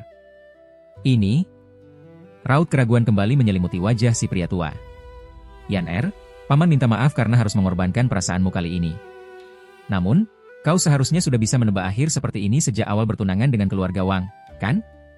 Untunglah sekarang kau telah berhasil menembus tahap Nasen Soul, sedangkan anak Wang Chen itu gagal total. Dia pada dasarnya sudah tak lagi sepadan denganmu. Terlebih lagi, kau pasti masih ingat betapa liciknya keluarga Wang saat menekan keluarga yang kita waktu itu. Selain aku yang sedang berkultivasi tertutup di luar sekte, hampir seluruh kultivator tingkat tinggi kita ditanami larangan oleh mereka, tidak terkecuali dirimu. Karena Wang Chen saja tidak pernah memedulikan status kalian sebagai suami istri, untuk apa kau repot-repot membelanya? Pria besar itu kini menoleh ke arah Yan Ruyan yang sedari tadi membisu, nadanya dipenuhi rasa bersalah.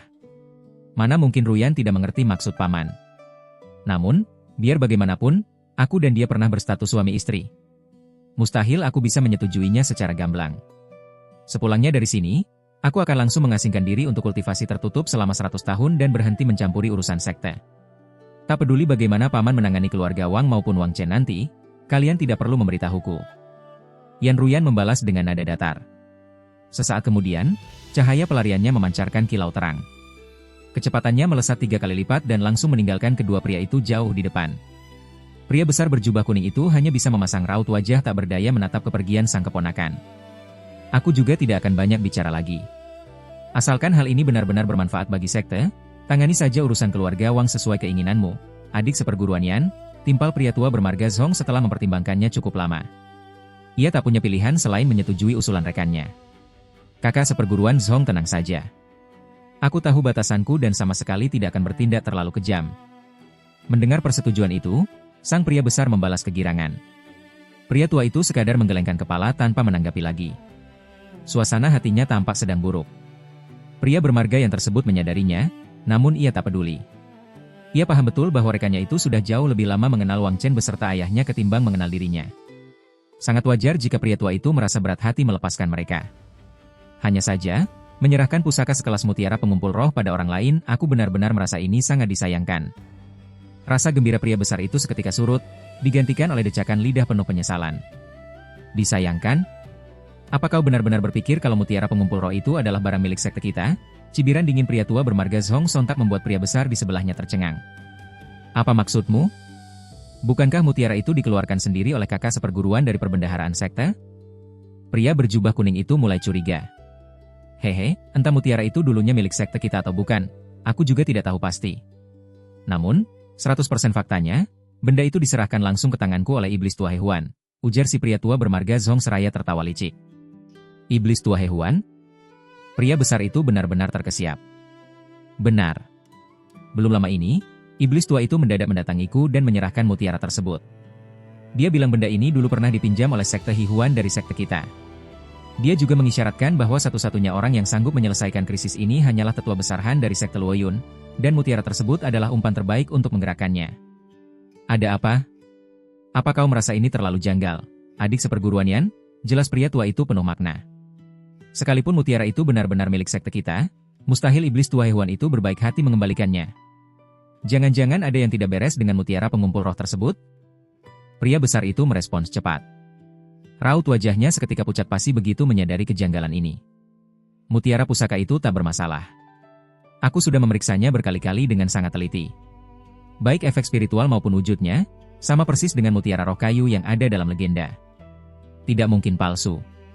Jika ada yang tak beres dengan mutiara itu, mana mungkin aku gegabah menuruti kata-katanya, jawab si pria tua sambil menggeleng pelan.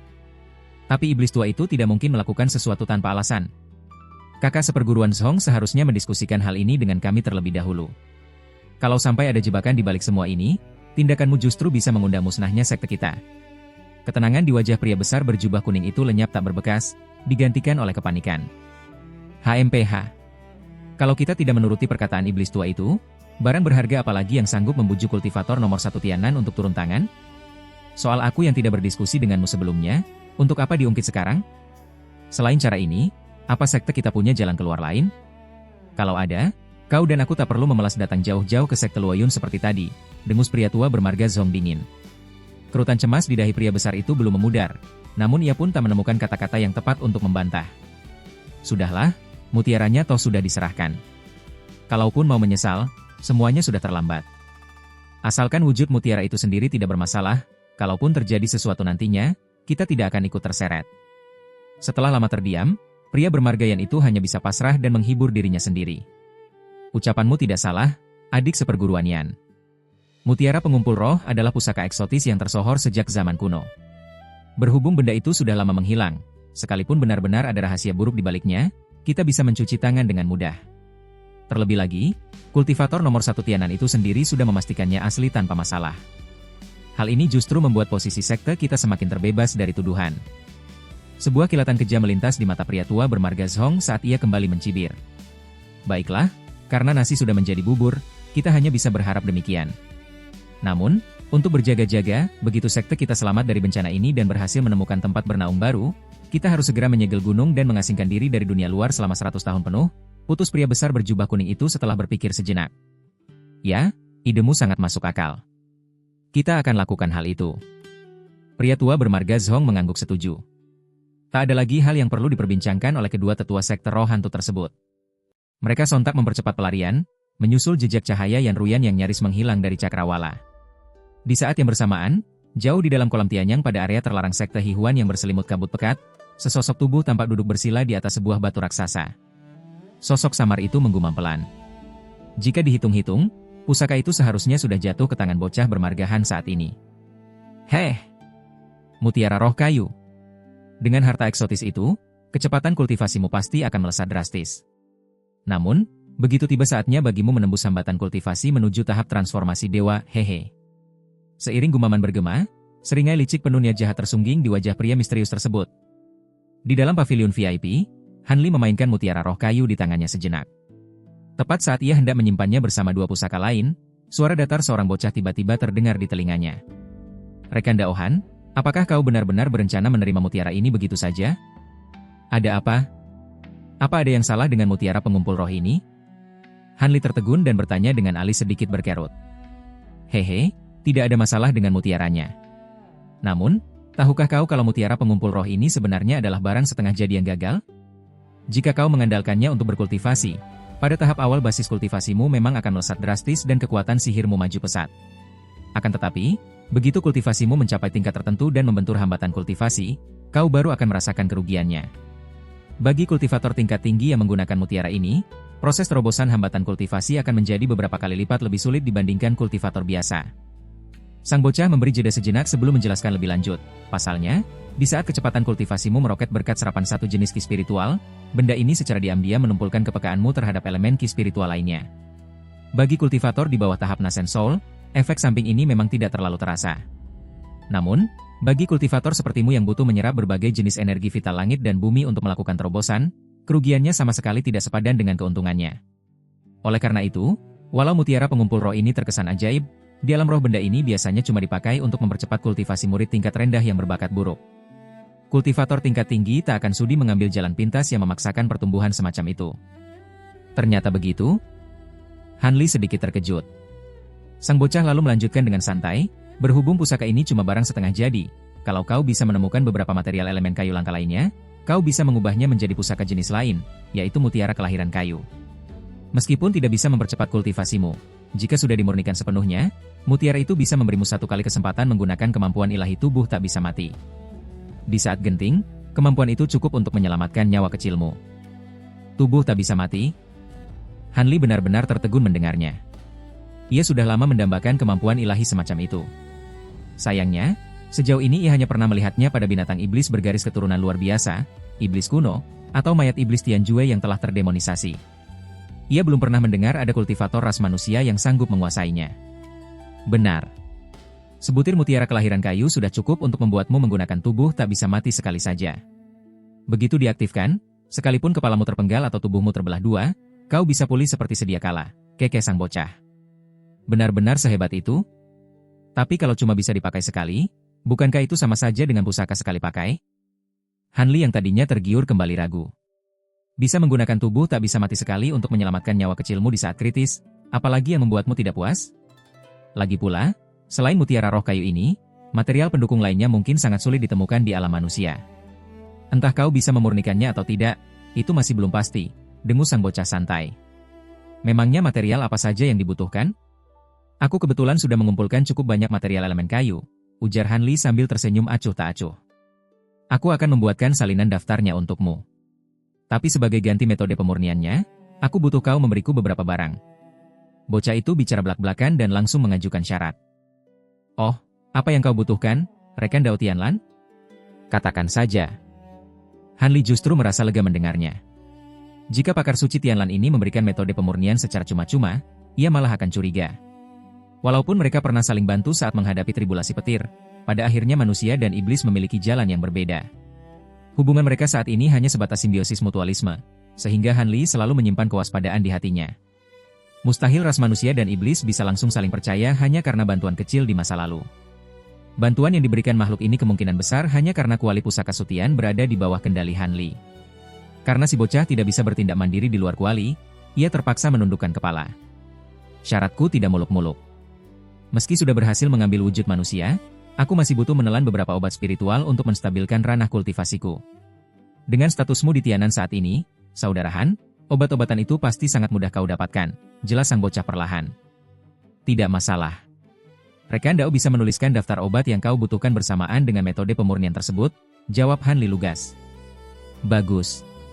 Tunggu sampai kau kembali ke kediaman guamu, aku akan langsung menyerahkan daftar material dan metode pemurniannya padamu, balas sang bocah yang sangat puas dengan ketegasan Hanli.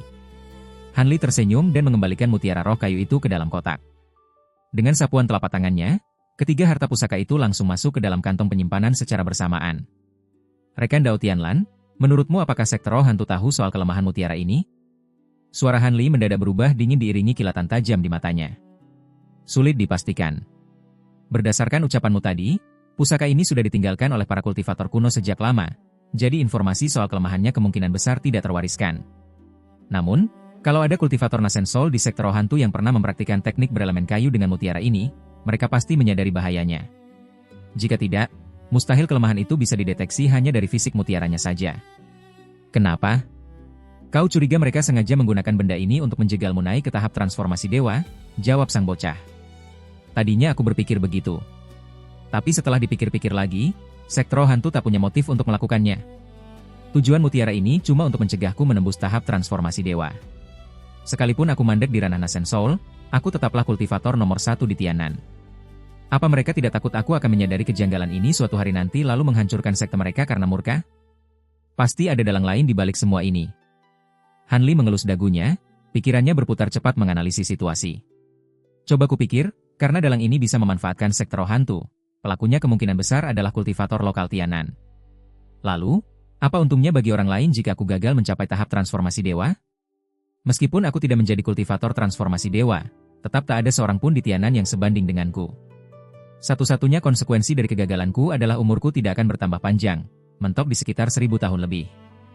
Dengan begitu, durasi kejayaan sekte Luoyun dalam menekan sekte lain di Tianan akan berkurang drastis. Ia mendengus pelan lalu melanjutkan, bagi sekte-sekte kecil atau menengah, tak ada bedanya siapa yang menjadi penguasa nomor 1. Jadi, pihak yang paling diuntungkan dari situasi ini cuma segelintir kekuatan raksasa. Tersangkanya kemungkinan besar ada di antara 3 sekte terbesar, sekte transformasi kehendak, sekte Hihuan, atau sekte puncak langit.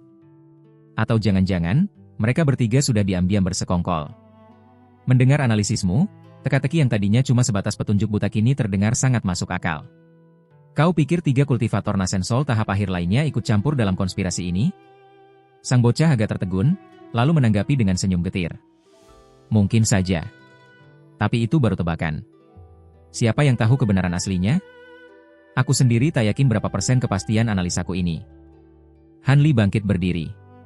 Setelah mondar-mandir beberapa langkah di dalam aula, ia menengadah menatap atap sambil mencibir dingin. Mengetahui kebenarannya tidaklah sulit. Tangkap saja 3 utusan tadi.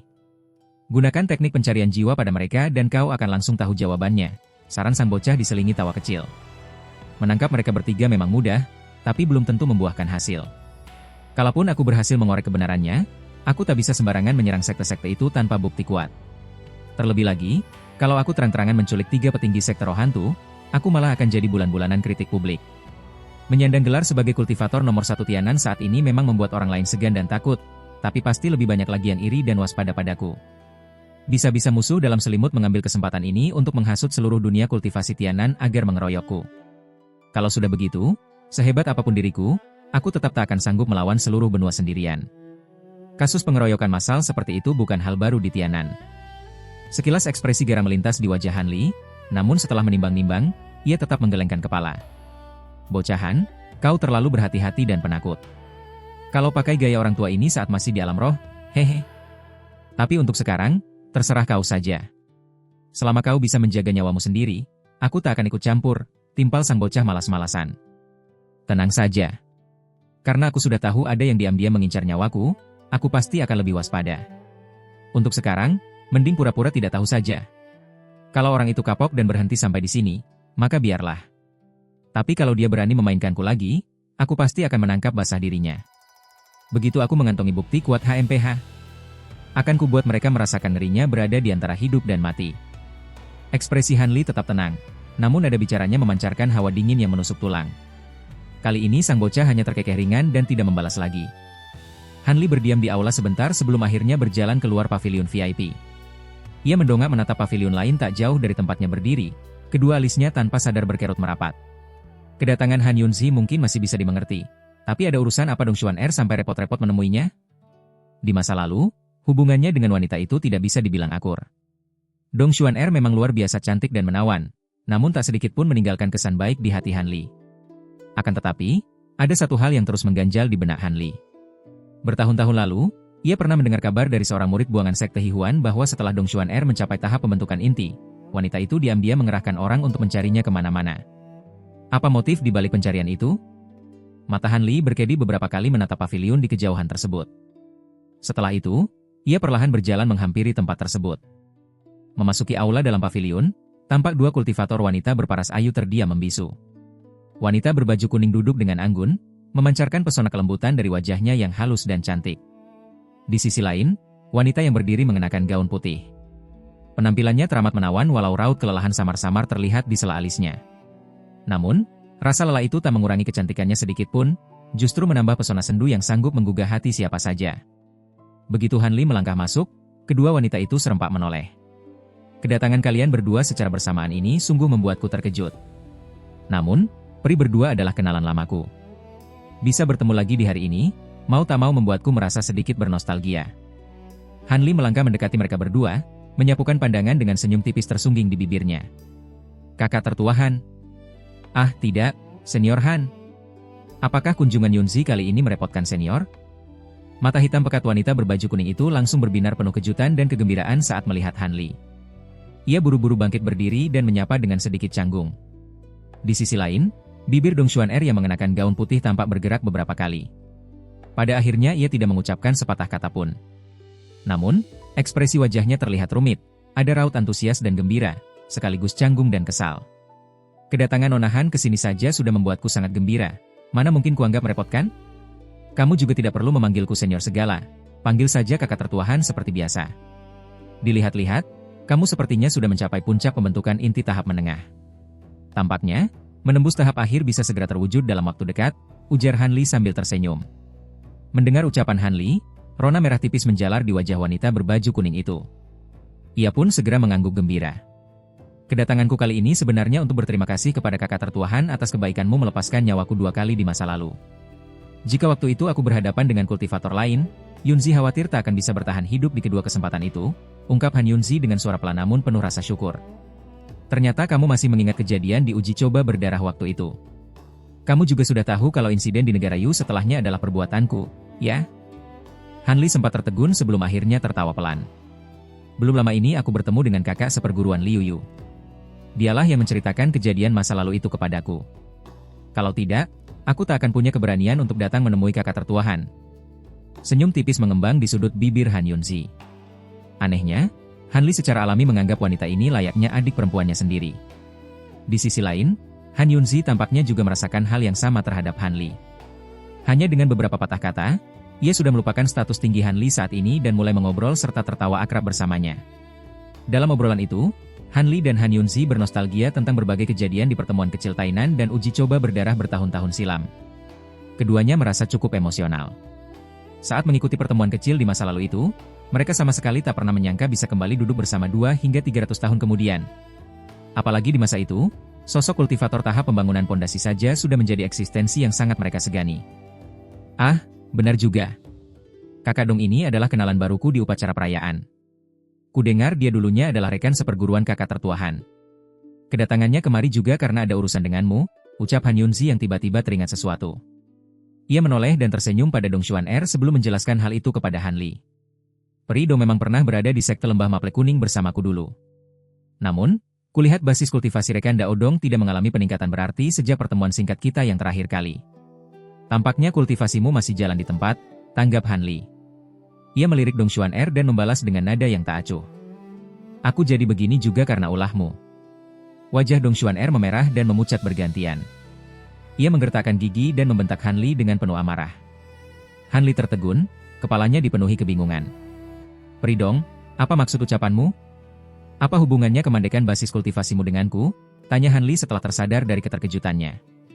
Ia merasa tidak senang dan raut wajahnya pun menjadi suram. Kalau bukan karena kau yang menjadi iblis hatiku, mana mungkin aku berkali-kali gagal menembus hambatan kultivasi dan terus terjebak di tahap menengah selama bertahun-tahun? Dong Xuan-er meluapkan kekesalannya, sepenuhnya melupakan perbedaan status di antara mereka berdua.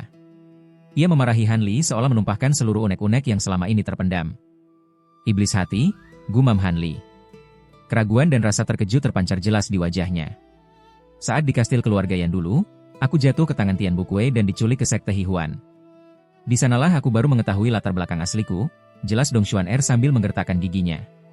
Ternyata, aku adalah keturunan langsung dari iblis tua Yunlu di sekte tersebut. Hanya saja, karena sebuah insiden di masa lalu, aku malah berakhir menjadi murid lembah Maple Kuning. Bahkan sebelum aku lahir, iblis tua Yunlu telah menanamkan sebuah teknik rahasia bernama Seni Mimpi Indah ke dalam diriku. Berkat itu, aku bisa menguasai metode teknik pesona dengan sangat mudah, ibarat mendapat hasil 2 kali lipat hanya dengan separuh usaha. Namun, bagian paling ekstrim dari metode ini adalah rintangan iblis hati. Jika rintangannya mudah, kultivasiku akan berjalan mulus tanpa hambatan bagai minum air. Sebaliknya, jika sulit, aku bisa terjebak di rintangan itu seumur hidup dan basis kultivasiku tak akan bisa maju sedikit pun. Bagi mereka yang iblis hatinya terlalu kuat, malah bisa mengalami kemunduran basis kultivasi. Kalaupun begitu, bagaimana bisa aku yang jadi iblis hati MU? Interaksiku denganmu juga tidak banyak, kan? Tanya Han Li dengan raut keheranan usai mencerna penjelasan itu. Mana aku tahu? Sejak berhasil melakukan pembentukan inti, kau mulai sering muncul sebagai iblis hati dalam kultivasiku. Aku memang sempat berhasil menembus pembentukan inti tahap awal berkat bantuan kekuatan luar. Tapi setelah mencapai tahap menengah, aku benar-benar tak berdaya lagi. Satu-satunya cara agar kultivasiku bisa meningkat adalah dengan melewati rintangan iblis hati ini. Dong Xuan-er tampak sangat tidak rela saat menceritakannya. Ia pun melanjutkan, aku pernah menanyakan hal ini pada leluhurku, iblis tua Yunlu. Menurutnya, alasan kau bisa menjadi iblis hatiku kemungkinan besar karena teknik khusus yang kau pelajari di masa lalu. Teknik itu membuatmu kebal terhadap pesonaku. Ditambah lagi, saat aku menerima serangan balik dari teknik pesona ketika berada di tangan Tian Bukue, kesan yang kau tinggalkan padaku ternyata terlampau dalam. Itulah yang akhirnya membuatmu bersarang menjadi iblis hatiku. Han Li benar-benar dibuat tak bisa berkata-kata. Han Yunzi yang menyimak sedari tadi juga ikut melongo mendengarnya.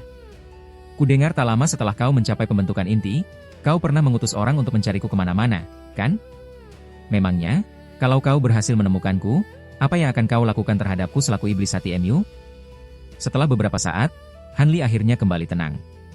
Pandangannya berkilat tajam seraya bertanya perlahan. Memangnya metode apa yang bisa digunakan untuk mengatasi iblis hati? Pilihannya cuma mengandalkan tekad diri sendiri untuk menerobosnya, memusnahkan sosok yang menjadi iblis hati itu secara langsung, atau melarutkannya bersama-sama.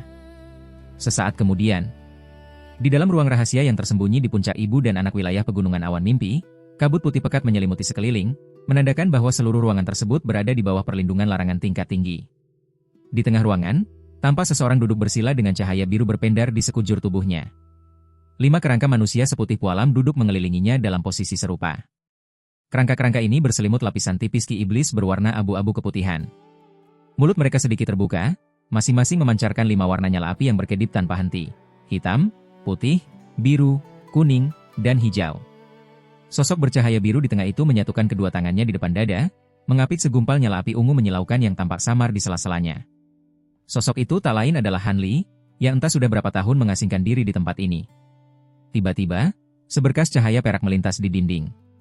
Sesosok bayangan biru muncul secara gaib dari balik larangan dan langsung berdiri kaku di sudut ruangan. Setengah hari berselang, Han Li mendadak membuka mulutnya. Gumpalan api ungu yang menyilaukan di tangannya berubah menjadi seutas benang api dan seketika terhisap masuk ke mulutnya. Bersamaan dengan itu, kelima kerangka di dekatnya serempak menutup mulut. Nyala api berwarna-warni di dalamnya padam tanpa jejak, diikuti memudarnya ki iblis abu-abu di sekujur tubuh mereka. Tulang belulang putih bersih itu pun menyusut kembali menjadi wujud pudar yang sama dengan nyala apinya. Saat itulah Han Li perlahan membuka matanya. Pandangannya sempat terlihat bingung sebelum akhirnya memancarkan kejernihan. Ia menoleh sedikit, menatap sosok biru di sampingnya dengan alis yang sedikit berkerut. Sosok biru itu adalah boneka manusia yang sengaja ia tempatkan di luar kediaman gua untuk berpatroli secara mandiri. Selama bertahun-tahun, selain sesekali memeriksa keadaannya melalui Nasen Soul kedua yang mengendalikan boneka tersebut, Han Li sepenuhnya mempercayakan urusan luar kepada makhluk itu. Mengingat boneka ini tiba-tiba menerobos masuk, pasti ada masalah besar yang tak bisa diputuskannya sendiri sehingga mengharuskan Han Li turun tangan langsung. Namun, Han Li merasa sedikit heran. Dengan kemampuan Nasen Soul kedua yang tak kalah dari seorang kultivator besar, masalah pelik macam apa yang tak mampu diatasinya? Tanpa banyak basa-basi, ia segera menggerakkan kehendak ilahinya, masuk ke dalam boneka manusia, dan menyatu dengan kesadaran ilahi Nasen Soul kedua miliknya. Sekitar 15 menit kemudian, raut keanehan terlukis di wajah Han Li. Di saat yang sama, boneka manusia yang sedari tadi kaku mengangkat tangannya. Ia mengeluarkan sebuah benda dari kantong penyimpanan di pinggangnya dan menyerahkannya tanpa suara. Han Li langsung menerimanya. Ternyata itu adalah patahan jimat giok seukuran telapak tangan. Setelah ia mengalirkan sedikit energi spiritual ke dalamnya, permukaan jimat itu secara mengejutkan memunculkan deretan huruf-huruf kecil berwarna merah darah yang tersusun rapat. Han Li membacanya sejenak, lalu terdiam dalam lamunan. Rekan Dao Tianlan, kau juga sudah bangun, kan? Masa pengasingan kita kali ini lumayan lama, ya? Gumamnya pelan. Karena sudah terlalu lama tidak berbicara, lidahnya terasa sedikit kaku. Baru 120 atau 30 tahun, cuma 2 siklus jiazi. Masih belum bisa dibilang lama. Kenapa? Kau mau menyudahi pengasingan sekarang? Api dingin dan iblis hati milikmu sedang berada di titik krusial. Butuh sekitar belasan tahun lagi agar 5 iblis bisa memurnikan kelima jenis api sangat dingin itu dengan sempurna. Bukankah sayang kalau dihentikan sekarang? Seiring pendaran cahaya spiritual, sebuah tungku kecil melesat keluar dari lengan jubah Han Li. Tungku itu berputar sekali sebelum akhirnya melayang di hadapannya. Bayangan si bocah muncul melayang di atasnya. Siluman itu kini terlihat 2 atau 3 tahun lebih dewasa. Ia berbicara seraya menggelengkan kepalanya pelan. Tidak bisa dibilang sayang juga. Nanti setelah kembali, aku bisa melanjutkannya lagi. Jimat ini adalah pesan darurat dari jimat 10.000 li yang dikirim dari lautan bintang tersebar. Dulu, aku dan 2 orang suci Tianxing pernah membuat kesepakatan. Sekarang putri mereka, Ling Yuling, sedang ditimpa masalah, dan aku tak mungkin lepas tangan begitu saja, ujar Han Li sembari menggeleng ringan. 2 orang suci Tianxing? Maksudmu pasangan tahap akhir dari lautan bintang tersebar itu? Dulu sewaktu masih di dalam tungku, aku sempat mengamati auranya menggunakan teknik rahasia. Walau kekuatan sihir mereka cukup tinggi, aliran darah dan ki mereka sangat lemah. Sepertinya sisa umur mereka sudah tidak banyak. Sekalipun selama ini hidup damai, kemungkinan besar mereka sudah tewas saat bermeditasi. Kalau mereka masih hidup dan menjaga putri mereka, masalah apalagi yang butuh bantuanmu, sahut sang bocah sambil memutar bola mata. Dalam pesan Ling Yuling memang tak disebut-sebut soal 2 orang suci. Sepertinya pasangan itu memang sudah tiada. Namun, ini juga merupakan sebuah kesempatan bagiku. Aku sangat tertarik dengan cahaya dewa magnet asal milik Istana Bintang. Dulu, 2 orang suci memberiku beberapa panduan yang berguna untuk menembus tahap transformasi dewa, dan aku telah menelitinya dengan saksama. Metode lain kurang bisa diandalkan. Hanya cahaya dewa magnet asal ini yang benar-benar menjanjikan, asalkan dilatih hingga ke puncak pencapaian. Perjalananku ke sana kali ini adalah kesempatan emas untuk mendapatkan metode kultivasinya, terang Han Li perlahan. Aku belum pernah mendengar hal seperti cahaya dewa magnet asal ini di alam roh. Kemungkinan besar itu adalah ciptaan orisinal kultivator di alam ini. Namun, kalau kau bersikeras mempelajarinya, bukankah fokusmu akan terpecah? Hati-hati, itu bisa menghambat jalan kultivasimu, sang bocah mengingatkan. Aku sudah memikirkannya matang-matang. Sebelum berlatih cahaya dewa magnet asal, aku akan memfokuskan kekuatan sihirku hingga mencapai puncak tahap akhir. Setelah itu, aku akan mencoba melakukan terobosan hambatan kultivasi transformasi dewa sekali menggunakan metode api yang sangat dingin. Kalau berhasil, tentu itu yang terbaik. Tapi kalau gagal, aku mau tak mau harus mempelajari cahaya dewa magnet asal itu. Kalau tidak, aku sama sekali tak punya jalan lain untuk mencapai tahap transformasi dewa, tegas Han Li. Kalau kau sudah bertekad, aku tak bisa berkomentar apa-apa lagi. Sayangnya, walau pria tua ini punya banyak panduan untuk menembus transformasi dewa, energi spiritual di dunia ini terlalu tipis. Teknik-teknikku tak akan ada gunanya di sini. Oh ya, bagaimana hasil kultivasimu selama 100 tahun ini? Kulihat kekuatan sihirmu meningkat cukup pesat, tanya sang bocah seraya mengamati tubuh Han Li dengan saksama. Kekuatan sihirku memang sedikit meningkat, tapi masih jauh dari puncak tahap akhir. Paling tidak butuh 50 atau 60 tahun kultivasi keras lagi. Itu pun dengan dibantu berbagai pil spiritual secara terus-menerus. Kalau cuma mengandalkan meditasi biasa, mungkin 100 tahun lagi pun tak akan cukup, keluh Han Li sambil mendesah pelan. Saat itulah ia teringat pada pil Jiang Yun yang ia sempurnakan bertahun-tahun lalu di kebun obat misterius tersebut. Jika jumlah pil spiritual itu masih memadai, waktu kultivasinya pasti bisa dipersingkat berulang kali lipat. Sayangnya, stok rumput spiritual khusus untuk meracik pil Jiang Yun telah habis. Ia tak bisa sembarangan memindahkannya keluar kebun untuk mempercepat pertumbuhannya. Pil-pil obat lain yang ia konsumsi saat ini efeknya sudah tidak begitu terasa di ranah kultivasinya yang sekarang. Namun, selama bertahun-tahun ini, cairan hijau di dalam botol kecil misterius tak pernah ia sia-siakan. Sisa cairan spiritual setelah meracik pil, ia manfaatkan seluruhnya untuk mencuci mata spiritual dan mematangkan serangga spiritual. Namun, pencucian mata spiritual ia hentikan setelah berjalan lebih dari 20 tahun. Terus-menerus mencuci mata dengan air spiritual Mingking akhirnya membuat khasiat air itu menguap sepenuhnya. Melanjutkannya hanya akan membuang-buang cairan hijau berharganya. Walau begitu, kemampuan mata spiritual Han Li kini telah jauh melampaui kondisi sebelumnya. Berkat suntikan energi spiritual yang melimpah, pandangannya tak hanya mampu menembus awan dan kabut. Jika dikerahkan sepenuhnya, ia sanggup melihat benda dalam radius ribuan sang dengan luar biasa tajam, sejelas menatapnya dari jarak dekat, tanpa perlu menggunakan kehendak ilahi. Kemampuan ini akan sangat menguntungkan bila ia terjebak di dalam larangan yang melumpuhkan kehendak ilahi. Sementara itu, setelah melalui 100 tahun masa pematangan, kelabang es bersayap 6 miliknya akhirnya menumbuhkan sepasang sayap kedua. Tingkat kultivasi binatang iblis itu melesat tajam, dari tingkat 5 menjadi puncak pencapaian tingkat 7. Kini, makhluk-makhluk itu mampu memanipulasi kekuatan badai dan salju secara bersamaan. Pengerahan 12 kelabang sekaligus cukup untuk membekukan area seluas 10 li menjadi lautan es dalam sekejap. Namun, sekawanan kumbang pemakan emas yang sengaja dipeliharanya belum juga menunjukkan tanda-tanda evolusi. Walaupun ia menggenggam segel metode milik wanita suci Tianlan yang dirancang untuk meminjam energi elemen untuk mempercepat pematangan, syarat untuk mengaktifkannya belumlah terpenuhi. Entah berapa tahun lagi ia harus merawat serangga-serangga spiritual ini. Sementara itu, naga lapis baja tanah dari jin besar yang terkenal jago mengendus harta karun, diam-diam berkultivasi di dalam gua sambil terus dijejali inti iblis. Namun, melihat kemajuannya, sepertinya ia masih sangat jauh dari menembus batas transformasi bentuk tingkat 8. Untuk metode kultivasi, selain memperdalam teknik esensi pedang biru, Han Li juga memfokuskan diri pada teknik perluasan jiwa. Entah karena mutasi akar rohnya atau bakat alamiahnya yang luar biasa dalam melatih kehendak ilahi, ia berhasil menguasai lapisan terakhir teknik perluasan jiwa dalam satu tarikan napas. Prosesnya terasa jauh lebih lancar dibanding saat ia menaklukkan lapisan-lapisan sebelumnya. Dengan pencapaian ini, kehendak ilahinya melonjak 2 kali lipat lebih kuat. Jika ia berhasil menuntaskan seluruh kultivasi lapisan terakhir, daya kekuatan jiwanya bahkan tak akan kalah dari seorang kultivator transformasi dewa. Selain jiwa, fisik Han Li juga semakin kokoh hingga mencapai taraf yang sulit dipercaya. Untuk mendukung penguasaan 9 transformasi angin puyuh, ia telah menembus lapisan ketiga teknik pemurnian tubuh. Meski prosesnya singkat, tingkat kesulitan dan penderitaan yang ia alami nyaris membuatnya menyerah di tengah jalan. Pantas saja, bahkan di alam roh sekalipun, jarang ada praktisi yang mampu melangkah melampaui lapisan ketiga teknik penyiksaan ini. Namun, hasil pencapaian di lapisan ketiga sangat sepadan. Kekuatan tubuh pasca pencucian sumsum jauh melampaui ekspektasinya. Kini, ia mampu menahan serangan senjata magis tingkat rendah dengan tubuh telanjang tanpa mengaktifkan perlindungan cahaya spiritual sedikit pun.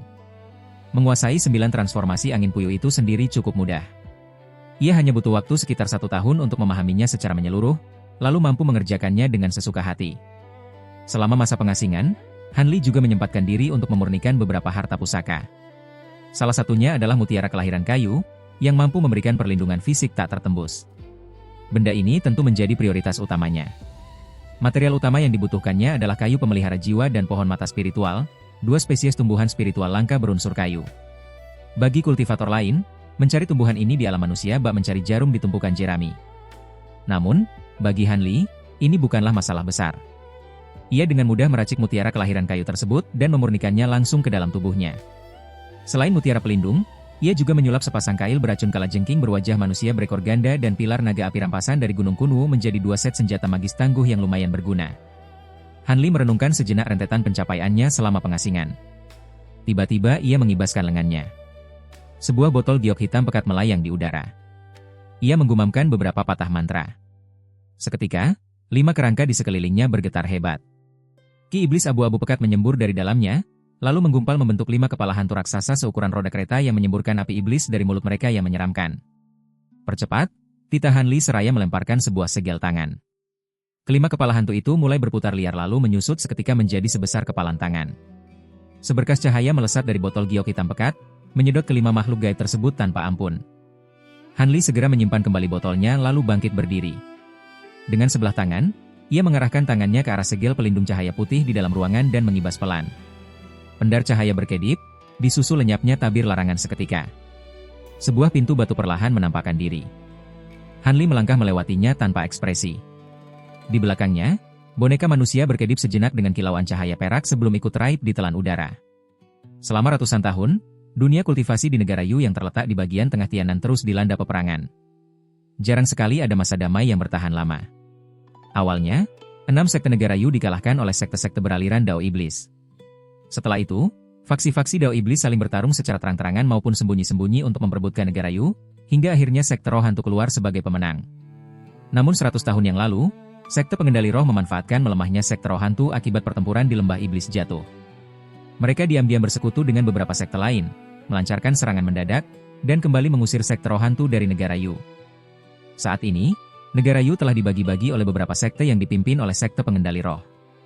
Dengan kekuatan besar yang mereka miliki, wajar jika sekte pengendali roh menguasai hampir separuh urat spiritual dan tambang batu roh di negara Yu sendirian. Salah satu tambang batu roh yang terletak di dasar sebuah lembah ngarai raksasa adalah wilayah yang dikuasai oleh sekte pengendali roh. Cadangan batu roh di tempat ini dulunya sangat melimpah. Namun, setelah ratusan tahun digali terus-menerus oleh 6 sekte negara Yu, sekte roh hantu, sekte pengendali roh, dan sekte lainnya, sumber daya batu roh di sana perlahan habis hingga kondisinya kini dibiarkan setengah terbengkalai. Sekarang, sekte pengendali roh hanya menempatkan 2 murid tingkat rendah tahap pemadatan ki untuk berjaga. Tidak ada kultivator lain di sana. Suatu hari, kedua murid sekte pengendali roh itu sedang mengobrol santai di pintu masuk tambang, membicarakan kejadian-kejadian di sekte mereka. Di saat yang sama, tepat di bawah tanah tempat mereka berpijak, sesosok bayangan biru menggunakan teknik pelarian tanah menyelinap masuk tanpa suara. Bayangan itu langsung muncul di sebuah gua tersembunyi di bagian terdalam tambang. Dari awal hingga akhir, kedua murid sekte pengendali roh itu sama sekali tidak menyadarinya. Seberkas cahaya kuning berkelebat saat bayangan itu menampakkan wujud aslinya. Ia adalah seorang pemuda berwajah biasa saja. Setelah melirik ke sudut gua yang kosong, senyum tipis tersungging di bibirnya. Pemuda ini tak lain adalah Han Li, yang bergegas jauh-jauh dari negara Xi. Sebulan yang lalu, setelah keluar dari pengasingan di negara Xi, Han Li tidak mendapati Nangong Wan yang cukup dirindukannya. Wanita ini memiliki kebiasaan yang sedikit berbeda darinya. Selama lebih dari 100 tahun masa pengasingan, Nangong Wan sempat keluar beberapa kali dan sengaja bepergian ke berbagai wilayah di Tianan dalam waktu yang cukup lama. Perjalanan itu ia lakukan semata-mata untuk mengasah mentalnya. Namun, tepat sebelum Han Li keluar, Nangong Wan rupanya sudah kembali masuk ke ruang rahasia beberapa tahun lalu untuk melanjutkan kultivasi pengasingan tahap berikutnya. Han Li merasa sedikit kecewa, tetapi ia tidak ingin mengganggu kultivasi wanita tersebut. Ia pun hanya meninggalkan sebuah jimat transmisi suara berisi pesan bahwa dirinya akan melakukan perjalanan jauh. Setelah itu, ia pergi ke sekte Luoyun untuk menemui Luluo dan Liu Yu. Keduanya tentu saja sangat gembira saat melihat Han Li. Selama bertahun-tahun, berkat kerja keras mereka berdua, kekuatan sekte Luoyun berkembang pesat dan telah lama diakui sebagai sekte besar di Tianan. Selain itu, wanita bermarga Song dari puncak Baifeng juga telah berhasil memadatkan Nasen Soul lebih dari 100 tahun yang lalu, menjadikannya kultivator Nasen Soul keempat di sekte Luoyun. Mendengar hal itu, Han Li turut merasa senang. Namun, ada kabar lain yang lebih mengejutkannya. Setelah bertahun-tahun mencari, wanita bermarga Song itu akhirnya menemukan seorang murid yang terlahir dengan kehendak ilahi sangat kuat belasan tahun lalu. Karena saat itu Han Li sedang dalam masa pengasingan, pemuda tersebut dibiarkan berkultivasi sendiri di dalam sekte untuk sementara waktu. Bakat akar rohnya juga dikabarkan cukup bagus, karena ia adalah seorang kultivator dengan akar roh atribut ganda. Hati Han Li tergerak. Ia segera memanggil murid tersebut. Pemuda itu rupanya baru berusia sekitar 16 atau 17 tahun. Tubuhnya agak kurus, tetapi wajahnya cukup rupawan. Han Li langsung mengujinya secara pribadi. Sesuai rumor, kehendak ilahi pemuda itu memang luar biasa kuat sejak lahir, hampir 2 kali lipat lebih kuat dari kultivator seusianya. Yang terpenting, pemuda itu memiliki sifat yang jujur dan tenang. Hal ini membuat Han Li merasa sangat puas. Tanpa basa-basi, ia langsung bertanya apakah pemuda itu bersedia menjadi muridnya. Pemuda bernama Si Jian itu sebenarnya sudah mengetahui identitas Han Li. Saat mendengar kultivator nomor 1 di seluruh Tianan ingin mengangkatnya sebagai murid, hatinya melonjak kegirangan. Tanpa berpikir panjang, ia langsung berlutut dan bersujud, resmi menjadi murid di bawah bimbingan Han Li saat itu juga. Han Li tertawa lepas. Ia lalu membawa pemuda itu kembali ke puncak ibu dan anak, membuka sebuah gua kediaman baru untuk Si Jian di puncak yang lebih kecil, dan memberikan salinan kitab pusaka Dayang kepadanya. Selain mewajibkannya untuk menguasai teknik perluasan jiwa, Han Li membebaskan Si Jian memilih sendiri metode kultivasi lain dari dalam kitab tersebut tanpa mau terlalu banyak ikut campur. Mengingat bakat luar biasa yang dimiliki Dayan Shenjun di masa lalu, metode kultivasi dan teknik rahasia yang tercatat dalam kitab pusaka itu memang sangatlah banyak. Han Li tentu tidak lupa meninggalkan pil obat dalam jumlah yang cukup untuk murid barunya yang masih berada di tahap pemadatan ki ini. Ia kemudian memanggil Tian Qin Er, salah satu muridnya yang lain, dan menugaskan gadis itu untuk membimbing kultivasi Si Jian selama beberapa waktu. Bicara tentang Tian Qin Er, gadis itu memang membawa kutukan tubuh raungan naga yang membuat kultivasinya sering tersendat. Namun, berkat dukungan pasokan pil obat dalam jumlah besar yang rutin dikirimkan oleh boneka manusia, setelah lebih dari 100 tahun ia akhirnya berhasil mencapai tahap menengah pembangunan pondasi. Persis seperti perkiraan Han Li, Menembus tahap pembentukan inti bukanlah hal yang mustahil bagi wanita ini. Keputusannya menerima pemuda itu telah menyelesaikan satu beban yang mengganjal di hati Han Li. Dulu, saat Dayan Shenjun meninggal, roh tua itu memintanya mencarikan seorang murid guna meneruskan kitab pusaka Dayan. Han Li berencana menunggu sampai kultivasi Si Jian menembus tahap pembentukan inti. Setelah itu, ia akan memberikan beberapa harta magis yang kuat dan mengirim pemuda itu ke tanah ujung barat. Tujuannya adalah merebut kembali posisi ketua perguruan Seribu Bambu sekaligus mewarisi sisa peninggalan Dayan Shenjun. Sementara itu, Mu Peiling yang juga tinggal di puncak yang lain, tingkat kultivasinya meningkat pesat setelah mempelajari teknik rahasia sekte bulan tertutup yang diajarkan oleh Nangong Wan. Wanita itu kini telah mencapai tahap akhir pembentukan inti. Saat ini, ia mengasingkan diri siang dan malam untuk melatih kekuatan sihirnya dengan gigih. Ia berharap bisa mencapai puncak tahap akhir secepat mungkin agar bisa segera mencoba menembus ranah Nasen Soul. Akan tetapi, Han Li sebenarnya kurang optimis dengan perkembangan masa depan wanita tersebut. Bukan berarti bakat Mu Peiling buruk, tetapi hampir setiap kultivator yang berhasil memadatkan Nasen Soul memiliki takdir dan keberuntungan besar mereka masing-masing.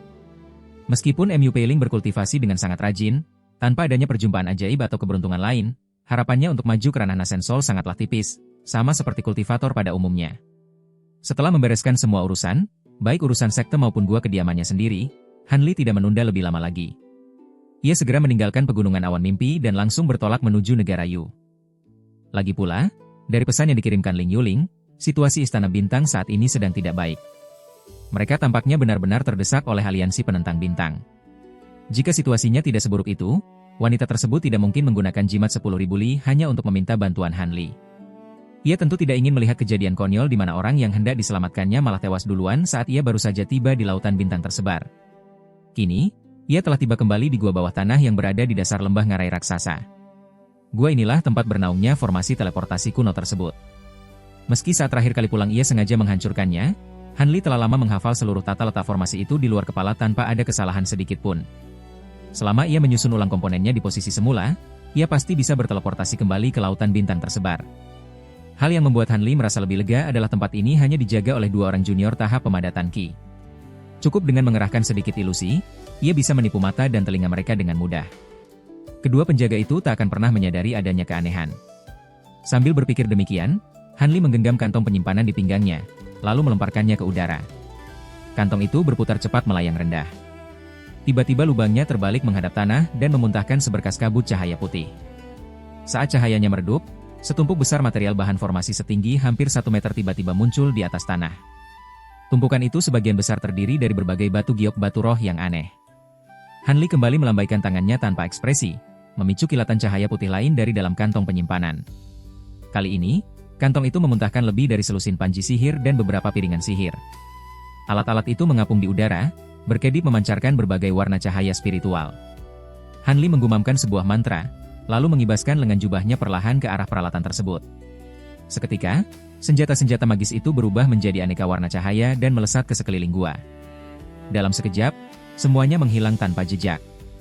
Detik berikutnya, kepulan kabut putih tebal muncul dan menelan tubuh Han Li di dalamnya. Jika saat ini ada kultivator yang kebetulan melintas di luar, mereka hanya akan melihat sebuah gua kosong yang terlihat sangat biasa. Larangan dari formasi sihir itu telah menyembunyikan Han Li beserta seluruh tumpukan material pembentuk formasi dengan sempurna. Di dalam gua, Han Li sudah mulai sibuk bekerja. Dengan pemahaman formasi dan wawasannya saat ini, merangkai sebuah formasi sihir kecil yang sudah ia hafal di luar kepala tentu bukanlah hal yang sulit, apalagi ia memiliki bahan yang sangat lengkap. Hanya dalam waktu 2 hari singkat, sebuah formasi teleportasi kuno yang terlihat baru telah terpasang rapi di sudut gua. Han Li memeriksa formasi sihir itu dengan teliti, lalu menembakkan sebuah segel mantra ke arahnya. Cahaya putih berkelebat di tengah formasi sihir, diiringi suara dengungan rendah. Segera setelah itu, seluruh penjuru formasi berkedip memancarkan cahaya spiritual sebelum akhirnya meredup kembali secara perlahan. Tampaknya formasi teleportasi di sisi penerima juga tidak bermasalah. Semuanya sudah siap digunakan. Hati Han Li diliputi kegembiraan. Sosoknya berkedip cepat dan langsung berpindah ke atas formasi teleportasi. Namun, tepat saat ia hendak mengaktifkan formasi, pandangannya menyapu pintu masuk gua. Jejak keraguan kembali terlintas di wajahnya. Ia menundukkan kepala dan berpikir sejenak, lalu tiba-tiba menepuk kantong binatang spiritual di pinggangnya. Suara desisan terdengar. Lubang kantong itu terbuka, memuntahkan embusan angin dan salju putih yang lebat. Segera, 12 ekor kelabang seputih salju muncul di tengah badai kecil tersebut. Masing-masing kelabang memiliki panjang lebih dari 30 cm, memiliki 4 pasang sayap di punggungnya, dan terlihat sangat mengerikan. Setelah melepaskan kelabang es bersayap 6 ini, Han Li kembali menggumamkan mantra dan menembakkan serangkaian segel tangan ke arah serangga-serangga spiritual tersebut. Tubuh kawanan serangga itu menyusup dengan cepat, dan dalam sekejap berubah menjadi hanya seukuran telapak tangan. Kelabang-kelabang itu kemudian membuka mulut mereka, menyemburkan aliran udara dingin yang menyelimuti tubuh masing-masing, lalu menyegel diri mereka sendiri ke dalam balok es. Sesaat kemudian, 12 bola es sebening kristal melayang di hadapan Han Li. 10 jarinya menjentik secara berurutan. 12 utas benang cahaya biru melesat keluar, menembus masuk ke dalam bola-bola es itu, lalu menghilang tanpa bekas. Tanpa perlu Han Li merapal mantra tambahan, ke-12 bola es tersebut serentak jatuh ke tanah. Diiringi kilatan cahaya kuning, semuanya menyelam ke dalam tanah dan menghilang tanpa jejak. Melihat hal itu, Han Li akhirnya mengangguk puas. Dengan penjagaan dari 12 serangga spiritual yang kekuatannya setara dengan binatang iblis tingkat 7 ini, kultivator Nasen Soul sekalipun tak akan bisa menghancurkan formasi teleportasi itu dengan mudah. Kini ia benar-benar merasa tenang. Tanpa ragu lagi, Han Li mengalirkan energinya ke formasi teleportasi di bawah kakinya. Sosoknya pun lenyap di telan kilatan cahaya putih. Setelah rasa pusing berputar yang cukup kuat mereda, sosok Han Li muncul di sebuah pulau kecil tak dikenal yang berjarak puluhan juta kilometer dari tempatnya semula. Pandangannya menyapu sekeliling. Segala sesuatu di ruangan itu tetap sama persis seperti saat ia meninggalkannya. Tampaknya lokasi tempat ini sangat tersembunyi sehingga belum ada satupun kultivator yang berhasil menemukannya. Begitu melangkah keluar dari formasi teleportasi, tanpa menoleh ke belakang Han Li menebaskan punggung tangannya ke udara kosong. Sebilah pedang cahaya emas melesat tajam. Diiringi ledakan keras, formasi teleportasi di belakangnya langsung terbelah menjadi 2 keping. Han Li kemudian berjalan keluar dari ruang batu itu dengan raut wajah datar. Sesaat kemudian, seberkas pelangi biru melesat naik dari pulau tersebut. Setelah berputar singkat di udara, kilatan cahaya itu langsung melesat membelah langit menuju arah tertentu, dan dalam sekejap menghilang di cakrawala. Han Li terus bergegas menuju kota bintang langit. Sepanjang perjalanan melewati pulau-pulau lain, ia sama sekali tidak berniat untuk singgah. Tidak lama kemudian, ia menyadari bahwa para kultivator yang sesekali berpapasan dengannya juga tampak terburu-buru. Namun, jika ada 2 kelompok kultivator asing yang saling berpapasan, kedua belah pihak akan langsung menunjukkan raut waspada. Suasana di antara mereka pun berubah sangat tegang. Han Li mengerutkan kening. Ia bisa merasakan gejolak tersembunyi yang sedang melanda lautan bintang tersebar. Semakin dekat dengan pulau raksasa tempat kota bintang langit berada, jumlah kultivator yang berlalu lalang kian bertambah. Ketegangan tidak lagi sebatas saling waspada. Pertarungan berdarah mulai bermunculan di mana-mana. Kedua belah pihak saling serang tanpa belas kasihan, masing-masing berniat mencabut nyawa lawannya. Awalnya, Han Li tidak terlalu mempedulikan hal itu.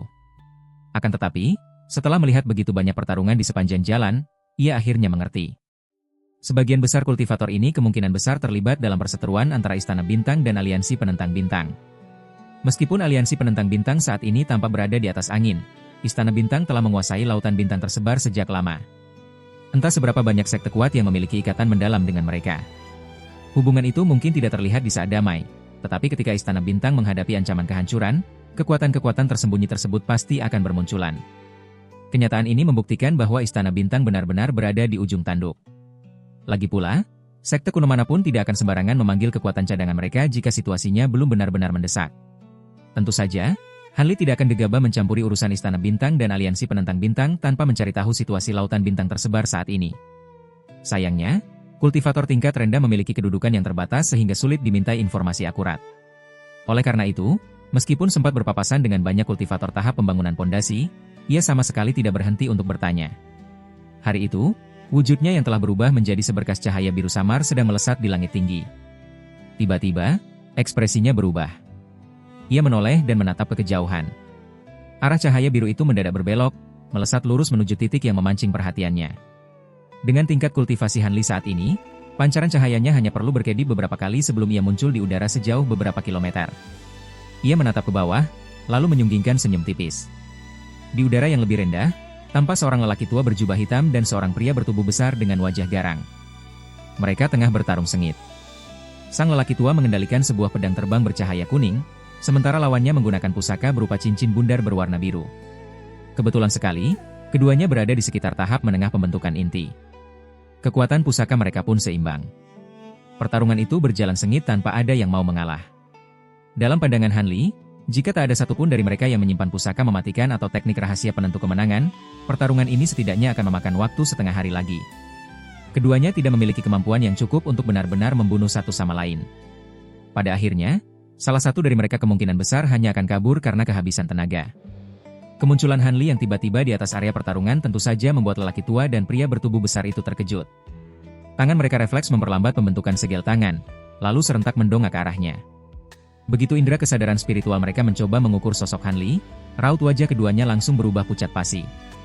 Memang, untuk menghindari perhatian, Han Li telah menekan hawa kultivasinya hingga sebatas tahap awal Nasen Soul. Namun, bagi dua kultivator tahap pembentukan inti, kekuatan itu sudah lebih dari cukup untuk membuat nyali mereka menciut. Kedua orang itu melambaikan tangan hampir bersamaan untuk menarik pusaka mereka. Lelaki tua itu lalu buru-buru membungkuk hormat dari kejauhan. Junior Beisun dari Pulau Jiwa Jatuh memberi hormat kepada senior. Bolehkah saya mengetahui nama besar senior yang terhormat? Apakah ada hal yang bisa junior bantu? Pria parubaya bertubuh besar itu pun panik. Ia berulang kali membungkuk hormat kepada Han Li sambil terus melontarkan kata-kata sanjungan. Kalian tidak perlu tahu siapa aku.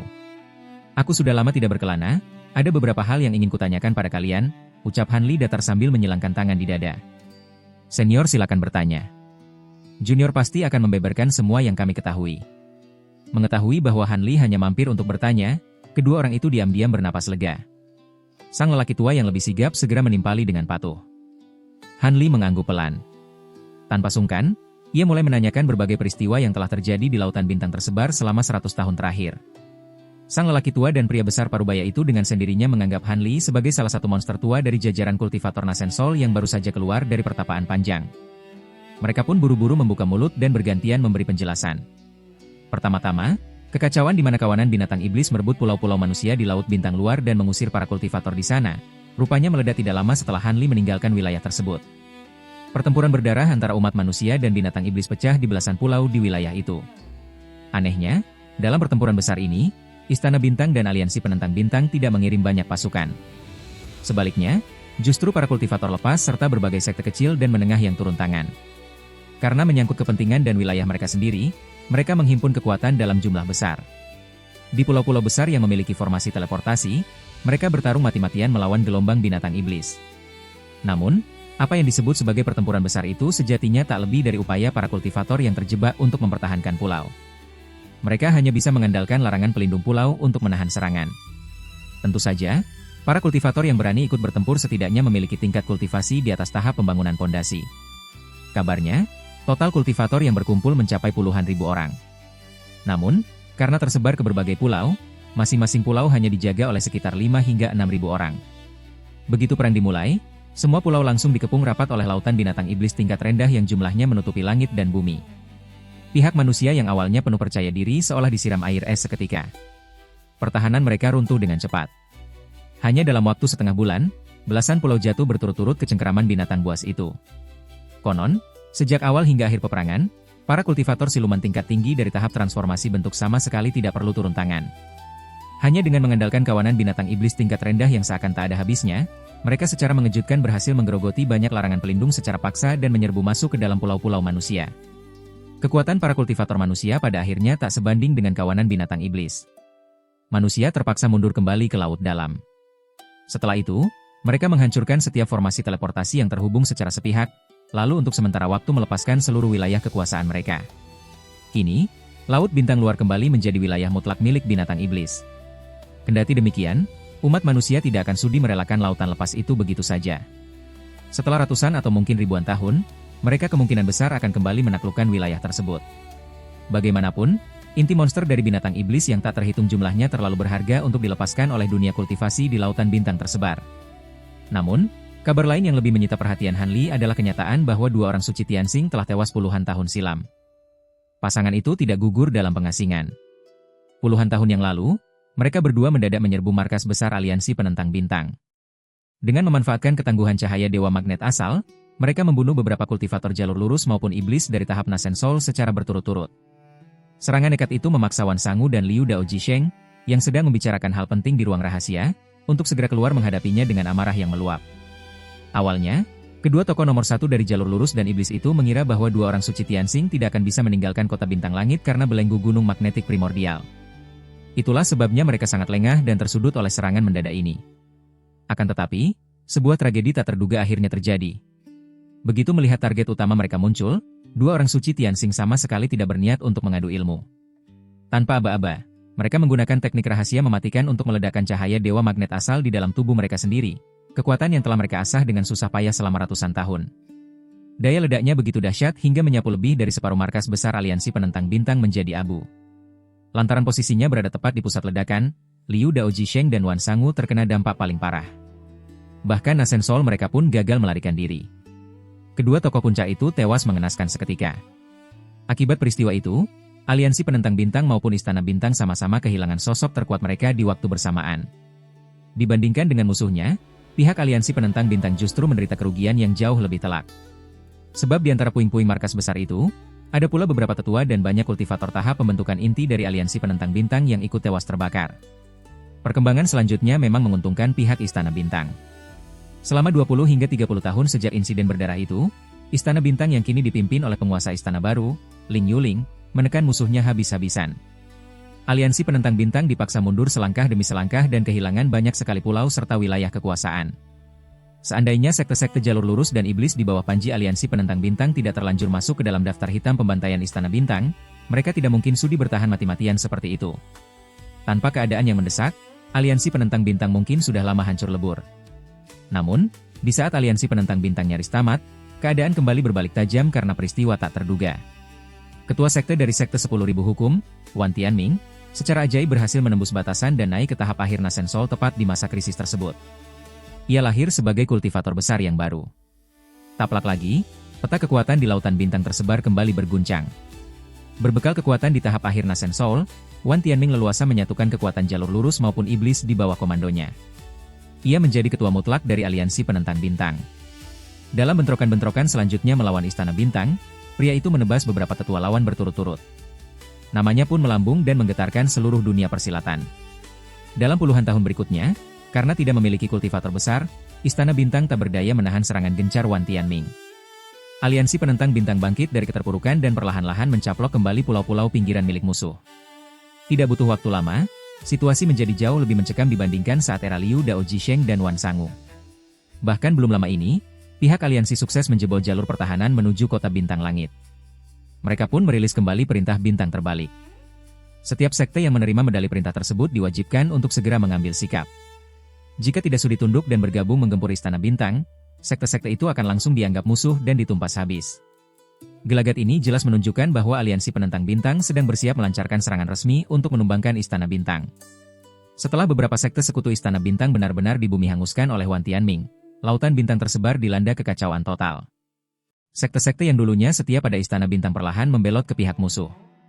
Kelompok-kelompok besar dan kecil yang berniat netral atau mencari untung di tengah penderitaan orang lain juga sibuk beraksi. Ada sekte yang menutup rapat larangan pelindung pulau mereka dan bersiaga penuh. Ada sekte yang melarikan diri ke kota bintang langit untuk mencari suaka. Bahkan, jauh lebih banyak lagi kelompok oportunis yang menjarah serta merebut wilayah sekte lain di tengah kekacauan. Singkatnya, saat ini lautan bintang tersebar benar-benar kacau balau.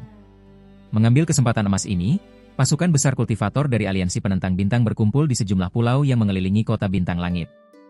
Tampaknya, mereka memusatkan seluruh kekuatan aliansi demi menentukan hasil peperangan ini dalam satu pertempuran penentuan. Agaknya, Wan Tianming juga tidak ingin membiarkan perseteruan ini berlarut-larut. Ia bersiap menaklukkan kota bintang langit dalam satu tarikan napas demi melenyapkan istana bintang selamanya.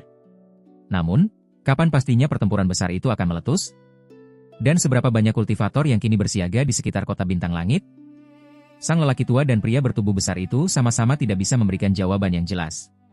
Bagaimanapun juga, meskipun sebagian besar kultivator enggan terseret perang, namun banyak pula kultivator lepas dan faksi-faksi kecil yang terjebak keadaan sehingga dengan terpaksa harus menceburkan diri ke medan tempur. Pihak mana yang akhirnya mereka bela? Apakah istana bintang atau aliansi penentang bintang? Hanya langit yang tahu kepastiannya. Belum lagi ditambah kemunculan gelombang demi gelombang mata-mata yang disebar oleh kubu lain. Semuanya itu menyulap perairan di sekitar kota bintang langit bak pusaran maut raksasa. Pemandangan kultivator yang saling bantai dan kejar-kejaran bisa ditemui di mana-mana. Semakin dekat jaraknya dengan kota bintang langit, hawa pembunuhan dan kekacauan tersebut terasa makin menggila. Merasa bahwa informasi yang ia peroleh sudah cukup, Han Li tidak lagi bertanya apapun kepada kedua orang itu. Pemuda itu hanya menunduk dalam diam, perlahan larut dalam renungannya sendiri. Mendengar penuturan itu, dia akhirnya sedikit paham. Jelas sekali, Tujuan Ling Yuling menggunakan jimat 10.000 li untuk melacak dan memanggilnya adalah demi menghadapi penguasa dari sekte 10.000 hukum. Bicara soal Wan Tianming, Han Li pernah bertemu dengannya di Istana Langit Kehampaan bertahun-tahun silam. Kesan pertamanya tidak terlalu baik karena orang itu tampak sangat licik. Namun, fakta bahwa Wan Tianming berhasil menerobos ke tahap akhir Nasen Soul cukup membuat Han Li terkejut. Dua orang suci Tianxing yang menyeret Liu Dao Jisheng dan Wan Sangu untuk mati bersama sepertinya juga tidak memprediksi hal ini. Jika rencana mereka berjalan mulus, Istana Bintang pasti sudah menghancurkan aliansi penentang bintang dan memulihkan kekuasaan di lautan bintang tersebar. Mereka tentu tidak perlu jauh-jauh meminta bantuan Han Li. Meski begitu, Han Li sebenarnya tidak terlalu mengkhawatirkan Wan Tianming. Ketua Sekte Agung Wan yang kultivasinya lebih lambat darinya itu, mana mungkin bisa menjadi ancaman berarti. Kini, dengan kekuatan sihir yang semakin padat dan kehendak ilahi yang meningkat tajam, Han Li yakin sanggup melindungi diri sekalipun harus berhadapan dengan kultivator tingkat transformasi dewa. Sambil terus berpikir cepat, perhatian Han Li beralih pada cahaya dewa magnet asal dan gunung magnetik primordial yang dirumorkan. Buku panduan kultivasi cahaya dewa magnet asal bukanlah rahasia eksklusif. Seharusnya ada salinan yang beredar luas di lautan bintang. Bahkan tanpa bantuan Istana Bintang sekalipun, dia tetap bisa mengumpulkannya asal bersedia meluangkan sedikit waktu dan harta. Namun, gunung magnetik primordial adalah pusaka mahalangka di alam manusia.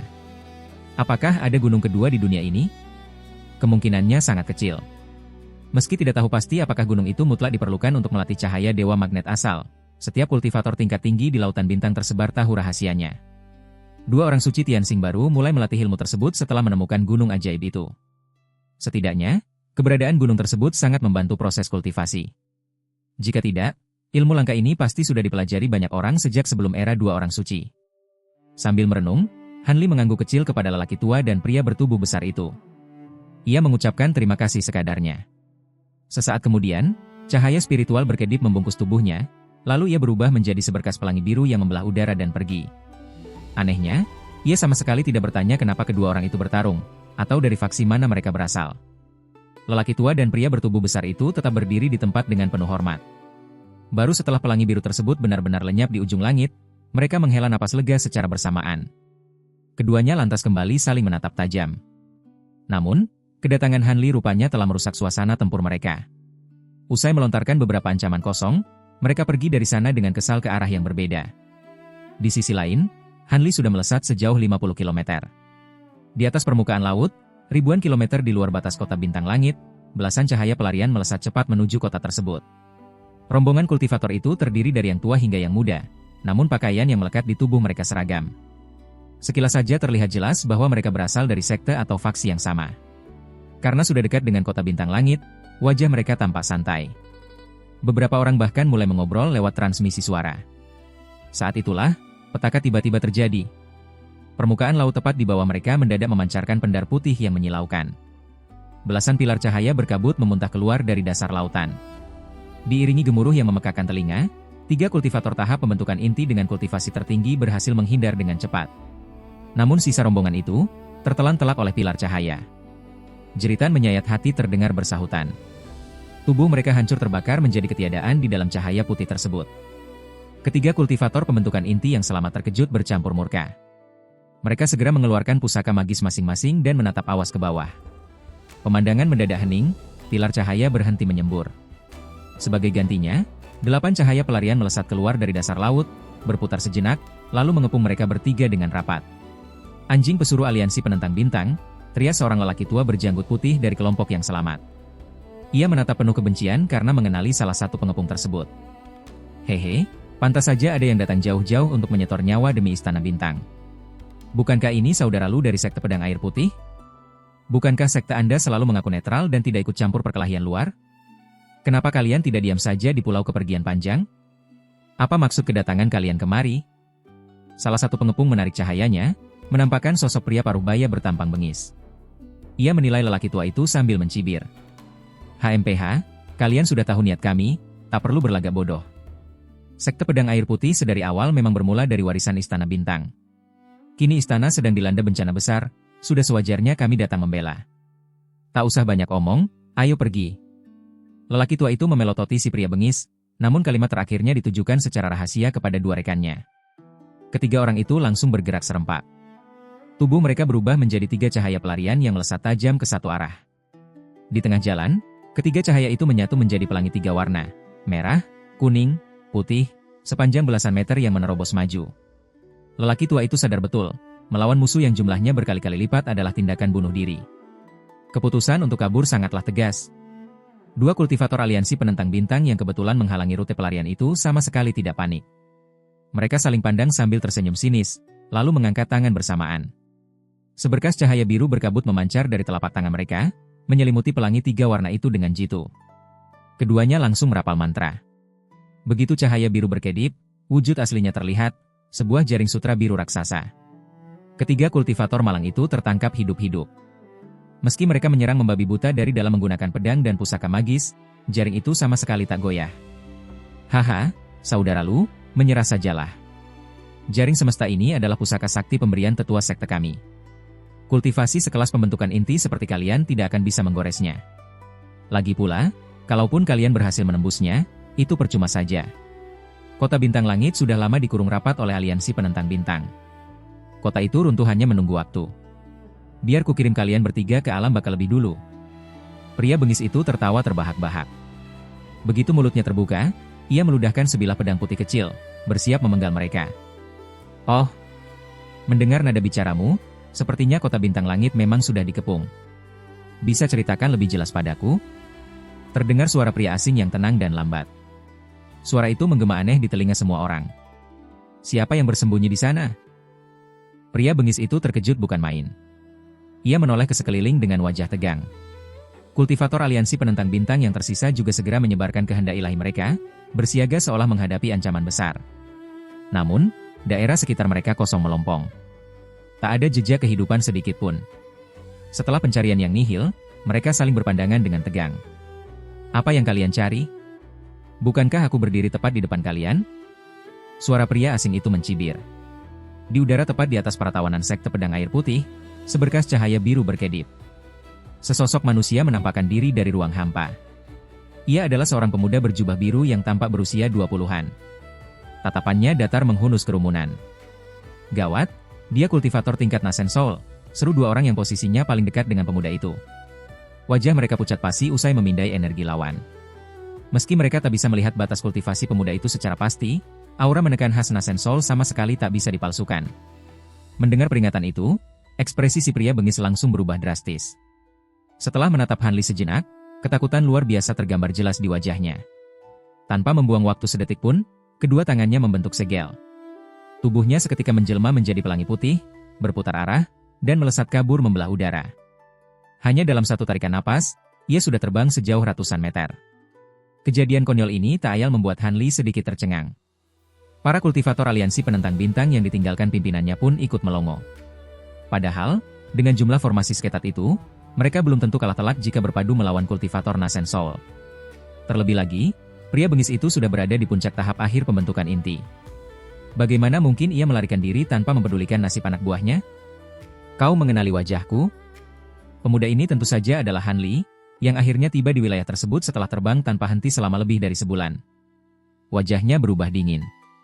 Ia mengangkat sebelah tangan, lalu menjentikan jarinya santai ke arah si pelarian. Sering. Seutas benang merah melesat membelah udara, menghilang tertelan ruang hampa. Di dalam pelangi putih yang sudah melarikan diri ratusan meter jauhnya, terdengar jeritan melengking yang mengerikan. Cahaya putih itu pudar, digantikan oleh kobaran api berbentuk manusia yang langsung meluncur jatuh berdebum ke laut tanpa sisa suara. Han Li melambaikan tangannya lagi dengan raut bosan. Terdengar desingan tajam. Benang merah itu kembali melesat dari kehampaan, lalu seketika menyusup masuk ke telapak tangan sang pemuda dan lenyap tanpa bekas. Han Li menyapu pandangannya ke arah kerumunan yang tersisa, lalu bertanya dengan nada datar. Sekarang, apakah kalian bersedia menjawab pertanyaanku? Meski suaranya pelan dan tanpa penekanan, seluruh kultivator aliansi penentang bintang merasa darah mereka membeku. Kini mereka sadar kenapa pimpinan mereka langsung kabur terbirit-birit. Pemuda di hadapan mereka ini memiliki kemampuan ilahi yang sangat mengerikan dan di luar nalar. Kalaupun mereka menyerang keroyokan, tidak akan ada peluang selamat sedikit pun. Yang lebih gawat, orang ini jelas-jelas bermusuhan dengan aliansi penentang bintang. Mengingat nasib abu pemimpin mereka, lutut orang-orang ini lemas. Tak ada satupun yang berani bertindak gegabah atau menyusul kabur.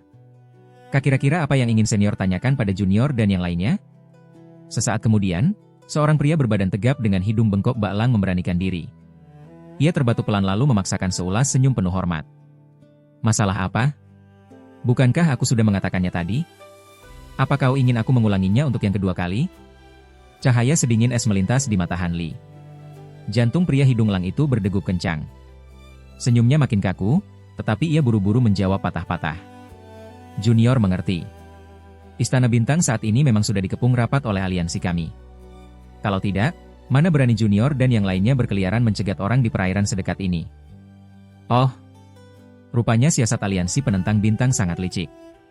Kalian sengaja memajukan jadwal serangan untuk membuat Istana Bintang kelabakan, sekaligus memasang perangkap untuk membantai sekutu setia mereka yang datang membantu. Ujung bibir Han Li sedikit terangkat, membentuk senyum meremehkan. Mengenai hal tersebut, Junior kurang tahu pasti. Tingkat kultivasi kami hanyalah krocor rendahan. Kami bertindak murni sesuai instruksi atasan, jawab pria itu sambil merunduk ngeri. Meski begitu, sekalipun aliansi penentang bintang berada di atas angin, kota bintang langit itu sangatlah luas. Bahkan jika kalian mengerahkan puluhan ribu orang sekalipun, tidak akan mungkin bisa mengepung seluruh penjuru kota tanpa celah, ujar Han Li dengan tatapan menyelidik. Senior mungkin belum mengetahuinya. Pemimpin aliansi Wan telah menyempurnakan 108 pilar tembaga angin dan api. Entah dari mana, ia juga mengundang beberapa ahli formasi hebat untuk menyusun formasi angin api pemusnah langit di sekitar pulau raksasa tempat berdirinya kota bintang langit.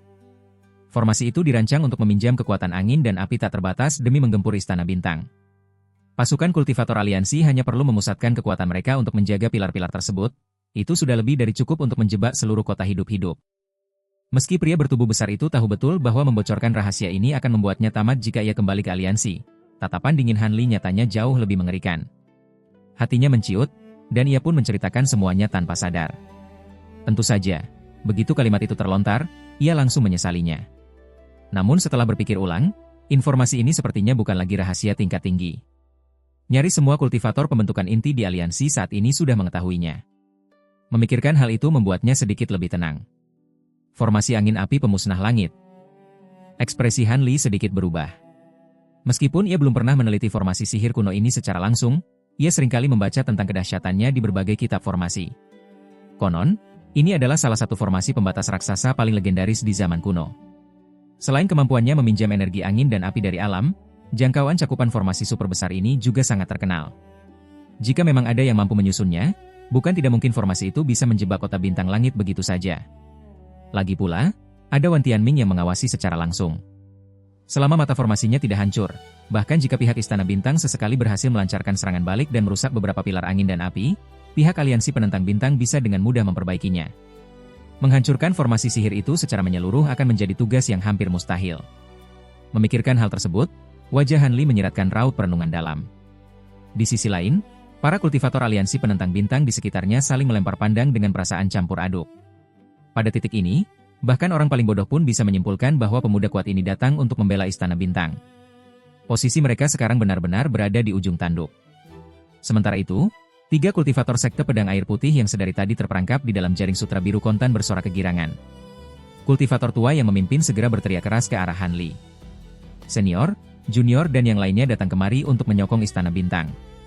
Orang-orang ini adalah anjing pemburu dari Aula Penegak Hukum Aliansi Penentang Bintang. Entah sudah berapa banyak kultivator pro Istana Bintang yang tewas di tangan kotor mereka. Mereka semua pantas mati. Mohon senior jangan biarkan para pencuri ini lolos. Mendengar teriakan itu, wajah para anggota aliansi penentang bintang seketika pucat pasi. 2 orang di antara mereka yang berdiri paling jauh langsung bertukar pandang penuh makna. Serentak membalikan telapak tangan, keduanya mengeluarkan sebatang panji kuning kecil. Tanpa berpikir panjang, mereka melemparkan panji itu ke udara. Dalam sekejap, panji tersebut berubah wujud menjadi 2 awan kuning pekat yang menukik turun dan menyelimuti tubuh keduanya. Hanya dalam satu kedipan mata, kedua gumpalan awan kuning itu lenyap dari pandangan. Detik berikutnya, awan tersebut kembali muncul di titik yang berjarak sekitar 20 meter jauhnya. Namun belum sempat terlihat jelas, awan itu berkedip lagi dan kembali menghilang di udara kosong. Teleportasi? Pupil Han Li sedikit menyusut, menyiratkan secercah keterkejutan. Namun sesaat kemudian, ia tertawa dingin. Tiba-tiba ia mengangkat sebelah tangan, mencengkeram kuat jaring sutra biru yang memerangkap ketiga kultivator sekte pedang air putih. 2 kultivator aliansi yang bertugas mengendalikan jaring tersebut mendadak merasakan dengungan memekakan telinga di dalam kepala mereka, disusul rasa pusing yang menyengat. Jaring Qian Kun itu seketika terlepas dari kendali mereka, kembali menyusut menjadi awan biru yang terbang menjauh dari ketiga tawanannya, sebelum akhirnya jatuh ke telapak tangan Han Li. Han Li sama sekali tidak memedulikan ucapan terima kasih yang dilontarkan ketiga orang yang baru saja bebas tersebut. Cahaya biru dan putih mendadak memancar dari punggungnya, lalu mewujud menjadi sepasang sayap. Dengan satu kepakan kuat, sosok pemuda itu lenyap tertiup angin. Sudah jelas, ia langsung pergi mengejar dua buronannya yang berteleportasi. Melihat pemandangan itu, sisa kultivator aliansi penentang bintang sontak merasa terkejut bercampur lega. Tanpa menunggu lebih lama, mereka langsung berpencar dan melarikan diri ke segala arah dengan kecepatan maksimal. Menghadapi dewa kematian sekelas Han Li, mereka tak berani menggantungkan harapan hidup pada belas kasihan musuhnya. Tentu saja, ketiga kultivator sekte pedang air putih tidak sudi membiarkan mereka kabur begitu saja. Sambil berteriak marah, ketiganya segera berpencar dan ikut melakukan pengejaran. Di kejauhan, dua suara ledakan teredam tiba-tiba bergema berturut-turut. Kilatan cahaya putih meledak di udara, memuntahkan paksa dua gumpalan awan kuning yang seolah baru saja dipukul mundur oleh kekuatan kasat mata raksasa. Diikuti hembusan angin sepai-sepai, siluet Han Li muncul dengan tenang di hadapan mereka. Ia menatap dingin ke arah kedua awan kuning di depannya, dengan seringai mengejek tergambar di sudut bibirnya. Tepat di antara alisnya, sebuah mata vertikal hitam legam tampak terbuka dan bekerja dalam diam. Setelah cahaya hitamnya berkedip sejenak, mata itu kembali tertutup dan lenyap tanpa bekas. Di dalam gumpalan awan kuning, kedua kultivator aliansi penentang bintang itu tampak mengenaskan. Pakaian mereka bersimbah darah, dan wajah mereka sepucat mayat. Mereka jelas menderita luka dalam yang sangat parah. Rasa ngeri dan putus asa kini sepenuhnya menggerogoti hati mereka. Sejak pertama kali memperoleh panji sumi pasir kuning tersebut, mereka telah berkali-kali berhasil meloloskan diri dari kejaran monster-monster Nasen Soul. Kepercayaan diri mereka terhadap kemampuan teleportasi pusaka kuno itu sangatlah tinggi. Jika tidak, mereka tak akan pernah punya nyali untuk berinisiatif lari setelah menyaksikan sendiri kengerian Han Li. Akan tetapi, hanya dengan dua serangan pukulan jarak jauh dari ruang hampa, pemuda di depan mereka ini berhasil meluluhlantakkan kepercayaan diri tersebut hingga ke akar-akarnya. Barulah sekarang mereka sadar bahwa musuh yang mereka hadapi kali ini jauh lebih menakutkan daripada mimpi terburuk manapun. Meski demikian, mereka berdua tak mau menyerah begitu saja. Keduanya menggertakkan gigi dan berteriak parau. Mereka memuntahkan beberapa teguk esensi darah murni yang langsung diserap oleh awan kuning di sekeliling mereka. Dalam sekejap, gumpalan kabut kuning itu mendidih dan berubah warna menjadi merah darah yang pekat. Suara rapal mantra pun terdengar bersahutan dari mulut keduanya. Mereka jelas berniat menggunakan teknik terlarang terakhir untuk melakukan perlawanan bunuh diri. Kilatan cahaya sedingin es memancar dari mata Han Li. Ia tiba-tiba membuka mulutnya dan menembakkan dua bilah cahaya emas yang sangat menyilaukan. Hanya dalam sekejap mata, kedua bilah cahaya itu tiba di depan awan darah, menembusnya dengan mulus, dan kembali menghilang tanpa jejak. Jeritan panjang memilukan terdengar bersamaan dari dalam kepulan awan darah. Kedua tubuh hancur itu langsung jatuh terjerembab ke bawah. Tepat pada saat itu, Han Li menunjuk ringan ke arah mereka dengan ekspresi datar tanpa emosi.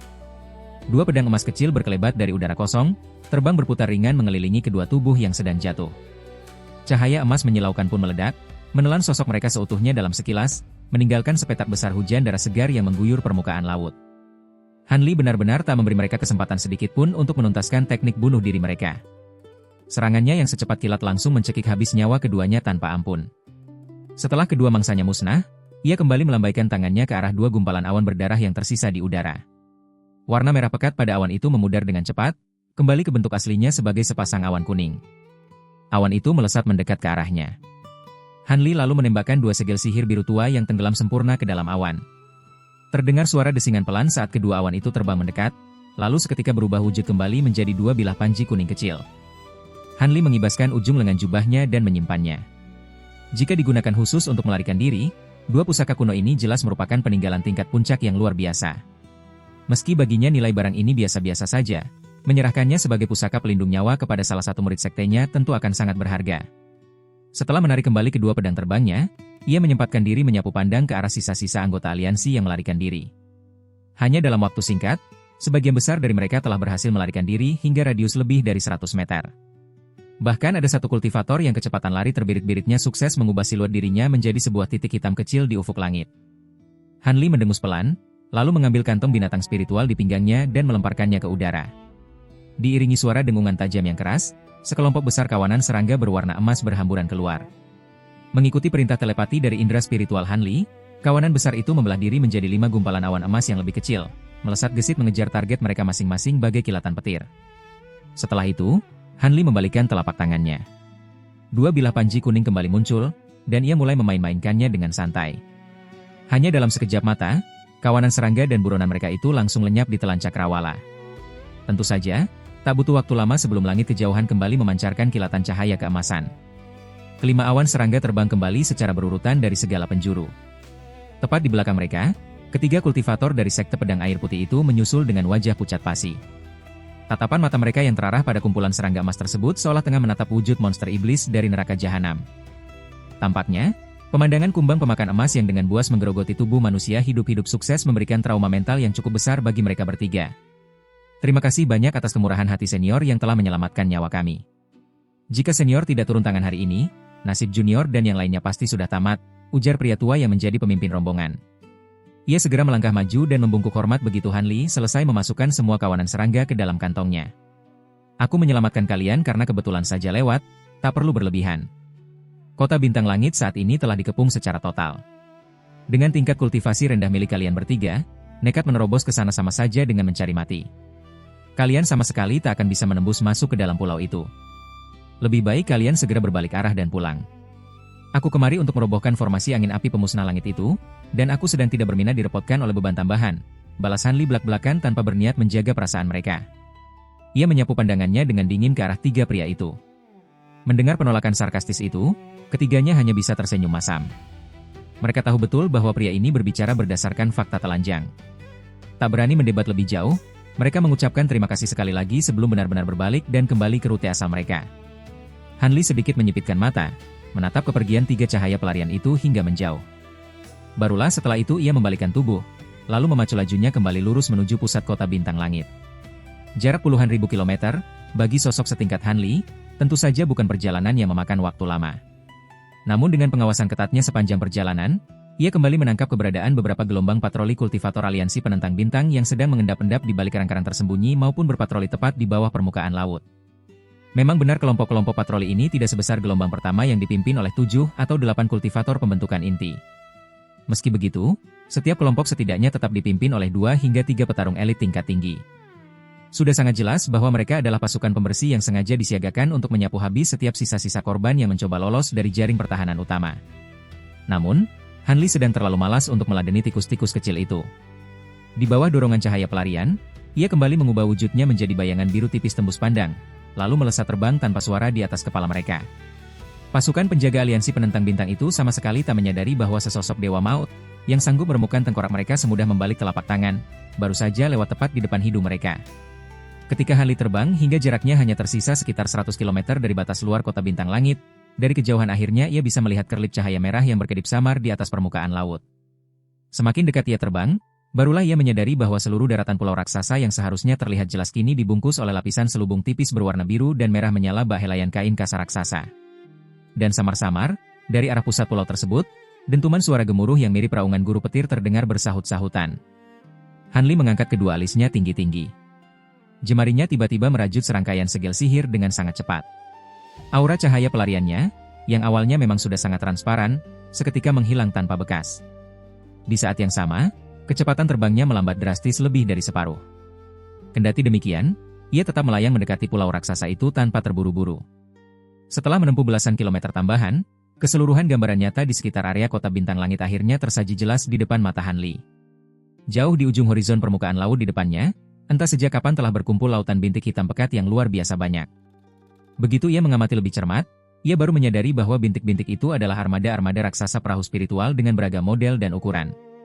Bentuk kapal-kapal itu sangat bervariasi. Ada kapal tempur setinggi loteng raksasa yang dihiasi ukiran naga dan burung phoenix, hingga sekoci mungil seukuran 6 meter yang terlihat seringki sehelai daun melayang. Material pembuatannya pun bermacam-macam, mulai dari kapal ramping berbahan kayu spiritual hijau pucat, perahu elok berlapis batu gio putih tanpa celah, hingga kapal purba lapis baja besi utuh yang permukaannya berkilau hitam kelam. Tepat di tengah hamparan armada laut itu, menjulang tinggi 3 pilar raksasa yang seakan menembus langit, masing-masing dengan ketinggian mencapai 300 meter. Permukaan ketiga pilar itu berwarna kuning pucat dan secara konstan memancarkan gelombang cahaya biru dan merah menyala yang menyerupai riak air. Cahaya itu terus-menerus disuntikkan ke udara tinggi, menyatu sempurna dengan lapisan kain kasaringan yang menutupi seluruh pulau raksasa tersebut. Melihat pemandangan ini, Han Li langsung menyadari bahwa pilar-pilar raksasa inilah yang disebut pilar angin dan api dalam legenda yang ia dengar sebelumnya. Para kultivator yang berjaga di atas armada laut dan alat-alat sihir itu tentu saja adalah para penjaga pilar dari aliansi penentang bintang. Setelah mengamati secara kasar, Ia memperkirakan jumlah mereka mencapai sekitar 2 hingga 3.000 orang. Agar tidak memancing kewaspadaan musuh layaknya memukul rumput untuk mengejutkan ular, Han Li menahan diri untuk tidak memindai area tersebut dengan indera spiritualnya. Namun, ia sangat yakin bahwa pasti ada kultivator Nasen Soul yang ditugaskan untuk mengawasi tempat ini. Adapun apakah sang penguasa sekte 10.000 hukum juga berada di sana, hanya langit dan bumilah yang tahu jawabannya. Namun Han Li berpikir, mengingat jumlah total pilar angin dan api itu mencapai 108 buah, kecil kemungkinannya Wan Tianming akan kebetulan berada tepat di posisi ketiga pilar yang ada di depannya ini. Akan tetapi, jika Wan Tianming ternyata benar-benar ada di tempat ini dan mencoba menghentikannya, Han Li tidak tahu apakah ia harus menyalahkan nasibnya sendiri yang buruk atau malah mengasihani sang ketua sekte agung tersebut atas kesialannya. Reputasi legendaris formasi angin api pemusnah langit memang sangat menakutkan.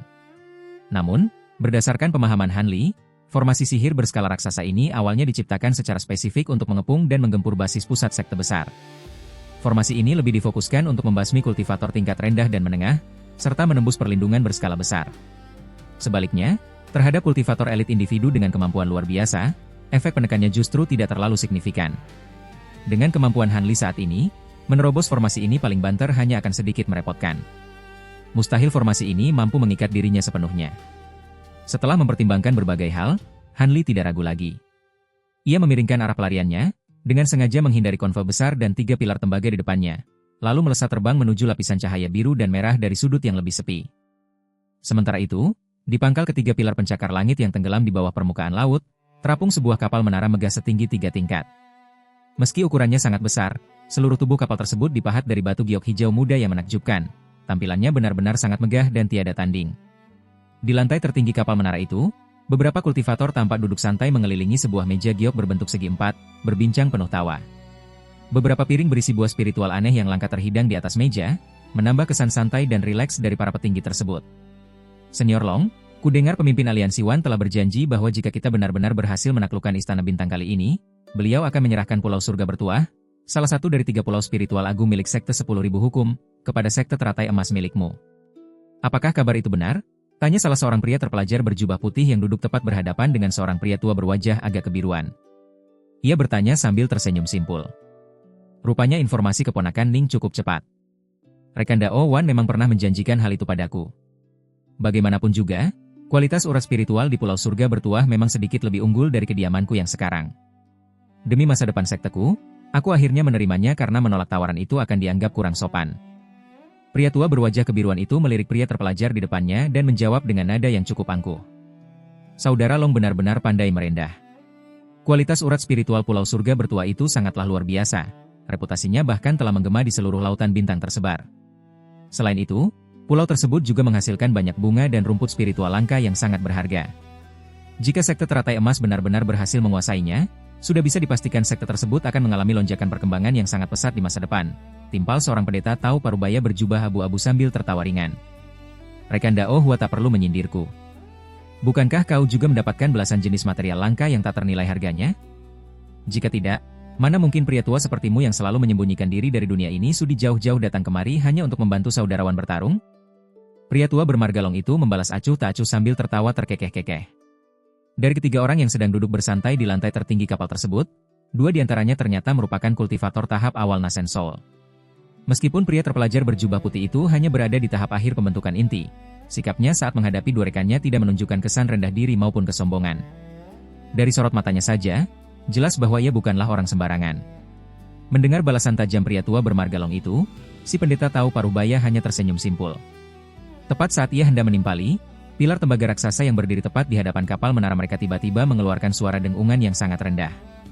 Pancaran cahaya biru dan merah dari pilar tersebut mendadak bergetar hebat tanpa henti, seakan tengah terguncang oleh benturan dari suatu kekuatan tak berwujud. Gawat!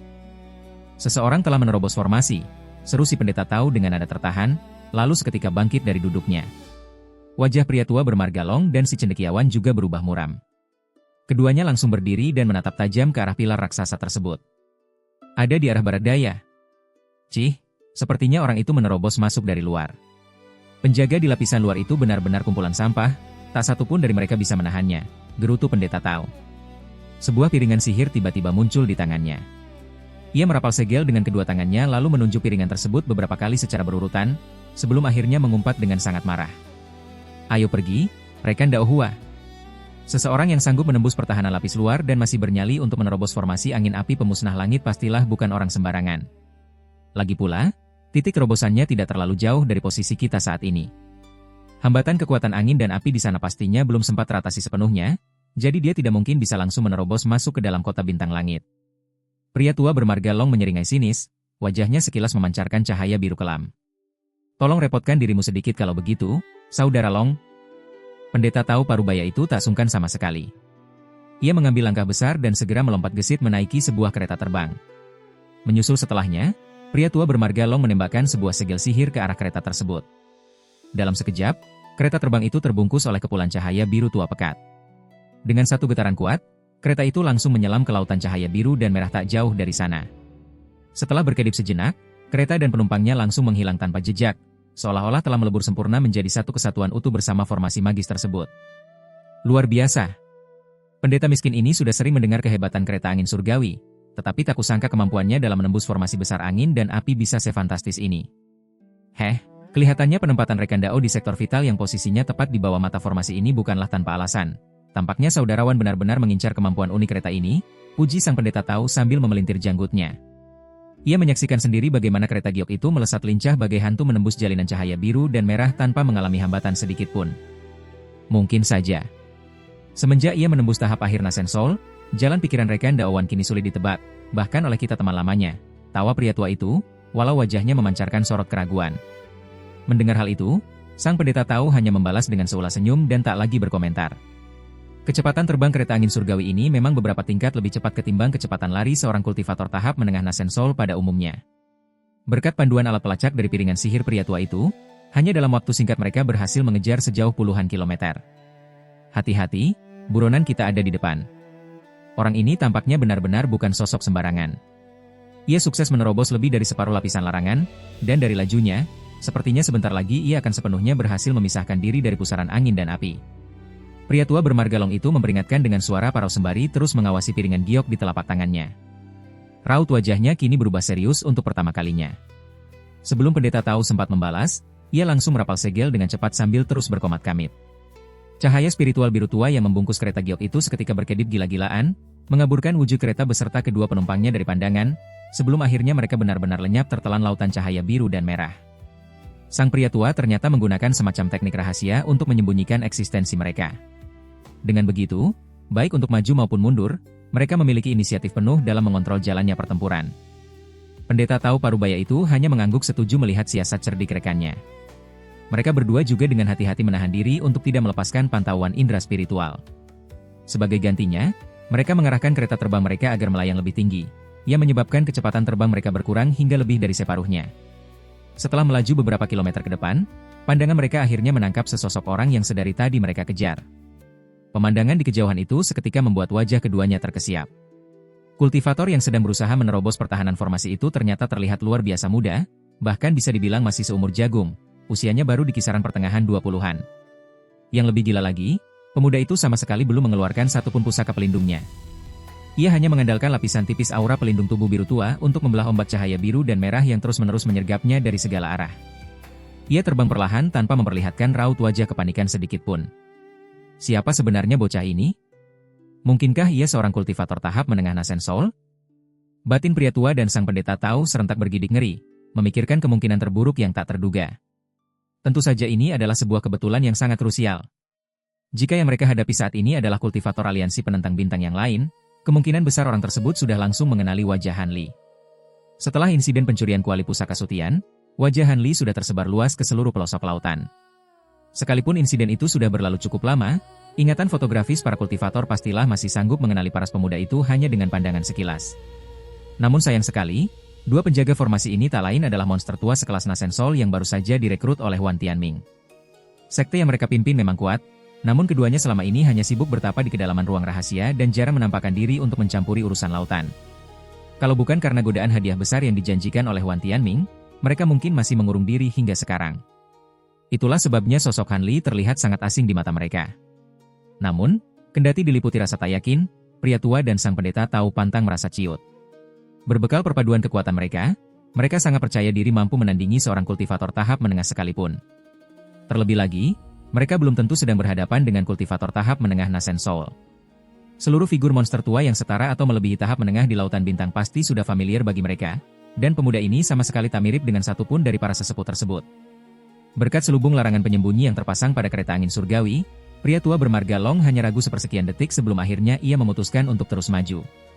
Alih-alih menghentikan laju keretanya, ia justru bermanuver dan terbang mengendap-endap tanpa suara langsung ke atas kepala pemuda tersebut. Tak ada desis udara, tak ada suara jejak, segalanya senyap seperti mati. Ketika kereta giok itu berhasil mengapung tepat di titik setinggi 30 meter lurus di atas ubun-ubun Hanli, pria tua dan si pendeta tahu menahan napas dalam-dalam. Mereka kembali memperhatikan target mereka dengan sangat cermat. Wajah Hanli terlihat sangat biasa, terbalut dalam kemeja panjang berwarna biru laut yang sederhana. Selain kantong penyimpanan dan kantong binatang spiritual yang terikat di pinggang, sama sekali tak ada ornamen lain di tubuhnya yang tampak menonjol. Benar-benar sulit untuk menebak siapa identitasnya yang sebenarnya. Alis pria tua bermarga Long berkerut dalam, ia lalu menoleh dan memberikan sebuah kode mata kepada si pendeta tahu paruh baya. Pendeta tahu bermarga Hua itu juga sempat ragu sejenak, namun tak lama kemudian ia membalasnya dengan anggukan pelanan mantap.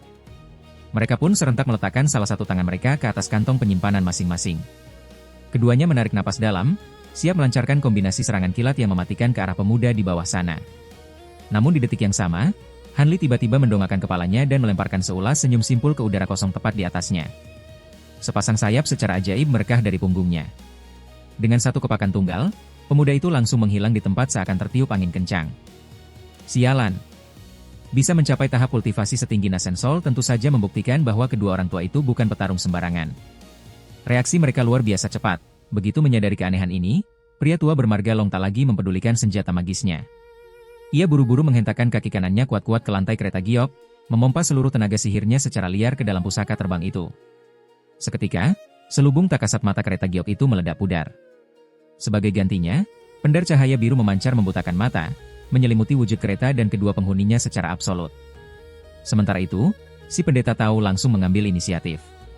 Ia memuntahkan cermin bagua bermotif hitam putih dari kantong penyimpanannya, lalu melemparkannya dengan tergesa-gesa ke atas kepalanya sendiri demi melindungi diri.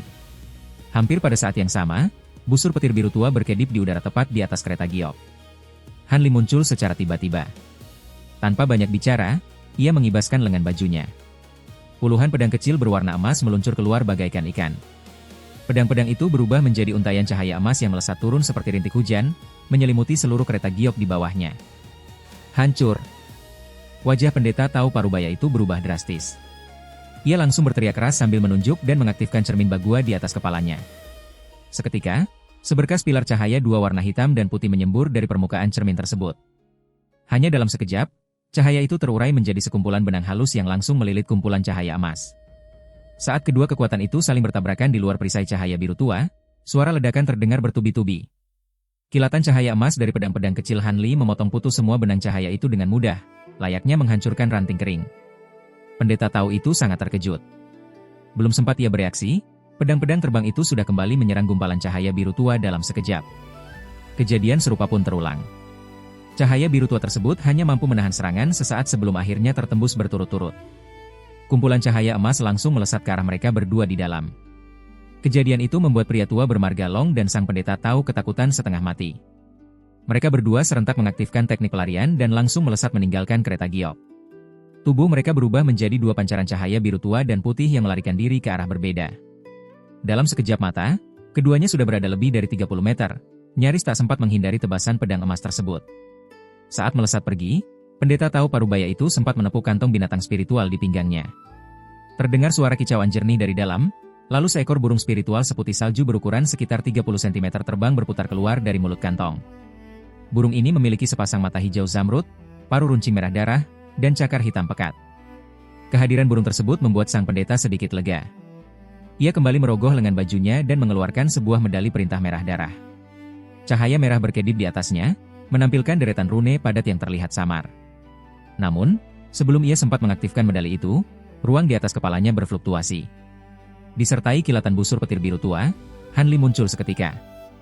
Hanli menatap pendeta tahu di bawahnya dan mendengus dingin. Pada saat yang sama, kedua matanya memancarkan cahaya biru yang menyilaukan. Pendeta tahu bermarga Hua itu terkesiap dan baru saja hendak mengaktifkan harta karunnya. Namun tiba-tiba, ia merasakan kesadaran spiritualnya ditusuk tajam, seolah ada paku yang menembus otaknya. Kepalanya seketika terasa sakit luar biasa seakan mau pecah. Ia menjerit histeris. Darah segar mengalir dari telinga dan hidungnya, sementara medali perintah di tangannya bergetar hebat hingga nyaris terlepas. Han Li memanfaatkan celah ini. Ia menjentikan kelima jari salah satu tangannya dengan cepat, melepaskan 5 benang merah yang langsung melesat dan menghilang.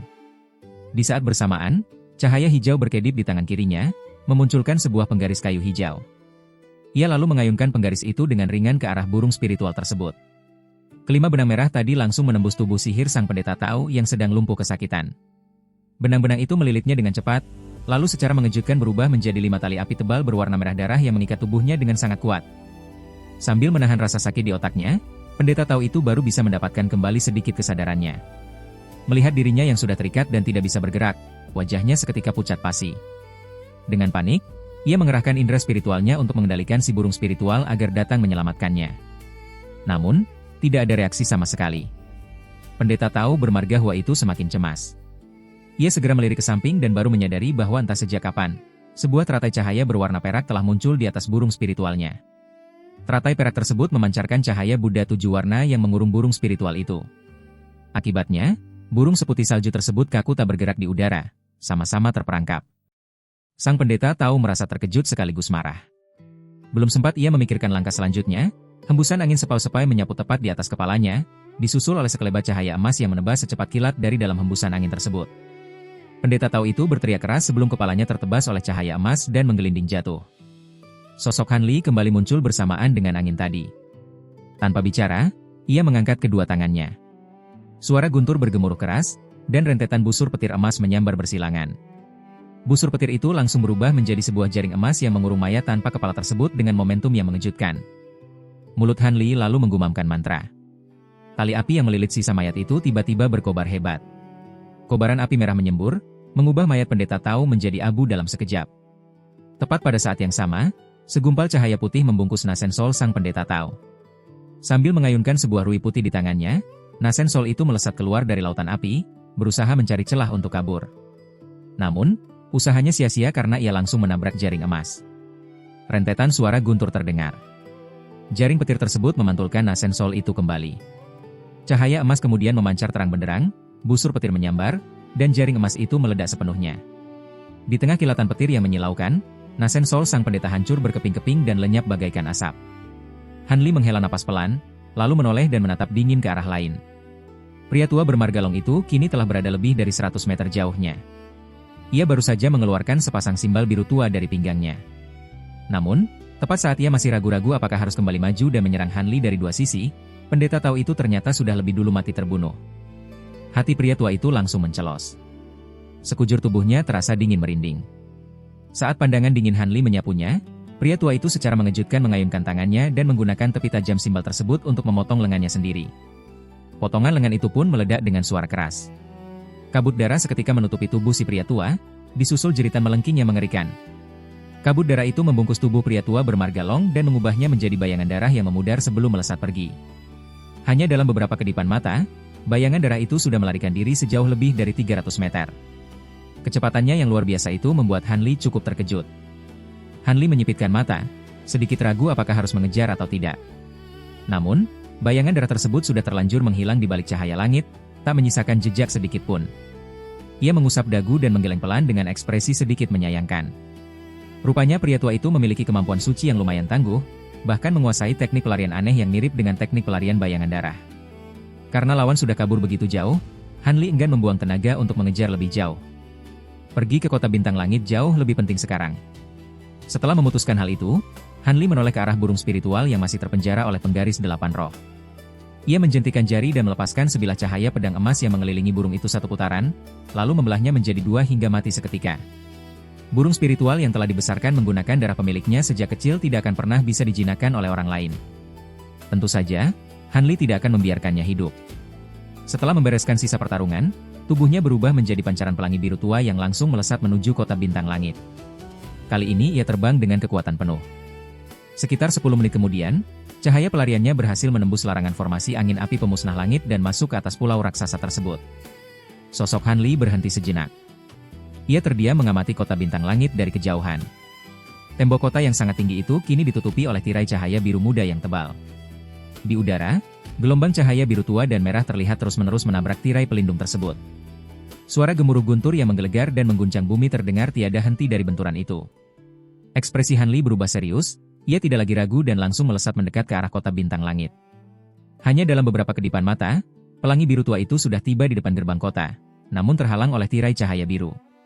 Para kultivator Istana Bintang yang berjaga di balik tirai tentu saja langsung menyadari kehadiran Han Li. Setelah terdengar serangkaian suara peluit nyaring yang menusuk telinga sebagai tanda peringatan, belasan kultivator Istana Bintang muncul di atas gerbang kota. Mereka semua menatap Han Li dengan pandangan waspada dan ragu. Jika Han Li adalah kultivator aliansi penentang bintang yang ingin menyerang larangan, mengapa ia hanya datang sendirian? Sebaliknya, jika ia adalah kultivator biasa, bagaimana mungkin ada orang luar yang berani mendekati kota bintang langit saat sedang dikepung ketat oleh aliansi penentang bintang? Berkat kemampuan mata spiritualnya, Han Li dapat melihat ekspresi wajah para kultivator penjaga itu dengan sangat jelas meski terpisah jarak yang cukup jauh.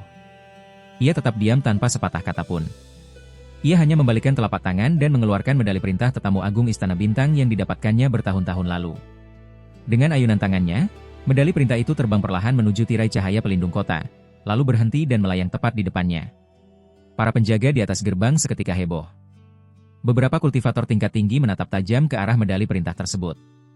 Tiba-tiba, wajah salah satu dari mereka berubah drastis. Ia berbalik dan segera membisikkan sesuatu kepada rekan-rekannya.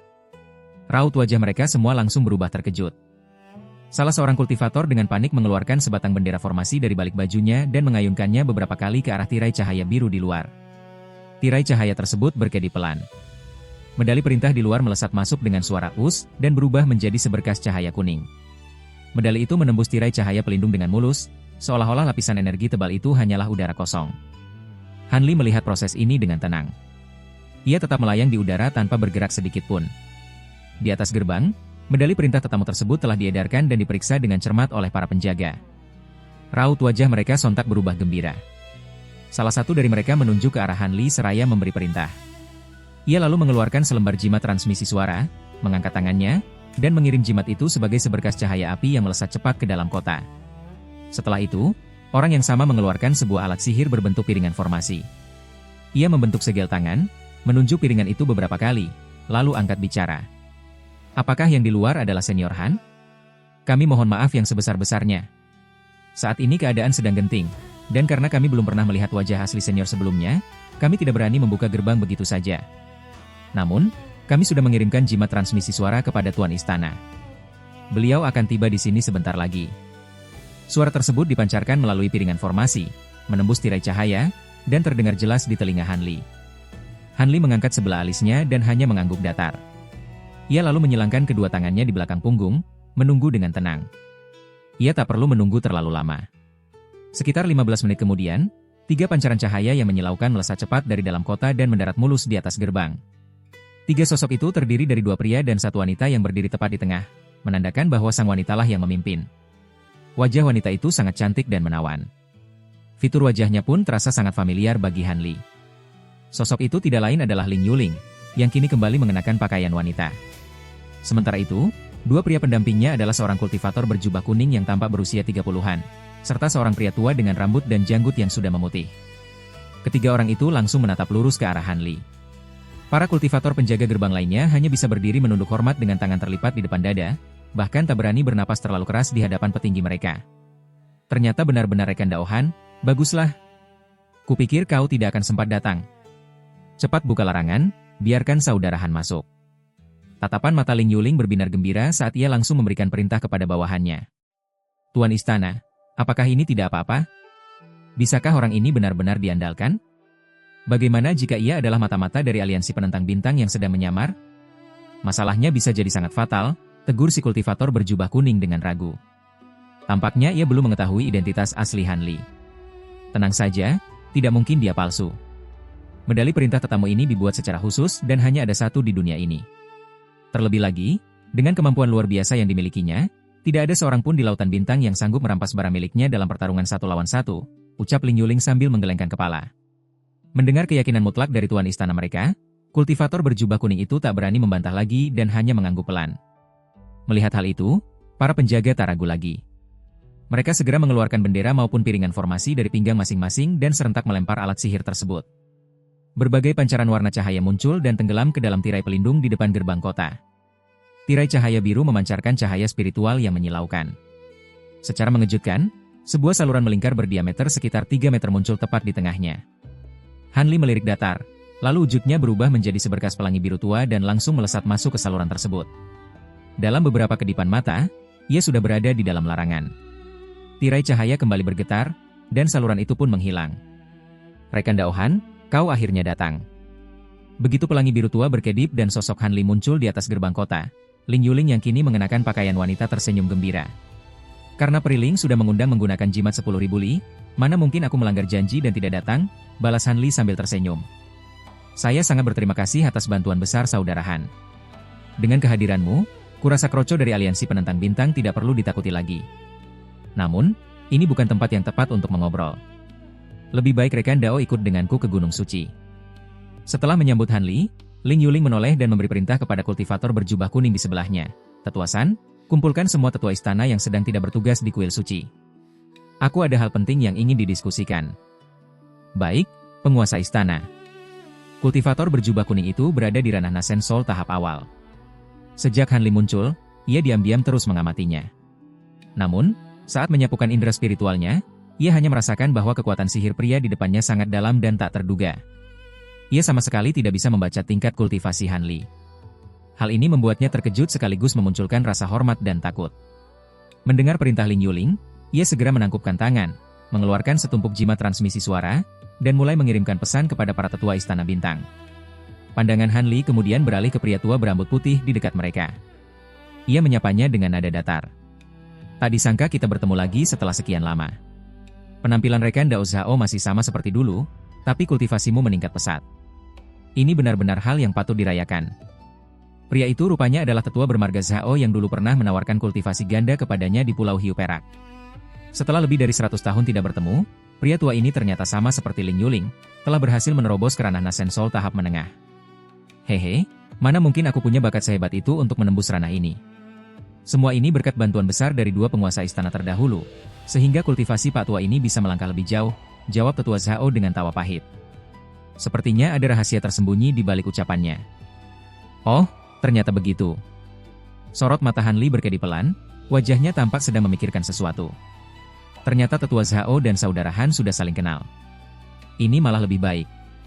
Ayo kita pergi ke kuil suci dulu, nanti kita bisa mengobrol lebih panjang, ucap Ling Yuling sambil tertawa pelan seraya menutupi mulutnya.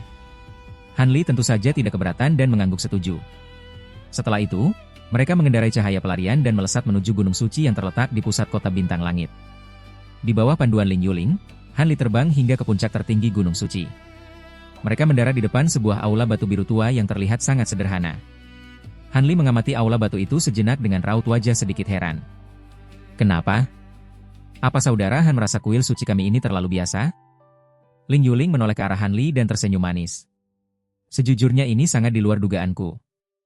Han Li mengakui hal itu dengan terus terang tanpa berniat menutup-nutupinya. Aula ini memang sederhana. Namun, tempat ini adalah bekas lokasi kultivasi leluhur pendiri istana kami. Karena itu, bentuk aslinya selalu dipertahankan dan menjadi salah satu area paling sakral di sini.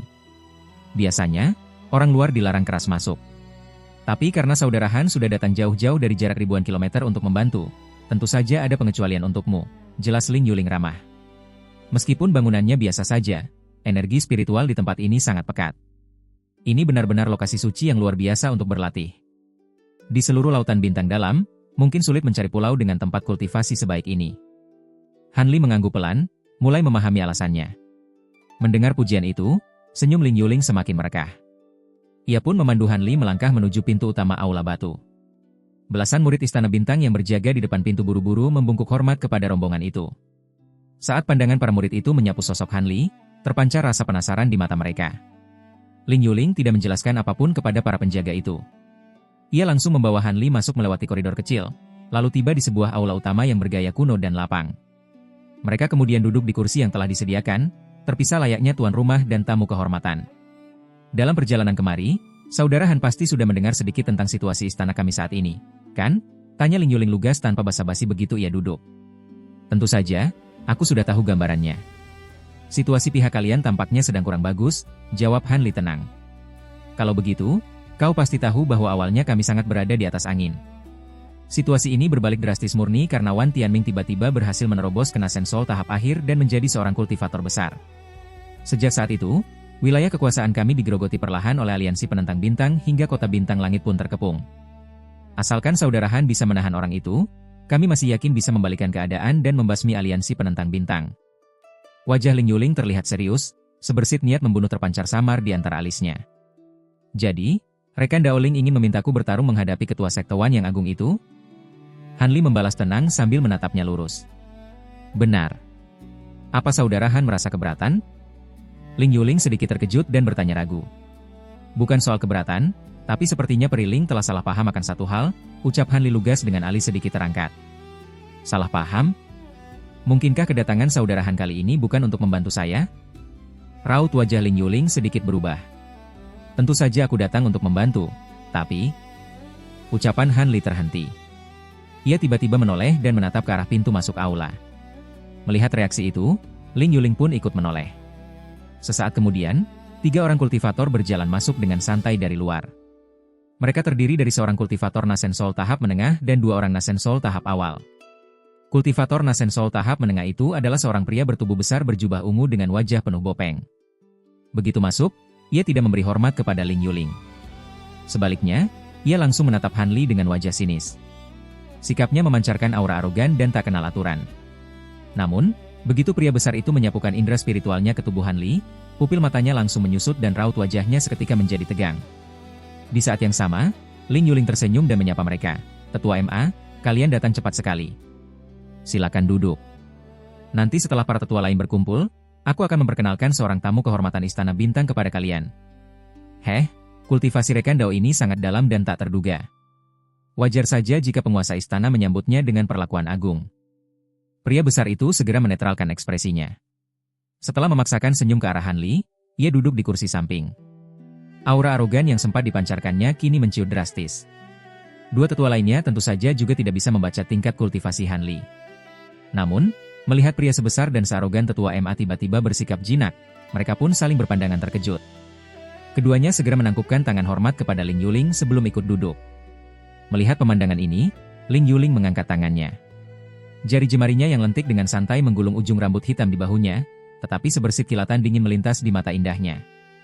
Han Li yang duduk tak jauh dari sana mengamati semua itu dengan senyum tipis yang penuh makna. Jelas sekali bahwa tetua MA ini kurang menghormati Ling Yuling sebagai penguasa baru Istana Bintang. Di sisi lain, Ling Yuling ternyata sengaja memanfaatkan kehadiran Han Li untuk menekan pria arogan itu. Hal ini membuat Han Li merasa geli sekaligus tak habis pikir. Namun karena Ling Yuling adalah teman lamanya, Han Li tidak mau ambil pusing. Lagi pula, tindakan wanita itu sama sekali tidak merugikannya. Menyusul kedatangan kelompok tetua MA, para tetua Istana Bintang lainnya mulai berdatangan satu persatu ke kuil suci. Mereka semua tampak sangat terkejut begitu melihat wajah asing Han Li yang memiliki aura layaknya seorang kultivator besar. Namun, tidak ada satupun kultivator tingkat Nasen Sol yang bodoh. Meskipun tidak bisa merasakan rana sejati Han Li, mereka langsung paham akan situasi begitu melihat tetua MA yang biasanya arogan justru duduk dengan sangat sopan.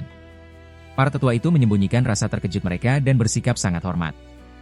Dalam waktu singkat, lebih dari 20 tetua Istana Bintang telah berkumpul di aula. Di antara mereka, hanya pria tua bermarga Zhao, pria berjubah ungu, dan Ling Yuling yang berada di tingkat Nasen Sol tahap menengah. Sisanya berada di tahap awal. Begitu melihat hampir semua tetua hadir, Ling Yuling perlahan berdiri. Sambil tersenyum, ia menunjuk anggun ke arah Han Li dan memulai perkenalan. Karena semua tetua sudah hampir berkumpul, aku akan memperkenalkan seorang tamu kehormatan. Beliau adalah tetamu agung yang ditunjuk langsung oleh penguasa istana terdahulu, Han Li, rekan Dao Han. Han Li. Apa? Dia orangnya? Ternyata ada beberapa tetua yang pernah mendengar nama itu. Aula seketika menjadi riuh, bahkan ada salah satu tetua yang sampai berseru kaget. Tatapan Han Li langsung tertuju pada orang yang berseru tadi. Mengejutkannya, orang itu adalah seorang tetua berbaju putih dengan wajah ramah dan kebapakan. Han Li menyipitkan mata dan mengingat-ingat sejenak. Begitu menyadari siapa orang itu, raut wajahnya seketika berubah dingin. Kukira siapa? Ternyata rekan Dao yang pernah kutemui di Istana Langit Kehampaan. Omong-omong, di mana rekan Dao satunya yang waktu itu ikut memimpin pembukaan Istana Langit Kehampaan? Tanya Han Li dengan nada berat. Sementara itu, wajah tetua berbaju putih tersebut sudah pucat pasi ketakutan. Pria itu tak lain adalah tetua penegak hukum Istana Bintang yang dulu nyaris menembus jantungnya dengan pedang di kuil dalam Istana Langit Kehampaan. Awalnya saat Han Li baru masuk, ia hanya merasa wajah pria itu familiar tanpa benar-benar mengingatnya. Namun, seruan kaget barusan memancing ingatan lamanya, sehingga ia langsung mengenali pria tersebut. Ada apa? Apa saudara Han mengenali tetua Simen? Melihat ekspresi dingin Han Li, hati Ling Yuling langsung mencelos. Namun, ia tetap berusaha menengahi dan bertanya. Bukan masalah besar. Dulu, sebelum aku berhasil memadatkan Nasen Soul, aku memang sempat berselisih sedikit dengan rekan Dao Simen ini. Wajah Han Li berubah sesaat, entah apa yang sedang dipikirkannya. Namun, ekspresinya dengan cepat kembali tenang dan ia menjawab dengan santai. Syukurlah kalau begitu. Jika dulu tetua Simen memang pernah menyinggungmu, aku harap saudara Han yang berjiwa besar bersedia memaafkannya dan tak lagi mempermasalahkan hal itu. Bagaimana kalau kita kembali membahas rencana menghadapi Wan Tianming? Mendengar jawaban Han Li yang terdengar tak acuh, hati Ling Yuling pun lega. Sambil tersenyum, ia buru-buru mengalihkan pembicaraan ke topik utama mereka. Bagaimanapun juga, aliansi penentang bintang adalah ancaman terbesar bagi Istana Bintang saat ini. Mendengar ucapan Han Li, hati pria tua berbaju putih itu menjadi sedikit lebih tenang. Meski begitu, sisa-sisa ketakutan masih terlihat jelas di wajahnya, tanda bahwa ia belum bisa sepenuhnya bernapas lega. Aku tidak tahu apa yang sebenarnya dikatakan oleh dua orang suci kepadamu saat itu, ucap Han Li perlahan. Tapi kesepakatan awalku dengan mereka hanyalah, jika kau menghadapi bahaya yang mengancam nyawa dan masih dalam batas kemampuanku, aku baru akan memberikan bantuan. Aku tidak pernah setuju untuk bertarung mati-matian melawan seorang kultivator dari tingkat yang sama hanya demi menyelamatkan Istana Bintang dari kehancuran. Begitu kalimat itu terucap, seluruh aula batu seketika menjadi sunyi senyap. Jika Istana Bintang benar-benar hancur, apakah rekan Dao berpikir bisa selamat? Aku tidak bermaksud menyuruh saudara Han bertarung mati-matian dengan Wan Tianming. Aku hanya berharap rekan Dao menahannya saat aku dan yang lain bertindak. Hal ini seharusnya masih dalam batas kemampuan saudara Han, ucap Ling Yuling perlahan sambil mengerutkan kening. Jika hanya menahannya, itu bukan hal mustahil. Namun, kuncinya adalah lawan juga seorang kultivator besar. Begitu pertarungan dimulai, siapa yang bisa menjamin itu tidak akan berakhir dengan saling bunuh?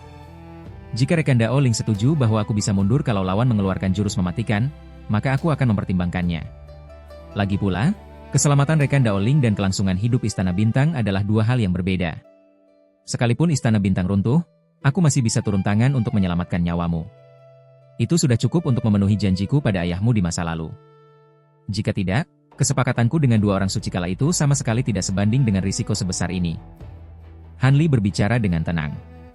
Hanya dengan beberapa kalimat, ia langsung menusuk ke inti permasalahan. Raut wajah Ling Yuling berubah beberapa kali. Rekan Dao Han, dari nada bicaramu, sepertinya kau mau turun tangan asalkan bayarannya setimpal. Orang tua ini tidak salah bicara, kan? Pria tua bermarga Zhao yang sejak tadi dia mulai menangkap maksud Han Li. Ia mengerutkan kening dan bertanya sambil mengelus jenggotnya. Tentu saja, segalanya di dunia ini ada harganya. Selama tawaran dari pihak istana cukup menggiurkan, bukan tidak mungkin aku sesekali mengambil risiko besar. Han Li tersenyum lepas dan berbicara tanpa tedeng aling-aling. Oh, memangnya apa yang rekan Dao Han inginkan? Timpal tetua MA dengan sebersih kilatan aneh di matanya. Bukan soal apa yang kuinginkan, melainkan apa yang bisa istana kalian tawarkan untuk menarik minatku. Han Li tetap merespons dengan tenang. Ekspresi para tetua Istana Bintang seketika berubah. Beberapa di antaranya bahkan terlihat menggerakkan bibir, diam-diam berdiskusi melalui transmisi suara.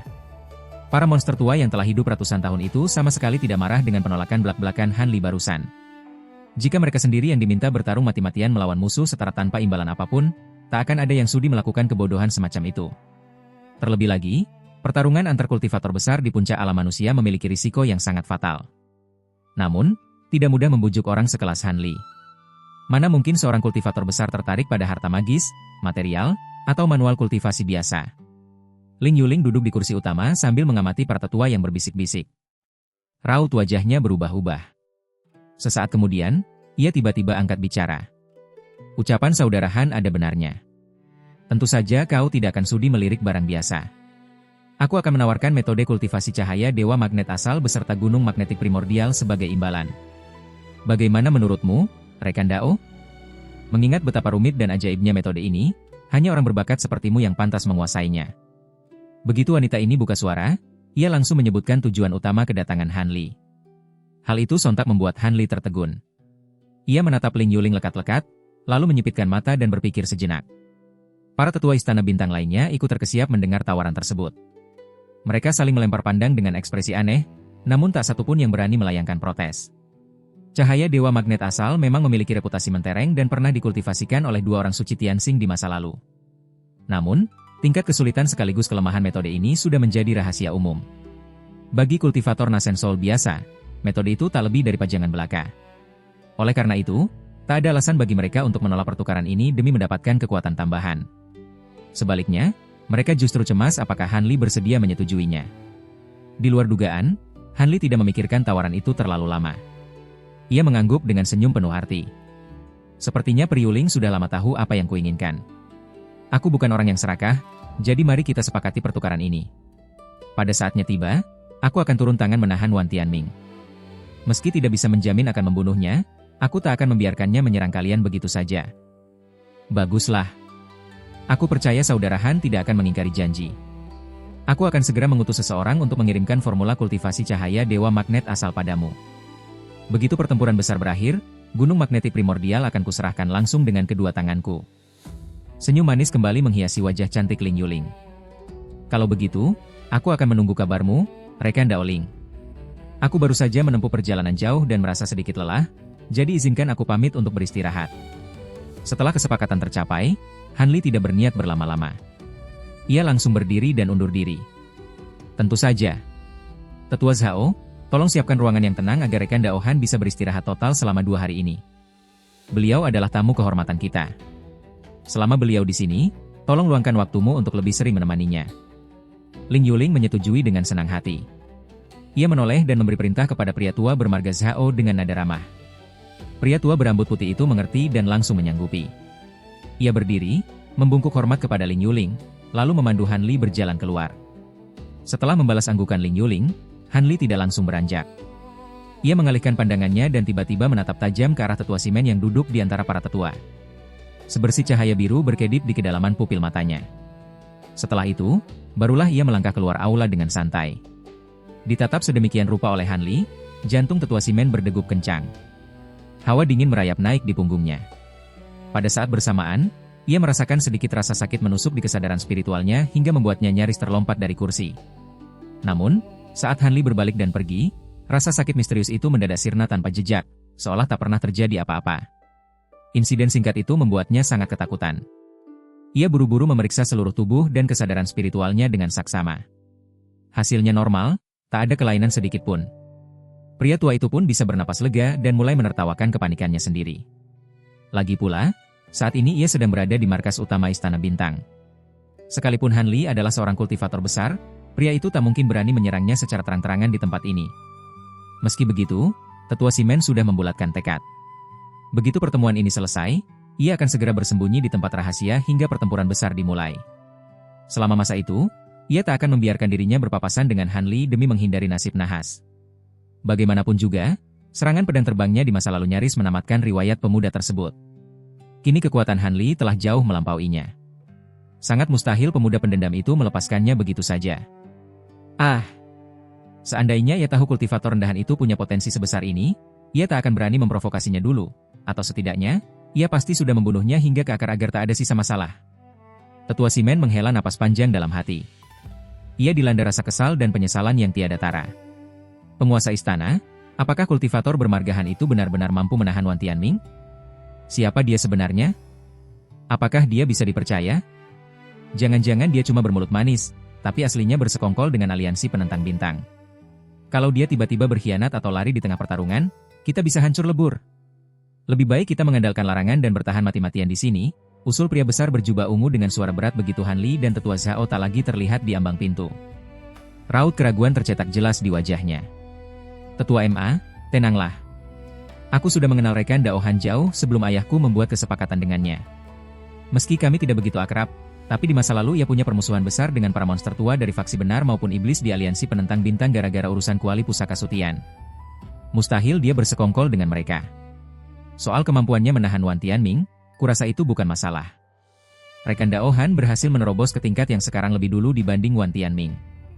Ditambah lagi, ia memegang kuali pusaka sutian. Dilihat dari sisi manapun, peluang menangnya lebih besar. Lagi pula, apa kalian punya rencana yang lebih bagus?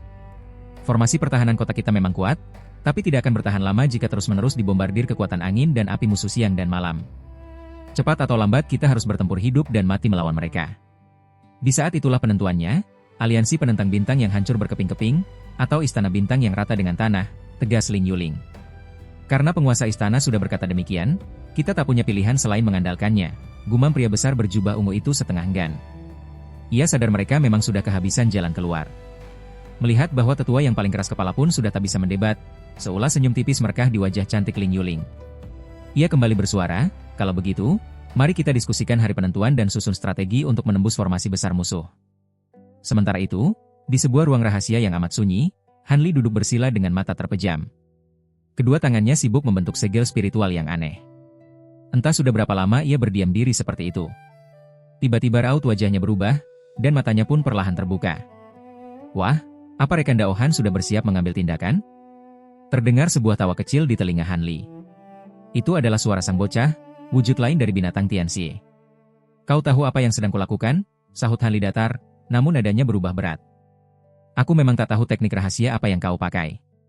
Tapi dari tatapanmu sebelum meninggalkan aula tadi, jelas sekali kau memakai kekuatan kesadaran spiritual untuk diam-diam menanamkan tanda ke tubuh si tua bangka itu. Teknik itu mungkin tak seberapa. Tapi dengan kekuatan kesadaran spiritualmu yang tak tertandingi, mana mungkin para kultivator di sana menyadari trikmu? Rekan Dao Han bersusah payah melakukan semua itu, pastinya bukan karena rindu ingin mengajaknya minum teh, kan? Goda sang bocah diselingi tawa. Karena kau sudah menyadarinya, tak perlu ada yang kututupi. Orang itu nyaris mencabut nyawaku di masa lalu. Aku bukan orang pendendam, tapi urusan hidup dan mati semacam ini pantang dilewatkan. Tadi di dalam kuil suci, posisiku kurang pas untuk menyerang. Tapi berhubung sekarang dia sudah keluar dari aula, tak ada salahnya aku membereskannya, cibir Han Li. Ia kemudian menepuk kantong penyimpanan di pinggangnya. Bersamaan dengan kilat cahaya perak, sesosok boneka manusia muncul tanpa suara. Boneka itu melayang ringan dan langsung menembus dinding di dekatnya, sebelum akhirnya lenyap tak berbekas dalam sekejap. Han Li seketika bangkit berdiri. Ia mendorong pintu ruang rahasia itu dan melangkah keluar dengan tenang. Setelah menyusuri sebuah koridor pendek, ia tiba di suatu ruangan. Pria tua bermarga Zhao tampak sedang duduk santai menyesap teh. Begitu melihat kemunculan Han Li, sang tuan rumah tampak sedikit terkejut. Rekan Dao Zhao, kau juga mendalami metode kultivasi atribut kayu, bukan? Jika tak keberatan, sudikah kau bertukar wawasan denganku sebentar? Sebuah senyum tipis tersungging di sudut bibir Han Li. Setengah hari berselang. Sebuah lentera pelita jiwa utama yang tersimpan di area terlarang Istana Bintang mendadak berkedip-kedip kencang, lalu mati total. Kejadian itu sukses membuat sang murid penjaga melompat panik. Ia buru-buru melaporkan hal tersebut kepada atasannya. Sontak, seisi Istana Bintang geger. Hanya dalam waktu kurang dari 15 menit, sekumpulan tetua menerobos paksa masuk ke kediaman tetua Simen dan mendobrak salah satu ruang rahasianya. Padahal beberapa jam sebelumnya, seorang murid penjaga melihat dengan mata kepalanya sendiri bahwa tetua Simen telah mengurung diri di ruangan tersebut. Namun kini, ruangan rahasia itu kosong melompong. Tak ada tanda-tanda kehidupan sama sekali. Tetua Simen tewas dengan cara yang teramat misterius, hingga jasadnya pun lenyap tak berbekas. Insiden aneh tersebut membuat nyaris seluruh petinggi Istana Bintang segera mengambil kesimpulan. Dalang dibalik semua ini pastilah Han Li. Suasana tegang saat Han Li baru tiba masih membekas jelas di ingatan mereka. Siapapun yang memiliki mata bisa melihat bahwa ada permusuhan besar antara sang kultivator besar itu dengan tetua Simen. Namun, kecurigaan tetaplah sekadar kecurigaan. Di luar gerutuan dalam hati, tak satu pun dari para tetua Istana Bintang itu yang berani buka suara untuk mengecam Han Li. Mereka semua mendadak bersikap seolah tuli dan bisu. Tentu saja hal ini beralasan. Selain karena mereka tidak ingin mencari gara-gara dengan seorang kultivator besar, yang paling penting adalah mereka tak punya sedikit pun bukti untuk memberatkan Han Li. Sebaliknya, Han Li punya alibi kuat untuk langsung menyangkal tuduhan tersebut.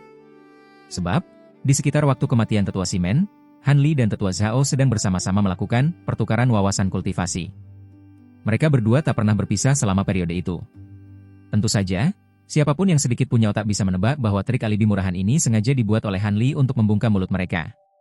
Meskipun mengetahui fakta sebenarnya, kenyataan bahwa Han Li mampu melenyapkan seorang kultivator tingkat Nasensol tanpa harus turun tangan langsung sukses membuat bulu kuduk para tetua merinding ngeri. Jika tersangka utamanya adalah kultivator biasa, mereka tak perlu repot-repot mencari bukti. Mereka tinggal menangkapnya dan langsung memeriksa jiwanya untuk membongkar kebenaran. Masalahnya, Han Li adalah seorang kultivator besar di tingkat tahap akhir. Siapa yang berani cari mati dengan mengusiknya? Bahkan beberapa tetua yang dulunya akrab dengan mendiang tetua Simen pun kini hanya bisa diam 1000 bahasa. Terlebih lagi, dalam waktu dekat ini, nasib seluruh istana sangat bergantung pada kekuatan pria tersebut. Saat ini, Han Li adalah sosok yang pantang disinggung. Jadi, mulai dari sang penguasa istana, Ling Yuling, hingga para tetua biasa, semuanya sepakat untuk pura-pura bodoh kali ini.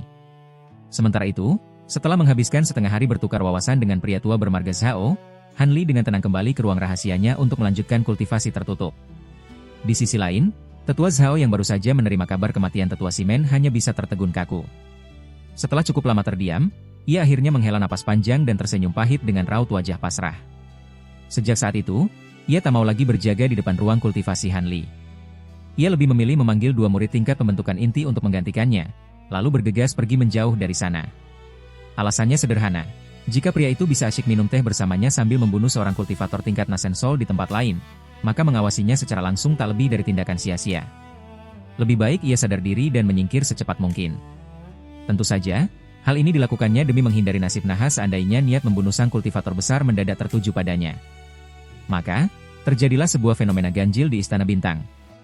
Mereka jelas-jelas baru saja kehilangan seorang tetua. Namun, setelah mengurus pemakamannya secara sekadarnya, tak satu pun petinggi yang sudi mengungkit insiden itu lagi. Bahkan nama tetua Simen mendadak jadi kata tabu. Sebaliknya, semua orang tampak begitu bersemangat, memusatkan seluruh perhatian mereka untuk menyambut pertempuran besar beberapa hari mendatang. 5 hari berselang, Han Li akhirnya keluar dari ruang rahasianya.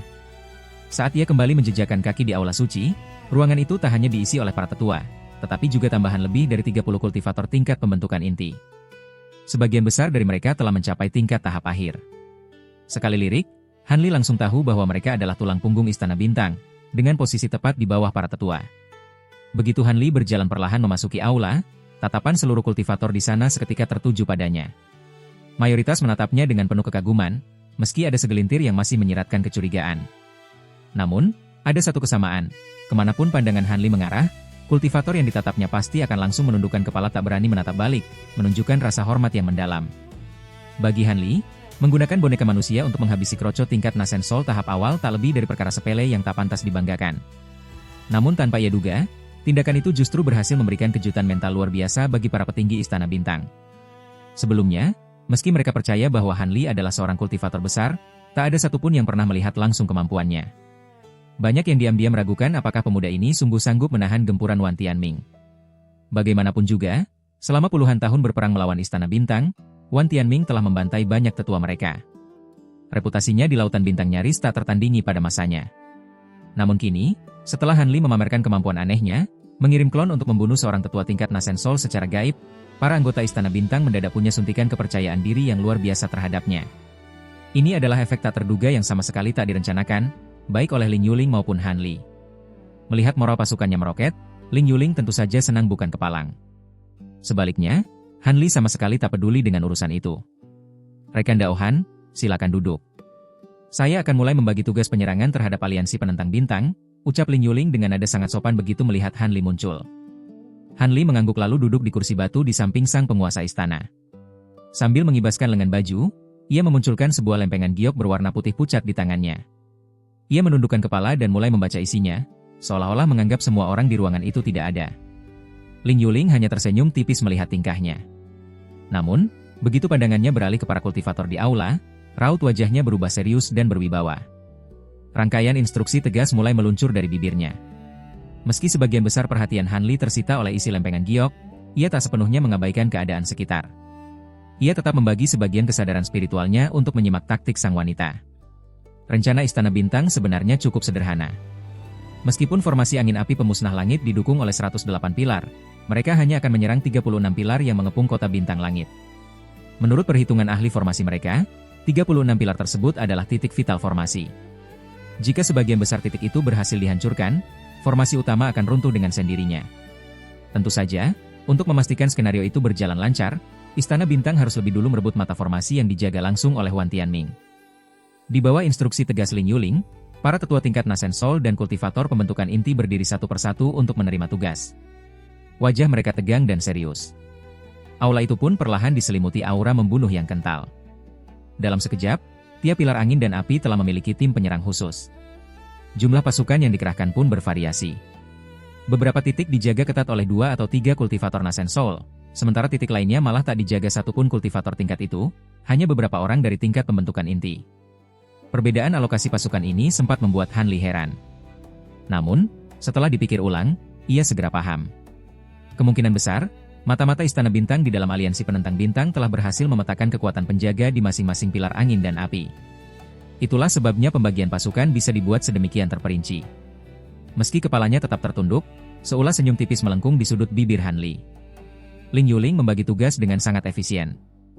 Hanya dalam waktu sekitar 15 menit, hampir seluruh kultivator di aula telah menerima perintah spesifik.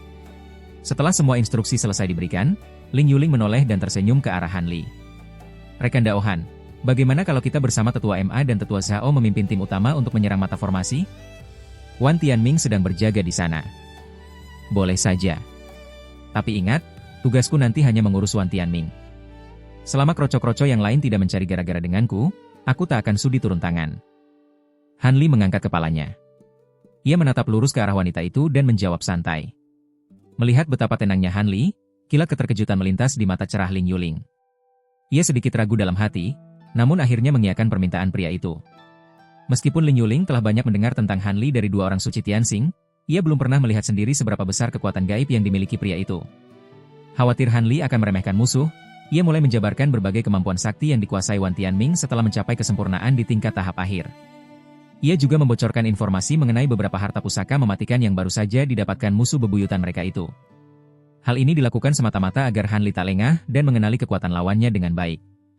Mendengar semua penuturan itu, raut wajah Han Li tetap datar tak acuh, tanpa menunjukkan reaksi berarti. Melihat respons hambar tersebut, Ling Yuling hanya bisa mendesah pasrah dalam hati. Ia merasa sungkan untuk menanyakan lebih jauh tentang seberapa yakin Han Li bisa memenangkan pertarungan. Lagi pula, apapun yang terjadi, pertempuran ini adalah penentu hidup dan matinya Istana Bintang. "Berangkat!" Begitu sang penguasa istana meneriakkan komando, seluruh kultivator di aula serentak berdiri dan berbondong-bondong keluar. Sementara itu, para murid tingkat rendah dari tahap pembangunan pondasi sudah bersiaga penuh di keempat gerbang kota Bintang Langit. Mereka tinggal menunggu komando dari kultivator tingkat atas untuk segera melancarkan serangan. Han Li melirik sejenak ke arah lempengan giok di tangannya sebelum menyatukan kedua telapak tangan. Dalam sekejap, lempengan itu lenyap tak berbekas. Mantra cahaya dewa magnet asal yang tertulis di dalam lempengan itu memang sangat rumit dan mendalam. Ia telah memeras otak mempelajarinya selama beberapa hari terakhir, namun hanya sedikit petunjuk yang berhasil dipahaminya. Ia benar-benar penasaran, benda ajaib macam apa sebenarnya gunung magnetik primordial itu hingga bisa membantunya menguasai metode kultivasi serumit ini. Sambil memikirkan hal itu dengan santai, langkah Han Li mengikuti Ling Yuling dan para tetua lainnya keluar dari aula batu. Di luar dugaan Han Li, sebuah kereta binatang raksasa sepanjang 30 meter lebih tiba-tiba sudah terparkir megah di luar aula. Badan kereta tersebut terbuat dari kayu hijau zamrud yang tak ia kenali jenisnya, dengan permukaannya dipenuhi ukiran rune yang rumit. Sekali pandang, jelas sekali bahwa kereta itu adalah artefak yang ditempa dengan sangat teliti. Namun, pemandangan yang paling menyita perhatian adalah 4 ekor binatang iblis raksasa berwarna hijau yang sedang tengkurap di tanah tepat di depan kereta. Masing-masing binatang itu panjangnya mencapai belasan meter. Semenjak tiba di kota Bintang Langit, baru kali ini Han Li dibuat sedikit tertegun. Meski sekilas hanya terlihat seperti binatang buas tingkat 5 atau 6, 4 binatang iblis hijau itu tanpa diragukan lagi adalah ras naga banjir. Jika ingatannya tak salah, ras naga banjir terkenal sangat melindungi spesies mereka sendiri.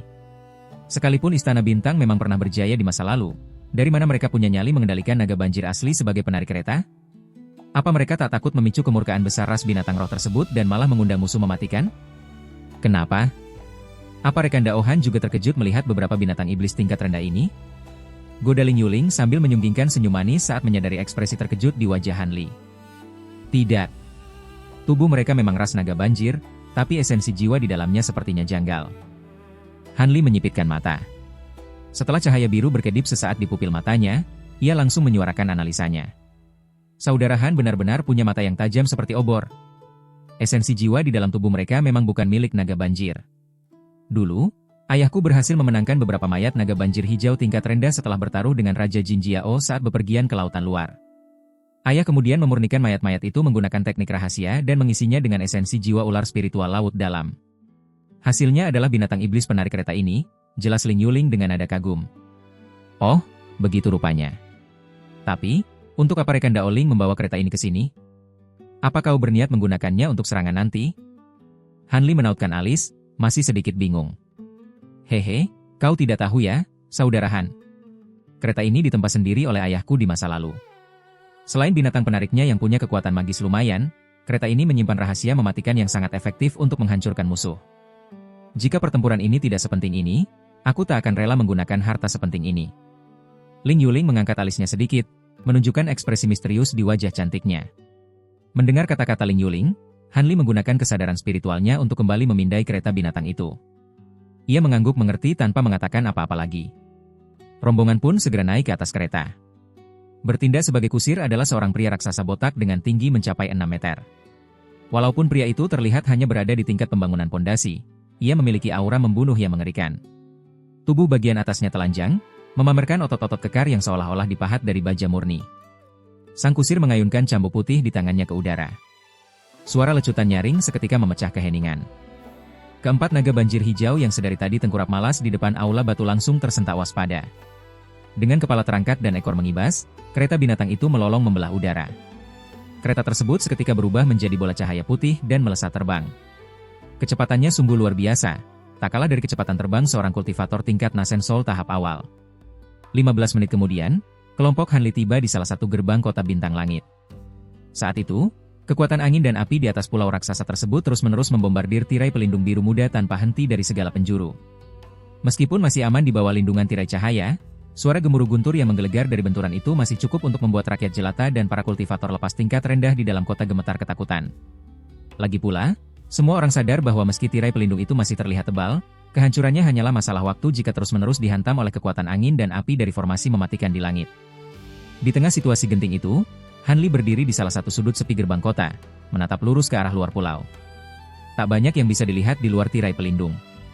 Pemandangannya hampir sama seperti saat ia baru tiba.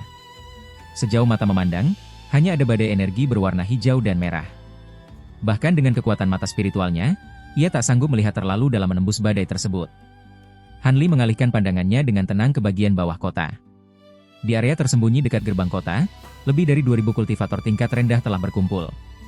Sebagian duduk bersila atau memejamkan mata mengatur napas. Sisanya tampak sibuk menyeka senjata magis atau merapikan jimat. Semuanya tengah melakukan persiapan akhir sebelum pertempuran dimulai. Di saat yang sama, tetua Zhao dan pria besar berjubah ungu melangkah turun dari kereta. Dengan ekspresi tegang dan serius, mereka langsung berdiskusi dengan beberapa tetua lainnya. Saudara Han, saya punya satu permohonan. Aku harap rekan Dao bersedia menyanggupinya. Terdengar suara langkah kaki mendekat, disusul suara merdu seorang wanita bahkan sebelum Han Li sempat menoleh. Ada masalah apa? Han Li berbalik perlahan, tanpa ada raut terkejut di wajahnya. Ling Yuling yang mengenakan pakaian istana hijau pucat berdiri di belakangnya. Raut wajah cantiknya tampak berubah-ubah, dan alisnya berkerut erat. Tampaknya butuh tekad besar baginya untuk mengucapkan permohonan tadi. Pertempuran berikutnya adalah penentuan hidup mati bagi Istana Bintang.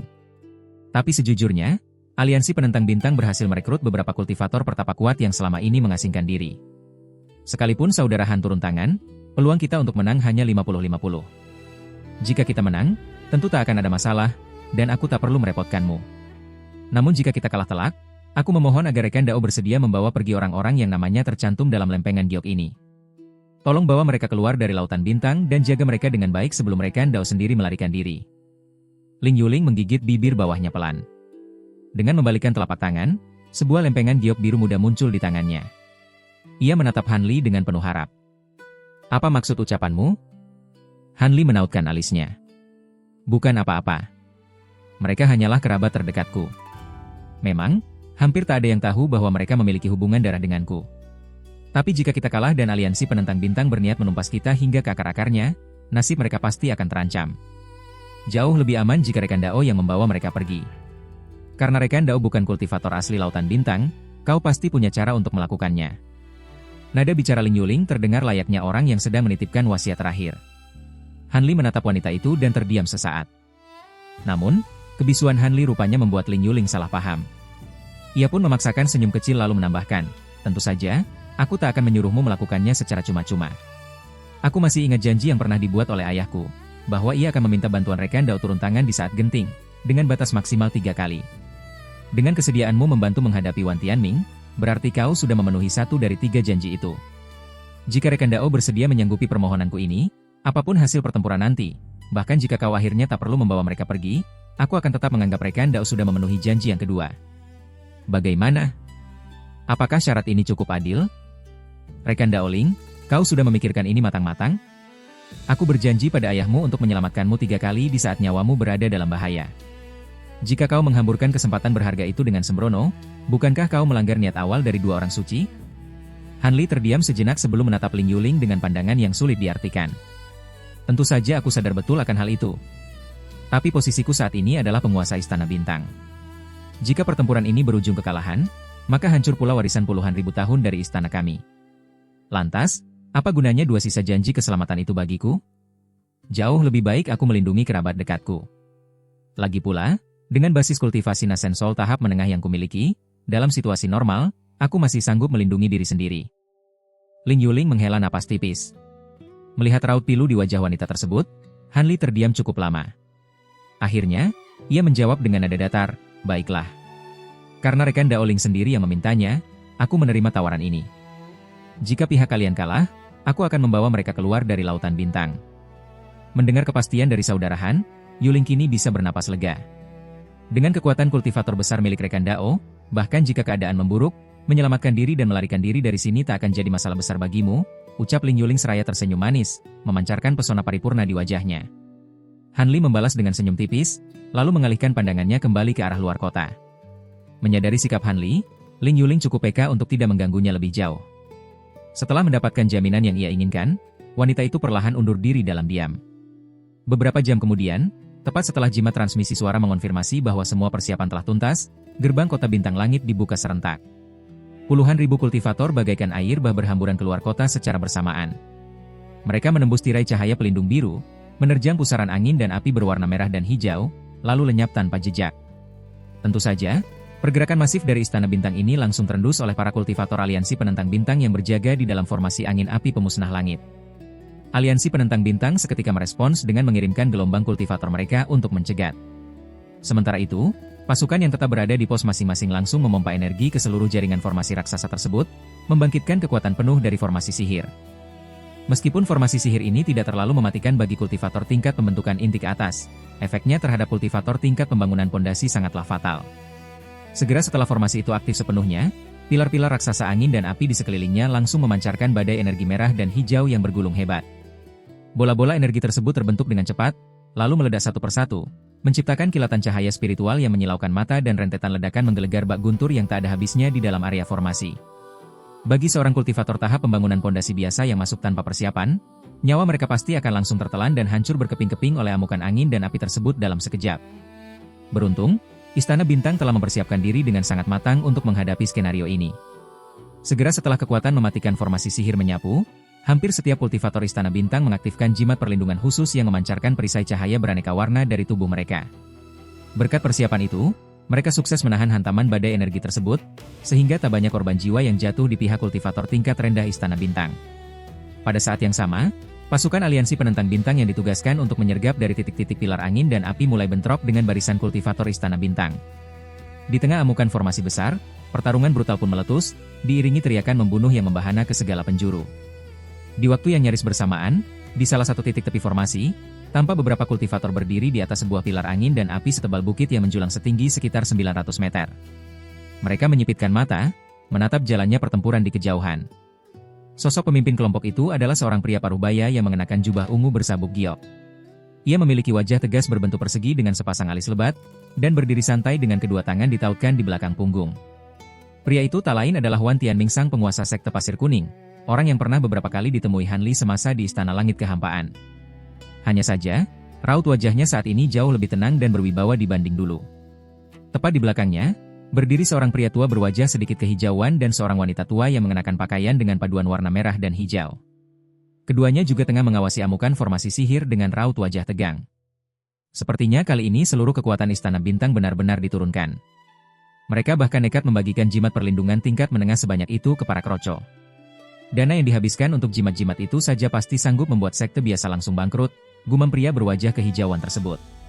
Ia adalah Tetua Long, sosok yang kabur terbirit-birit saat Han Li menerobos masuk ke kota tempo hari. Tindakan gila mereka ini tak lain adalah bentuk pertaruhan terakhir. Mungkin ini semua ada kaitannya dengan orang yang berhasil menerobos masuk ke kota bintang waktu itu, ucap Wan Tianming perlahan dengan raut tenang yang khas. Bagiku, mereka tak lebih dari anjing yang melompat pagar karena putus asa. Omong-omong, Rekan Daolong, apa benar orang yang membunuh Rekan Daohua itu sekuat yang kau bilang?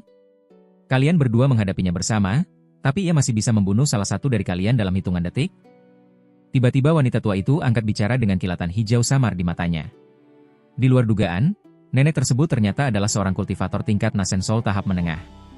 Begitu wanita tua itu menyinggung soal Han Li, wajah tetua Long seketika pucat pasi. Ia membelai lengannya yang baru saja disambung kembali dengan teknik rahasia. Setelah terdiam sesaat, ia menjawab dengan senyum pahit, kata, kuat, saja tak cukup untuk menggambarkan dirinya. Kemampuan bertarung Rekan Daohua sebenarnya lumayan, tapi ia tak mampu bertahan walau sedetik pun di tangan orang itu. Andai saja waktu itu aku tak cepat tanggap menilai situasi dan lebih dulu kabur menggunakan teknik pelarian rahasia, aku pasti tak akan berdiri di sini hari ini. Orang itu jelas bukan kultivator Nasen Soul sembarangan. Kemungkinan besar ia adalah seorang kultivator besar di tingkat tahap akhir. Seorang kultivator besar tahap akhir? Rekan Daolong, sepertinya kau terlalu trauma sampai mulai melantur. Coba kau pikir, selain Rekan Daowan, mana ada kultivator tahap akhir lain di seluruh wilayah laut dalam ini? Kalaupun ada, pihak Istana Bintang pasti sudah merengek minta tolong padanya sejak dulu. Bukannya pasrah wilayah mereka digerogoti perlahan oleh aliansi kita selama bertahun-tahun, cemooh wanita tua itu dengan nada sinis. Mendengar hinaan itu, raut wajah tetua Long seketika berubah masam. Belum tentu. Sejujurnya, saat melihat sketsa wajah orang yang diserahkan oleh Rekan Daolong tempo hari, aku merasa sangat familiar. Setelah kuingat-ingat dengan saksama selama beberapa hari terakhir, akhirnya aku tahu siapa dia. Dan yang mengejutkan, Rekan Daokyu seharusnya juga kenal dengan orang ini, ujar Wan Tianming dengan senyum tipis, menyela perdebatan mereka. Oh, apa saudara Wan bisa menjelaskan maksud ucapanmu? Wanita tua itu langsung terkesiap kaget. Apa kau masih ingat dengan desas-desus kemunculan kuali pusaka Sutian ratusan tahun yang lalu? Serta perintah pembunuhan yang pernah diterbitkan oleh aliansi kita untuk memburu buronan bernama Han Li, sahut Wan Tianming santai. Kuali pusaka Sutian? Han Li? Jadi, penyusup itu adalah orang yang sama? Sekarang setelah kau bilang begitu, sketsa wajah itu memang sangat mirip dengannya. Tapi, apa mungkin? Ratusan tahun lalu dia kan cuma kultivator kere di tingkat pembentukan inti. Wanita tua itu cukup cepat menangkap petunjuk. Setelah merenung sebentar, ia segera menghubungkan benang merahnya. Namun, ia tetap menggelengkan kepala, tak percaya hal itu masuk akal. Tak ada yang tak mungkin di dunia kultivasi. Ingatkah kau, lebih dari 100 tahun lalu, saat dua orang suci Tianxing belum tewas, aku menerima laporan intelijen rahasia? Laporan itu menyebutkan bahwa Han Li muncul di dekat sekte Pasir Kuning, dan saat itu ia sudah berstatus sebagai kultivator Nasen Soul. Waktu itu aku sudah mencoba merekrutnya secara halus, tapi sepertinya tawaran itu tak membuahkan hasil. Selain itu, aku juga sangat curiga hilangnya tetua Miaohi dan beberapa tetua tingkat Nasen Soul aliansi kita secara misterius tempo hari besar kemungkinan ada sangkut pautnya dengan orang ini. Wan Tianming terus menatap lurus ke arah formasi sihir tanpa sedikit pun menoleh ke belakang. Nada bicaranya tetap tenang tanpa sedikit pun tergesa-gesa. Tetua Miaohi dan tetua Huang Kun dari Pulau Naga? Bukankah mereka berdua berada di Pulau Roh Zamrud di lautan luar, dan tewas akibat serangan diam-diam binatang iblis? Wanita tua itu tertegun.